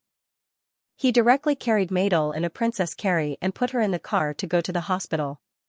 Meidel held her stomach and was in so much pain that her head was covered in cold sweat. The hair on her temples was wet and she let out a small painful moan. Ningxu sped up and rushed to the hospital. Immediately, a nurse pushed a bed over. Ningxu put Meidel on the bed and shook his numb arm. Meidel was pushed into the operating room. Ningxu waited outside. Ningxu didn't sympathize with Meidel at all. She was looking for trouble. She didn't take any measures. She knew that she was pregnant, but she still hammered her stomach. If she wasn't looking for trouble, then what was? It was already early in the morning. Ningxu was so sleepy that he almost fell asleep sitting on the chair in the corridor. When the door of the operating room opened, Ningxu immediately asked, "Doctor, how is the patient?" "She's fine. She was injected with flavonoids. It's best to stay in the hospital for observation," the doctor said. Ningxu immediately said, "Thank you, doctor." The unconscious Meidel was pushed out of the operating room. Her face was so pale that it was almost transparent. There was no color on her lips at all. Ningxu followed them into the ward and stayed beside the unconscious Meidel. He was really tired, so he lay on the bed and took a nap. When he woke up again, it was already dawn. Ningxu opened his eyes and saw that Meidel was already awake. At this moment, she was staring at the ceiling in a daze. Ningxu asked, "When did you wake up?" Meidel turned her head and looked at Ningxu blankly. Her eyes were dim and she was completely lifeless. Ningxu asked weakly, "Do I look very ugly now?" "Ningxu, shouldn't she be asking about the child now? A pregnant person can't be said to be very good-looking." Ningxu stood up and stretched his body. "You have to be hospitalized for a while. The doctor said that your body is very weak." Meidel quickly asked, "Is my child gone?" "Yes." Ningxu didn't know if it was an illusion, but Ningxu actually saw a trace of disappointment in Meidel's eyes. Was Meidel disappointed that the child was still alive? Ningxu said again, "You have to rest well these days. The doctor said that you can't work too hard, and you can't be too emotional." But I still have to film." Meidel frowned tightly, looking very anxious. Ningxu raised his eyebrows. "If you still want to film in this state, your body won't be able to take it. You are already showing signs of a miscarriage. Filming is so tiring, and you will bleed like today. If others see it, it will arouse suspicion. But I am the female lead of that film. It is the first time in my life that I am the female lead. I am really. Madel became angrier and angrier as she spoke. Her face became paler and more aggrieved and twisted. My stomach hurts. It hurts so much. My duoer clutched her stomach. Ningxu, he simply didn't know what to say. Ningxu hurriedly called the doctor. The doctor hurriedly gave Madel an injection. Madel was in so much pain that her face was covered with cold sweat and she groaned. Madel bit her lips tightly and said with difficulty, I don't want this child anymore. Take the child for me. This? The doctor looked at Ningxu.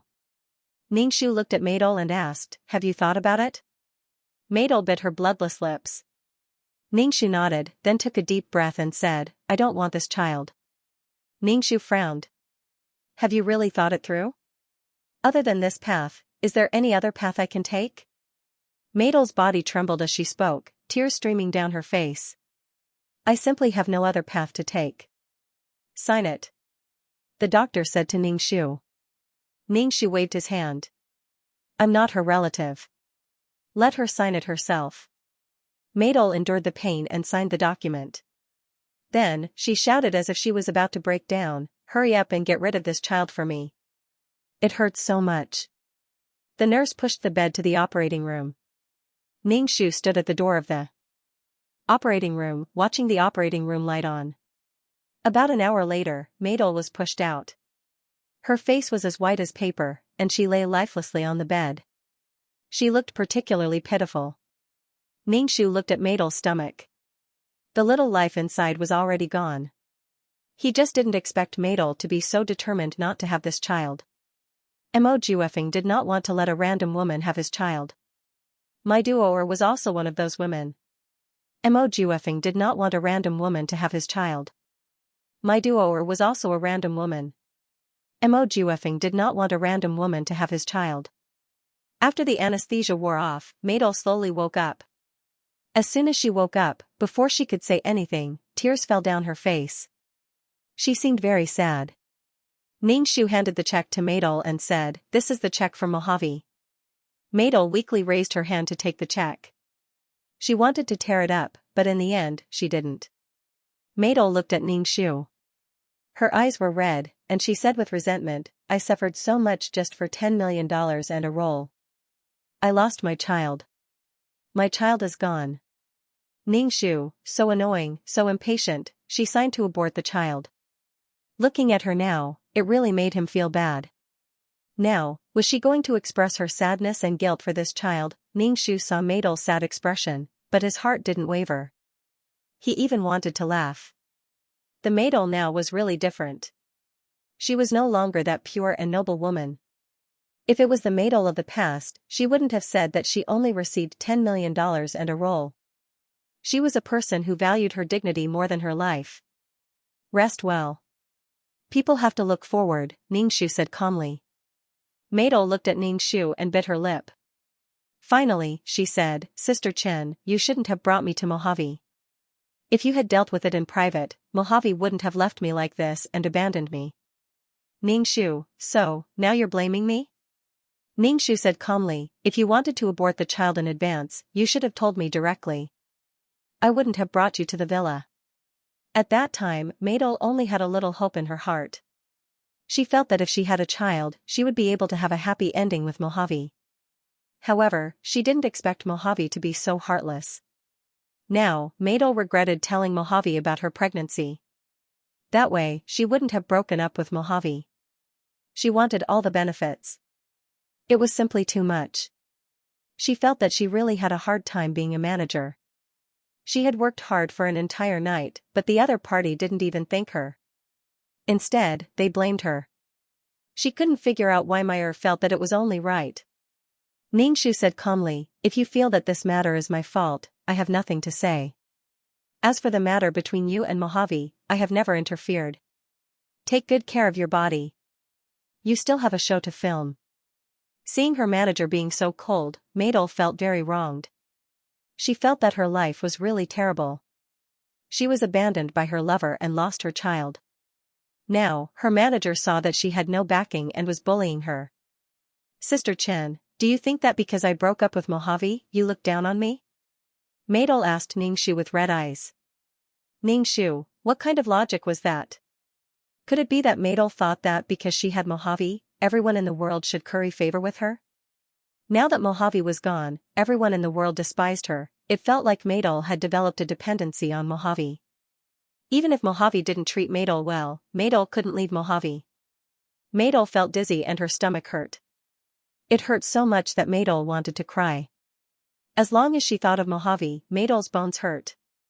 The most important thing was that Maidel was used to having Mojave around.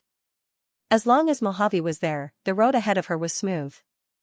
With Mojave standing behind her, her heart was filled with a sense of security. However, Mojave broke up with her. Maidel was very afraid. She was afraid that she would return to her previous life. No matter how simple a matter was, because of Mojave, it became difficult. Maidel was used to having Mojave solve all her problems for her.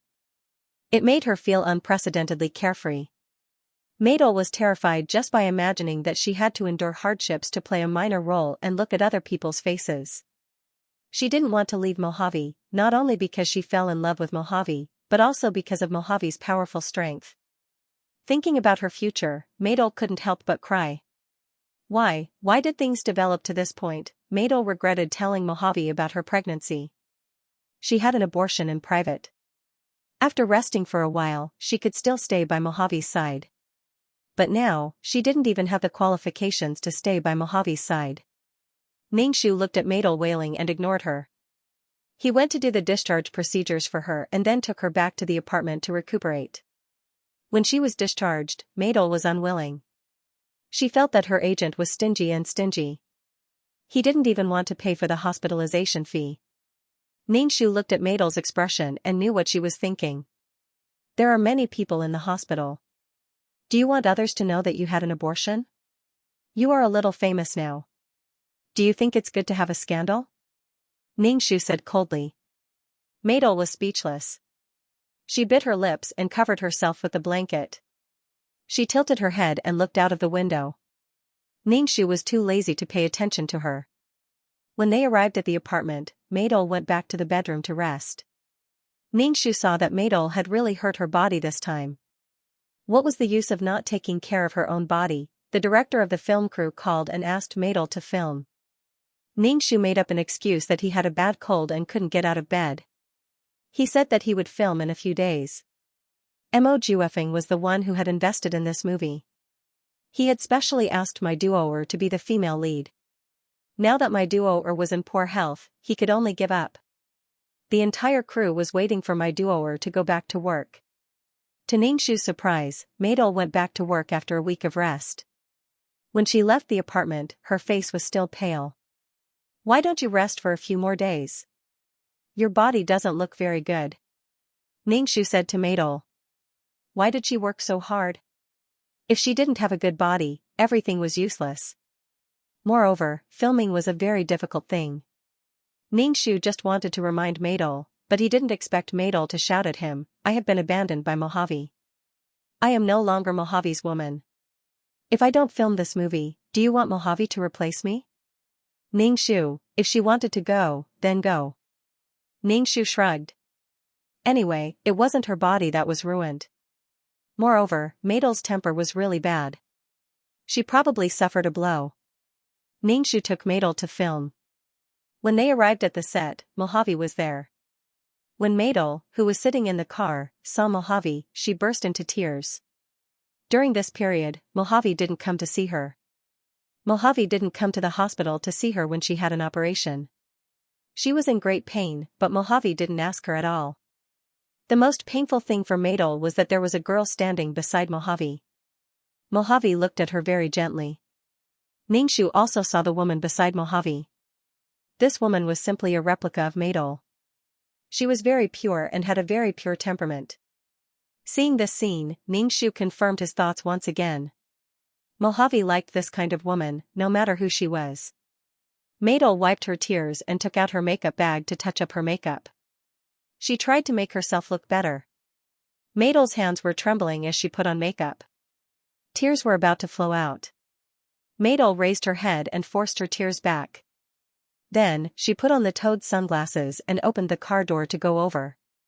Ningxu watched as Maidol walked over to Mojave flirtatiously and shook his head. Wouldn't she be asking for humiliation if she went over now? Moreover, Mojave seemed to have found his true love. He didn't know what Mojave said to Maidol, but Maidol's body staggered twice.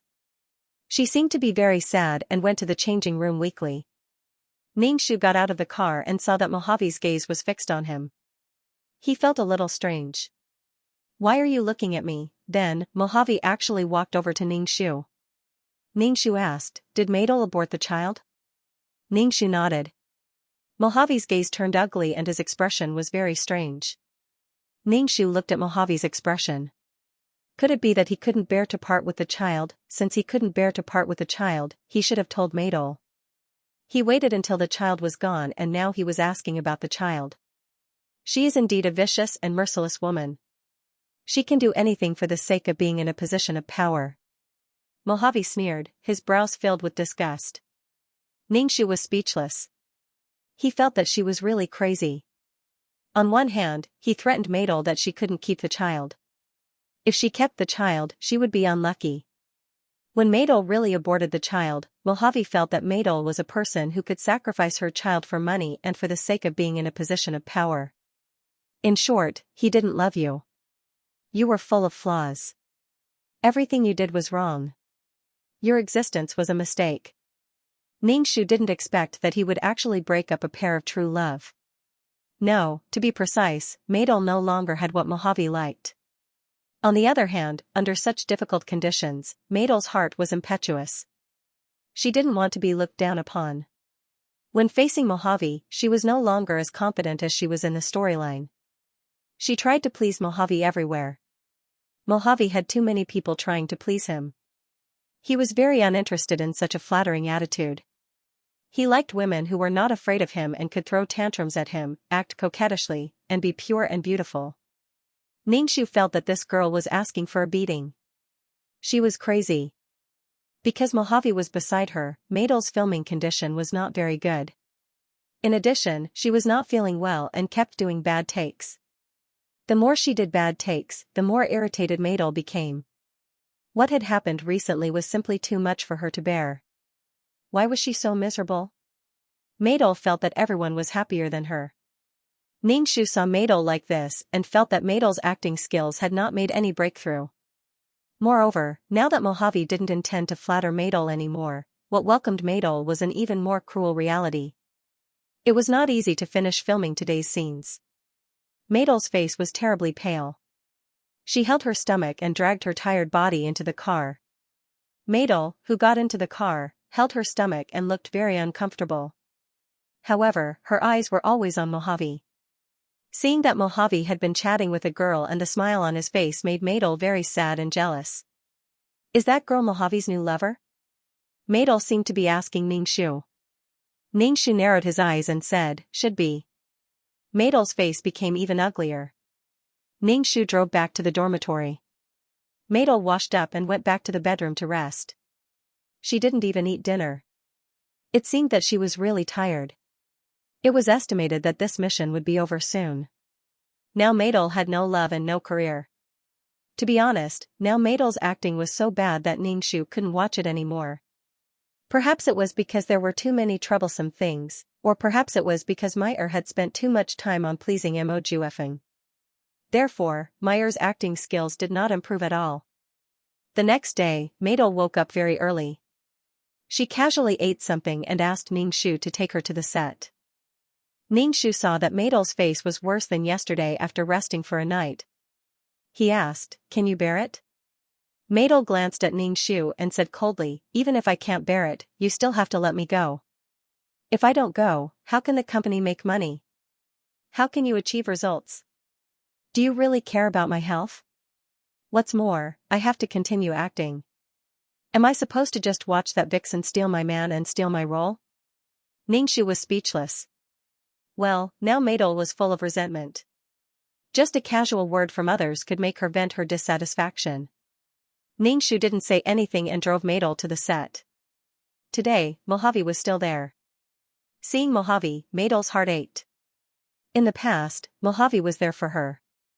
Now, Mojave was there for another woman. Madel's heart ached. Every time Ningxu saw Madel's pained expression, as if she had suffered the greatest pain in the world, he felt very annoyed. Some things didn't need to be so concerned. Since it was all in the past, he should let it go. What was the point of being tangled up? Didn't Madel realize that her situation was already very difficult? Instead of being so sad and hurting her lungs, it was better to work for her future.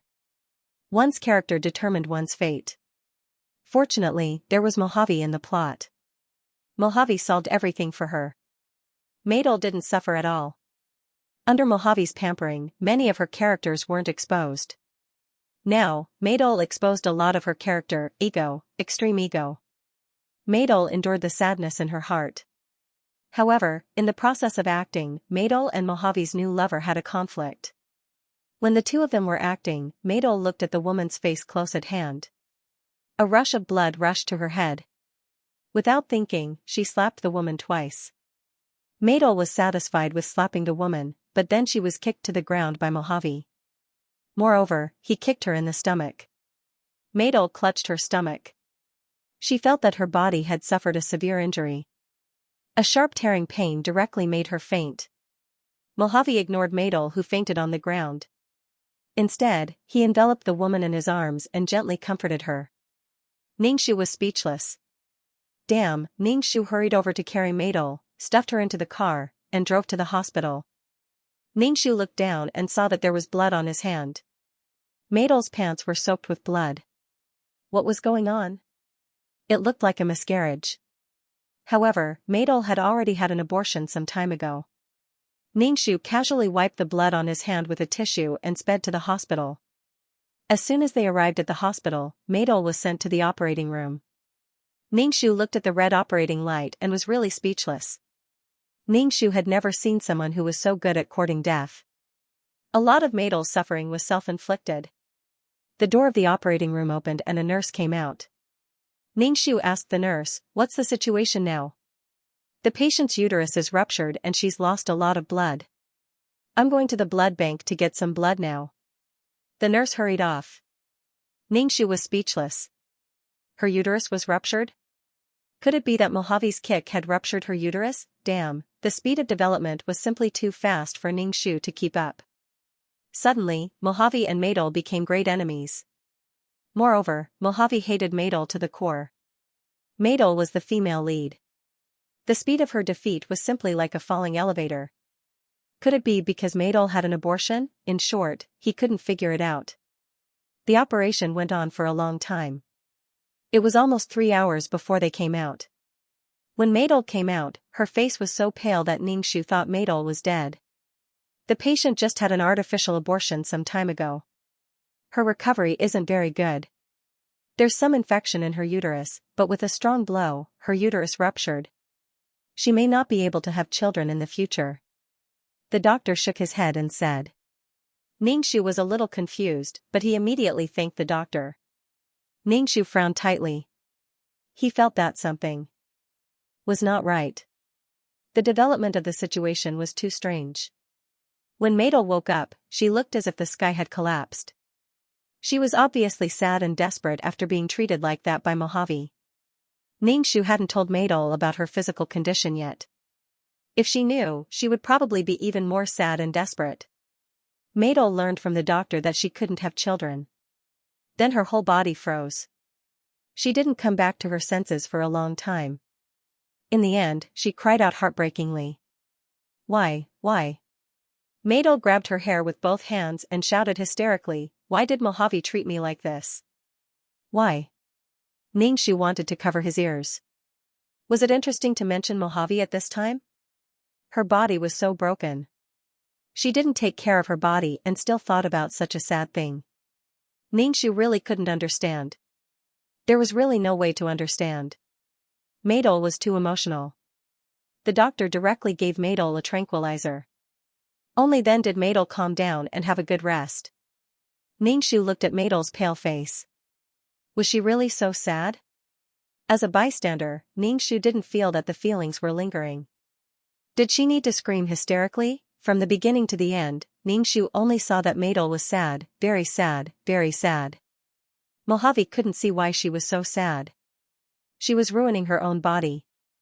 When Maidol was still in the hospital, the director directly called to tell Maidol that her role as the first female lead had been removed by someone above. The person above must be Mojave. Mojave was the production producer. If he wanted to change, he could change. At worst, he could film from the beginning again. He had the money to do whatever he wanted. When Maya received the call, she was dumbfounded. Then, she smashed the phone and buried her head in the ground, crying. Maidol's role as the female lead was gone. Ningxu didn't expect Mojave to remove Maidol's role so easily. Clearly, it was because Maidol hit his new lover. However, Ningxu still felt that the relationship between Mai Duoer and Mo Juefeng was too strange. After all, in the plot, the two of them were sweet and loving. How did it become like this? Some ties couldn't be cut off. However, Mojave hated Maidol so much now. Could it be that Mojave had fallen in love with his new lover? Things were developing a little strangely. Ningxu looked at Maidol, who was crying so hard that she couldn't catch her breath. Her shoulders were shaking, and he really had the urge to seal her mouth. Why was she torturing herself like this? Her body was clearly unable to bear the burden, yet she was still in such heart-wrenching pain as if she couldn't live on. Maidol held her stomach as she cried. She felt that her lower body was bleeding again. Maidol started to panic. Ningxu shouted, "Sister Chen, my stomach hurts. It hurts so much." It was as if it was being torn apart. Ningxu was speechless. Ningxu suddenly felt a little dispirited. There was no meaning at all. She could only seek death by herself. Could she be more stable? If she really wanted to die, she wouldn't dare. She was just torturing herself in bits and pieces. Was it so painful without Mojave? Ningxu called the doctor over. The doctor said that Maidol's wound had opened up, and now she had to undergo surgery again. Ningxu was speechless. What the F***ck? Sorry to trouble you, doctor. Ningxu waved his hand weakly. Then, he waited at the door of the operating room. This was the first time Ningxu had seen a female lead who could seek death in such a way. She didn't take her body seriously at all. When Maidol came out of the operating room again, there was a sense of death between her eyebrows. She looked extremely haggard. The patient needs to stay in bed and rest. She cannot get up and walk around. If the wound worsens, we can only remove the entire uterus. The doctor warned Ningxu seriously. Ningxu was speechless. Thank you, doctor. I got it. Ningxu nodded quickly. When Maidol woke up, Ningxu immediately told Maidol how serious the situation was.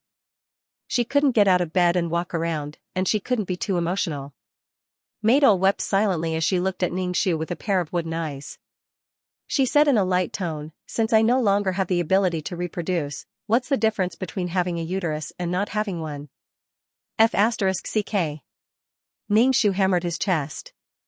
He suddenly felt very stifled. He also felt stifled for the original owner of this body. Because of such a person, he lost his life. Maidol was a heartless person. If she was like this to herself, there was no way she would be like this to others. She treated love as everything. Even if she hurt others, she didn't know. Under Mojave's pampering, she was a little woman who was immersed in happiness. Things in the outside world couldn't hurt her. However, the current Maidol, if the outside world hurt a little, she would expand the hurt infinitely. Then, she would add on to herself, as if she was torturing herself. She was really a tragic female lead. In Ningxu's opinion, she was completely crazy. Maidol wept silently. She was probably afraid that she didn't have a uterus, so she didn't dare to be too emotional. Ningxu poured water for Maidol and placed it on the bedside. Maidol stared straight at Ningxu and asked, "Sister Chen, why am I in so much pain?" Ningxu wanted to say that she was asking for it. However, after considering Maidol's current situation, she lightly said, "Don't think about anything else. Let's talk about it after you recover." Maidol didn't say anything. She was really crying. Ningxu felt very annoyed. Every day, he had to face a person who cried the moment she woke up. His mood was really depressed. Dong dong dong. At this time, the door of the ward rang. Ningxu turned her head and saw a girl in a white dress walk in. She was holding a bouquet of lilies in her hands, which made her pure white face look even more pure and beautiful. Ningxu's expression was a little surprised. He didn't expect that Mojave's new love would actually come to see Maidol. Maidol, are you okay? Xianxia placed the bouquet on the bedside and innocently asked Maidol. Maidol looked at this woman, and her eyes instantly turned red. She looked at Xianxia with bloodshot eyes. Because of this woman, her first female lead role was gone. Mojave was gone. Her child was gone.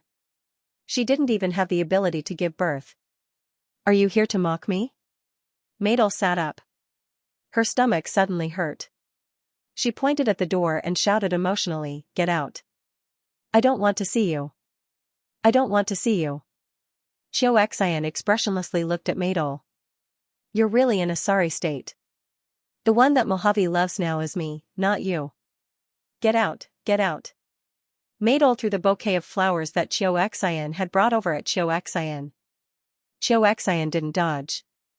She let the bouquet hit her. I came to see you with good intentions, and you're actually like this. Maidol was so angry that she cried. All kinds of painful things were suppressed in her heart. After being ridiculed by Xianxia, Maidol felt that her heart was about to explode. She couldn't wait to drag this woman in front of her down to hell with her. Ningxu called the doctor over early in the morning. As soon as the doctor came in, he first gave Maidol a sedative. After a while, Maidol finally calmed down. What's with the sedative? It's not like she's crazy. Xianxia looked at Maidol lying on the bed and smiled faintly. She turned to look at Ningxu and said, I have something to tell you. Tell me? I don't know you. Ningxu frowned. She felt that there was something wrong with Mojave's new pet. Xianxia walked in front of Ningxu. Seeing her vigilant look, she moved closer to Ningxu's ear and said, I'm the same kind of person as you. Don't quibble. I've already recognized you. The same kind of person, mission enforcer. Ningxu's heart suddenly jumped. This was the first time she met another mission enforcer during a mission. Xianxia took the lead and left the ward. Ningxu thought for a moment and followed her out of the ward. Xianxia stood there and waited for Ningxu to come over. You must be a newbie because I've never seen a mission enforcer like you. Xianxia crossed her arms and said to Ningxu. Ningxu looked at Xianxia. Up close, Xianxia was breathtakingly beautiful. Her skin showed a kind of transparent white under the sunlight. At first glance, she was pleasing to the eye, but the longer he looked at her, the more he felt that she was incomparably beautiful. There was a kind of beauty that could melt one's bones. Ningxu shook her head and denied, I don't know what you're talking about. Ningxu didn't want to admit that she was a mission enforcer. It was a kind of instinct. Xianxia smiled at Maidol, you don't have to guard against me at all. My goal is the same as yours, which is to deal with Maidol. Previously, I felt that something was wrong with you. Originally, I thought you were reborn and came back to take revenge on Maidol. However, I found that you didn't hate Maidol, so I suspected that you were a mission enforcer. Ningxu didn't think that there would be such a person paying attention to her. Clearly, she had already recognized her. This was the first time she had met a quest enforcer. Ningxu's heart was more alert than happy. She didn't feel the joy of meeting an old friend in a foreign land. Xianxia looked at Ningxu and said, my body offered its soul in order to obtain Mojave. Oh. Ningxu raised her eyebrows and looked at Xianxia. She suddenly understood. She had been wondering why the relationship between Mojave and Maidol was so bad. Clearly, this quest enforcer was causing problems for the true love between Maidol and Mojave. Ningxu suddenly asked, you were with Mojave on the night of the banquet? Of course. Replacing the female lead and being together with the male lead was the best time to capture the male lead. But I didn't think that Maidol wouldn't even come. Xianxia flipped her hair. Ningxu smiled. Her smile was pure and beautiful under the refraction of the sun. It seemed even purer and more beautiful than Maidol's. She was like an angel that had fallen to earth. Ningxu felt that even a woman like herself was about to be captivated by her. How great was her charm! capture the male lead? Ningxu seemed to be a little confused. Of course. Xianxia reached out her hand to pat Ningxu's shoulder. But Ningxu took a step back, causing Xianxia's hand to awkwardly stop in the air. Xianxia didn't care and retracted her hand. There's nothing more heartbreaking for the female lead than stealing her man and taking everything from her. Besides, I like this kind of quest. As long as I capture a strong man, my quest will go smoothly. Xianxia said with a smile. Ningxu said, oh. Both of their goals were matal. Now that matal was like this, it was the result of both sides. What if this man falls in love with you? Ningxu asked. Xianxia said casually, I'm a mission enforcer. Everything I do is to complete the mission. If the mission enforcer falls in love with me, he can't stop me. Ningxu was speechless. Once the mission was completed, Xianxia would leave this world. Then, what would happen to the man who fell in love with her? The mission giver and the mission giver were completely different people. He didn't even know who the person he loved deeply was. How sad was that? However, everyone had their own way of living. Quest enforcers also had their own way of completing missions. In any case, Ningxu would never do something like that. He would painstakingly make someone fall in love with him and then use that person to complete missions for him. Ningxu felt that it would be better to use his fists.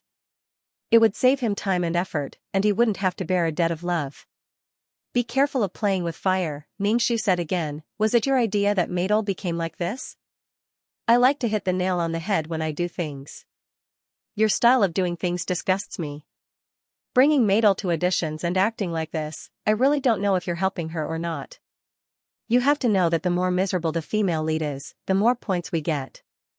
Just like how Ningxu didn't like Xianxia, Xianxia also didn't like Ningxu. Xianxia said with some sarcasm, look at you. You really think of yourself as her manager. You're just like a nanny. Ningxu didn't say anything. Did she have to publicly deal with matal? She couldn't brazenly do something that would harm the artists under her company. Moreover, she had to protect the original owner's job. The original owner, Chen Shi, had been blacklisted by MOGUFing and no company in the entertainment industry wanted her. She had lost her job and could no longer be a manager, so she was furious and wanted to take revenge on my duoer. That was why she revealed that my duoer had been kept as a mistress. In the end, she was raped and killed by gangsters. So this job was very important to the original owner. All the tragedies started from the loss of her job. Could it be that she completed the task unscrupulously? But when the original owner came back, she still lost her job. The soul she sacrificed was in vain. So Ningxu had been doing this job dutifully, even if she was in a mess. Ningxu didn't take Xianxia's sarcasm to heart. Right, you said that the more miserable the female lead is, the more points we get? Ningxu asked Xianxia. Of course, the clients are all people who have been hurt by the protagonist. The more miserable the protagonist is, the higher our points will be. Xianxia said with a smile, revealing her white teeth. Ningxu frowned and said, but if things are done too much, the protagonist will have resentment and unwillingness. What if she offers her soul to counterattack? Ningxu once saw at the edge of the law sea a plane that was full of holes and was about to be destroyed. The resentment produced by the cannon fodder was harmful to the law of heaven. Then the protagonist with luck would be even more harmful to the law of heaven. If everyone had a little grievance and offered their soul to counterattack, wouldn't the world be in chaos? Doing this will also harm the plane. Ningxu said Xianxia. Ha ha ha ha. Xianxia laughed until she bent over. She held her stomach with one hand and pointed at Ningxu with one finger.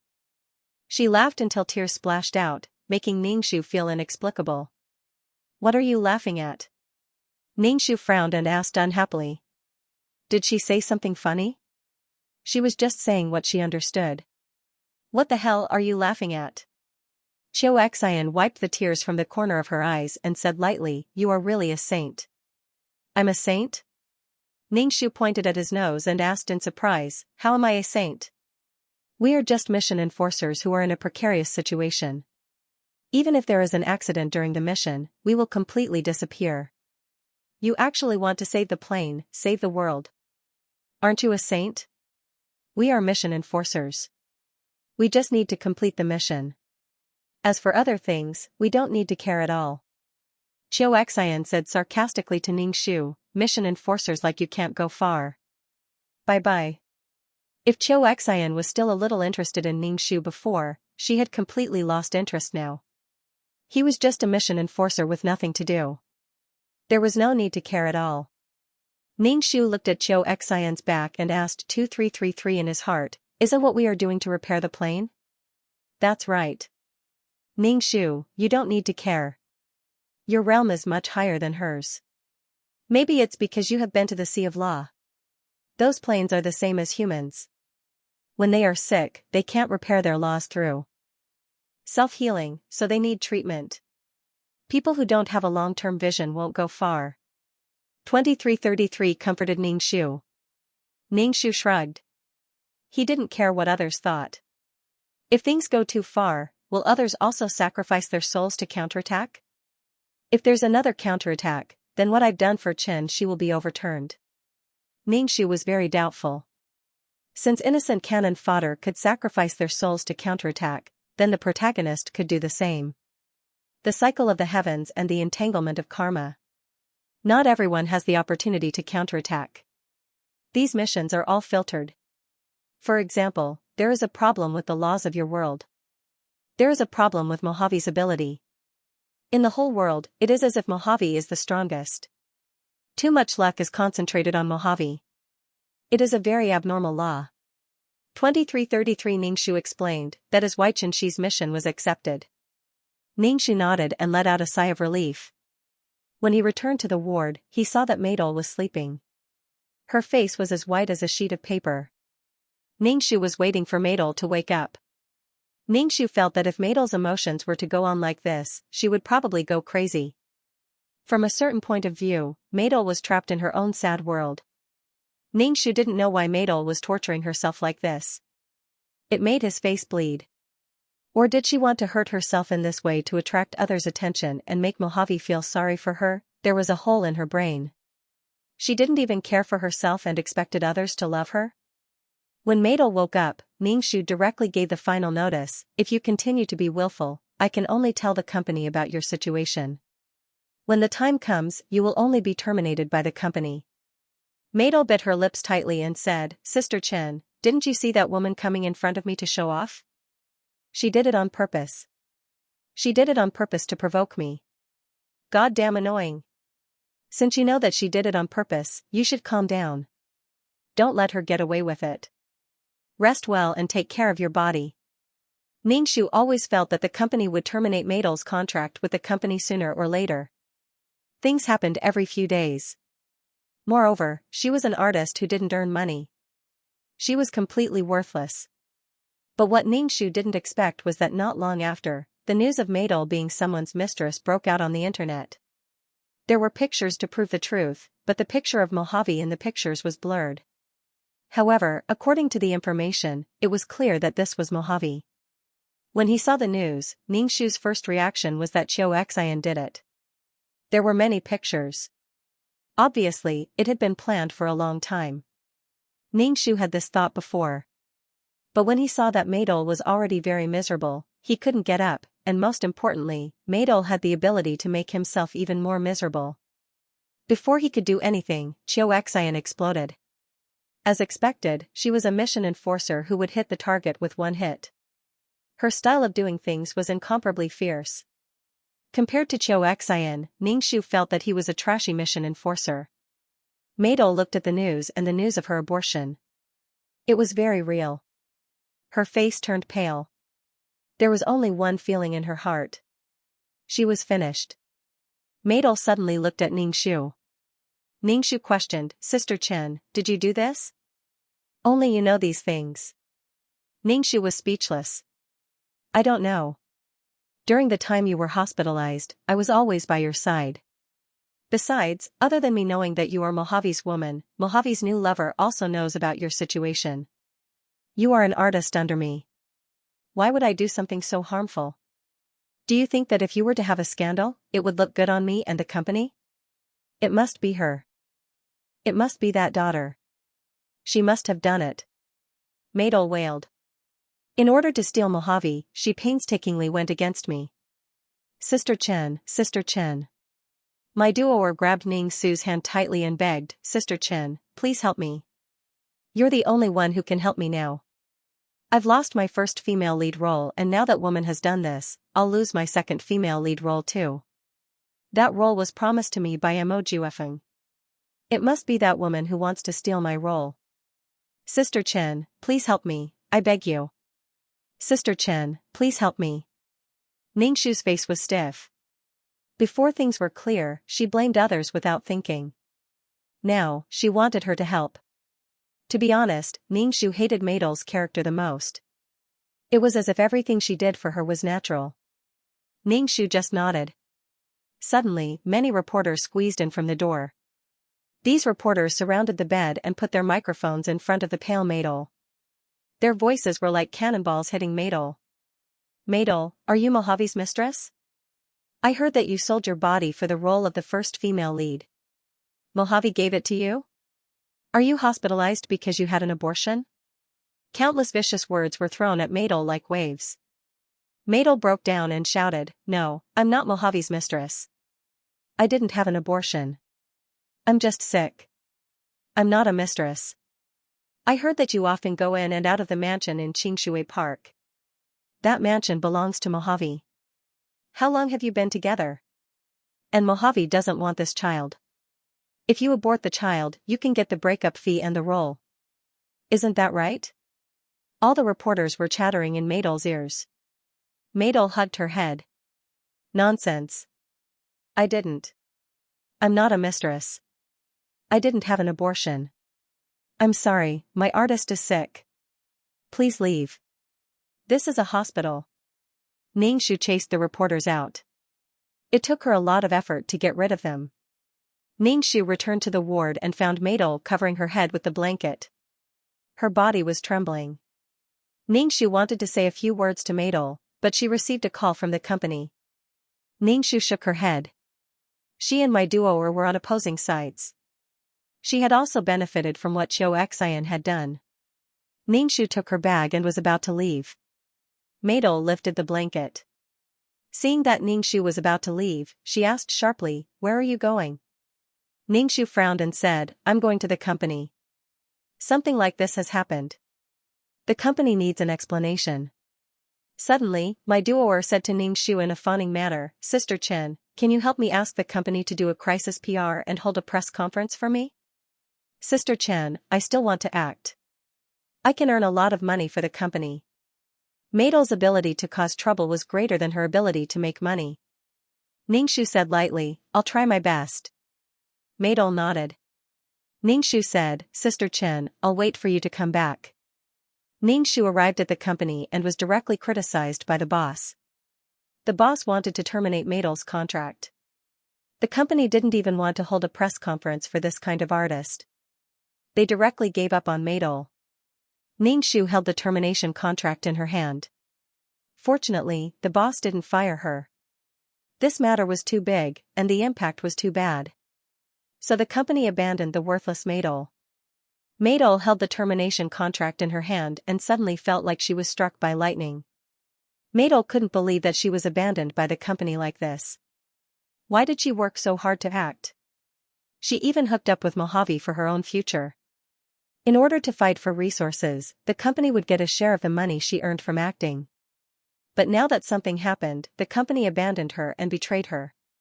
Now that her contract was terminated, wasn't it telling everyone that this matter was true? She was someone's mistress and even had an abortion.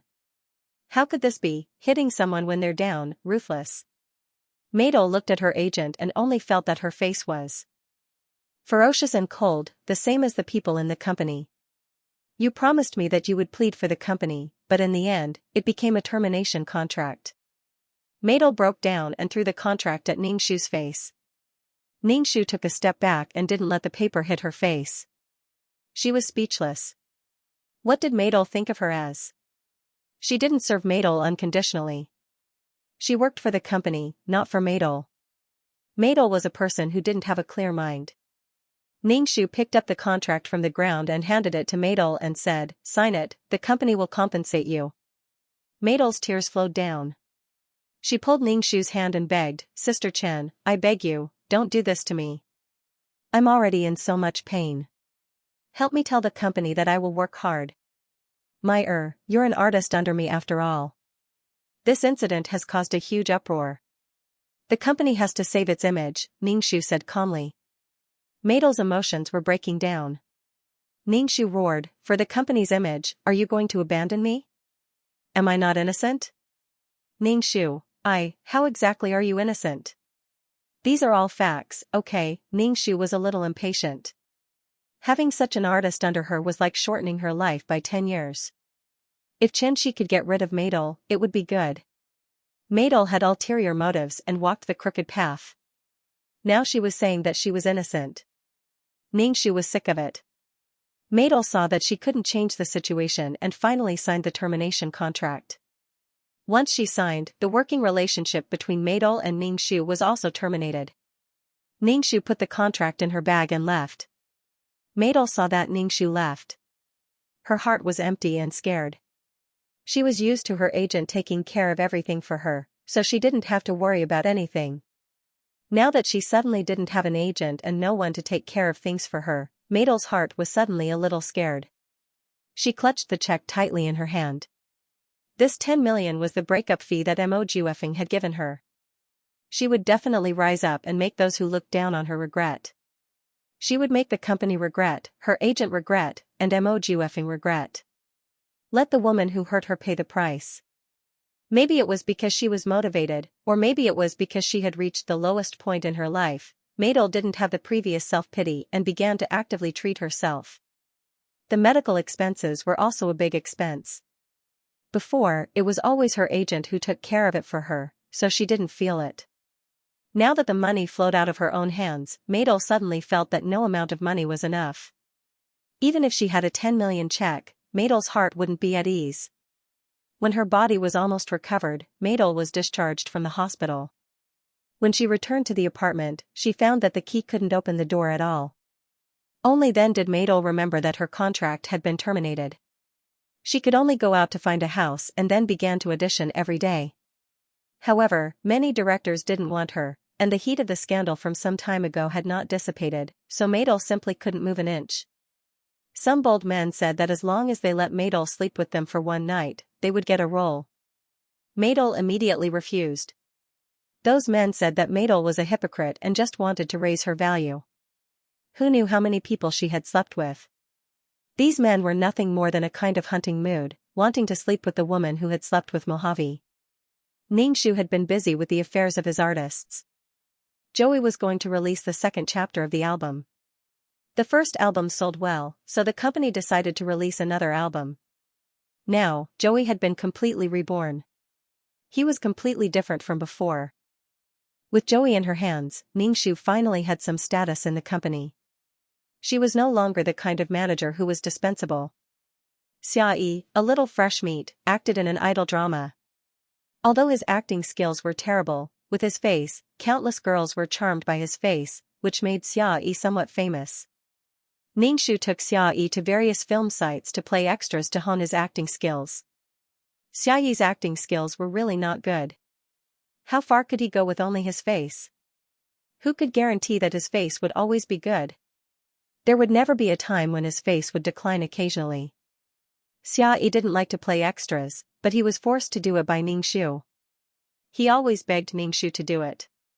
He just didn't want to play extras. How could his handsome face be highlighted in ugly clothes? Ningxu didn't pay attention to him. Occasionally, Ningxu would see Maidel on the film site. Even if she played a small role, the director didn't want her. Maidel looked a lot thinner and haggard. When Maidel saw Ningxu and Xiayi, her eyes flashed. She didn't greet them and walked to the side as if she didn't know them. Obviously, she didn't want to talk to Ningxu. Ningxu didn't care. He found an extras for the little fresh meat that would ruin his image.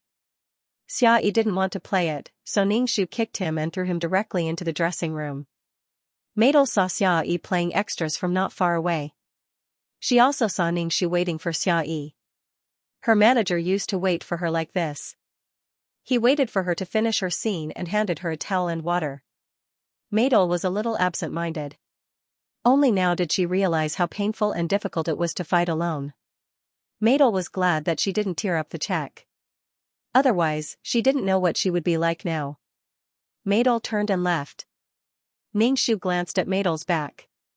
This mission should be completed. Madol didn't have Mojave's protection now. It was a problem whether she could get the Best Actress award. Of course, Mojave might change his mind. But with Xianxia, the chances were very small. Ningxu guessed that Xianxia's charm should be very high. After all, to win a man's heart, she needed to be charming. Even Ningxu felt his heart tremble when looking at her. That man must like her very much. Ningxu sat in the car and waited for Xiaoyi. He picked up the entertainment newspaper.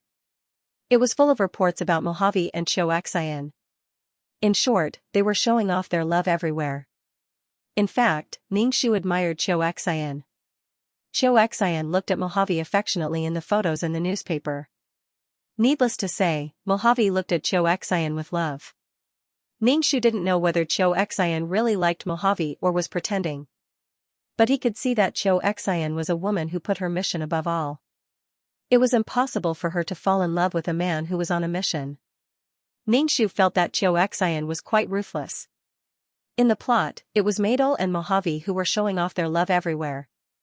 Now, Xianxia directly replaced Madol and got Mojave's wholehearted love and pampering. Mojave didn't like pure and beautiful women. The word pure and simple really had nothing to do with Xianxia. Maybe Mojave was addicted to Xianxia's charm. Not only in the newspaper, but even the huge LED in the square was showing the matter between Mojave and Xianxia. It also said that the two were going to get married soon. Ningxu shook his head. This was the rhythm of driving Madol crazy. It should be that Xianxia wanted to get more points, so she was poking Madol's heart for the original owner. Some things were just as bad as not enough. The ultimate goal of the counterattack was to change the original owner's fate. Madol stood in the square and looked at the talented and beautiful couple. Hearing that the two were going to get married, Madol's heart suddenly felt like a big hole was broken, empty and uncomfortable. Madol clearly felt that something was leaving her. She had this feeling once before, and she had this feeling again. Looking at the two people's sweet appearance, showing their love in front of the world. A beautiful woman, a handsome man. Madol even felt that she should be standing next to Mojave.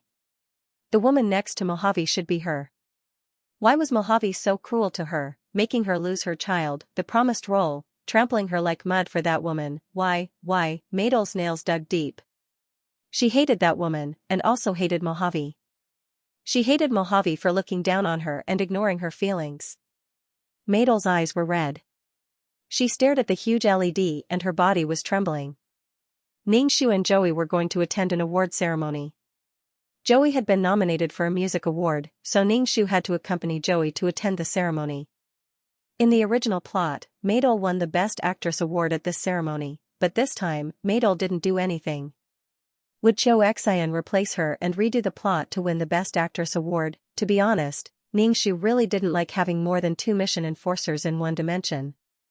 This kind of feeling was very uncomfortable, and the feeling of restraining each other was really unpleasant. What made Ningxu the most depressed was that she did not know about Xianxia's existence. If Xianxia had not told her, she would not have known that there were other mission enforcers in this world. After everything was settled, Ningxu took Joey to the ceremony. Ningxu looked at Joey's 10-centimeter high heels and asked, "Are you able to walk with such high heels?" "There's still a long way to go." "Sure," Joey said weakly as he touched his ankle. Ningxu was speechless. Celebrities started to walk the red carpet one after another.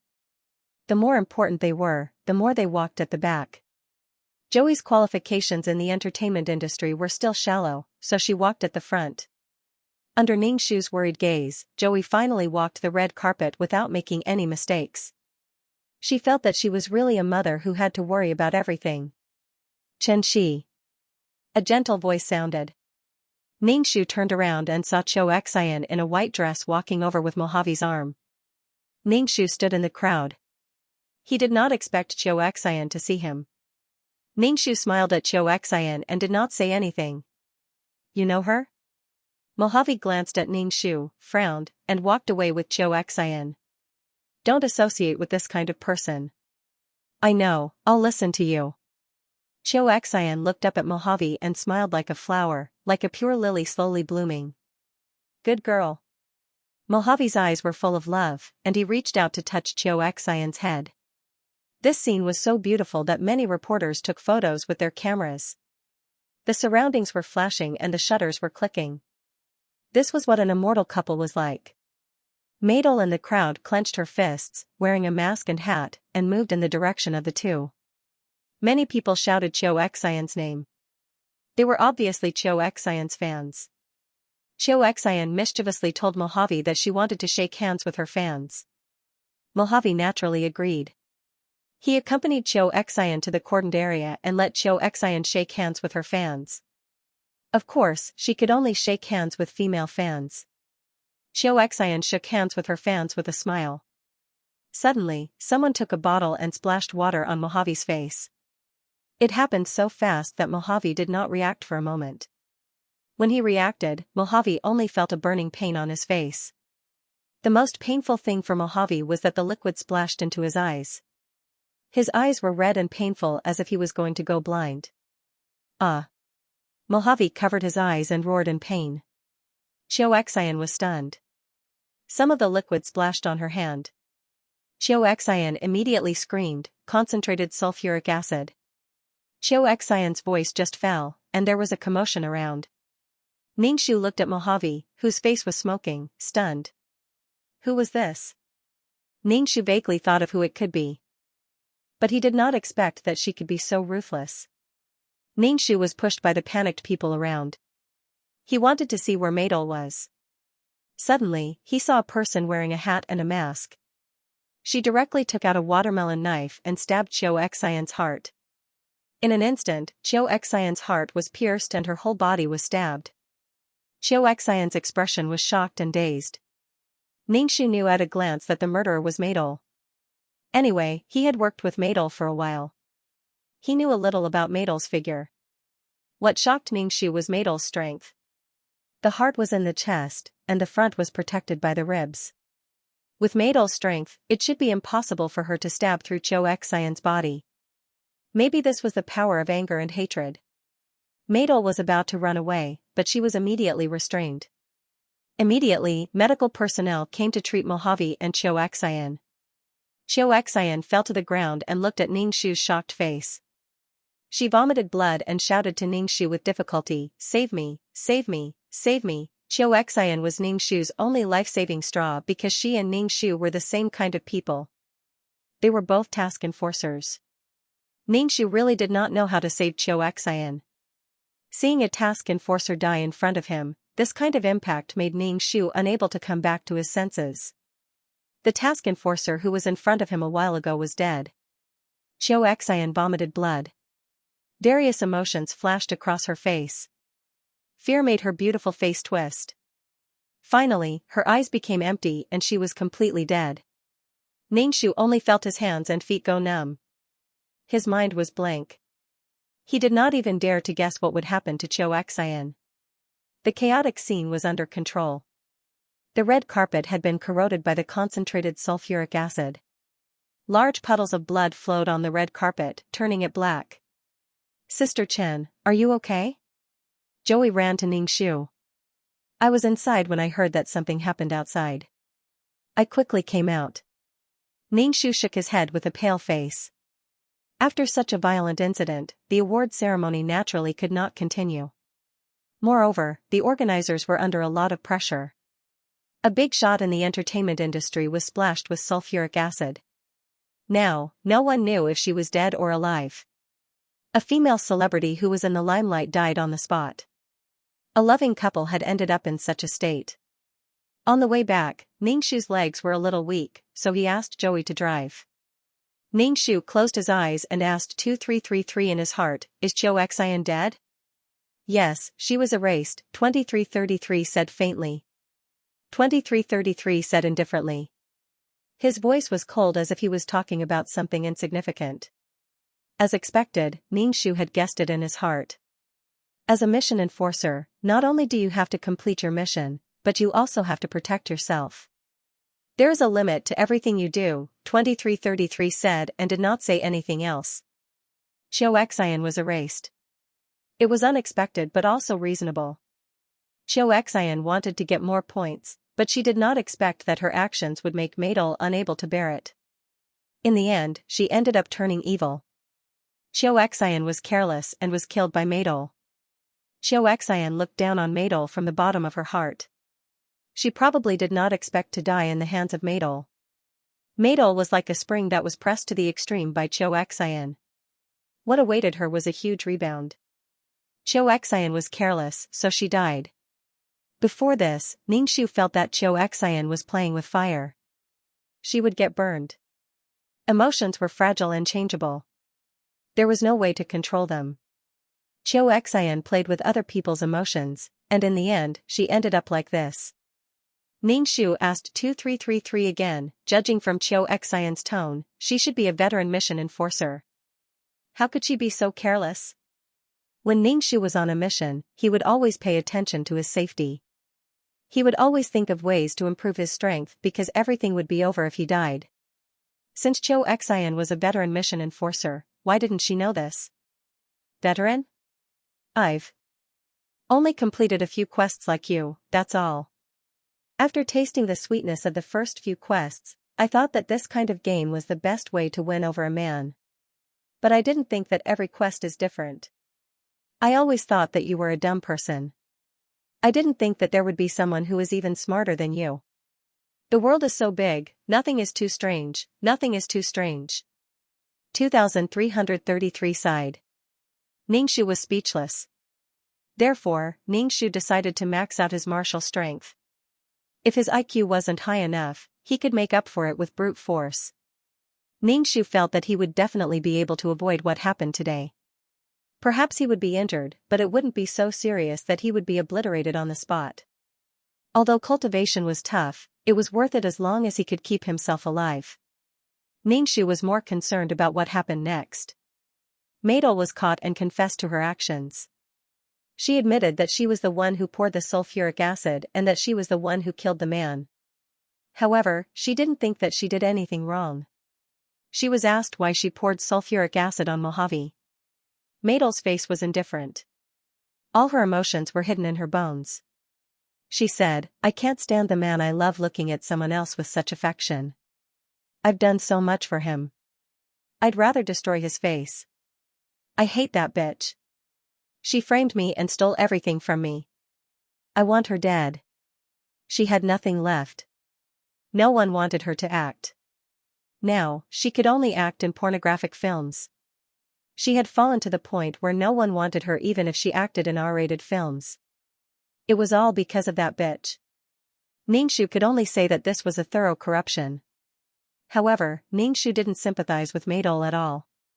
This kind of person was self-centered. She felt that the world should revolve around her. Mojave's life was saved, but his face, which women would go crazy for, was ruined.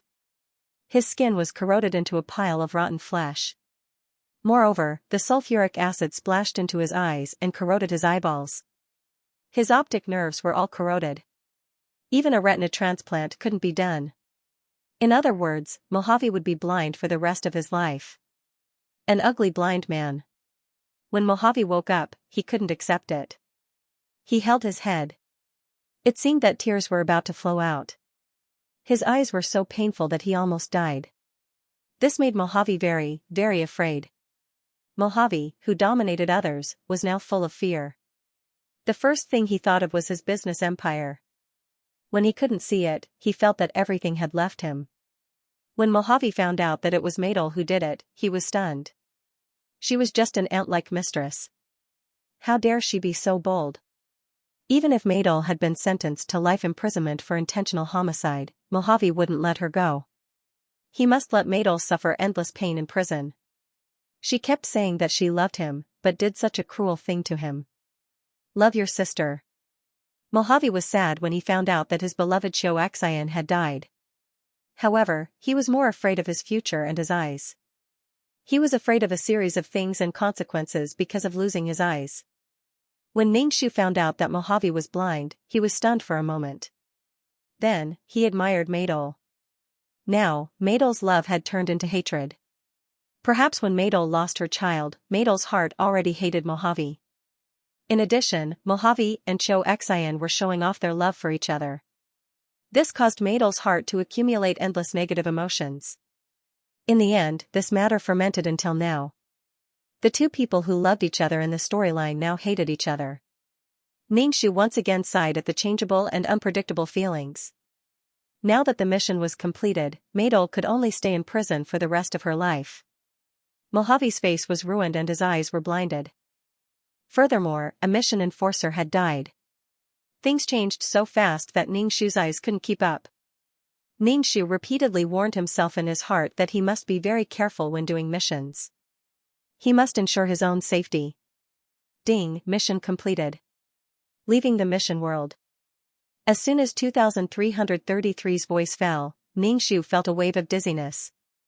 When he opened his eyes again, he was already in the system space. Ningxu looked at the sofa, carpet, and potted flowers in the room. Some of his depressed mood was relieved. Ningxu lay on the sofa and let out a long breath. He closed his eyes and ignored everything. He would think about it after he slept well. The system space didn't feel the passage of time. Ningxu, who didn't know how long he slept for, woke up and stretched. He felt much more relaxed. The death of a mission enforcer in front of Ningxu had a huge impact on her heart. For the first time, Ningxu felt that mission enforcers were just ordinary people. They would die, and even die more tragically than ordinary people. Not even their souls would be left behind. This made Ningxu's slightly smug heart settle down completely. She was just a mission enforcer. It was not a big deal. What she did was to prolong her life. To put it in a more noble way, it was to repair the realm and save the realm. As long as he was alive, everything was in vain. Ningxu saw that his soul was a little dim, so he first cultivated for a while. When his soul was not so dim, he said to 2333, "Look at my points this time." Okay. Ningxu's status panel appeared in front of him. Number, 23333 Name, Ningxu, Beginner Quest Taker, Age, 27 Experience, 40000600000 Soul, 200 HP, 60 Wisdom, 85 Charm, 3 Luck, 34 Intelligence, 120 Strength, 30 Aptitude, 26 Merit, 15 Skills, 5th Ring Spear Technique, Trash Fighting Technique, Peerless Martial Arts Rookie. Honorable Title, Goddess of War, Mother of the World, Queen's Blessing, Model Worker, Xianxia's Blessing, Completion of Xianxia's Quest, Completion Rate 90, Gain 20 Attribute Points. What made Ningxu a little surprised was that this quest's completion rate was only 90%, but the points were 60,000. 20 attribute points, it couldn't be any better, and there was also the title of Model Worker. This title was given to you by Xianxia, probably because she saw that you took care of your work while completing the quest, so she gave you a halo. 2333 explained. Ningxu nodded to show that he understood. To put it bluntly, Xianxia cared about her work the most. After getting 20 attribute points, Ningxu added them to his strength and aptitude. Strength was the foundation. Number, 23333 Name, Ningxu, Beginner Quest Taker, Age, 27 Experience, 40000600000 Soul, 200 HP, 60 Intelligence, 85 Charm, 3 Luck, 34 Intelligence, 120 Strength, 15 Aptitude, 265 Merit, 15 Skills, 5th Ring Spear Technique, Trash Fighting Technique, Peerless Martial Arts Rookie. Honorable Title, Goddess of War. 2333 saw that Ningxu added 15 attribute points to his strength, and felt very speechless. He felt that this quest taker thing had scared her, and it seemed like she was happily running towards the path of a strong female warrior. Well, I think it's better to add some points to intelligence. It's not good to have a big head and no brain. 2333 said. Oh, I'll add a point to wisdom next time, Ningxu said casually. 2333, Ningxu sat on the sofa and browsed through the system store. He saw a lot of things that he could exchange for, but when he saw his points, he immediately stopped. He felt that these points were not worth anything at all. Every time before you enter a quest, you have to redeem the items. After you enter the quest, the system will not redeem the items. So, the items you redeem will depend on your luck. Maybe you won't even need them in the quest. 2333 reminded Xianxia. Xianxia asked doubtfully, aren't you in charge of them all? How can such a thing be managed by a beginner system like me? This store's network is connected to every mission taker. Everyone knows the situation of the mission takers, so I don't have the authority to interfere with the matters of the system store. 2333 said dispiritedly. Xianxia was a beginner mission enforcer, and 2333 was a beginner mainframe system. Oh, so you're a beginner too? Xianxia suddenly thought of a problem. He asked 2333, for example, if someone was erased, what would happen to the system that was bound to her? Would she be erased as well? This topic was obviously not very pleasant. Even though 2333 was a series of numbers, he was still unhappy. He said, if you were erased, and I was about to enter the recycle bin and be reformatted, the system that comes out will be different from mine. In fact, it's the same as being erased. Damn, Xianxia suddenly felt a lot of pressure. He was carrying the fate of two people on his back. Not only did he have to be responsible for his own fate, but he also couldn't let the system reformat him. In short, he had to work hard. Xianxia lay on the bed and prepared to sleep before entering the quest. Every time he went through a world, he needed to calm down. Otherwise, if he was impatient, entering the character's world would only yield half the result. After going through so many worlds and meeting so many different people, the different worldviews made Xianxia feel a little tired. Some people were just getting familiar with the world, but they were forced to leave the world, unable to live a stable life. However, it also made his mind stronger. Xianxia felt that he had learned a lot from these quests. Some of his perseverance now seemed precious, and some of his principles could not be broken. When Xianxia woke up, he felt a lot more relaxed. The negative things had to be discarded. Xianxia first bought some fasting pills, purified water, and some medicine from the system store. These were all necessities for human survival. Even if he entered a harsh environment, he could survive. 2333, let's go do some quests. One day, I will also be able to enter a high-level world and interact with many mission enforcers. Before Xianxia could finish his words, his mind suddenly went blank, and he was instantly teleported away. F***ck, when his soul completely merged with his body, Xianxia opened his eyes. What entered his sight was a dark cave. Xianxia looked around, a little confused. It was indeed a cave, and there was a bonfire. He was now lying on the ground of the cave covered with withered grass. There was even a thumb-sized, pitch-black, ferocious-looking reptile crawling in front of him. Xianxia immediately sat up, goosebumps all over his body. He grabbed a rock and threw it at the reptile.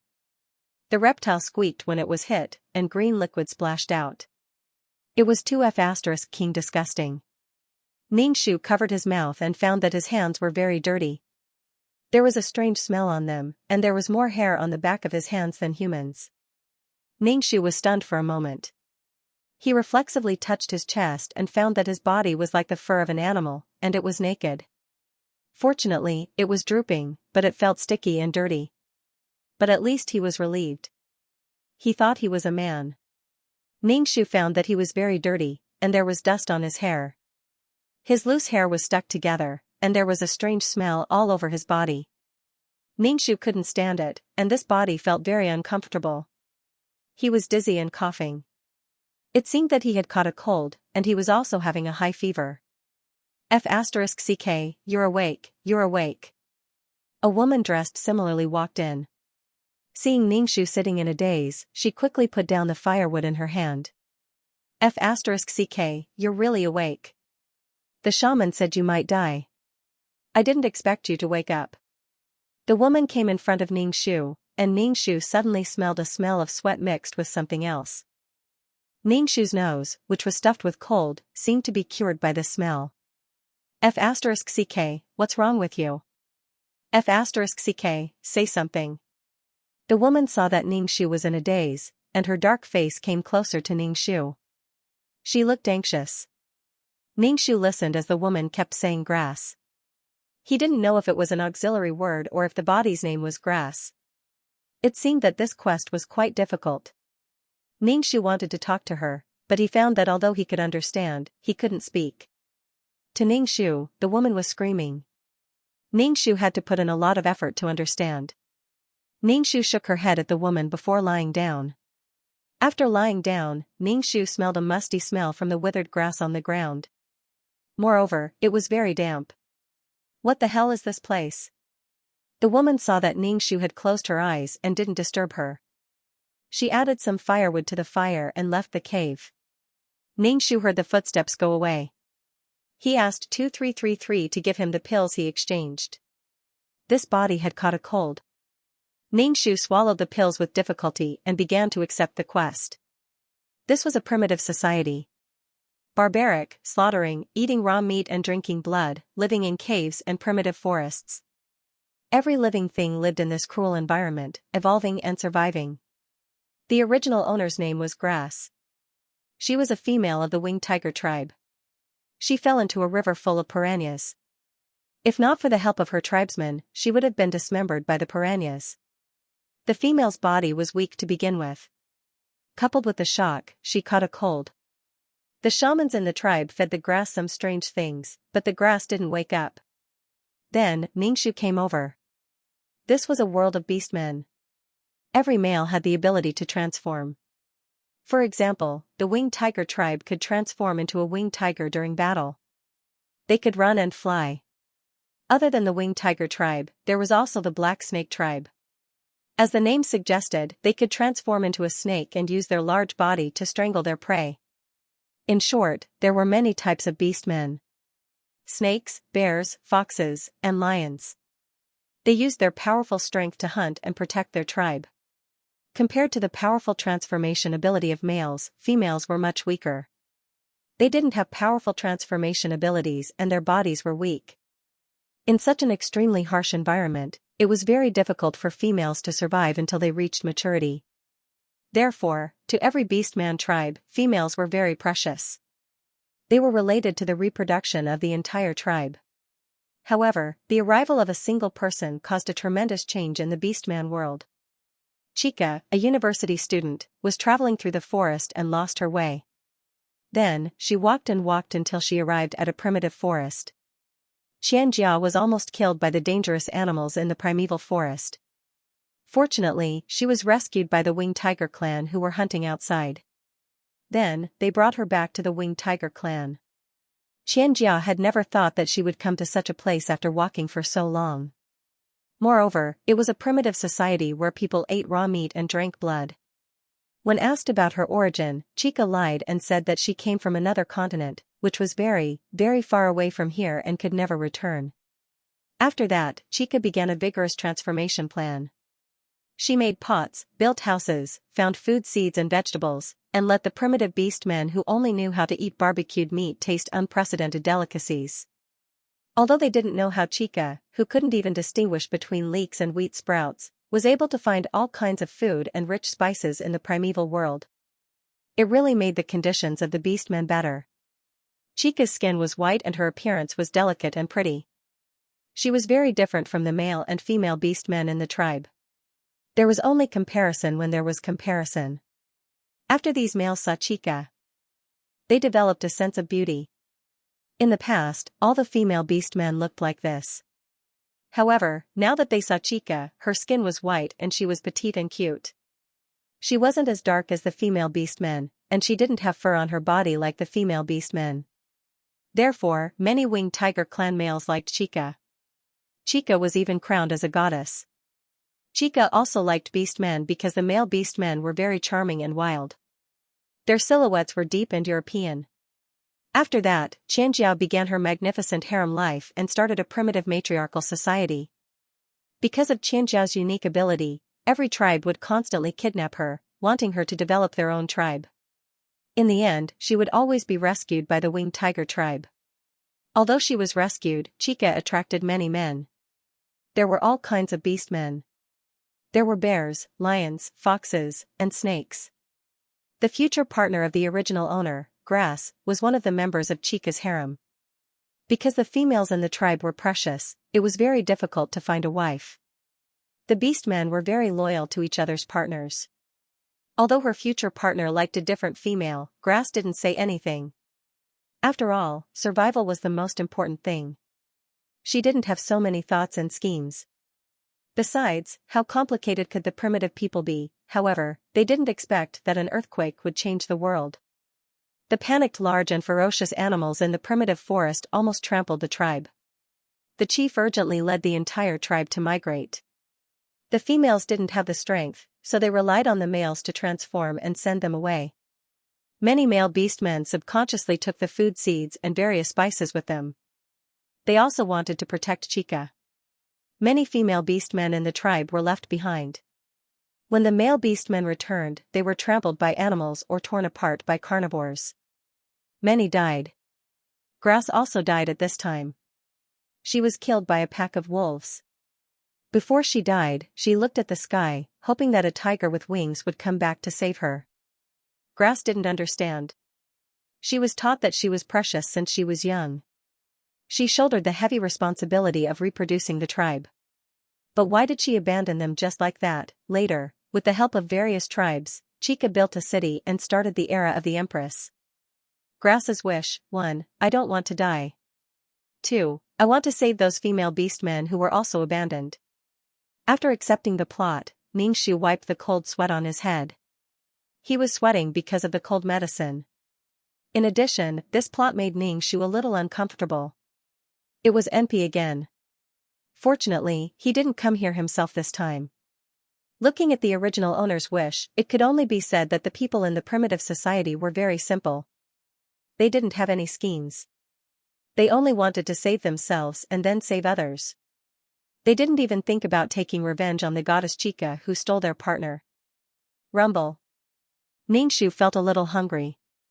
But looking at the cave, there didn't seem to be anything. Ningxu sighed in his heart.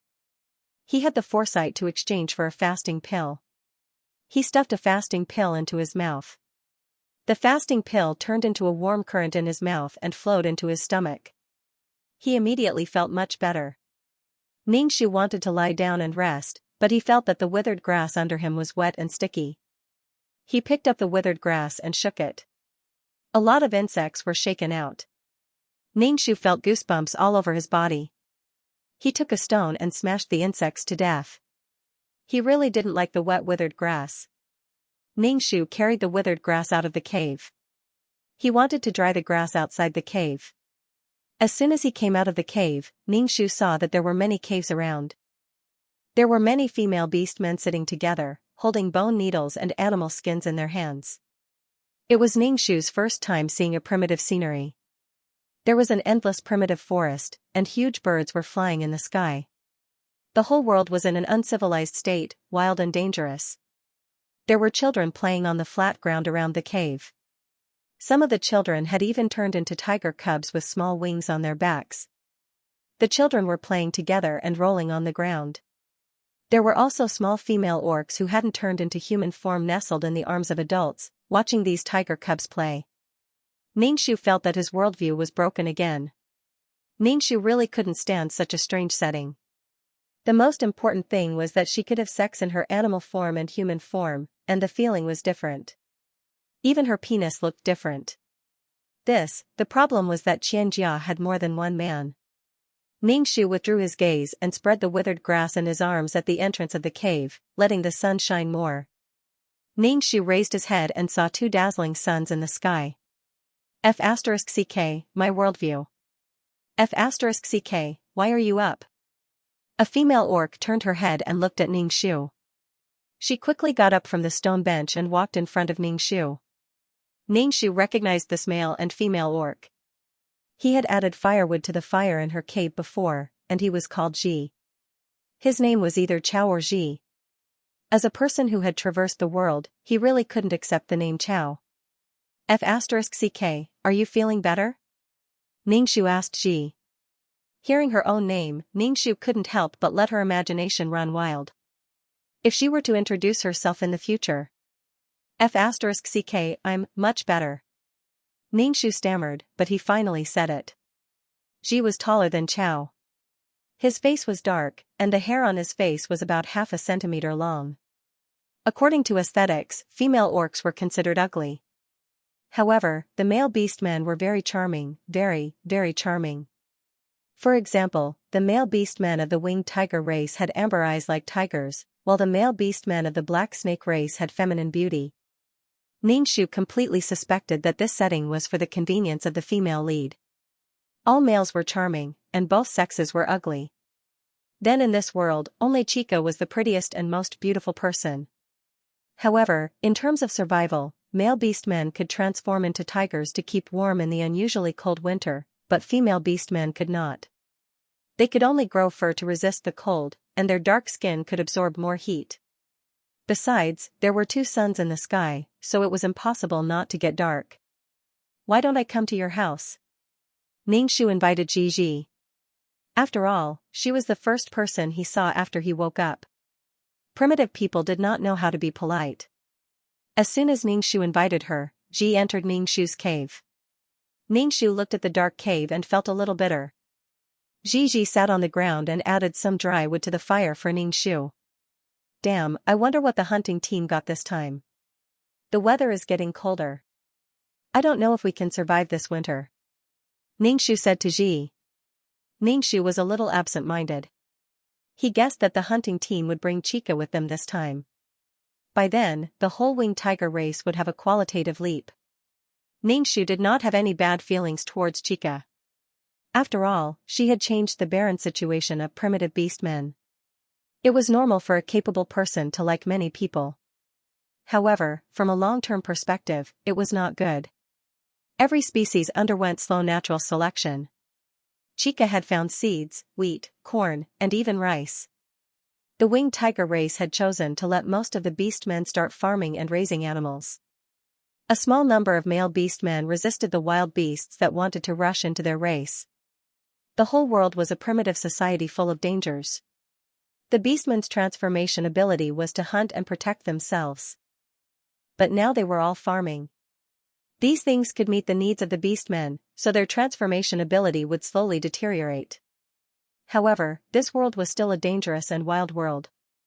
There were powerful animals, and it had not yet entered the era of farming. By then, the beastmen's situation would be even more difficult. This kind of choice might even cause the beastmen to be eliminated by natural selection in the future. Everything had its advantages and disadvantages. A primitive world should be full of killing and challenges. All creatures were adapting and evolving their genes. It was easy to pull one's balls if one took a big step. Ningxu felt that he was thinking too much again. He sat next to Ji and said, I guess they'll be back soon. Ji stirred the fire and then turned to look at Ningxu. She was a little surprised and said, the shaman said you wouldn't wake up. I didn't expect you to wake up. Ningxu smiled and showed his teeth, which made Ji's face a little ugly. Ningxu could only feel lucky that there was no mirror in front of him. Ningxu talked with Ji casually and asked about the situation of the winged tiger tribe indirectly. For example, the future partner of this body was very strong and ranked in the top in the tribe. Ningxu knew from the plot that the person who saved Xianxia was the son of the patriarch, the young patriarch of the winged tiger tribe, Rue.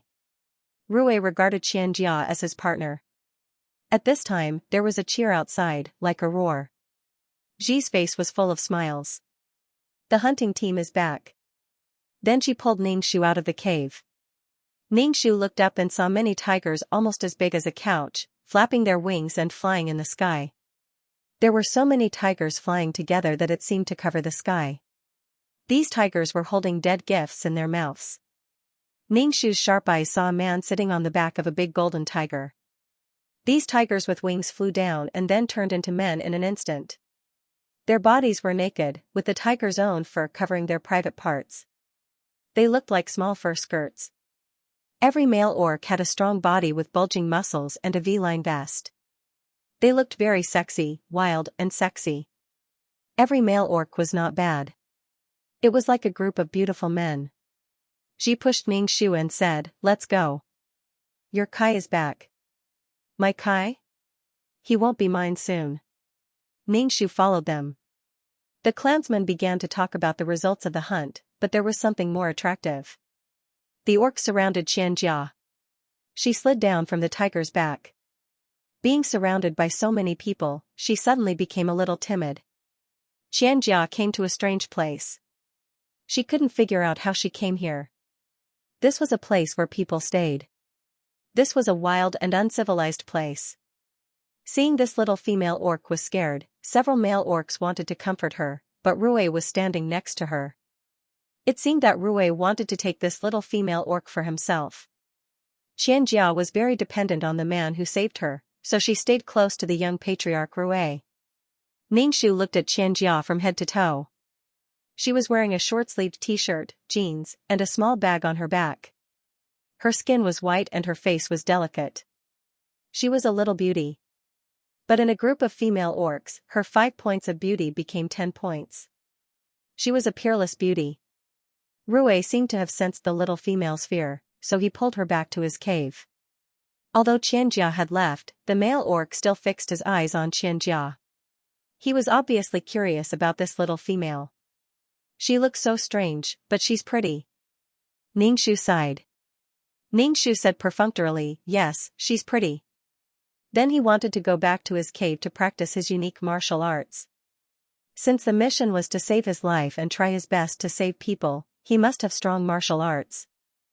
Ningxu suddenly realized that no matter where he was, he could not rely on other people, especially men. Nothing had happened yet, but these men could not take their eyes off Xianxia. Ningxu had just taken 2 steps when he was stopped by Ji. You can go back if you don't take the meat. Oh. Ningxu just realized that after every hunt, the hunting team would give some to the female orcs first. After Rui left, the person who distributed the meat was the second in command of the hunting team, who was also the future partner of the original owner of the body. Ningxu looked at the man named Guy. His leather skirt was black with yellow fur. After transforming, he should be a striped tiger. He was very handsome, with bronze skin, deep facial features, and a pair of tiger eyes. He found that these male orcs were all in line with the modern aesthetic, as if they were tailor-made for Xianxia. It felt like a fantasy. They could change between a tiger and a human body, but they were not spiritual beasts. Guy gave Ningxu a few pieces of bloody meat. He looked at Ningxu with his tiger eyes and asked, I heard that you're sick. Oh, much better. Ningxu was very cold to Guy. After all, he was not her man. She was determined not to steal the man from the heroine. Besides, she had more important things to do now. No matter how handsome Guy was, Ningxu was eager to go back to practice his unique martial arts. He wanted to know if it was possible to practice in this world. Ningxu grabbed a few pieces of meat and left. Guy wanted to stop Ningxu, but he still had work to do. After returning to the cave, Ningxu placed the meat on the stone bench and then sat on the ground to cultivate. In a primitive society, the spiritual energy should be quite abundant. After cultivating for a while, Ningxu felt his body trembling slightly. It was as though his body was incapable of cultivating. If he couldn't cultivate, he could only be a weakling. How could he protect himself? Ningxu continued to cultivate. He felt very, very hungry. When he saw the bloody meat on the stone bench, he wished he could just eat it raw. Ningxu stuffed a fasting pill into his mouth. Only after the fasting pill flowed into his stomach did he feel his hunger dissipate a little. Ningxu frowned. He felt that the female beastman's body was very strange. In the words of the school doctor, it was a genetic defect. The male beastmen were so strong, but the female beastmen were so weak. Pregnancy and childbirth would kill the female beastmen. Or could it be that the genes of the male evolved, and because the females were protected by the tribe, they couldn't keep up with the evolution of the males? Damn, Ningxu slapped his head. What was he thinking? His brain was stupid to begin with, and he was still thinking about such profound things. Ningxu was stubborn and insisted on cultivating Qi Jin.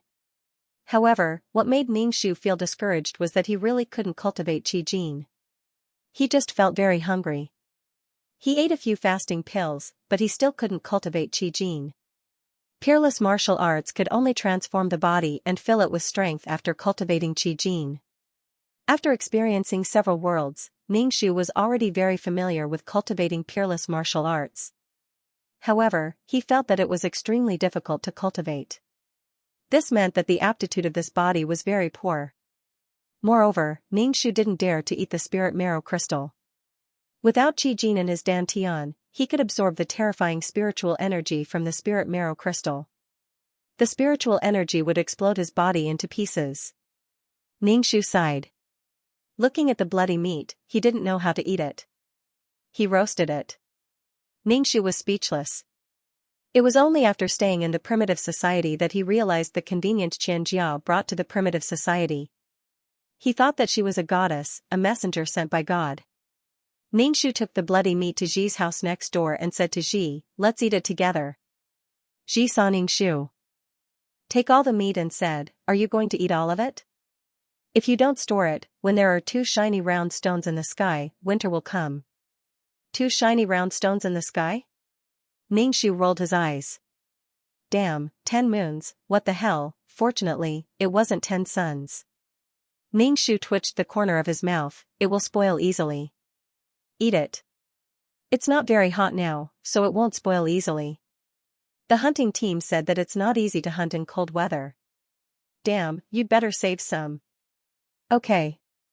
Ningxu wanted to say that without salt and rouge meat, the meat would be smelly. What could he eat? He just needed to wait for Xianxia to find the salt mine. Then everyone would have salt to eat. Xianxia should do some things, but it would be strange if she did it. Ningxu didn't want to be special. Sometimes, being special was a kind of trouble. Xi roasted the meat for Ningxu without washing the blood off. She just roasted it directly. There was salt in the blood, so it was good to roast it like this. Orcs in the hunting team would drink the blood of their prey to replenish the salt in their bodies before biting their prey's neck. Orcs also had their own way of survival, so he summed it up bit by bit. However, looking at the black roasted meat, Ningxu had no appetite at all. Xi handed the roasted meat to Ningxu. Ningxu took it, smelled it, and took a bite. The meat was quite tough, with an earthy taste and a little salty. Thinking that he needed a lot of energy to practice the unique martial arts, Ningxu bit the meat and ate it. Ningxu asked Xi to take care of the rest of the meat, saying that he didn't feel well and asked her to help him. Xi agreed and asked Ningxu to have a good rest. After all, the shaman had said that the grass might not live long and would be taken away by God. Ningxu was speechless. Primitive people were so straightforward. If it were other people, they would think that Ningxu was lazy and wanted to slack off. Ningxu went back to his cave and began to practice. When he was hungry, he gave him a fasting pill. Ningxu was very glad that he had exchanged some fasting pills in advance. Otherwise, he wouldn't be able to survive. Xianxia, who was brought back by Rui, felt even more miserable than Ningxu. She saw the man in front of her throw a piece of roasted meat in front of her. Xianxia only had black money on her head, and she didn't understand what the man wanted to say. Xianxia's head was still dizzy. Where did she travel to? People traveled to ancient times to flirt with beautiful men, but she directly traveled to a primitive society. There was also a group of primitive people who could turn into tigers. Xianxia wanted to hold her head and scream. What the hell? Rui told Xianxia to eat something, but Xianxia was confused. Seeing that he was pointing at the meat, Xianxia picked up the roasted meat on the ground and patted the dust. She almost broke her teeth when she took a bite. She couldn't bite it. The male beastman Rui looked at Xianxia biting the meat like a cub without teeth. After biting for a long time, she still couldn't tear the meat off. A ripple suddenly appeared in Rui's heart. He felt that she was very cute. She had a white face and bright red lips. Her body was even smaller than female beastmen. He had never seen such a small female before. Rui tore the cooked meat and placed it in front of Xianxia. Xianxia only took a bite and almost vomited. It was tasteless and tasteless. There was an earthy smell and the stench of animal fat. It was disgusting. Xianxia had never eaten anything so disgusting before. Xianxia was remorseful in her heart. She shouldn't have been so picky about her food before she transmigrated. Things that were unbearable in the past now seemed like unique delicacies. Rui saw that the little female was choking and coughing. He stretched out his hand and gently patted Xianxia's back. His hand touched her back. She was wearing soft animal skin. He could feel her body temperature through the thin animal skin. Rui's tiger eyes rippled. He directly carried Xianxia up. Ignoring her confused face, he placed her on the withered grass and directly pressed her body on top of him. Xianxia finally reacted. This beast wanted to do something beastly. Her chastity that she had preserved for so many years was actually going to be taken away by a primitive man. How could this be? Rui didn't know how to take off Xianxia's jeans. However, with his powerful strength, he directly tore the pants. There was still a small underwear inside the pants. Rui also tore Xianxia's underwear. Xianxia wanted to cry but had no tears. She was extremely scared. She cried and hit Rui, who was on top of her. However, she couldn't change her fate. Rui sucked on the dark red top as if he was fascinated. Her body was filled with a fragrance that made Rui very fascinated and infatuated. Xianxia was teased until her body went soft. She also saw such a handsome face with deep contours and a pair of tiger eyes that seemed to be brewing water. Xianxia was instantly mesmerized. It was a romantic night. Ningxu cultivated for an entire night and ate a bottle of fasting pills. However, he still couldn't cultivate Qijin. This made Ningxu very depressed. Even in the modern era, she could cultivate a weak Qijin. However, in the primitive world, the world was filled with spiritual energy. She actually couldn't cultivate Qijin. This was illogical. It was enough to prove how bad this body's quality was. The school doctor said that the quality of genes was directly reflected on the face. Ningxu had no idea what this body looked like. It was probably as ugly as the female beast men in the tribe. Sigh, Ningxu stuffed a fasting dan into his mouth and then continued to meditate. He had to cultivate Qijin. As long as he could cultivate Qijin, then he would be able to eat spirit marrow crystals. Without Qijin to help him absorb the terrifying Ling Qi of the spirit marrow crystals, Ningxu did not dare to court death. At this moment, Ningxu heard heavy footsteps at the door. He immediately stopped and saw Ji coming in. Why are you still here? Everyone should go to the place of sacrifice. Ji came over and pulled Ningxu. Ningxu was a little confused. What happened in the clan? Didn't Rui bring back a female? Now shaman wants to communicate with God and let God decide whether to let her stay in the tribe, Ningxu said. God? There was the concept of God in the primitive society. Ningxu came to the square of sacrifice. There were several pillars in the square. There were all kinds of inexplicable abstract things on the pillars. Ningxu did not understand what they were. The most eye-catching thing was a huge stone statue in the middle. The stone statue was in the shape of a human, but the facial features were not visible. Anyway, the carving was not good enough. What is this? Ningxu pointed at the stone statue and asked. Ji looked as if he was facing a great enemy. He grabbed Ningxu's wrist to stop him from pointing at the stone statue. He said anxiously, F***ck, how can you point at God like that? Are you disrespecting God? This was God? Ji looked at the stone statue and said, God gave the beastmen the ability to transform. God waved his hand, and the beastmen could transform. They could use the beast form to hunt. Ningxu, ha, ha, ha, I don't believe it. The beastmen of the tribe gathered in the square. Ningxu looked around. Even the little beastmen had come. Looking at the little male and female beastmen standing together, Ningxu wanted to cover his eyes. Were the little female beastmen so ugly when they were little? They were not cute at all. On the other hand, the male beastmen were very cute. He felt that God was very biased. After a while, the chief of the winged tiger tribe and shaman came. The chief was a very charming middle-aged man. The shaman was a female beastman with bird feathers all over her body. Coupled with her ugly face, Ningxu wanted to cover his face. Because a female beastman has appeared in the tribe. Now, we are going to tell God about it. God will decide whether this female beastman can stay in the tribe, the shaman said in a hoarse voice. Rui turned into a tiger and carried Xianxia directly to the sacrifice square. Under the gaze of everyone, Xianxia was a little embarrassed to get off Rui. There was a blush on her white face. She stuck out her tongue embarrassedly. Ningxu narrowed his eyes and looked at Xianxia. Her t-shirt was a little dirty. She was no longer wearing jeans. Instead, she was wrapped in animal skin to cover her breasts.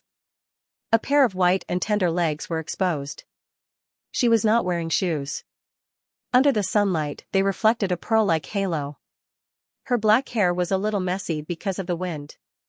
The contrast between black and white was very beautiful. Ningxu had seen many female beastmen with ugly faces. Even though he had seen many beautiful women, when he saw Xianxia, he could not help but feel stunned. He felt that Xianxia today was more charming than yesterday. She had probably become Rui's partner. Ningxu looked around and saw Guy, the future partner of this body.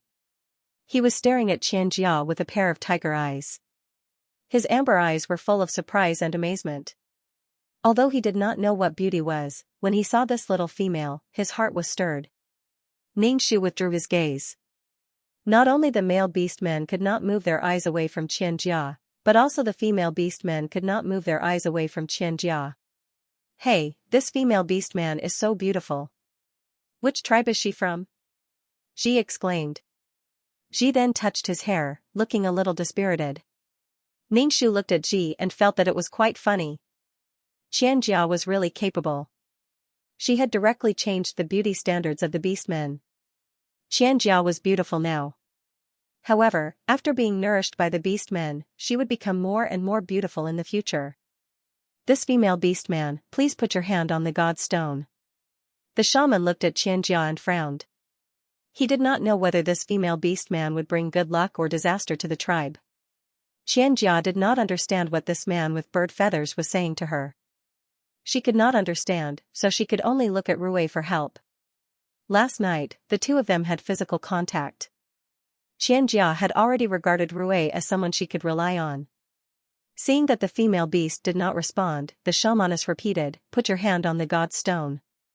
Rui saw that his little female was very embarrassed, and she was looking at him with tears in her eyes. He grabbed Xianxia's hand and walked to the altar in front of the stone statue. Rui put Xianxia's hand on a stone on the altar and smiled at Xianxia. Ningxu looked at the stone. It was oval-shaped and palm-sized, but it was gray all over. It did not look special. How could it be a god stone? The more powerful items were all dusty, just like the chaos gems and low-quality primordial crystal stones. Xianxia's hand was on the stone, and she felt the stone get hotter and hotter. Finally, it felt like her hand was going to blister. Xianxia could not take it anymore, and she quickly pulled her hand back. Xianxia retracted her hand, only to see the gray stone emit a bright light, and this bright light directly pierced into Xianxia's forehead. This is an auspicious sign, an auspicious sign. A goddess from the heavens, a goddess from the heavens. The shamaness was so excited that the feathers on her face fell off. Xianxia was stunned for a moment. Suddenly, she could understand what they were saying. She understood the language of the beastmen. "Little female, what's wrong?" Rui saw that the little female was in a daze, and he asked with concern. I'm fine." Xianxia said the beastman's language in a tongue twister, and Rui was very surprised. This is the blessing that God gave to this female beast. "What is your name?" the shamaness asked Xianxia. "My name is Xianxia." The shamaness nodded with satisfaction. "From now on, your name is Jia. You are a member of the winged tiger race." Ningxu was speechless. Ningxu looked at the witch, this female stick, calling Xianxia a goddess. She didn't know what to say. But Ningxu was very curious about what the oval-shaped stone was. It looked like something good. 2333 system, what is that? Ningxu asked 2333 in his heart. 2333 said with surprise, "I did not expect this place to have a 1,000-world stone." "What is the 10,000-world stone?" Ningxu asked, his eyes staring at the 10,000-world stone on the altar, feeling that it was a good thing. The 10,000-world stone can only be found in high-level planes. It's the cornerstone that supports a plane. However, the 10,000 World Stone is even more amazing because it records the entire plane's matters.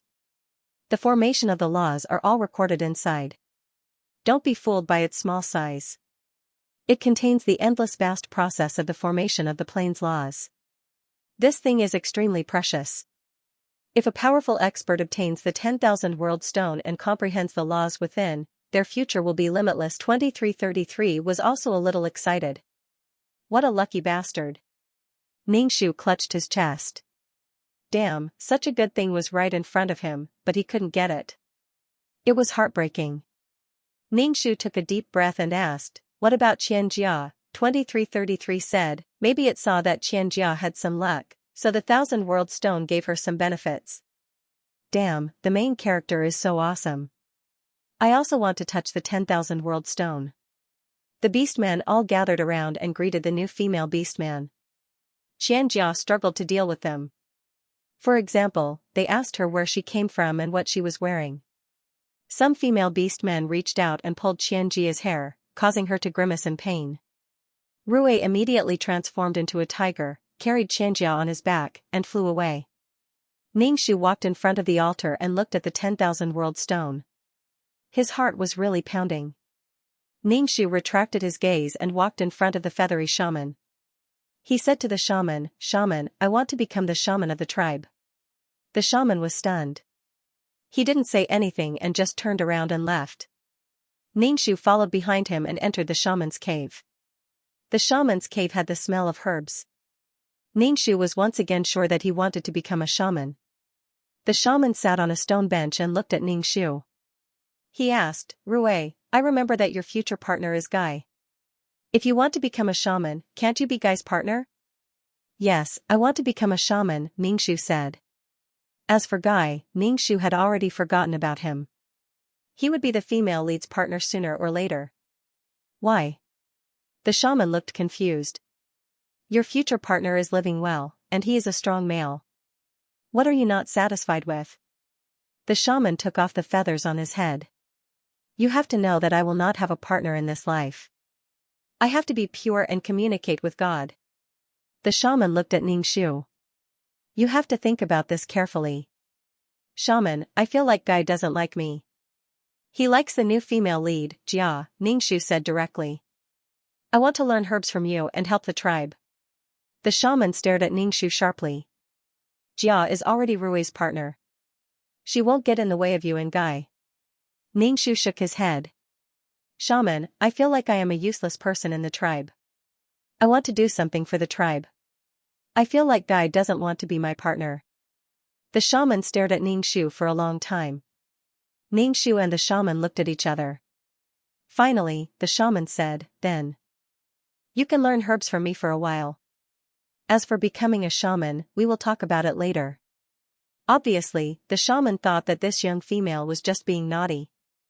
As for teaching her herbs, it was for the good of the tribe. Ningxu nodded. She didn't care whether she could become a shaman or not. She just wanted to be known as a doctor.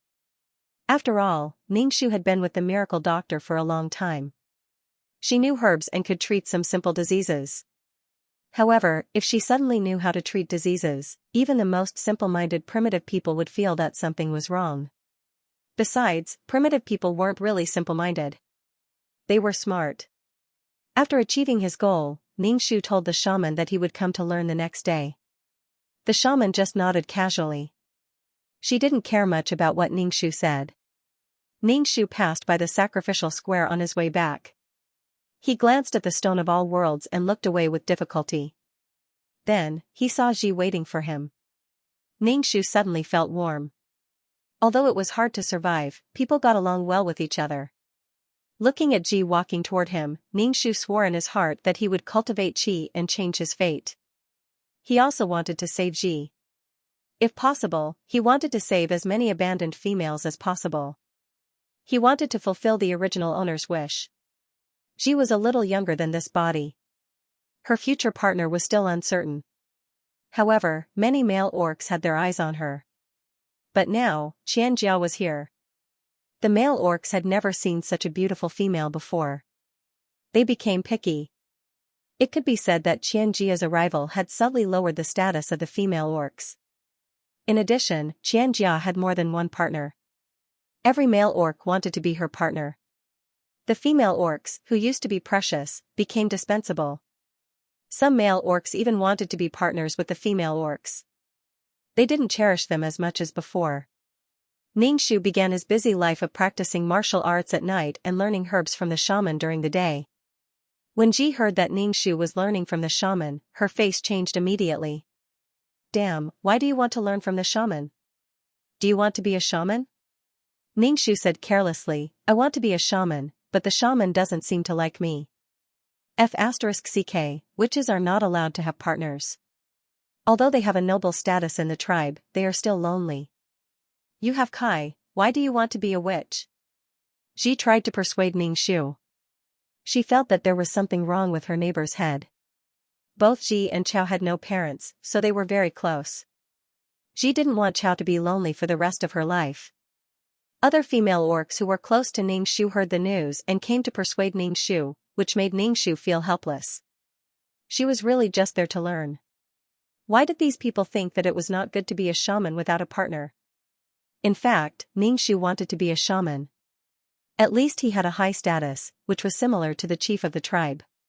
He was respected. As for a partner, Ningxu could only laugh. However, Ningxu accepted the good intentions of these female beast men. They were all concerned about her. Ningxu said that he was sick and scared, so he wanted to learn about herbs from the shaman. Ji was skeptical, but there was no way to stop Ningxu from going to the shaman's cave.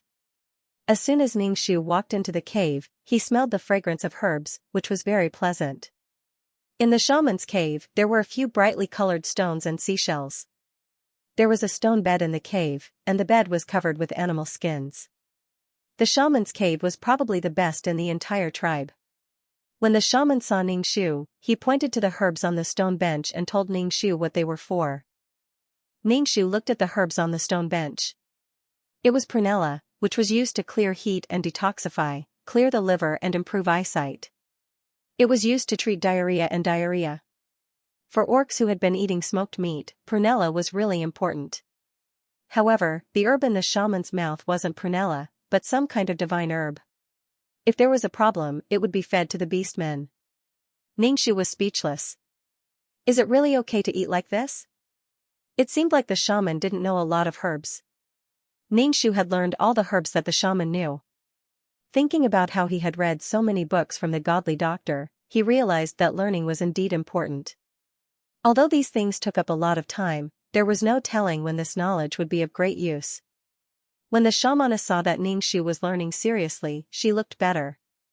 She even took out a small stone and gave it to Ningxu. She asked Ningxu to try to communicate with the stone. As long as he could communicate with the god stone, he would be able to communicate with God. Ningxu looked at the stone that looked very similar to the 10,000 world stone, and his heart started to pound. Damn, could this be the 10,000 world stone? Shaman, what is this? Ningxu swallowed his saliva and stammered. The shaman said, actually, they are also god stones. 2333, is this the 10,000 world stone? Ningxu asked excitedly. 2333 was silent for a moment and said, it's not the 10,000 world stone. It can barely be considered a pseudo 10,000 world stone.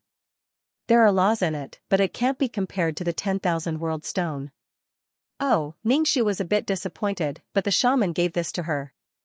Did she want to make her a shaman? I'm old, and I'm looking for someone to become a shaman. Since you want to become a shaman, try to communicate with the god stone. If you can, then God will choose you. The shaman said. Ningxu was speechless. Ningxu felt annoyed when she heard the shaman's words, but she couldn't get distracted at all. He took the pseudo 10,000 world stone and went back. Back in the cave, Ningxu held the god stone and tried to communicate with it. But who could tell her how to talk to a stone? Ningxu tried to send her consciousness into the pseudo 10,000 world stone like a contract spirit beast. Ningxu didn't expect her consciousness to really enter the 10,000 world stone and see what was inside. Ningxu felt like she was watching a movie. She saw what was recorded in the 10,000 world stone. The world was barren. There was nothing. There was no water, no sky, no trees. There was nothing. In the boundless desolation, a figure suddenly appeared in the air. This figure was completely black, like a shadow. It was impossible to see what it looked like, and it was unknown whether it was a man or a woman. It was looking down from above. Ningxu even felt that the person's eyes were filled with endless coldness. It was as if the person was looking at her. He waved his hand and the sky became clear. Two suns appeared in the sky. Green grass quickly appeared on the ground and then quickly grew into towering trees. Soon, the entire world was a forest. Then, a bird appeared in her hand. The bird spread its wings and flew to the branches. Then, many animals appeared in the forest. There were all kinds of animals and even dinosaurs. The black figure pointed at a lion and then the lion turned into a person. It crawled in front of the black figure. Then, all kinds of beastmen appeared. The black figure casually threw a 10,000-world stone on the ground and disappeared. Then, he recorded some messy things. Ningxu was sweating. He retracted his consciousness with difficulty. He was in a state of shock. Damn, there really is a God. Damn, my 3 views. To be able to create things so casually, if this wasn't a God, then what was? So, what Ji said about the beastman's ability to transform was given by a God was true. The problem was that Ningxu didn't see who it was at all. Ningxu calmed himself down and curled his lips. Now, it seemed that the 10,000-world stone on the altar had an owner. Snatching something from such a powerful person was definitely courting death. There was actually such a powerful person in the world. Ningxu's 3 views were overturned. He was worse than an ant now. Ningxu told 2333 what he saw in the pseudo 10,000-world stone. After a moment of silence, she said, "Now, it seems that this world should be a place where a top person collects the power of faith. Ningxu, don't be stupid. If you want to take the 10,000-world stone, we will all die. I'm about to pee my pants. I won't even dare to look at the 10,000-world stone in the future." Ningxu rolled his eyes. Taking a deep breath, Ningxu decided to forget what he saw. Looking at things of a higher level would only make one more depressed. But Ningxu saw his position clearly. He was just an ant struggling to survive. Working hard to survive was more important than anything else. Ningxu calmed himself down and continued to cultivate. The most important thing now was to complete the mission. As for other things, they were just floating clouds. But that gaze was so scary. Woo-woo, the next day, Ningxu told the shaman that he couldn't communicate with the god stone. When the shaman heard that, she almost threw a rock at Ningxu. How can it be so easy to communicate with the god stone? It has only been a day, you are too anxious. After coming out of the cave, Ningxu bumped into Guy. Ningxu didn't think that Guy was looking for him. Ever since he came to this world, Ningxu had only said one sentence to Guy, "You're sick." "Oh, I'm much better." Other than that, they didn't talk at all. Ningxu suspected that Guy didn't like the original owner of this body. Even without Xianxia, Ningxu felt that they wouldn't be together. Ningxu and Guy brushed past each other. Guy was stunned for a second, then he caught up with Ningxu and asked, "Why are you leaving?" Ningxu looked at him in surprise and said, "Why are you looking for me? If you don't talk to me, I can only leave." Guy looked at Ningxu with his tiger-like eyes. He paused for a second and said, "I heard from Ji that you're learning something from the shaman. Do you want to be a shaman?" "It depends on the shaman." "I'm just learning about herbs from the shaman," Ningxu said calmly. Ningxu realized that Guy didn't love him much. From the original owner of this body, Guy would be his partner for as long as he could remember. There must be a reason why Guy became the original owner of this body. However, there was no chance for them to be partners now. Guy only had Xianxia in his heart. Besides, her current task was to become the president of the Women's Federation and save the women of the Winged Tiger tribe. She didn't have time to talk to him. Ningxu and Guy both fell silent. They didn't know what to say, and the atmosphere was very awkward. You go first," Ningxu said. Guy was silent for a second and said, "If you want to be a shaman, I'll help you. I promised your father that I'll take good care of you." Ningxu was speechless. Ningxu suddenly didn't know what to say. Guy sounded very sincere, but his future partner was going to be a shaman and would be lonely for the rest of her life. Ningxu was speechless. Ningxu put on a fake smile, making her face look even uglier. She said, "Thank you, I can solve my own problem." Then, she turned around and left. It seemed that the reason Guy was able to become Cao Cao's future companion was because of the original owner's father. It was just a responsibility. Guy stared at Ningxu's back, sighed, and left. While Ningxu was busy every day, Xianxia and Rui's days were also very prosperous. They knew that they could no longer go back. Xianxia settled down and worked hard to live her life. Moreover, Xianxia was very satisfied to have such a loving husband. Xianxia tried her best to make her life better. She was not used to sleeping on a stone bed, so she wanted to make a wooden bed. Although this wooden bed was just a wooden plank on a stone bed, it was much better than sleeping on a stone bed. In terms of food, Xianxia tried her best to make the food better. She even invented the stone pot. Although the stone pot was not forbidden, it was good to be able to cook meat until it was soft. In addition, with Rui taking her out, Xianxia could occasionally find some good spices, such as pepper and ginger, which could remove the fishy smell of the meat. When cooking meat, she added some sweet and sour wild fruits. The taste was many times better than roasted meat. Every day, the fragrance from Rui's cave made the people in the tribe crazy. One by one, they went into Rui's cave, wanting to taste the fragrant food. However, Rui, who loved his wife madly, drove them out. The food that his partner made was not enough for him. He did not want the food that his partner made to be eaten by these people. Every time she saw that others liked to eat the food that she made, Xianxia was very happy. Before she transmigrated, she would always learn how to make the food that she liked. She did not expect that she would be able to use her skills now. Xianxia wanted to integrate into the tribe, especially the female beastmen. So, she told Rui that if she wanted to treat the female beastmen in the tribe to a meal, she needed to make more stone bowls. Of course, she also needed to prepare more meat, so Rui went out to hunt without saying anything. When they heard that the new female beastman was going to treat them, the female beastmen in the tribe were very happy because the food that she made was famous for being delicious. As for how delicious it was, they did not know. On the day of the treat, they all went to Rui's cave, shouting and yelling.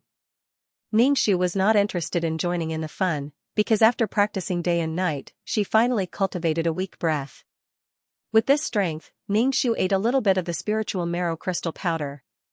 The strength was so weak that Ningxu was afraid that it could not absorb Reiki. Fortunately, the Reiki was absorbed by the strength. It grew a little, but it was still not very strong.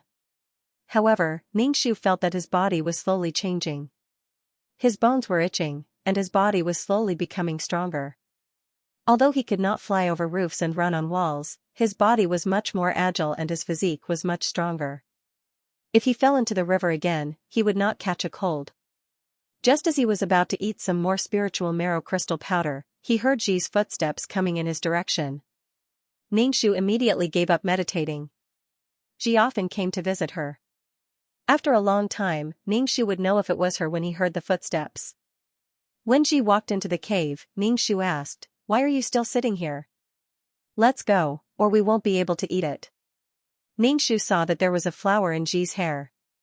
Her hair was not tied up, and a wild flower seemed to be about to fall.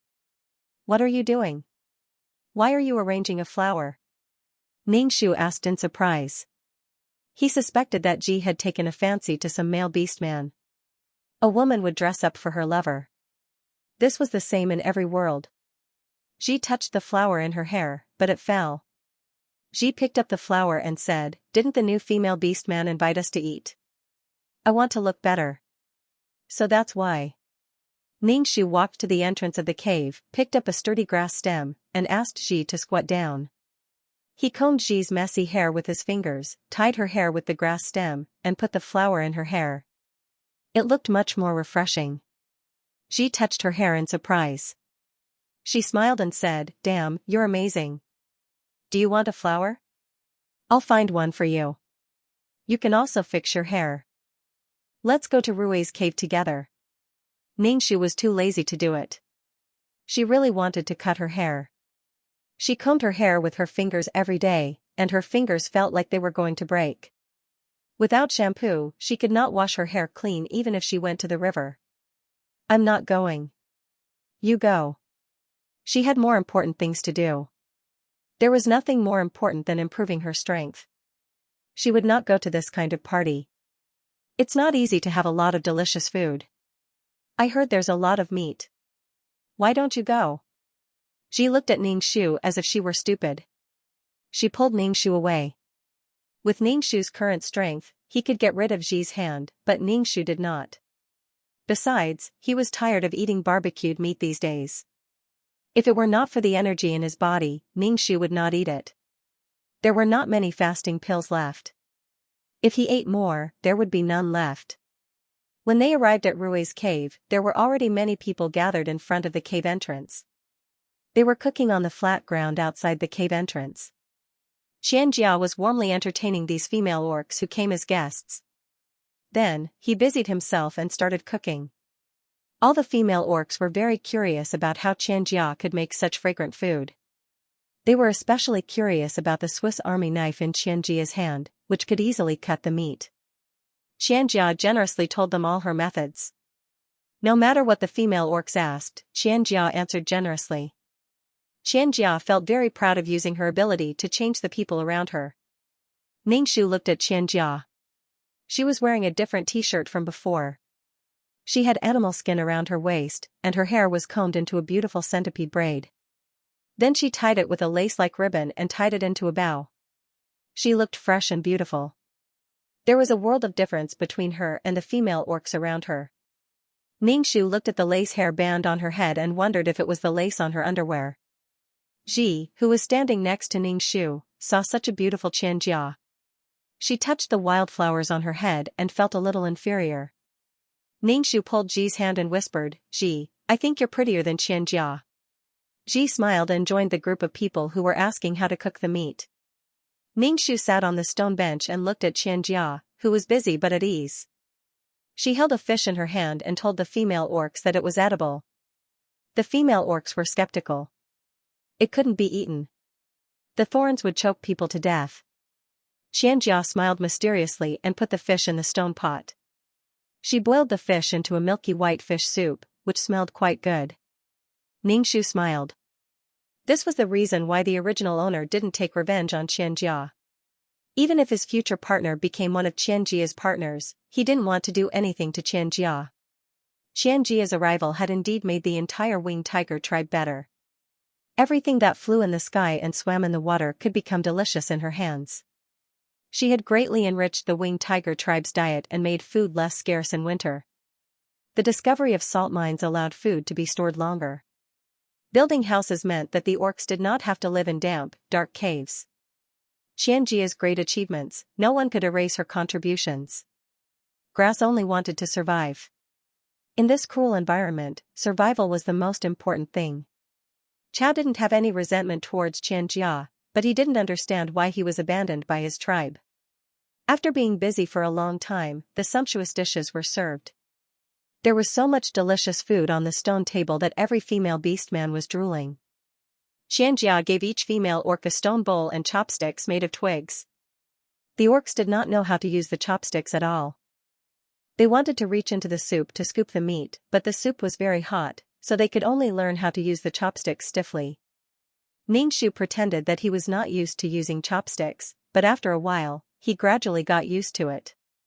He picked up the meat and put it in the stone bowl in front of Ji, who was scratching her ears and cheeks anxiously. Ji immediately picked up the meat in the bowl and stuffed it into her mouth. She exclaimed exaggeratedly, "It's so delicious, so delicious." Xianxia's eyes flashed when she saw Ningxu familiarizing himself with the chopsticks so quickly. After hearing Ji's words, she smiled and said, "This is just simple cooking. If there are more seasonings, it will taste better." "There's a better taste?" Ji's eyes lit up. "It's already so delicious." "How delicious can it be?" The other female orcs were amazed and praised Xianxia with their most sincere words.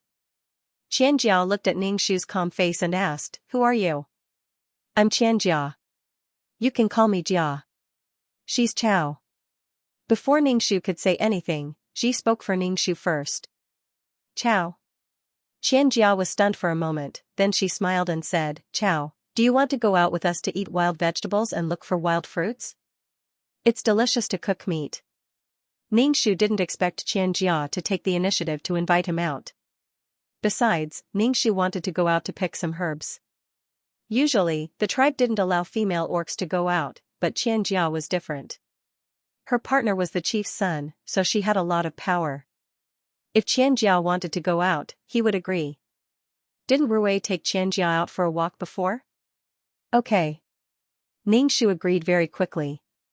When the others heard that they were going out to look for herbs, they all asked to go together. They all wanted to cook delicious meat. Xianxia looked a little embarrassed. She said, I have to tell Rui about this. It's impossible for all of us to go. Only a few can go at a time. I have to go. I'll go wherever Chow goes, Ji said quickly.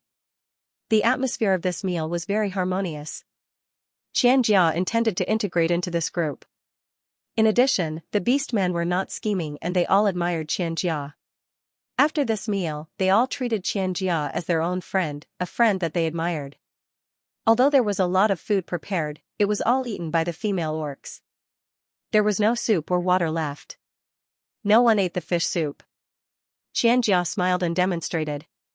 She pulled out the fish bones and ate the snow-white fish. Only then did the female orcs dare to eat. After eating, the female orcs helped to clean up. Ningxu also helped. He looked at the oily stone bowl and chopsticks and wondered how to wash them. Xianxia grabbed a handful of mud from the ground, rubbed the stone bowl, and then washed it with water. Obviously, Xianxia was very adapted to primitive life. In this world, she was unique. Many female orcs asked Xianxia what she was wearing. Xianxia's face showed a dazed expression. She said, This is cotton. It's something from my hometown. It's really good and comfortable. Where is your hometown? How did you come here? Did your tribe abandon you? A female orc asked Xianxia. Xianxia shook her head. I came here because of an accident, but I can't go back. I have to live here in the future. The female orcs all comforted her. Xianxia saw that this female orc called Chow was very quiet. When she looked at her, her eyes were very calm. Xianxia was used to the orc's praises. Suddenly, there was an orc who was not intimate with her and was very indifferent to her. This made Xianxia a little uncomfortable, so she tried to find a topic. Ningxu asked, Well, what do you do when your aunt comes? Ningxu's mouth twitched and did not say anything. Joey thought that Ningxu did not understand what he meant, so he asked, She bleeds every month. How do you solve it? Ningxu said, Oh, you don't have to solve it. Let it flow. When it flows out, you can grab a handful of dry grass and wipe your legs. You can also wash it with water. Jia was speechless. Xianxia felt that this was not a pleasant topic. She felt like she was choking. Xianxia captivated all the female beastmen in the tribe with a single meal. In addition, Xianxia was very generous. After the meal, she even taught these female beastmen how to take care of their hair. She even gave them some simple soap. This soap was the simplest. It was made from a mixture of plant ash and animal fat. It would solidify and become the simplest soap. When the female beastmen heard that this thing could wash their bodies and hair, they were very surprised. Then, a large group of females ran to the river to wash their hair. Ningxu looked at the small soap in his hand. There was still plant ash in the yellow and white oil. He followed these female beastmen to the river to wash their hair. After washing with the simple soap, his hair was indeed much cleaner than before. Ningxu really wanted to ask Chica what she majored in at the university. She knew how to make soap, burn clay pots, build houses, and forge iron when she discovered iron ore. She directly made the primitive world skip the Bronze Age and enter the Iron Age. Everything was in Xianxia's hands, and she easily succeeded. Although she failed twice, she would always succeed. In fact, Xianxia was an omnipotent Mary Sue. However, this had nothing to do with her. Her mission did not conflict with the female lead Xianxia. It was necessary to maintain peace. Ningshu borrowed something from Xianxia. Jia, can you give me your knife, the thing you used to chop meat? I want to cut my hair. Ningshu had been impatient with his hair for a long time. His hair already reached his butt. When he sat down, it was very troublesome to sit on his hair. Xianxia was stunned for a moment. She smiled at Ningshu and said, okay. Xianxia returned to her cave and gave her Swiss Army knife to Ningshu. Ningshu pretended that he did not know how to use it and looked at Xianxia. Xianxia patted her head and took the knife in Ningshu's hand. She said, you don't know how to use it, right? This is a very common thing in our world. It's called a knife. Let me help you cut your hair. Thank you. Ningshu's mouth twitched as she spoke. She felt that Xianxia's words were filled with a strong sense of superiority. After Xianxia helped Ningshu cut a few strands of hair, Ningshu did it himself. Because it was done with a knife, it looked like a dog had gnawed on it. Although it didn't look good, Ningshu felt very comfortable. Xianxia was a very charming girl. After a meal, all the female beastmen liked and worshipped her. On the way back, Ji kept praising Xianxia, her eyes full of envy. Ningshu said, Jia is really a good female orc. Many orcs will like her. No wonder Rui likes her. Ningshu could tell that there was something wrong with Rui. Ningshu looked at Ji and asked, do you like Rui? Why should I like Rui? Ji looked at Ningshu and asked in surprise, I saw that Rui was very cold to all the female orcs in the tribe, but now he likes Jia so much. Ningshu thought, I'm sorry, hey, why did you make your hair like this? It's really ugly. All the female orcs in the tribe have long hair. You look so ugly. Guy won't like it. Ji's expression was very exaggerated. She almost covered her head and screamed. Ningshu flipped his hair and said, of course, I'll do whatever is comfortable. Ji looked at Ningshu with disappointment and said, last time I told Guy that you're a witch.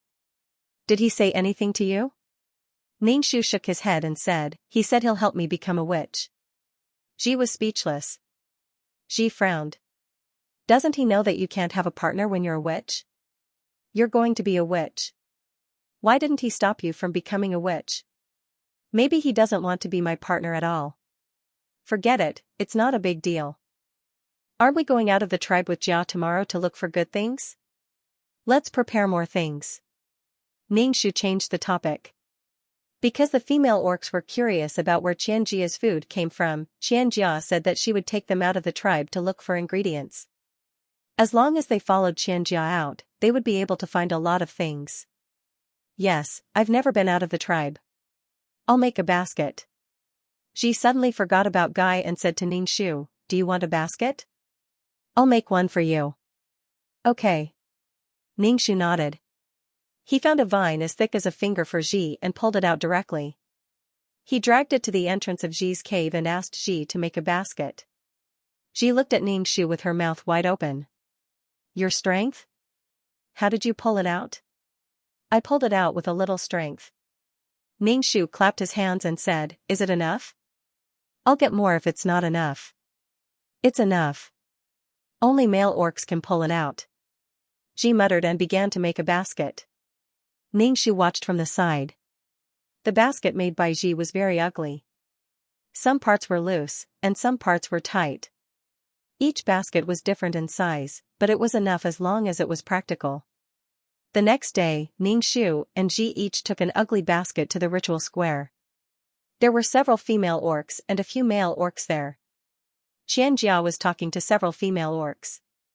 When she saw Ningshu and Ji coming over, she smiled and said, we were waiting for you. Xianxia was wearing a t-shirt and a pair of denim shorts today, which was very different from the others. Ningshu looked at the male orcs. Ningshu only knew Rui and Kai, but he didn't know the others. Seeing Ningshu's eyes on the male orcs, Xianxia said slyly, they'll send us out of the tribe, stay with us, and protect us. They can also experience the feeling of flying in the sky. The feeling of flying in the sky? Ningshu thought in the wrong way again. In this NP-dominated world, Ningshu had to think in the wrong way. It was the first time that so many female orcs had come out of the tribe, so Rui brought the male orcs to protect these females. Besides, Rui didn't want to leave Xianxia at all. 1 day apart felt like 3 years. He was looking for opportunities to be with Xianxia. Now, Xianxia was simply shining, and all the male orcs in the square were looking at her. Xianxia didn't seem to know that her every move was beautiful. Her shallow smile and dimples made a group of beasts drool. Seeing such a beautiful chica and seeing so many male beast men looking at him with eyes full of envy, jealousy, and hatred, Rue's heart was filled with pride, bitterness, and pride. Such a female orc seemed to have endless abilities and knew a lot. She was his partner. However, Rue wasn't sure if such a perfect partner belonged to him. She was the goddess that the shaman talked about.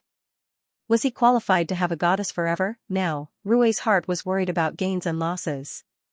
He tasted the sweetness and bitterness of the fruit of love. Ningxu glanced at Kai.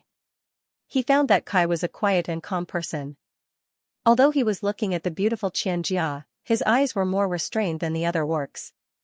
As if he noticed that someone was looking at him, Kai turned his head and looked at Ningxu. Kai was stunned for a moment and looked away. He didn't look at Ningxu or Xianxia. Ningxu looked at Guy's expression. He looked at Xianxia with an expression of love that he didn't even realize he was looking at her with affection and doting. Of course, Guy's love would eventually move Xianxia and make her one of his partners. However, there was no precedent for a female orc to have more than 2 partners, so Guy was suffering because he liked someone else's partner. Ningxu felt that he deserved it. Although the quest didn't say anything about Guy, it didn't stop Ningxu from gloating. The orc transformed into a tiger with wings and carried the female orcs out of the tribe. Xianxia was the first to get on Rue's back, and the other female orcs got on the male orcs' backs. Then, Ningxu was left alone. Guy hesitated for a moment, then walked to Ningxu and said, "Get on my back." Ningxu grabbed the tiger's fur and got on Guy's back without hesitation. The fur was very soft, and it was good to make fur. It was the best fur. Guy flapped his wings and flew into the sky, catching up with the team flying in front. Sitting on the tiger's back, Ningxu felt the wind in his ears. The breeze was very comfortable, and he could see the endless forest. The whole world seemed to be a primitive forest. It was a good environment. Not far away from the tribe, Rue, who was flying in front, said, "It's our first time out. We can't go too far. Let's stop here." Then, they slowly landed. Because it was their first time out of the tribe, the female orcs were very excited. They looked around with curiosity on their faces. They had lived in the tribe since they were young, and their elders had told them that the outside world was very dangerous. The female orcs were too weak, and the outside world was very dangerous for them. Now that they were out of the tribe, the female orcs were excited, surprised, and a little scared. Ji ran over with a basket in her hand and held Ningxu's hand. She was obviously a little scared. Ningxu smiled at her, grabbed her hand, and said, "Don't be afraid. I'm here." Ningxu felt that what the tribe was doing was a little inhumane. Locking up the female beastmen in the tribe and imprisoning them in the name of protection. One had to know that any evolution and adaptation to an environment was full of blood. Xianxia, who was walking in the front, said to everyone, "This forest is full of treasures and edible things. However, it is also very dangerous. When you are looking for things, you should pay attention to snakes, insects, rats, and ants." Beside Xianxia, there was a black fungus growing on a withered tree. She said to everyone, "This thing is also good. Take it back and dry it. Then, fry it with meat and eat it. It's very delicious." When the female orc heard that it was edible, she began to pick them. Xianxia pointed at the mushrooms growing on the ground. "These things are very fresh when used to make soup." When the female orc heard this, she started looking for mushrooms. She picked a very bright-colored mushroom.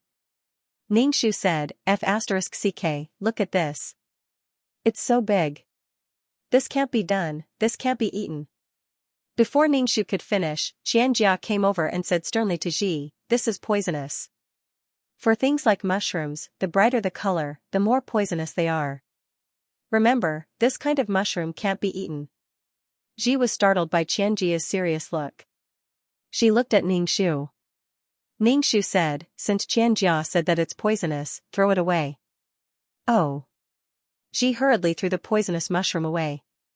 Xianxia picked some porcelain. Every time she picked something, she would explain to the female orc that it was edible. Ningxu was not interested in the wild vegetables. Instead, he picked a few herbs. Ji was very excited when she heard Xianxia say that it was edible. When Ji saw that there were only some herbs in Ningxu's basket, she quickly said, F***ck, why do you only have so little? I'll share it with you. No, I have herbs. Take them back and dry them. Light them in the cave. They can drive away mosquitoes, Ningxu said. Even if she brought these ingredients back, she couldn't cook them. She didn't know how to cook, and now she didn't even have the tools to cook. Ningxu was not interested in these things. Okay, I'll help you pick the herbs. Ji had a bright smile on her face. Her face was sweaty, and she smiled brightly. Ningxu saw that. It was just a trip, but they were so happy. Perhaps these female orcs had discovered their value, so they were so happy. The atmosphere in the teen was very warm. The baskets of the female orcs were filled with all kinds of edible things, including wild vegetables, and even spices like pepper and ginger. The male orcs protected the female orcs and helped them carry the baskets. Ningxu held a wooden stick in his hand and pushed aside the thorns to look for herbs. Fortunately, he found some basic and practical herbs, some herbs that could cure colds, and some herbs that could treat wounds and stop bleeding. If one was injured, they could directly chew the herbs and apply them to the wound to stop bleeding quickly. Ningxu's basket was the one with the least things in the team, and Ji's basket was full. As long as she heard that it was edible, Ji would stuff it into the basket. Her basket was full, and she also stuffed it into Ningxu's basket. Ningxu was speechless. You don't even know what to do with these things when you bring them back. Why did you bring so many of them? Chica, who was walking in front, cried out in pain. Then, she fell down and rolled on the sand, eating a mouthful of mud. Hearing Xianxia's voice, all the male orcs threw away the baskets in their hands and swarmed toward Xianxia. Even many female orcs ran over to help Xianxia out of concern.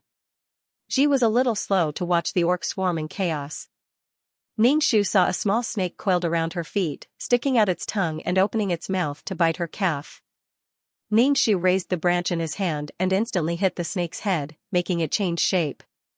F***ck. Ji stared at Ningxu in a daze, and then her face was instantly filled with fear. Ningxu said angrily, "Pay attention to your surroundings. Don't worry, hold a stick in your hand." Okay. Ji quickly picked up a branch on the ground and followed Ningxu's example, pushing aside the thorns and weeds. Ningxu looked at Xianxia, who had just fallen down. Everyone was concerned about her, and the male orcs turned a blind eye to the real danger. They were all focused on Xianxia. Since ancient times, the pursuit of beauty had been an instinct. It was really cruel. Xianxia, who had fallen down, was in a daze with sand in her mouth. Seeing Xianxia like this, Rui was worried to death. Even the calm guy showed anxiety on his face. "Jia, what's wrong with you?" Rui asked anxiously. Xianxia spat out the sand in her mouth and suddenly hugged Rui and laughed. Ningxu walked over and tasted some sand. It was salty, so there should be a salt mine below. No wonder there was no grass in this desert. It's salty, we found salt." Xianxia shouted happily. When she came to this world, her biggest regret was that there was no salt. Without salt, the food she made was really tasteless. Now, they had found a salt mine. Xianxia was so happy that she jumped up and down. Rui looked at her and was even more worried. However, in order to avoid any mistakes, Xianxia said to Rui, "Can you dig into the sand? The deeper the better.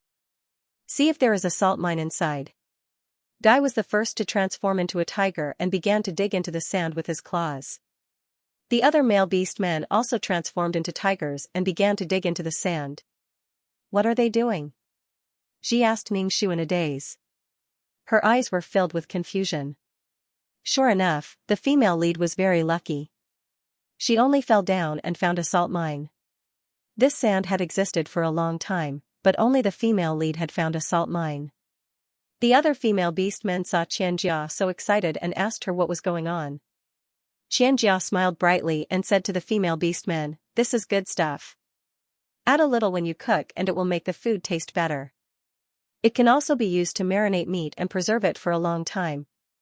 Wow, really? That's amazing. The surrounding people heard and shouted. Looking at the male beastmen working in full swing, their eyes were filled with anticipation. Finally, Rui dug out something. It was a white crystal. When Xianxia saw the crystal, she immediately ran over and hugged Rui. She shouted, "There really is salt. There really is salt. That's great, that's great." Xianxia was so happy that she kissed Rui. Rui's expression suddenly rippled. The other beastmen also wanted to get a kiss from Xianxia, but Rui kicked them away. Rui sent someone back to inform the chieftain. After a while, the chieftain and the shaman rushed over. Seeing the white crystal, the chieftain's face was filled with excitement. Our winged tiger tribe also has a bitter crystal. Because the taste of salt was bitter and salty, it was called bitter crystal. The chieftain's eyes were filled with tears. Their tribe didn't have this kind of thing. Even if they went to other tribes to exchange, they wouldn't do it. Now that they found a bitter crystal mine, the chieftain was so happy that he cried. "Dad, Jia found it." Rui quickly said to his dad. He wanted to take credit for Xianxia. "Good, good," the chieftain said with a smile.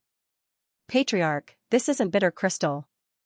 This is salt," Xianxia emphasized. "What kind of name was bitter crystal?" "Alright, you're the one who found this thing. You can name it however you want." The leader was very kind to Xianxia. Shamaness also had a smile on her face. She knelt down and cowed out to the sky, shouting, "God really blesses the winged tiger clan." Ningxu was speechless. The discovery of the salt mine was a major event for the entire tribe. Xianxia had become the hero of the winged tiger tribe. Xianxia was a little embarrassed by these beastmen's praise. She quickly waved her hand and said, "I am also a member of the winged tiger tribe. I have been taken care of by everyone during this time. This is what I should do."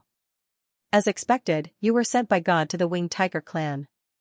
The clan leader nodded. The male winged tiger beastman looked at Xianxia with even gentler eyes. Even the female winged tiger beastman liked Xianxia very much.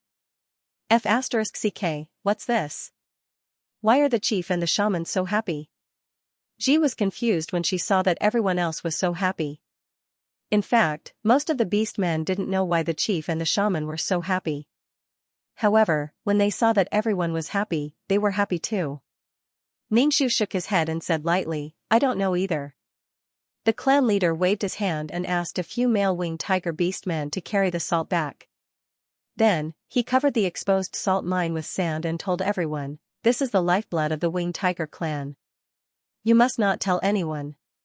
When everyone saw the clan leader's serious expression, they all said that they wouldn't tell anyone about the salt mine. Ningxu looked at the salt and asked Xianxia, "Is this thing poisonous?" "How can it be poisonous?" Rui looked at Ningxu unhappily.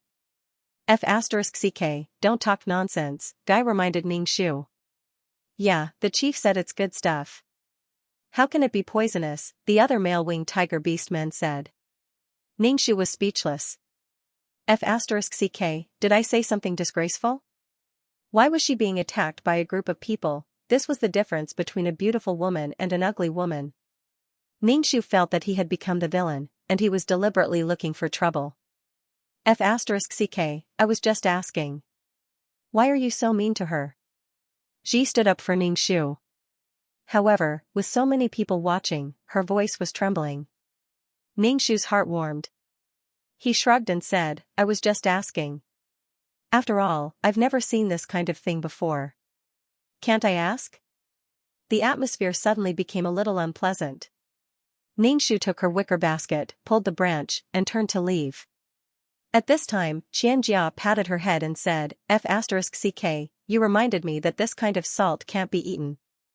There are some impurities in it and it also contains sulfur. It's harmful to the body. You have to boil it again before eating it. Xianxia caught up with Ningxu and said with a smile, F***ck, thank you for reminding me. Ningxu said with a fake smile, I don't care. Seeing Ningxu like this, Xianxia asked, are you angry? Jia, F***ck isn't angry. Guy came over to comfort Xianxia. Ningxu was speechless. You are all great heroes of the winged tiger tribe, the chief said with a smile. Everyone returned to the tribe. The female beastmen had a lot of things in their baskets. However, when they came back, these female beastmen realized that they didn't know how to cook at all. They stared blankly at the pile of materials.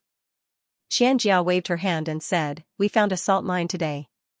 This is something to be happy about. Tonight, I'll let everyone have a taste of the dishes with salt." Okay. Xianxia's suggestion received the approval of all the beastmen. The main reason was that after eating Xianxia's food, they couldn't eat the meat they roasted anymore. Rui said to Xianxia helplessly and proudly, "Won't this be too tiring? I don't want you to suffer too much." Xianxia smiled and said, "There are so many people here. With so many people helping, I won't tire myself out." This was the first time in the history of the tribe that it was so lively and quiet. The children and adults gathered together, and it was a lively scene. Every beastman had a smile on their faces. They sniffed and looked at the dishes in the stone pot. The cubs were playing with each other, and the little female beastman was watching the adults busying themselves. Her eyes were full of curiosity and questions. Ningxu didn't know how to cook, so he helped wash the vegetables and prepare the chopsticks. Everyone was busy talking. Ningxu sat alone on the side, grinding a stick and chopsticks on a stone. His face was calm and indifferent. Gidge didn't like this scene. F***ck, how many chopsticks did you get? Ji walked over and asked Ningxu. They're all here. Ningxu handed a bundle of chopsticks to Ji. Ji looked at Ningxu's indifferent expression and asked, F***ck, are you still angry? Ji looked at Ningxu and said, I don't think you like Jia. Really?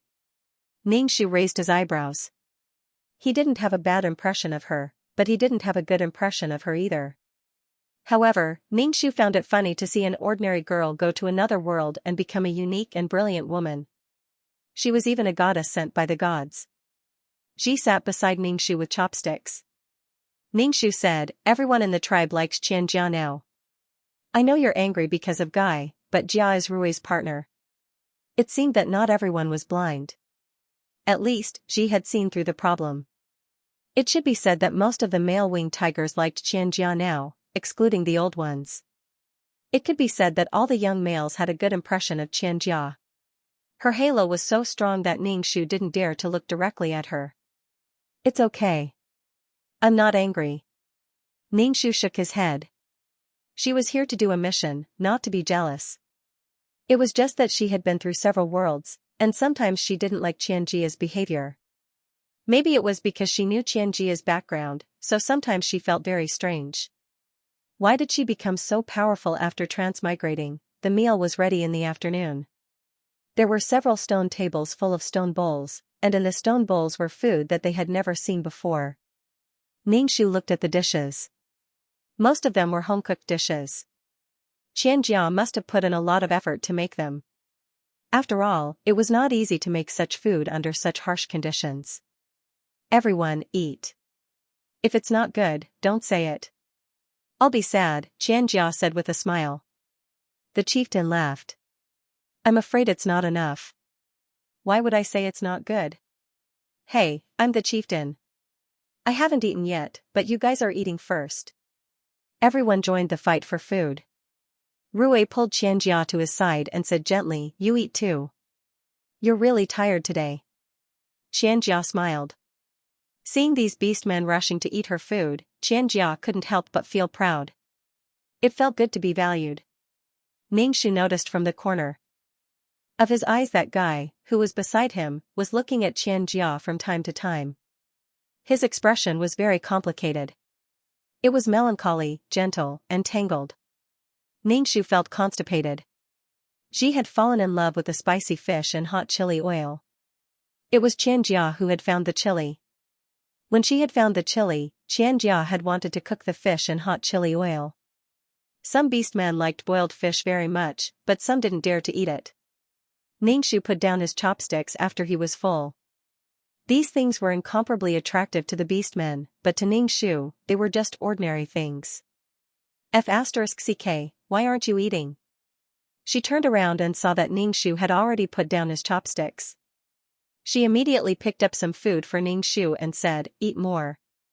You eat. I'm full, Ningxu said with a smile. Xianxia saw that Ningxu had stopped eating, but the other beastmen were still eating. Even if they were burping, they were still eating with great enjoyment on their faces. Ningxu's expression was calm. Gij didn't eat, so Xianxia felt a little uncomfortable. She asked, F*ck, are these dishes not to your liking? As soon as Xianxia said this, everyone at the table looked at Ningxu. Ningxu twitched the corner of his mouth and said, I'm full. I can't eat anymore. Could it be that she still had to feed her after she was full? Even if there was an immortal pill, she wouldn't be able to eat it. I thought you didn't like it. What do you like to eat? If I know how to, I can teach you how to cook it. Xianxia felt that this beastman called Grass was different from other beastmen. Xianxia felt that Grass didn't like her, but the entire winged tiger tribe was very good to her. Why would Grass be hostile to her? Ningxu didn't know why Xianxia insisted on talking to him. He said perfunctorily, I like to eat all these. I've never eaten such delicious food. Xianxia's eyes flashed with satisfaction. She smiled at Ningxu and said, F*ck, I like you very much. Let's keep in touch more in the future. Although Chica was smiling at Ningxu, that bright and beautiful smile made Guy, who was standing beside Ningxu, very fascinated. It was as if the smile was directed at him. Her shallow dimples showed off her white teeth. The sun shone on her face, creating a pure white halo, which made Guy's heart pound. Ningxu said, I like you very much too. Let's keep in touch more. This was the hypocrisy of modern people. They didn't like each other, but they said that they liked each other. They ate until the moon was high in the sky. Ningxu and Ji returned to their cave. Ji was holding a stone bowl with some moist crystal salt in it. Jia gave this to us. It's enough for us to eat for a long time. Jia said that it's delicious to put some on the meat when we barbecue, Ningxu said. Ningxu looked at the sky. There were already 3 moons. According to Ji, there were 10 moons in the sky when winter came. There was only hot summer and cold winter in this world. In the memory of the original owner, winter was the most difficult. It was cold and it snowed for the whole winter. There was no food. In winter, many female beastmen in the tribe died. Ningxu felt that it was necessary to prepare in advance. Looking at the 3 big moons, Ningxu felt that God's aesthetic was really abnormal. 2 suns and 10 moons. Ji, save the salt. It will be very useful in the future, Ningxu said to Ji. After returning to the cave, Ningxu took out the herbs in the basket and put them at the entrance of the cave where there was ventilation. In the future, he would go out to find more herbs, especially those to cure colds. If possible, Ningxu also wanted to go hunting and marinate the meat to survive the winter. However, it was not easy for female beastmen to go out of the tribe. In the whole tribe, only Xianxia could go out at any time, and she was escorted and protected. Goddesses were different after all. Even in a primitive society, classes still existed. But, he had to improve his strength first. Ningxu ate a spiritual marrow crystal the size of a little finger. Suddenly, a horrible wave of Reiki swept over and was absorbed by the weak qi in his dantian. After absorbing the Reiki, his qi became stronger. Ningxu clenched his fist and felt that his hand was stronger. With strength, Ningxu's heart was more at ease. At least, he had the ability to protect himself. Ningxu did not believe in beauty and charm. He only believed in strength. Only strength could protect himself and make him invincible. Maybe it was because Ningxu and Xianxia did not have a good relationship last time. Xianxia took the female beastmen out to find things and did not bring Ningxu anymore. Ningxu knew that Xianxia was upset. His attitude probably made Xianxia unhappy. He wanted to go out to find herbs, but now he could not even go out of the tribe. Xianxia no longer took Ningxu with her, but she would take Ji with her. Every time Ji came back, she would give Ningxu a lot of things, such as wild grapes and other fruits.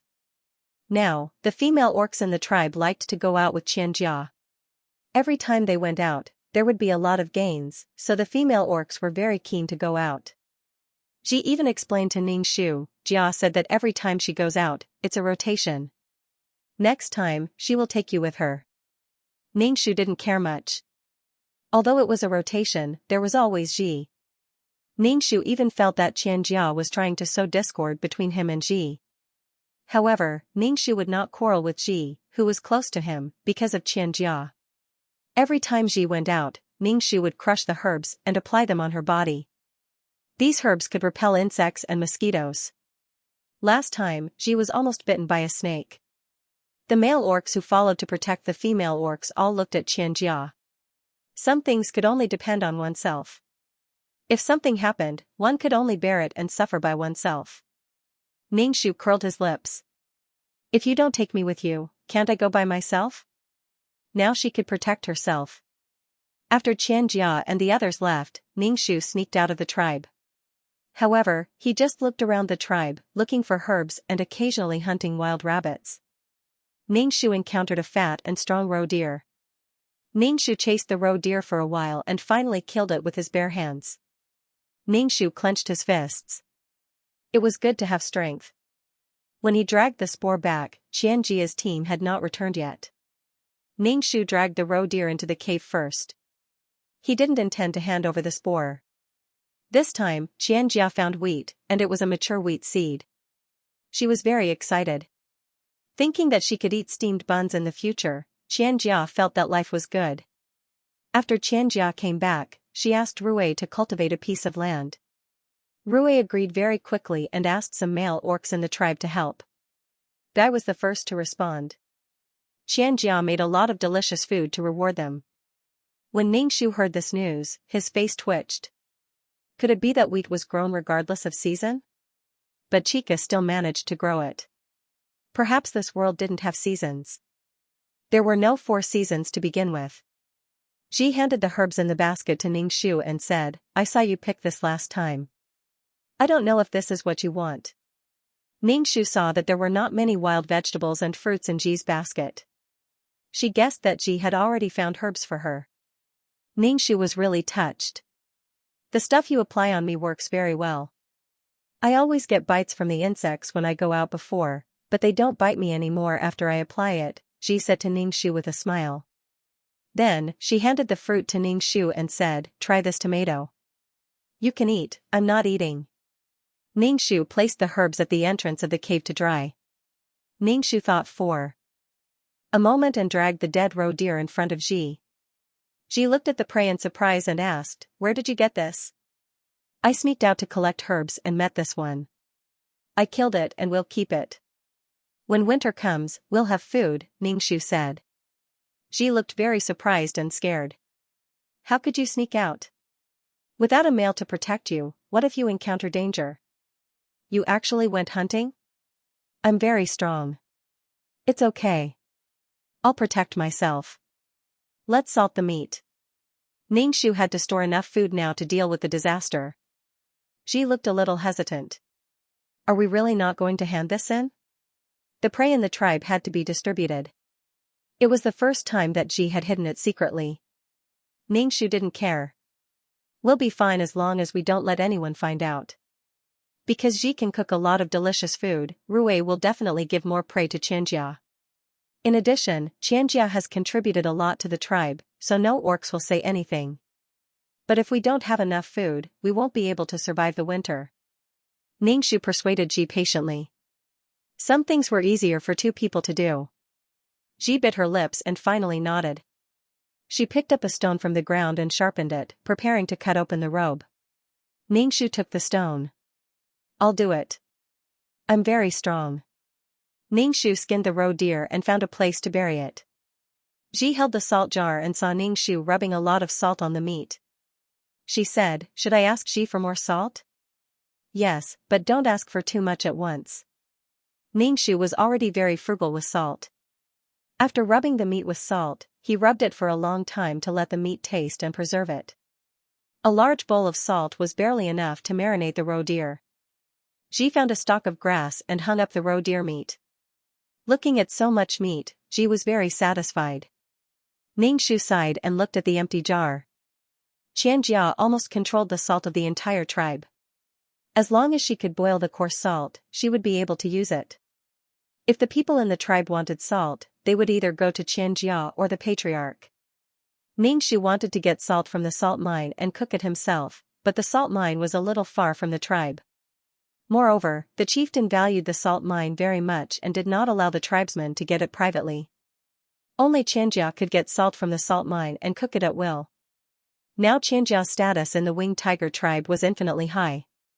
The key was that the whole tribe liked her, except for Ningshu. Ningshu stayed in his cave when he had nothing to do. He was either practicing martial arts or collecting herbs. He was busy with his own things, and it felt like he did not talk to Xianxia at all. She asked Xianxia for salt every few days, but Xianxia did not give her much each time. After a few times, Xianxia was a little confused and asked Xi, "Why did you use up your salt so quickly?" Xi said embarrassedly, "I like salt. The barbecued meat is very delicious." Xianxia did not know whether to laugh or cry. She gave Xi a stone bowl of salt and said, "You can't eat too much salt. It's not good for your health. By the way, why didn't Chow take any salt?" "She ate with me. That's why I used up my salt so quickly," Xi said. Xianxia's eyes flashed. She looked at Xi and said, "It's good that Chow Chow has a friend like you, but she has to do some things herself. Let her come and get salt by herself in the future." "Oh," Xi nodded and left with the stone bowl. Xianxia looked at Xi's back and leaned on Rui. She was a little discouraged and said, "Rui, I feel that Chow Chow doesn't like me. Did I do something wrong?" Rui immediately said, "You're the best. No orc can compare to you. Chow Chow is just a female orc. She doesn't like you, but there are plenty of other orcs who like you. It's her loss if she doesn't like you," Rui said as he pinched Xianxia's delicate face. Rui only pinched it gently, but there were red marks on her face. Rui's heart ached. Xianxia smiled and said, "Honey, it's so good to meet you. It's my luck to meet you. Fortunately, I was the one who saved you. P.S. Today's update is here, and at the same time, I'm trying to get more votes for the 515 Fan Festival. Everyone has 8 votes, and you can even get some coins for voting." Xi brought the salt back from Xianxia. Ningshu said, "Jia asked you to get the salt yourself. I feel that she's a little unhappy." Ningshu was turning the bacon over to prevent it from smelling. Hearing Xi's words, he asked, "She's unhappy?" "Yes, she asked you to get the salt yourself. I took the salt too many times, and she's unhappy," Xi said to Ningshu. "I feel that there's something between you and Jia." "What could there be?" Ningshu said indifferently. Seeing the salt in Xi's hand, he said, "I'll go hunt some prey and marinate it later." Xi nodded. "Why don't you go and find Jia now? I feel that she's unhappy. We'll have to get the salt from her in the future." Ningshu grabbed a handful of withered grass and wiped the grease on his hands. "I'll go now." Ningshu arrived in front of Xianxia and Rui's cave. The entrance of Xianxia's cave had been reclaimed and fenced off. Some vegetables were planted inside. There were bright red chili peppers and small tomatoes. Ningshu guessed that they were wild, as they were very small. There was also a grape trellis with small bunches of purple grapes. It was a farmhouse scene. Ningshu stood at the door and shouted, "Jia." Xianxia came out of the cave and saw Ningshu. She was a little surprised and asked with a smile, "Damn, why are you here?" Ningshu said, "Jia, I want some salt. She asked me to come and get it." When Xianxia heard Ningshu's words, her eyes flashed with pride and displeasure. She was proud that this cold female orc didn't lower herself to ask for salt from her. She was displeased because she didn't owe this orc anything. Why did she have such a dead face when she wanted something? How could these people take it for granted? Didn't it take her a lot of time to boil the salt? Xianxia was willing to give salt to these beast men, but it didn't mean that she would be so cold when asking for something from her. She would still give it to them. She didn't owe this female beast man anything. Xianxia was used to being held on a pedestal, and now she didn't like Ningshu's attitude. Ningshu saw that Xianxia didn't speak, so he asked, "Can't I? No more salt?" Xianxia smiled, revealing 2 dimples, and said, "Aren't you with Xi?" I've already taken the salt branch back. Come back next time after you finish eating. Ningxu frowned and stared at Xianxia. Ji had told her to come over and ask for salt from Xianxia, but Xianxia had refused. Why did Xianxia give Ji the wrong impression that she was angry and ask her to come over? Ningxu looked at Xianxia, who was standing on the steps at the entrance of the cave. She was looking down at him condescendingly, appearing high and mighty. Ningxu instantly understood what Xianxia meant. She just wanted to humiliate her and sow discord between her and Ji. Just think about it. Ji had asked her to come here, but Xianxia didn't intend to give her any salt. Xianxia probably had a problem with Ji. Ningxu felt that it was strange, so he said indifferently, since you don't have any, then forget it. I'm leaving. Ningxu turned around and left without hesitation. She was afraid that she wouldn't come here to ask for salt in the future. It seemed that she really had to go to the salt mine to steal salt. She didn't have any sense of belonging to this tribe. She felt that now the winged tiger tribe had become Xianxia's territory. Xianxia saw Ningxu leave without hesitation and felt offended. She felt that this female beastman was really annoying. She called out to Ningxu, F***ck, wait a minute. Ningxu turned his head and looked at her. Xianxia suddenly didn't know what to say when Ningxu's cold eyes stared at her. Well, we're going out of the tribe to look for something tomorrow. This time, it's full. I'll take you out next time, Xianxia said. Now, all the female beastmen in the tribe liked to go out with her. Every time they fought for the quota, they would break their heads. Ningxu sneered and said unceremoniously, Jia, don't you think you're making people uncomfortable? If you don't want to take me, I won't go. Why are you saying this to me? Do you want me to beg you to take me? Xianxia looked at Ningxu in shock. For a moment, she was tongue-tied.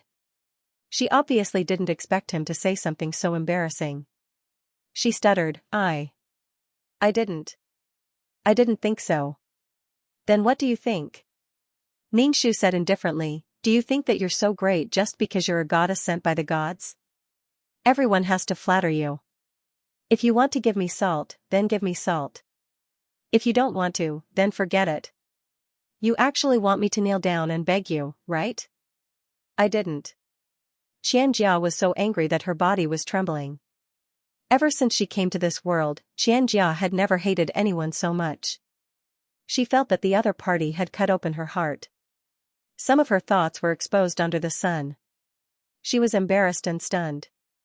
Now, Xianxia was glad that she came to this world. Although there were no planes, cars, computers, cell phones, or anything else in this world, she was unique. In this world, she was the only one who looked good. Here, she felt that she was needed, loved, and valued. She was no longer the ordinary girl she used to be. Here, she could casually do something that would bring her praise. Praise made people happy, so she was very dissatisfied with the attitude of this female beastman called Grass. She changed the entire tribe, but this female beastman treated her like this. Grass, I don't know what I did to offend you. I know you've never liked me. Tell me, what did I do to make you uncomfortable? Xianxia was so angry that she was about to cry. She had never been treated like this since she came to this world. Ningxu retorted sarcastically, what did I do to offend you? Why do you dislike me so much? Ji is an innocent female. You want to sow discord between Ji and me? Are you still a pure goddess? Won't the gods blame you for this? When did I sow discord between you and Ji? Don't slander me. Xianxia couldn't help but raise her voice. What does it have to do with you whether I'm a goddess or not? Xianxia clearly knew that she was not a goddess, but an ordinary person who had transmigrated from another world to this place. She was also baffled to be called a goddess, but she absolutely would not allow the other party to insult her like this. On this side, Ningxu and Xianxia's quarrel was very loud. Rui came out of the cave, and many beastmen gathered around. What's going on? Rui saw the angry look on his little female's face. He had never seen Xianxia like this.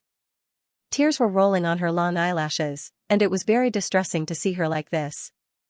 Xianxia pursed her lips and shook her head, not saying anything. Everyone looked at Ningxu.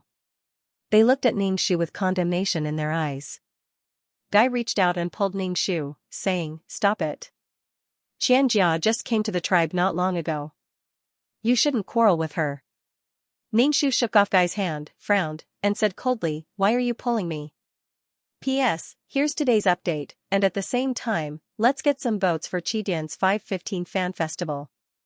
Everyone has 8 votes, and you can even get some coins for voting." Guy didn't expect to be thrown off by a female, and was almost slapped in the face. Guy's expression was a little ugly. He glanced at Xianxia, who was about to cry, and said to Ningxu in a low voice, "Don't make a fuss, come with me. If there's anything, we can talk about it at the side." Ningxu glanced at him, "What does it have to do with you?" Ningxu really couldn't stand Xianxia's appearance now. She might as well shed all pretense of cordiality and cut off all contact with her. After all, she wouldn't need to rely on Xianxia to live her life. Xianxia was going to become a queen in the future, and whatever kind of life she had to lead had nothing to do with her. She didn't need to curry favor with Xianxia at all. Even if she was chased out of the tribe, Ningxu felt that she could survive. "You." Guy's expression was very ugly, especially in front of Xianxia. "What's going on?" Rui stared sharply at Ningxu. "Jia, what's wrong with you?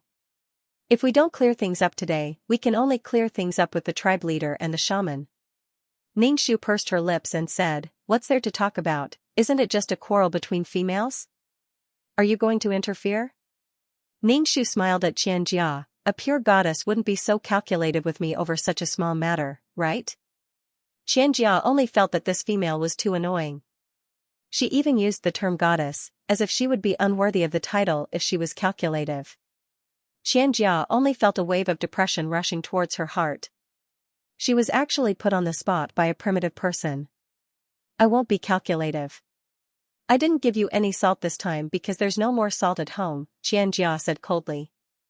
When Rui heard Xianxia say that there was no more salt, she was stunned for a moment before continuing, "Yes, there's no more salt. You only know how to ask for salt, but you don't know how hard it is for Jia to boil the salt.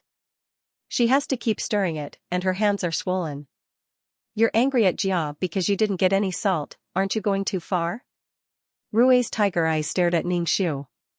A powerful aura erupted from his body, making him look like he was filled with power. Haha, Ningxu looked around and saw that the male orcs were all dissatisfied with him. He felt very bored. It was impossible to reason with these people. Xianxia was the only one in their hearts.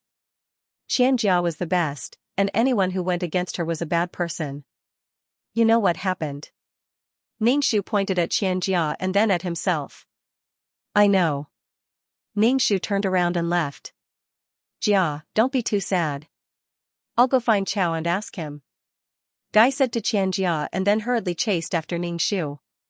F***ck, wait a moment. Guy stretched out his arm and pulled Ningxu back. His tiger eyes were filled with embarrassment and displeasure. F***ck, you're making trouble with Jia and making everyone unhappy. Jia has done so much for the tribe and made everyone's lives better. Can't you just bear with it for a while?" "Why should he bear with it?" Ningxu rolled his eyes at Guy. "Who are you?" "I'm very familiar with you. Get out of my way." Guy was clearly annoyed by Ningxu's shameless behavior. Disgust flashed in his eyes, but he still said, "I promised your father that I would treat you well." "Treat me well?" Ningxu poked Guy's chest with her finger. She used a lot of force. Guy groaned, but he didn't dodge. Ningxu said coldly, "Kai, don't lecture me like you're doing it for my own good. My father lost his life to save you. There's no one else in my life. Now you want to step on me to please Jia. Is this how you treat me? Do you think I'm a fool? What does it have to do with me whether she is a goddess or not? Should I kneel down and lick her toes? If you like her feet, go lick them yourself." Ningxu withdrew her hand and wiped it on her animal skin. Disgusting. Liking someone else's partner. Ningxu brushed past Guy. Guy's tiger eyes trembled. His bronze skin was a little pale. He froze on the spot and then chased after Ningxu. "I don't like Jia. I just admire her. She's a goddess and Rui's partner. I've never thought of liking her. Don't go around spreading rumors. Ningxu was full of disgust for Guy. Even primitive people were so shy. Ningxu rolled his eyes and left. Men were like this no matter what world they were in. It was simply disgusting. Especially men under the Mary Sue halo. They were even more unsightly. It was as if they had Chunibu cancer. The female lead was everything in their lives. Just looking at her was enough to make them lose their appetite. Ningxu pointed at Guy. Don't talk to me when you see me in the future. Otherwise, I'll announce to the whole tribe that you like Rui's partner. You're drooling like a wolf every day. Let's see how you can stay in this tribe. You. Guy's sword-like eyebrows furrowed deeply. His expression was very ugly.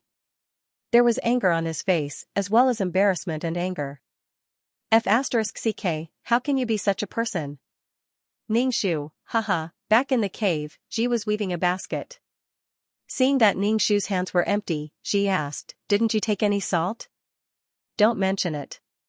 I quarreled with Jia. This has nothing to do with you. You can do whatever you want. Ningxu weighed the basket and said, Ji, weave a bigger basket.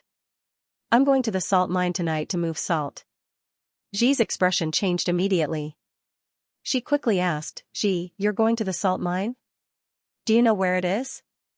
The chief said that no orcs in the tribe can take salt without permission. If they find out, they'll be kicked out of the tribe. It's better to go at night. It's too dangerous. Ji, what's wrong with you? Ji looked at Ningxu worriedly. Ningxu took a wooden stick that was as thick as a child's fist and sharpened it on a stone. That way, it would be more lethal. Everything is for survival. I've quarreled with the goddess this time. She won't give me any salt in the future. You have to ask her for it. If we don't have enough salt, we can't store food.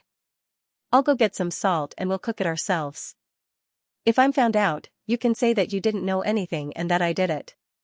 Ningxu sharpened the stick in his hand. When the stick was sharpened, he mashed some herbs and smeared them on his body. Ji saw that the sky was getting dark. Just looking at it made people scared. She didn't want to let Chao take the risk. She said, Chao, don't go. It's too dangerous at night. We already have so much meat. It's enough for the two of us. If the chief finds out, we'll be punished. This amount of meat is far from enough. Don't worry, I'll be fine. Ningxu smeared the mosquito-repellent herbs all over his body and carried the basket on his back. The shoulder strap made of old rattan was a little painful. He took the stick out of the cave. Ji watched Ningxu's figure disappear into the darkness. It was as if he was swallowed by the darkness. Ji felt very uncomfortable. He sat in the cave and waited for Ningxu anxiously. P.S. Here's today's update. At the same time, I'm trying to get votes for Chidian's 515 Fan Festival. Everyone has 8 votes, and you can even get some coins for voting. There were 3 moons in the sky, shining brightly on the world. Ningxu shuttled through the forest with a wooden stick in his hand. Every time he passed by a place, Ningxu would break some branches to make a mark. There were many nocturnal animals in the forest. Ningxu encountered a bat the size of a millstone. Its entire body was black and ferocious. When it opened its fleshy wings and pounced on people, it made people feel terrified. Ningxu held a long wooden stick and used his chi to pierce through the bat. The bat screeched sharply, and its smelly blood splattered on Ningxu's face. It was so warm that it made people feel nauseous. However, Ningxu's stab was like poking a hornet's nest. The bats in the surrounding trees all rushed towards Ningxu. Ningxu carried the wooden stick and was afraid of running away.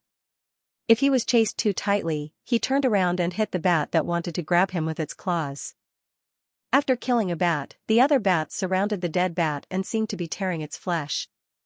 After running for a long time, Ningxu stopped to catch his breath. His shoulder was a little sore from the rattan straps. Right now, it was only an empty basket. If he carried the salt, his shoulder would hurt even more. Ningxu didn't know how long he had walked, but he still hadn't found the salt mine. When he found the salt mine, Ningxu noticed that there was a towering tree not far from the mine. It was very big, and the crown of the tree was so big that it covered the sky. When he returned to the tribe, Ningxu mainly memorized some special plants, thinking that he might come to the salt mine. Sure enough, it was better to fly in the sky. His field of vision was wider, and he could see the big uncle at a glance. Now that he was slowly touching it, he didn't know how long it would take. Looking up at the sky, the 3 moons' light had dimmed a little. It was probably dawn. At that time it would be very dark, and he didn't know how to go back. Ningxu was so anxious that he was sweating, but he finally found a salt mine. He put down the basket and dug the sand with his bare hands. The primitive society without tools was really miserable. At least males had powerful claws after they transformed, but now she could only use her own hands. Ningxu circulated his qi, took a deep breath, and began to dig with all his might. By the time he reached the salt, the sky had already turned dark, and the moon had begun to set. Without the illumination of the moon, it would be much more difficult to return. Ningxu placed a large piece of salt in the basket, carried the basket, and began to run. Her shoulder was burning with pain, and she could feel the coarse vines wrapping around her flesh. The journey back was much smoother. With the markings they made before, by the time they reached the tribe, the sky was so dark that they couldn't even see their fingers in front of them. There was a flickering fire at the entrance of the cave. Ningxu walked into the cave. In the cave, Ji was still awake and was using a branch to stir the fire. "You're back." Ji hurriedly threw away the branch in his hand and let out a long breath. His face relaxed a little, and he reached out to take the basket from Ningxu's back. "Gently, gently, my shoulder hurts." Ningxu gasped in pain. After putting down the basket, Ningxu peeled off the animal skin and saw that his shoulder was bleeding. He chewed 2 handfuls of herbs and applied it on it. Ji looked at Ningxu and said angrily, "I asked you to get salt from Jia, but you fell out with her. Now you're suffering. Can't you just coax her? You're too dangerous." "I can't. We need a lot of salt, and we can't take it all from her. If we take too much, it will arouse suspicion. We're hiding prey now, and if we're discovered, we'll hand it over." Ningxu smashed the salt with a stone and put it in the stone pot. Ningxu had an idea, but it required a lot of food to survive the extremely cold winter. After a busy night, Ningxu was very tired. He lay down on the withered grass and prepared to sleep. "You go back and rest too. We'll boil the salt tomorrow." Ji nodded and went back to the cave next door.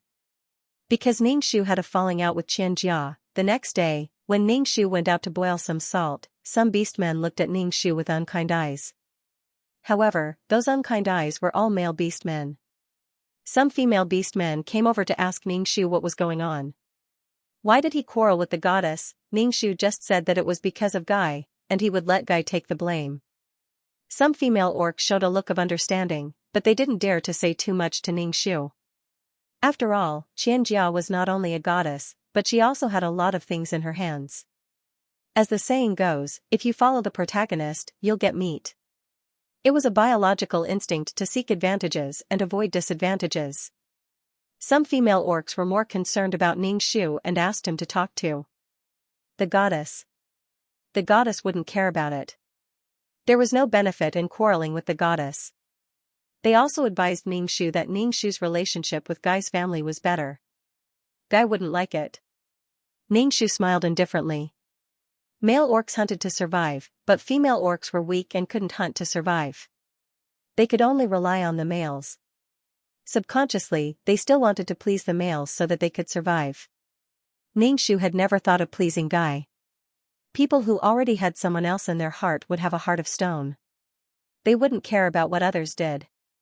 Instead, they would find it troublesome. To this kind of person, it was a slap in the face. Pleasing? However, Ningxu wasn't sure if he could beat a tiger now.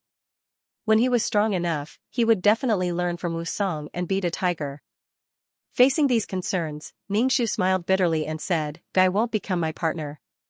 He won't like me.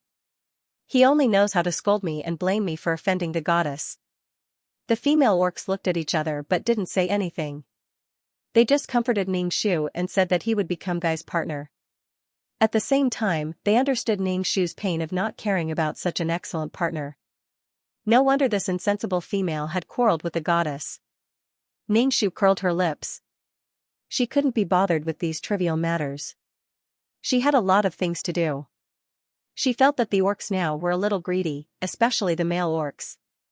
In the past, the heavy responsibility of hunting was placed on them. The burden of the entire tribe's survival was placed on them. Now, because of Xianxia, they found a lot of food, which greatly reduced their burden. Now, they were either thinking about Xianxia or thinking about love and hate all day long. When Xianxia called them, they would run over. Because of a lot of salt, Ningxu didn't have to worry about hunting.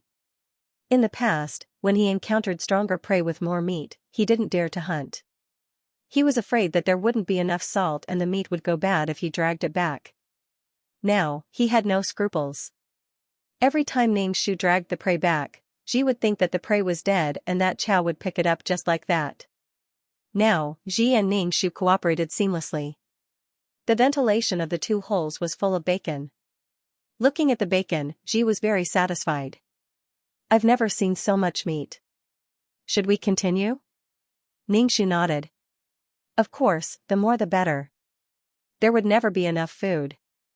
P.S. Here's today's update, and at the same time, I'm trying to get more votes for Qidian's 515 Fan Festival. Everyone has 8 votes, and you can even get some coins for voting.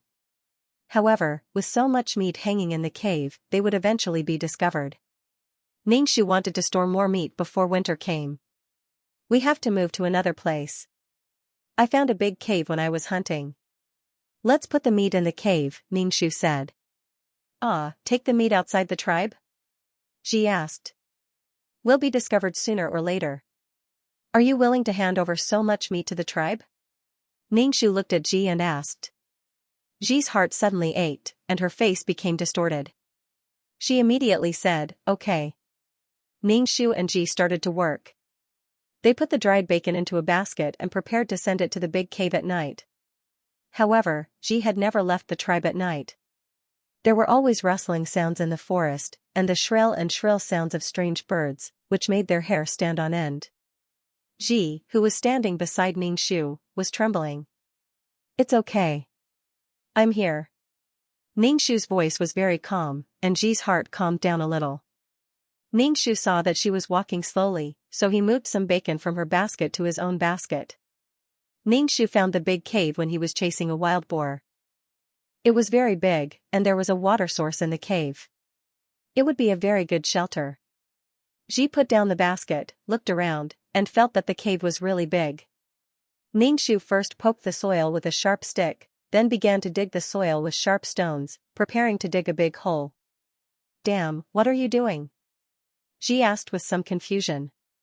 Ningxu said while working, are we just going to put the meat here?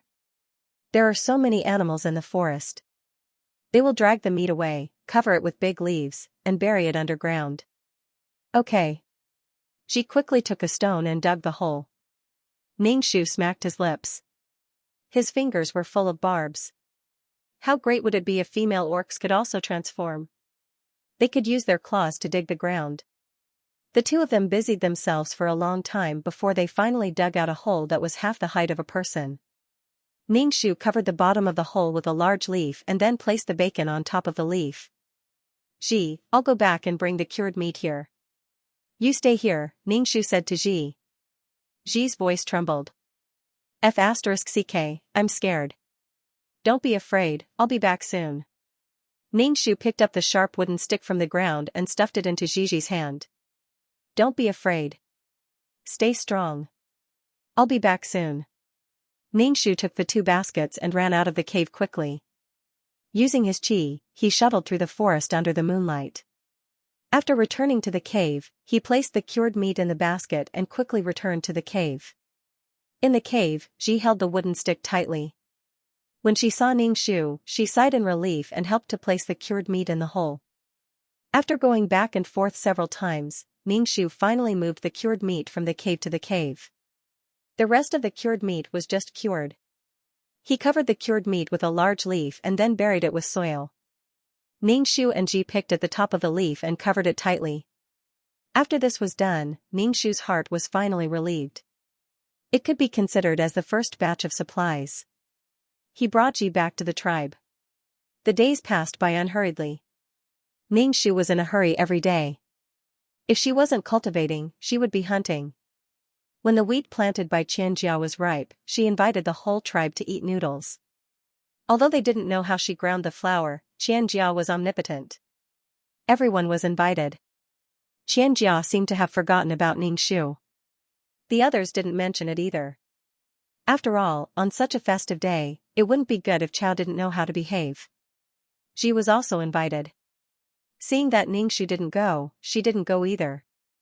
Ningxu couldn't help but smile when he saw Ji staying by his side. He pushed her away and asked her to go to the banquet. What's wrong with missing a meal of noodles? I'm also a modern person. Xianxia not only made noodles, but also steamed buns. Although it was a little boring, it was enough to amaze these primitive people. After the meal, the chieftain announced that they would start to plant wheat.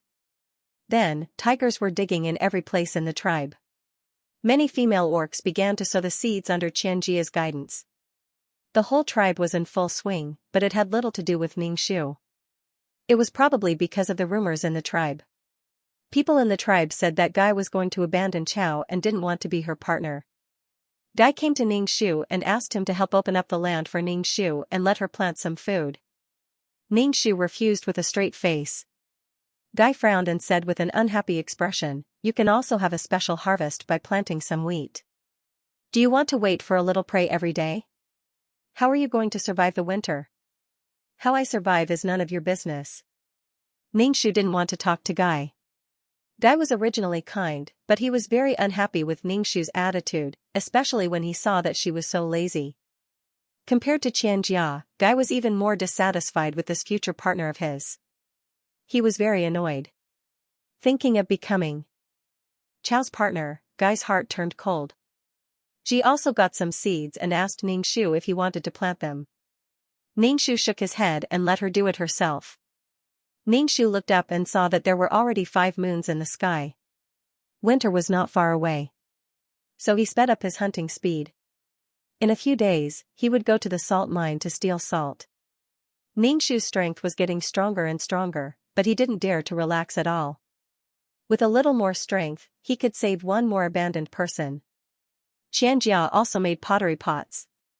She made clay pots by kneading mud into the shape of pots and burning them at a high temperature. Xianxia failed several times and finally succeeded once. After that, her success rate became higher and higher. The corner of Ningxu's mouth twitched. Why was everything always so simple in her hands? How could making pottery pots be so simple? Xianxia's pottery pots caused a huge response in the tribe. It was really convenient to have a pottery pot. It could be used to make bowls and vessels to hold water. However, this technology was exclusive. Xianxia told everyone her method, but the female orcs were not as successful as Xianxia. Occasionally, there were 2 who succeeded. Ji also got a pottery pot. When Ji went to ask Xianxia for salt, Xianxia generously gave her a pottery pot to hold salt. Although there was enough salt now, Ningxu still asked Ji to ask for salt from Xianxia. Ji liked the pottery pot very much and showed it to Ningxu. Ningxu didn't take it to heart. He had seen porcelain pots that were many times more exquisite than this one. This thing was really not that attractive. Xianxia knows a lot. First, she discovered the salt mine, then she planted wheat. She knows a lot. She is really a goddess sent by God. Ji praised Xianxia. After all, these things were true. The entire tribe had undergone earth-shattering changes, changing with each passing day. Ningxu nodded. The goddess is naturally different from us. Standing on the shoulders of giants, Xianxia naturally saw further. What she knew was accumulated from generations of predecessors. P.S. Here's today's update, and at the same time, I'm trying to get more votes for the 515 Fan Festival. Everyone has 8 votes, and you can even get some coins for voting. Ningxu and Ji had stored a lot of meat. Seeing that there was a lot of cured meat, Ningxu slowed down his hunting speed and started to grow herbs. In winter, the whole world would be covered with ice and snow. At that time, it would be impossible to find herbs, not even a single weed. He tied up the dried herbs and wrapped them in animal skin. Not long after the pot became hot, Xianxia started to build a house again. She couldn't stand the humidity in the cave, and the air was not circulating. Xianxia complained to Rui that people in her hometown lived in houses, and living in a cave would make her a caveman. Although Rui didn't know what a caveman was, he remembered it and said that he wanted to build a house for Xianxia. Xianxia was suddenly interested and decided to build a house. She had wanted to live in a cave for a long time, and there were a lot of insects. Xianxia also knew that this place was made of bricks, so she asked people to collect stones to replace the bricks. Then the whole tribe became busy, looking for stones everywhere. There were all kinds of stones. Xianxia liked the granite that guy found because it was very hard. Without cement, she used mud. Xianxia was very smart and used the mud from the fish pond in the river. This kind of mud had a high viscosity and could replace cement. Under Xianxia's command, a very simple house was built with a thatched roof. Although it was just a simple house with a door, a window, and a Kong in the room, Xianxia was very excited and rolled around on the Kong. When the chief saw this, he immediately asked his son to build a house like this for him. Houses became a new thing in the tribe. They had always lived in caves, and they didn't expect to live in a place like this. Even Ji went to look at the houses every day. Gradually, there were more and more houses in the tribe. Seeing such houses, people didn't want to live in caves anymore. Ji was very envious. Ningxu asked, "Damn, should we also build a house?" Boring. Winter is coming soon, and the thatch won't be able to support the weight of the snow. All the snow will crash into the house, Ningxu said indifferently. Ji didn't say anything, but she didn't say anything about building a house either. Ningxu told Ji that if the cave was really humid, she could sprinkle burned charcoal or dried grass ashes on the ground. It should be able to absorb moisture. Ningxu would scatter the ashes in the room every time.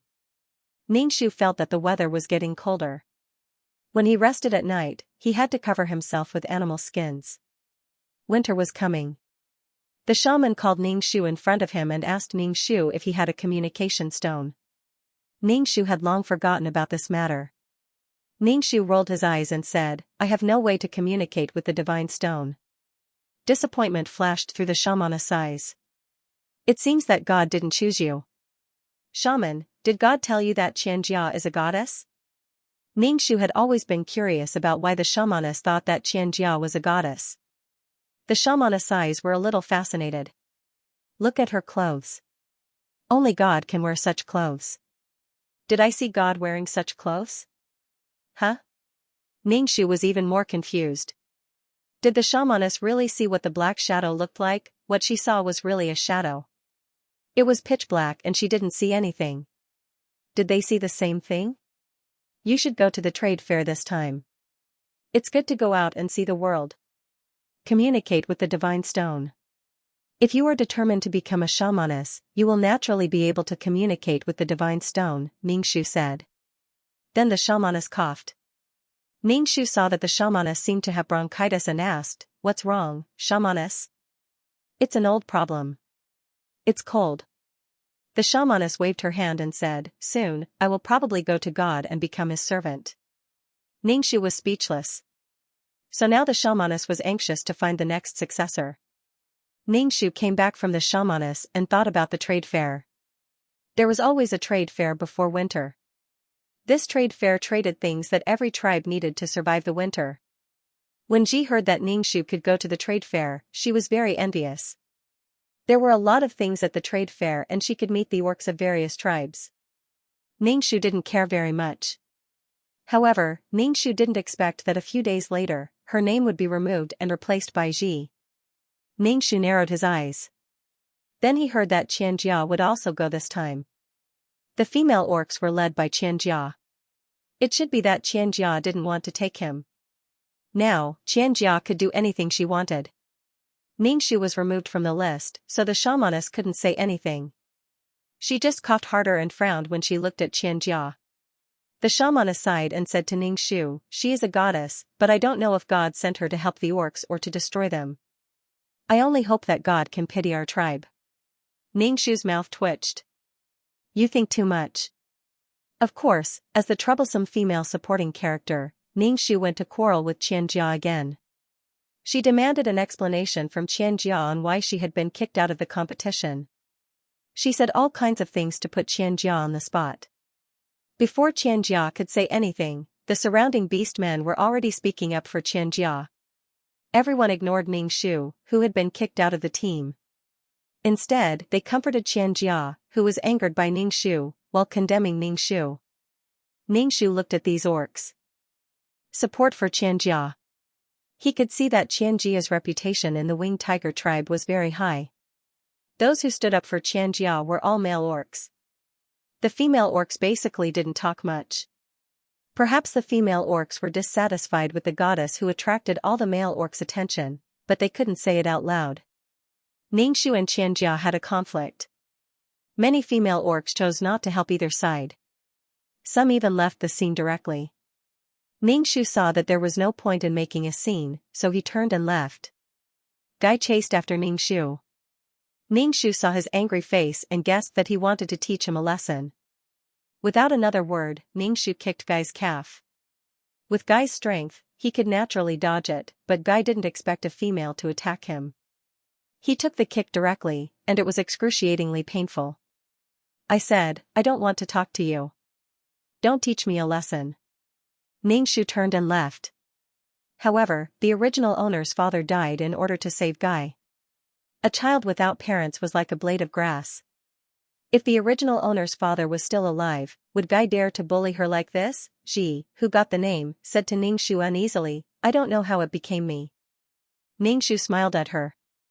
It's good to go out and have a look. You know that she doesn't like me. She'll hate me even if we go out. This time, the winged tiger tribe was very much looking forward to it. There were too many good things in their tribe. Clay pots, seeds, various vegetables, and spices. It would definitely shock the other tribes. They felt proud. The winged tiger tribe also had good things. P.S. Here is today's update, and at the same time, I'm trying to get more votes for the 515 Fan Festival. Everyone has 8 votes, and you can even get some coins for voting. When Ji was about to go to the trade fair, Ningxu went to send her off. Ji brought a lot of things with her, thinking that she could trade something good at the trade fair. When they arrived at the ritual square, Ningxu and Xianxia looked at each other. Ningxu rolled his eyes and ignored her. Ningxu was excited and scared at the same time. He said to Ji, if you need anything, go to the leader of the orcs. He's old and experienced. Relying on these young male orcs? Haha. Ji nodded. Ningxu said, hey, what do you want? I'll bring it for you. No need. Ningxu gave Ji a bag of poison and said, if you're in danger, sprinkle this. Don't smell it yourself. Ji put away the unknown powder and nodded. Xianxia saw Ningxu rolling his eyes at her and ignoring her. Ningxu and Ji walked over. Hey, Xianxia and Ningxu shouted. Ningxu raised his eyes and said, what? Do you want to quarrel? You know I don't like you now, but you still want to get close to me. You did it on purpose. You deliberately let these male orcs attack me, didn't you? Goddess, I was wrong. I won't quarrel with you anymore. Ningxu rolled his eyes. Don't let these male orcs attack me. I know all the male orcs here like you. If you lose a hair, these men will kill me. Hey. Ji pulled Ningxu. Xianxia's face turned red, and she said angrily, you're so annoying. I want to talk to you about the quota. You're young and have a bad temper. This is the first time a female orc in the tribe will participate in the trade fair. Let Ji go. That's enough. It's one thing for you to remove me from the list, but now you're accusing me of being immature and bad-tempered. Goddess, you're a mighty and noble goddess, an emissary sent by God. How could you do such a thing? Ningxu's tone was sarcastic. She had tricked others, and now she wanted others to treat her as a good person. Did she think others were stupid? She was trying to sow discord between her and Ji. Xianxia didn't know how to communicate with this female orc. She was so annoying. Hey, don't make things unpleasant. Guy saw Xianxia and Rui's expressions, and Ningxu quickly. Ningxu spat at Guy rudely. When did I make things difficult?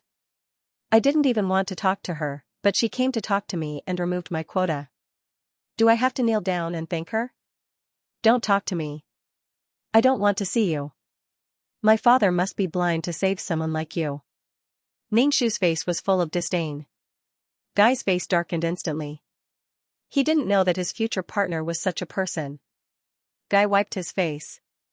Being said like that in front of Xianxia, especially by his future partner, made him feel like a beast was gnawing at his heart.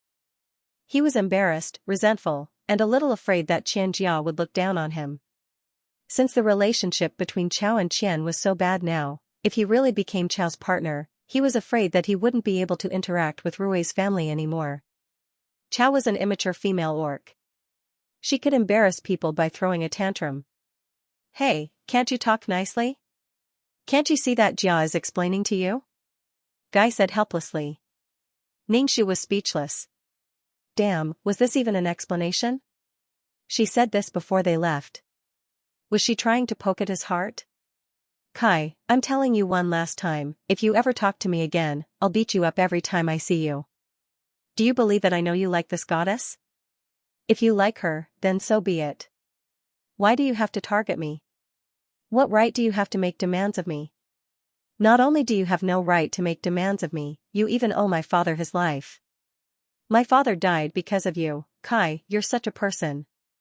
You don't want to be my partner, but do you think I want to be your partner? You're a disgusting orc who keeps staring at other people's partners. Ningxu hated Guy very much. He kept asking her. What right did he have? He didn't have any right at all. Guy clenched his fists tightly. His face was distorted. He unconsciously took 2 steps towards Ningxu. It looked like he was going to hit Ningxu. Ningxu raised her chin slightly and looked at Guy coldly. It was best to fight. She wanted to test her strength. She had long wanted to learn from Wusong and fight a tiger. Alright, stop quarreling. I'm in the wrong here. Xianxia reached out her hand and placed it on Guy's chest. She sighed and said to Ningxu, let's talk about this after the trade fair. Ningxu curled his lips and looked at Xianxia with his arms crossed. Are you really a goddess? Huh? Xianxia looked at Ningxu in confusion. Ningxu said calmly, the shamans in the tribe don't have partners in order to maintain their purity. However, the messenger sent by the god is playing with the male orcs. She has the male orc in a daze. Now, her hand is still on Guy's chest. TSK, tisk, Xianxia turned around and quickly retracted her hand. Damn, I was afraid that you would fight. That's why I stopped Guy. There are so many people here. Do you need a female orc with a partner to stop them? Are all the other orcs dead? Ningxu's expression was indescribably sarcastic. Xianxia saw that the orcs around her were looking at her with judging eyes. She was so angry that tears were rolling down her face. Aren't you just holding a grudge against me for removing your spot? How can you slander me like this? Xianxia threw herself into Rui's arms and cried. Rui comforted Xianxia and said coldly to Ningxu, if you continue to cause trouble, I can only kick you out of the tribe. Ningxu patted his chest. I'm so scared. Kick me out of the tribe. It's good that I don't have to see you disgusting people. The goddess is everyone's goddess. Maybe the goddess has more than one partner. Maybe you'll be lucky. Ningxu pointed at the male orcs. He really wanted to kill these men. Men were really disgusting. Enough. What do you want? Xianxia, who was buried in Rui's arms, turned around and looked at Ningxu. Her face was tear-stained, and she looked fresh and charming. She said sarcastically, damn, you're slandering me like this. Because you think I stole your partner. Don't worry, I won't have anything to do with your Guy in this life. Guy's face darkened when he heard this. However, he still had to blame Cao Cao for being so unreasonable. Ningxu covered his mouth and giggled like an old hen that had just laid eggs. He gloated at Guy's misfortune. See, she doesn't want you in this life. You can't be one of her partners. Right, you have to keep your promise. You're a goddess. If you break your promise, you'll be punished by the gods. Ningxu said to Qianjiao while giggling. The entire ritual square was filled with Ningshu's unpleasant laughter.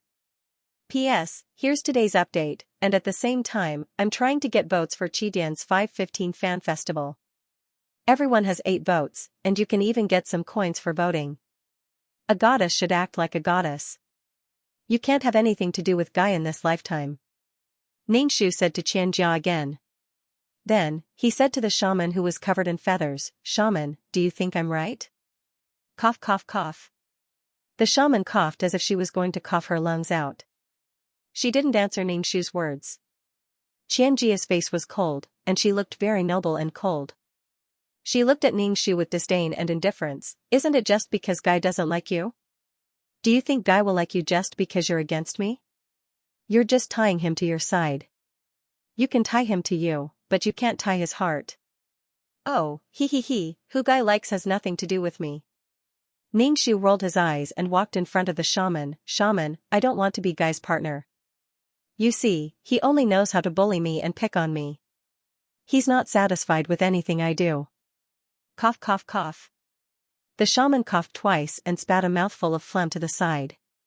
Ningshu was speechless. This old woman just doesn't want to offend the goddess. F***ck, what do you want? When are you going to stop? Guy's expression had an uncontrollable rage. First, he was rejected by the person he liked, and now, he was humiliated by the grass. She said in front of the shaman that she didn't want to be his partner. Did he want to be Grass's partner? Having such a partner was simply a disaster. However, in front of so many beastmen, he was abandoned by such an annoying female beastman. This made Guy feel extremely humiliated. He didn't even dare to look at the beastman's eyes. The thing he didn't dare to look at the most was Xianxia's eyes. Guy was extremely disgusted by the annoying grass. He walked over and wanted to grab Ningshu.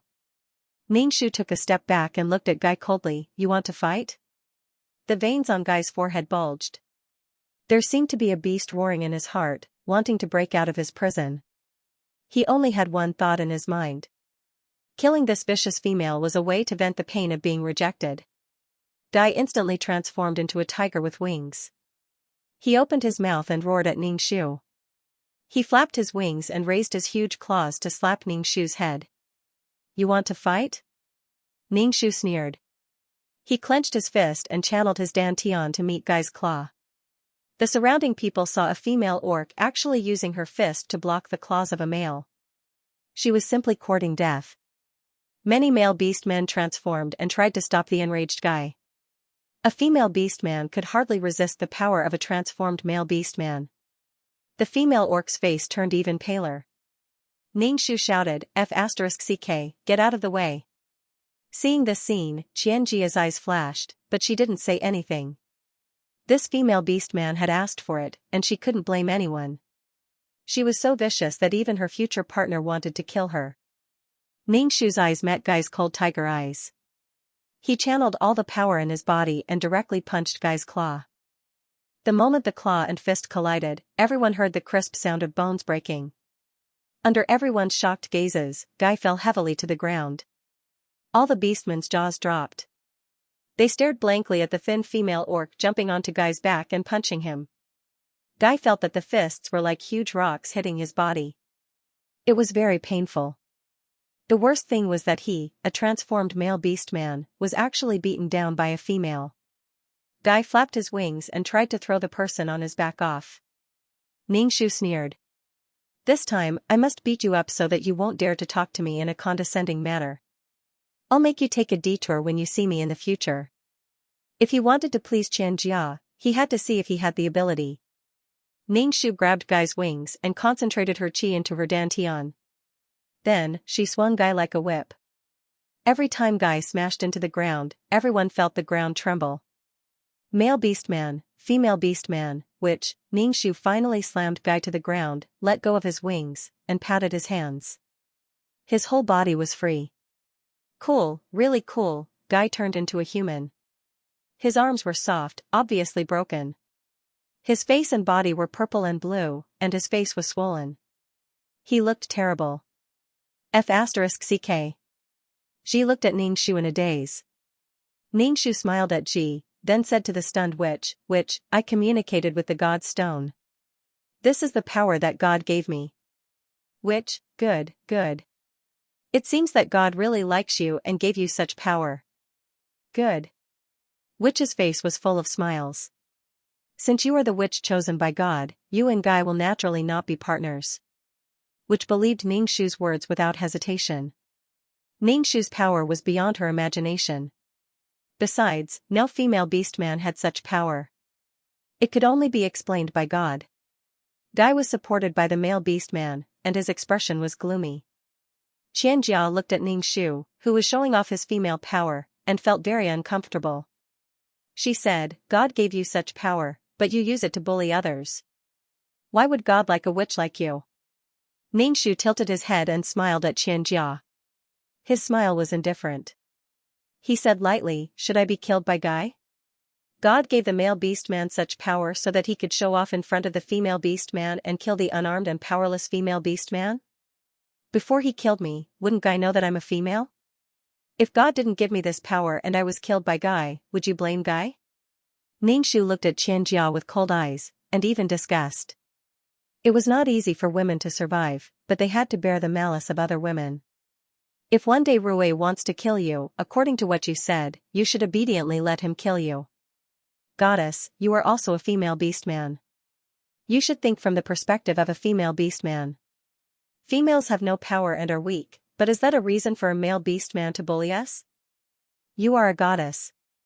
Many people like you. Many people would do anything for you. What reason do you have to blame me? Ningxu took a step towards Xianxia. Xianxia stepped back in fear and bumped into Rui's arms. Xianxia's face was pale, but she could not find any words to refute Ningxu. Ningxu smiled again. Actually, goddess, you want to step on me to gain the favor of the injured Guy. I don't. Xianxia refuted loudly. Ningxu laughed. He clenched his fist and blew on it. He looked around at the male beastmen. The male beastmen who met Ningxu's gaze all looked away. Rui felt that something was wrong. In the past, the tribe was united, but now the tribe was facing a crisis. Rui clearly felt that the tribe might fall apart. He would be the future junior patriarch of the tribe, so he must eliminate this crisis. The female beastman Grass would be the next shaman of the tribe, but now Grass and his partner were like fire and water. It was a kind of harm to the entire tribe. P.S. Here's today's update, and at the same time, here's a vote for Chidian's 515 Fan Festival. Everyone has 8 votes, and the votes are free coins. Rui hugged Xianxia, who was trembling with anger. Her face was pale, and he noticed that the female beastmen around them were looking at Xianxia unkindly. Rui couldn't understand how such a small matter could cause such a big stir, but Rui didn't want Xianxia to be sad. Shaman, I don't agree with Cao Cao becoming the next shaman, Rui said to the shaman. The shaman coughed twice and didn't say anything. Ningxu smiled at Rui and asked, why? I'm the shaman chosen by God. Do you want to deny God? I don't want to deny God, but you really aren't the best candidate for the shaman, Rui pursed his lips and said. The shaman said, Cao Cao was chosen by God, and God gave Cao Cao power that doesn't lose to the male beastmen. Cao Cao must be a shaman, or she will go against God's will. But, she. Rui was speechless. Cao Cao did have power. It was the first time in the entire tribe that a female had power. But she doesn't have a good relationship with Goddess. Goddess is a messenger sent by God. Cao Cao shouldn't hate Jia so much, Rui said. Everyone in the tribe knew that Cao Cao and Jia didn't have a good relationship. Ningxu covered his mouth again and chuckled like an old hen. He pointed at Xianxia and said, Are you sure she's a goddess? A goddess is pure. Is she pure? Rui frowned and said calmly, How is Jia not a goddess? How much has Jia done for the Winged Tiger tribe? How much has she contributed? How much has she sacrificed? She is a goddess. Ningxu shrugged. She knows whether she's a goddess or not. Goddess, tell everyone, why did God send you here? Xianxia panicked and said, Of course it's to change the primitive society.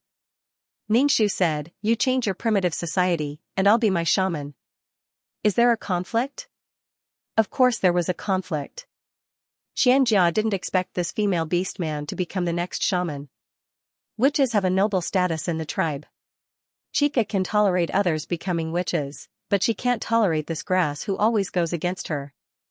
Goddess is an emissary sent down by the gods. F***ck, you're a shaman from now on. You're not allowed to cause trouble. The shaman said sternly. Both of them were chosen by God. Rue, don't even think about changing people. The others might not be able to communicate with the divine stone. The shaman said. Rue frowned and said nothing. What are you doing? Aren't you going to the trade fair? Why are you still here? What are you making a fuss about? The chief of the clan came over. If there's anything, wait until we're back from the trade fair. Rue hummed in agreement. The male orcs turned into tigers, and the female orcs sat on their backs. After a while, they could no longer be seen. Ningxu thought that with his poison, she should be relatively safe. The chief glanced at the injured guy, then looked at Ningxu and asked, "Did you really communicate with God?"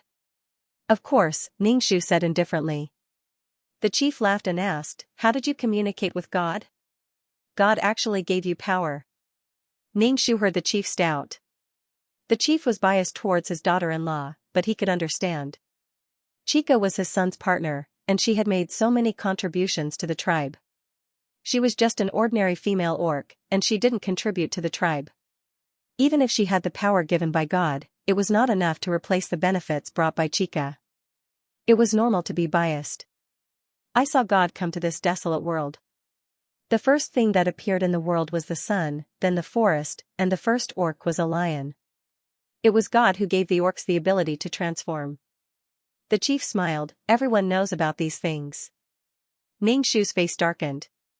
Obviously, the chief also knew about the grudge between her and Xianxia. She was now the next successor of the shaman and had a noble status. Xianxia could bring great benefits to the tribe and also had a noble status. If these two fought, it would not be good for the tribe's development. In order to ensure the tribe's stable development, the chief gave up on her. The shaman frowned. He wanted to say something, but in the end, he didn't say anything. Ningxu also smiled like the chief. Although God gave me power, it doesn't mean that the shaman is me. Throughout history, the shaman didn't have power. Ningxu didn't care about this shaman at all. In the face of disaster, everything was like floating clouds. Whether or not he could survive was a problem. That's right. The chief smiled with satisfaction and said to the shaman, "Let the other female orcs communicate with the god stone." After the chief finished speaking, he turned and left. With one sentence, he took away Ningxu's right to be the next shaman. "I believe that you have communicated with the god stone, but the tribe now is different from the tribe before." The shaman coughed and then sighed. He looked a lot more haggard. People were greedy. The more they got, the more they wanted to have. Chica was an endless treasure trove. They were used to a relaxed life and didn't want to go back to the hard life of hunting. At least, the winged tiger tribe couldn't go back to the past. Ningxu returned to his cave, turned over the bacon, and sat on the withered grass to practice. Time was running out. Ningxu felt that the weather was getting colder. There were already 7 moons in the sky. Winter would come soon, and there was also the earthquake. To Ningxu's surprise, the orcs who went to the trade fair came back on the 3rd day. The atmosphere of the returning team was anxious and sad. Rue, who was the leader, was very irritable. As soon as he came back, he went straight to his father. Ningxu saw that Ji came back safely and was relieved. He asked, "Why are you back so soon?" The trade fair had been held for more than 10 days, and the orcs of the winged tiger tribe had come back in only 3 days. Something must have happened. Chica wasn't in the returning team. Ji pulled Ningxu back to the cave, and then Ningxu said, "Chica was kidnapped by the orcs of the Black Snake tribe. Rue came back to ask people to save her." "Oh." Ningxu said very calmly. Ji said, "I'm afraid Chica might be in danger this time." "What danger can there be?" Ningxu raised her eyebrows. She was changing the map and getting to know a handsome man all over again. "What danger could there be?" Ji said. "How can it not be dangerous?" I heard from others that the male orcs of the Black Snake tribe are the most powerful and have the least number of female orcs in the tribe. They often go to other tribes to kidnap females. The female orcs of the Black Snake tribe don't live long because the male orcs of the Black Snake tribe are too powerful. They like to do that kind of thing so much that the females can't bear it. Oh. Ningxu replied indifferently. To Xianxia, this was not a big deal. Snakes were lustful by nature, and Ningxu heard that snakes had 2 dicks. With such a powerful ability, she was definitely a good choice for a harem. As soon as they heard that the goddess had been kidnapped by the Black Snake tribe, the entire Winged Tiger tribe went into an uproar. The benefits brought by the goddess were real. Without the goddess, they would be back to square one. Some things could only be done by the goddess. P.S. Here's today's update, and at the same time, I'm trying to get more votes for Qidian's 515 Fan Festival. Everyone has 8 votes, and you can even get some coins for voting. The male orcs in the tribe went in and out every day, and when they came back, they had some wounds on their bodies. Obviously, they went to the Black Snake tribe to ask for Xianxia, but the Black Snake tribe did not let her go. The 2 sides fought. It was Guy, who was injured by Ningxu before. He ignored the wounds on his body and fought with the Black Snake tribe's orcs. He was almost on par with Rue. Those who did not know would think that Xianxia was his partner. Ningxu did not care about it. Perhaps when these male orcs were fighting with their lives, Xianxia was having fun. Xi was a little worried, and the whole tribe was in a state of panic, so it was inevitable that it would affect Xi. Ningxu despised him in her heart. This was what it meant to run before learning how to crawl. Clearly, he had not developed to that stage and had not developed himself. He had placed all his hopes on Xianxia. Without Xianxia, everything was numb. Damn, do you think she will be okay? Xi asked Ningxu. Ningxu said indifferently, she is a goddess. Wherever she goes, she will be worshipped. What can happen? The whole tribe was in a mess. Every time Ningxu swaggered out of the tribe with Xi, no one cared about them. They went hunting with Xi and swaggered back with their prey. Even if they saw them, no one cared about them. Haha. Ningxu took Xi out to pick herbs and told her the medicinal effects of the herbs in detail, so that she could learn from them. Xi did not expect that these ordinary weeds would have such an effect. She learned very seriously, and many times she could not remember, so she had to ask Ningxu to repeat it twice. Ningxu also taught her patiently. This method reminded Ningxu of the miracle doctor who had a heart disease. He did not know how the miracle doctor was now, but with a little radish by his side, he should not be so lonely. There were too many injured male orcs in the tribe. The shamaness was already old, and when the weather turned cold, she coughed. She was too busy to ask Ningxu for help. Ningxu brought Twig to the shaman's cave. He saw many injured orcs at the entrance of the cave. They were either sitting or sleeping. They all had wounds on their bodies. Some of the orcs even had black faces. They looked like they had been poisoned. Was he bitten by a poisonous snake? The shamaness coughed and looked a little thinner. When she saw Ningxu, she quickly said, "Go and take a look at them. I need to rest." Ningxu looked at these beastmen. Some of the feathers on their wings had been pulled off, and they were dripping with blood. Some of them were swollen and purple. Ningxu asked Xi to treat the injured orcs. Xi was very nervous. Ningxu said, "What kind of medicine can stop bleeding and heal?" "Just crush it and apply it to the wound." "Was he bitten by something?" "Where is the wound?" Ningxu asked an orc who was purple all over. When the male orc saw Ningxu, he tilted his head and didn't speak. Obviously, he didn't believe Ningxu. Ningxu turned around and went to check on the next person. She saw 2 small holes on his calf, which should have been bitten by a snake. Ningxu knew from the shaman that the Black Snake tribe raised all kinds of poisonous snakes. Ningxu cut the skin with a sharpened stone. Then, black and smelly blood flowed out. Ningxu squeezed the wound with his hand. When the blood turned red, he stuffed a handful of herbs into his mouth, chewed them, and applied them to the wound. As for whether it could be detoxified, it depended on the heavens. This was the best she could do. The shamaness asked curiously, "How did you think of this?" We female orcs have to bleed every month. It's dirty. It's the same if you're bitten by a snake, Ningxu said with a smile. The shamaness was speechless. However, the shamaness thought it was a good idea, so she helped. It seemed to be effective. Perhaps it had something to do with the orc's strong physique. They recovered quickly, but these orcs couldn't fight. There weren't many orcs in the winged tiger tribe who could fight. Ningxu looked up at the sky. So this was the definition of a femme fatale. After working for a while, he finally treated the wounds of the wounded. Ji followed Ningxu and said, "Damn, you're so good. You can be so good too. You memorized all these herbs." Ningxu walked in the tribe. At a glance, the wheat seemed to be ripening. However, the orcs didn't pay attention to the wheat. They were eager to get the goddess back. Ji was very interested in herbs and always pestered Ningxu with all kinds of questions. Ningxu patiently explained that if he left this world, Ji had a skill that could let him live well with the original owner. There were no words in this world. Ningxu couldn't even record some knowledge of herbs. He could only rely on Ji to memorize. After the bacon was dried, Ningxu and Ji put it in the big cave. When there were 8 moons in the sky, Xianxia still hadn't come back. The wheat was already ripe. Only some female orcs were harvesting the wheat, but the male orcs were crazy. How could they be compared to the goddess when it came to harvesting grain? Ningxu and Ji both helped to harvest the wheat. Some female orcs gave Ningxu some wheat. Ningxu didn't hesitate to dry it and put it away. The weather was cold. Even after being transformed by qi, Ningxu felt very cold. The cold wind blew into his bones. Ji was wrapped in a lot of animal skins. When she slept, she hugged Ningxu.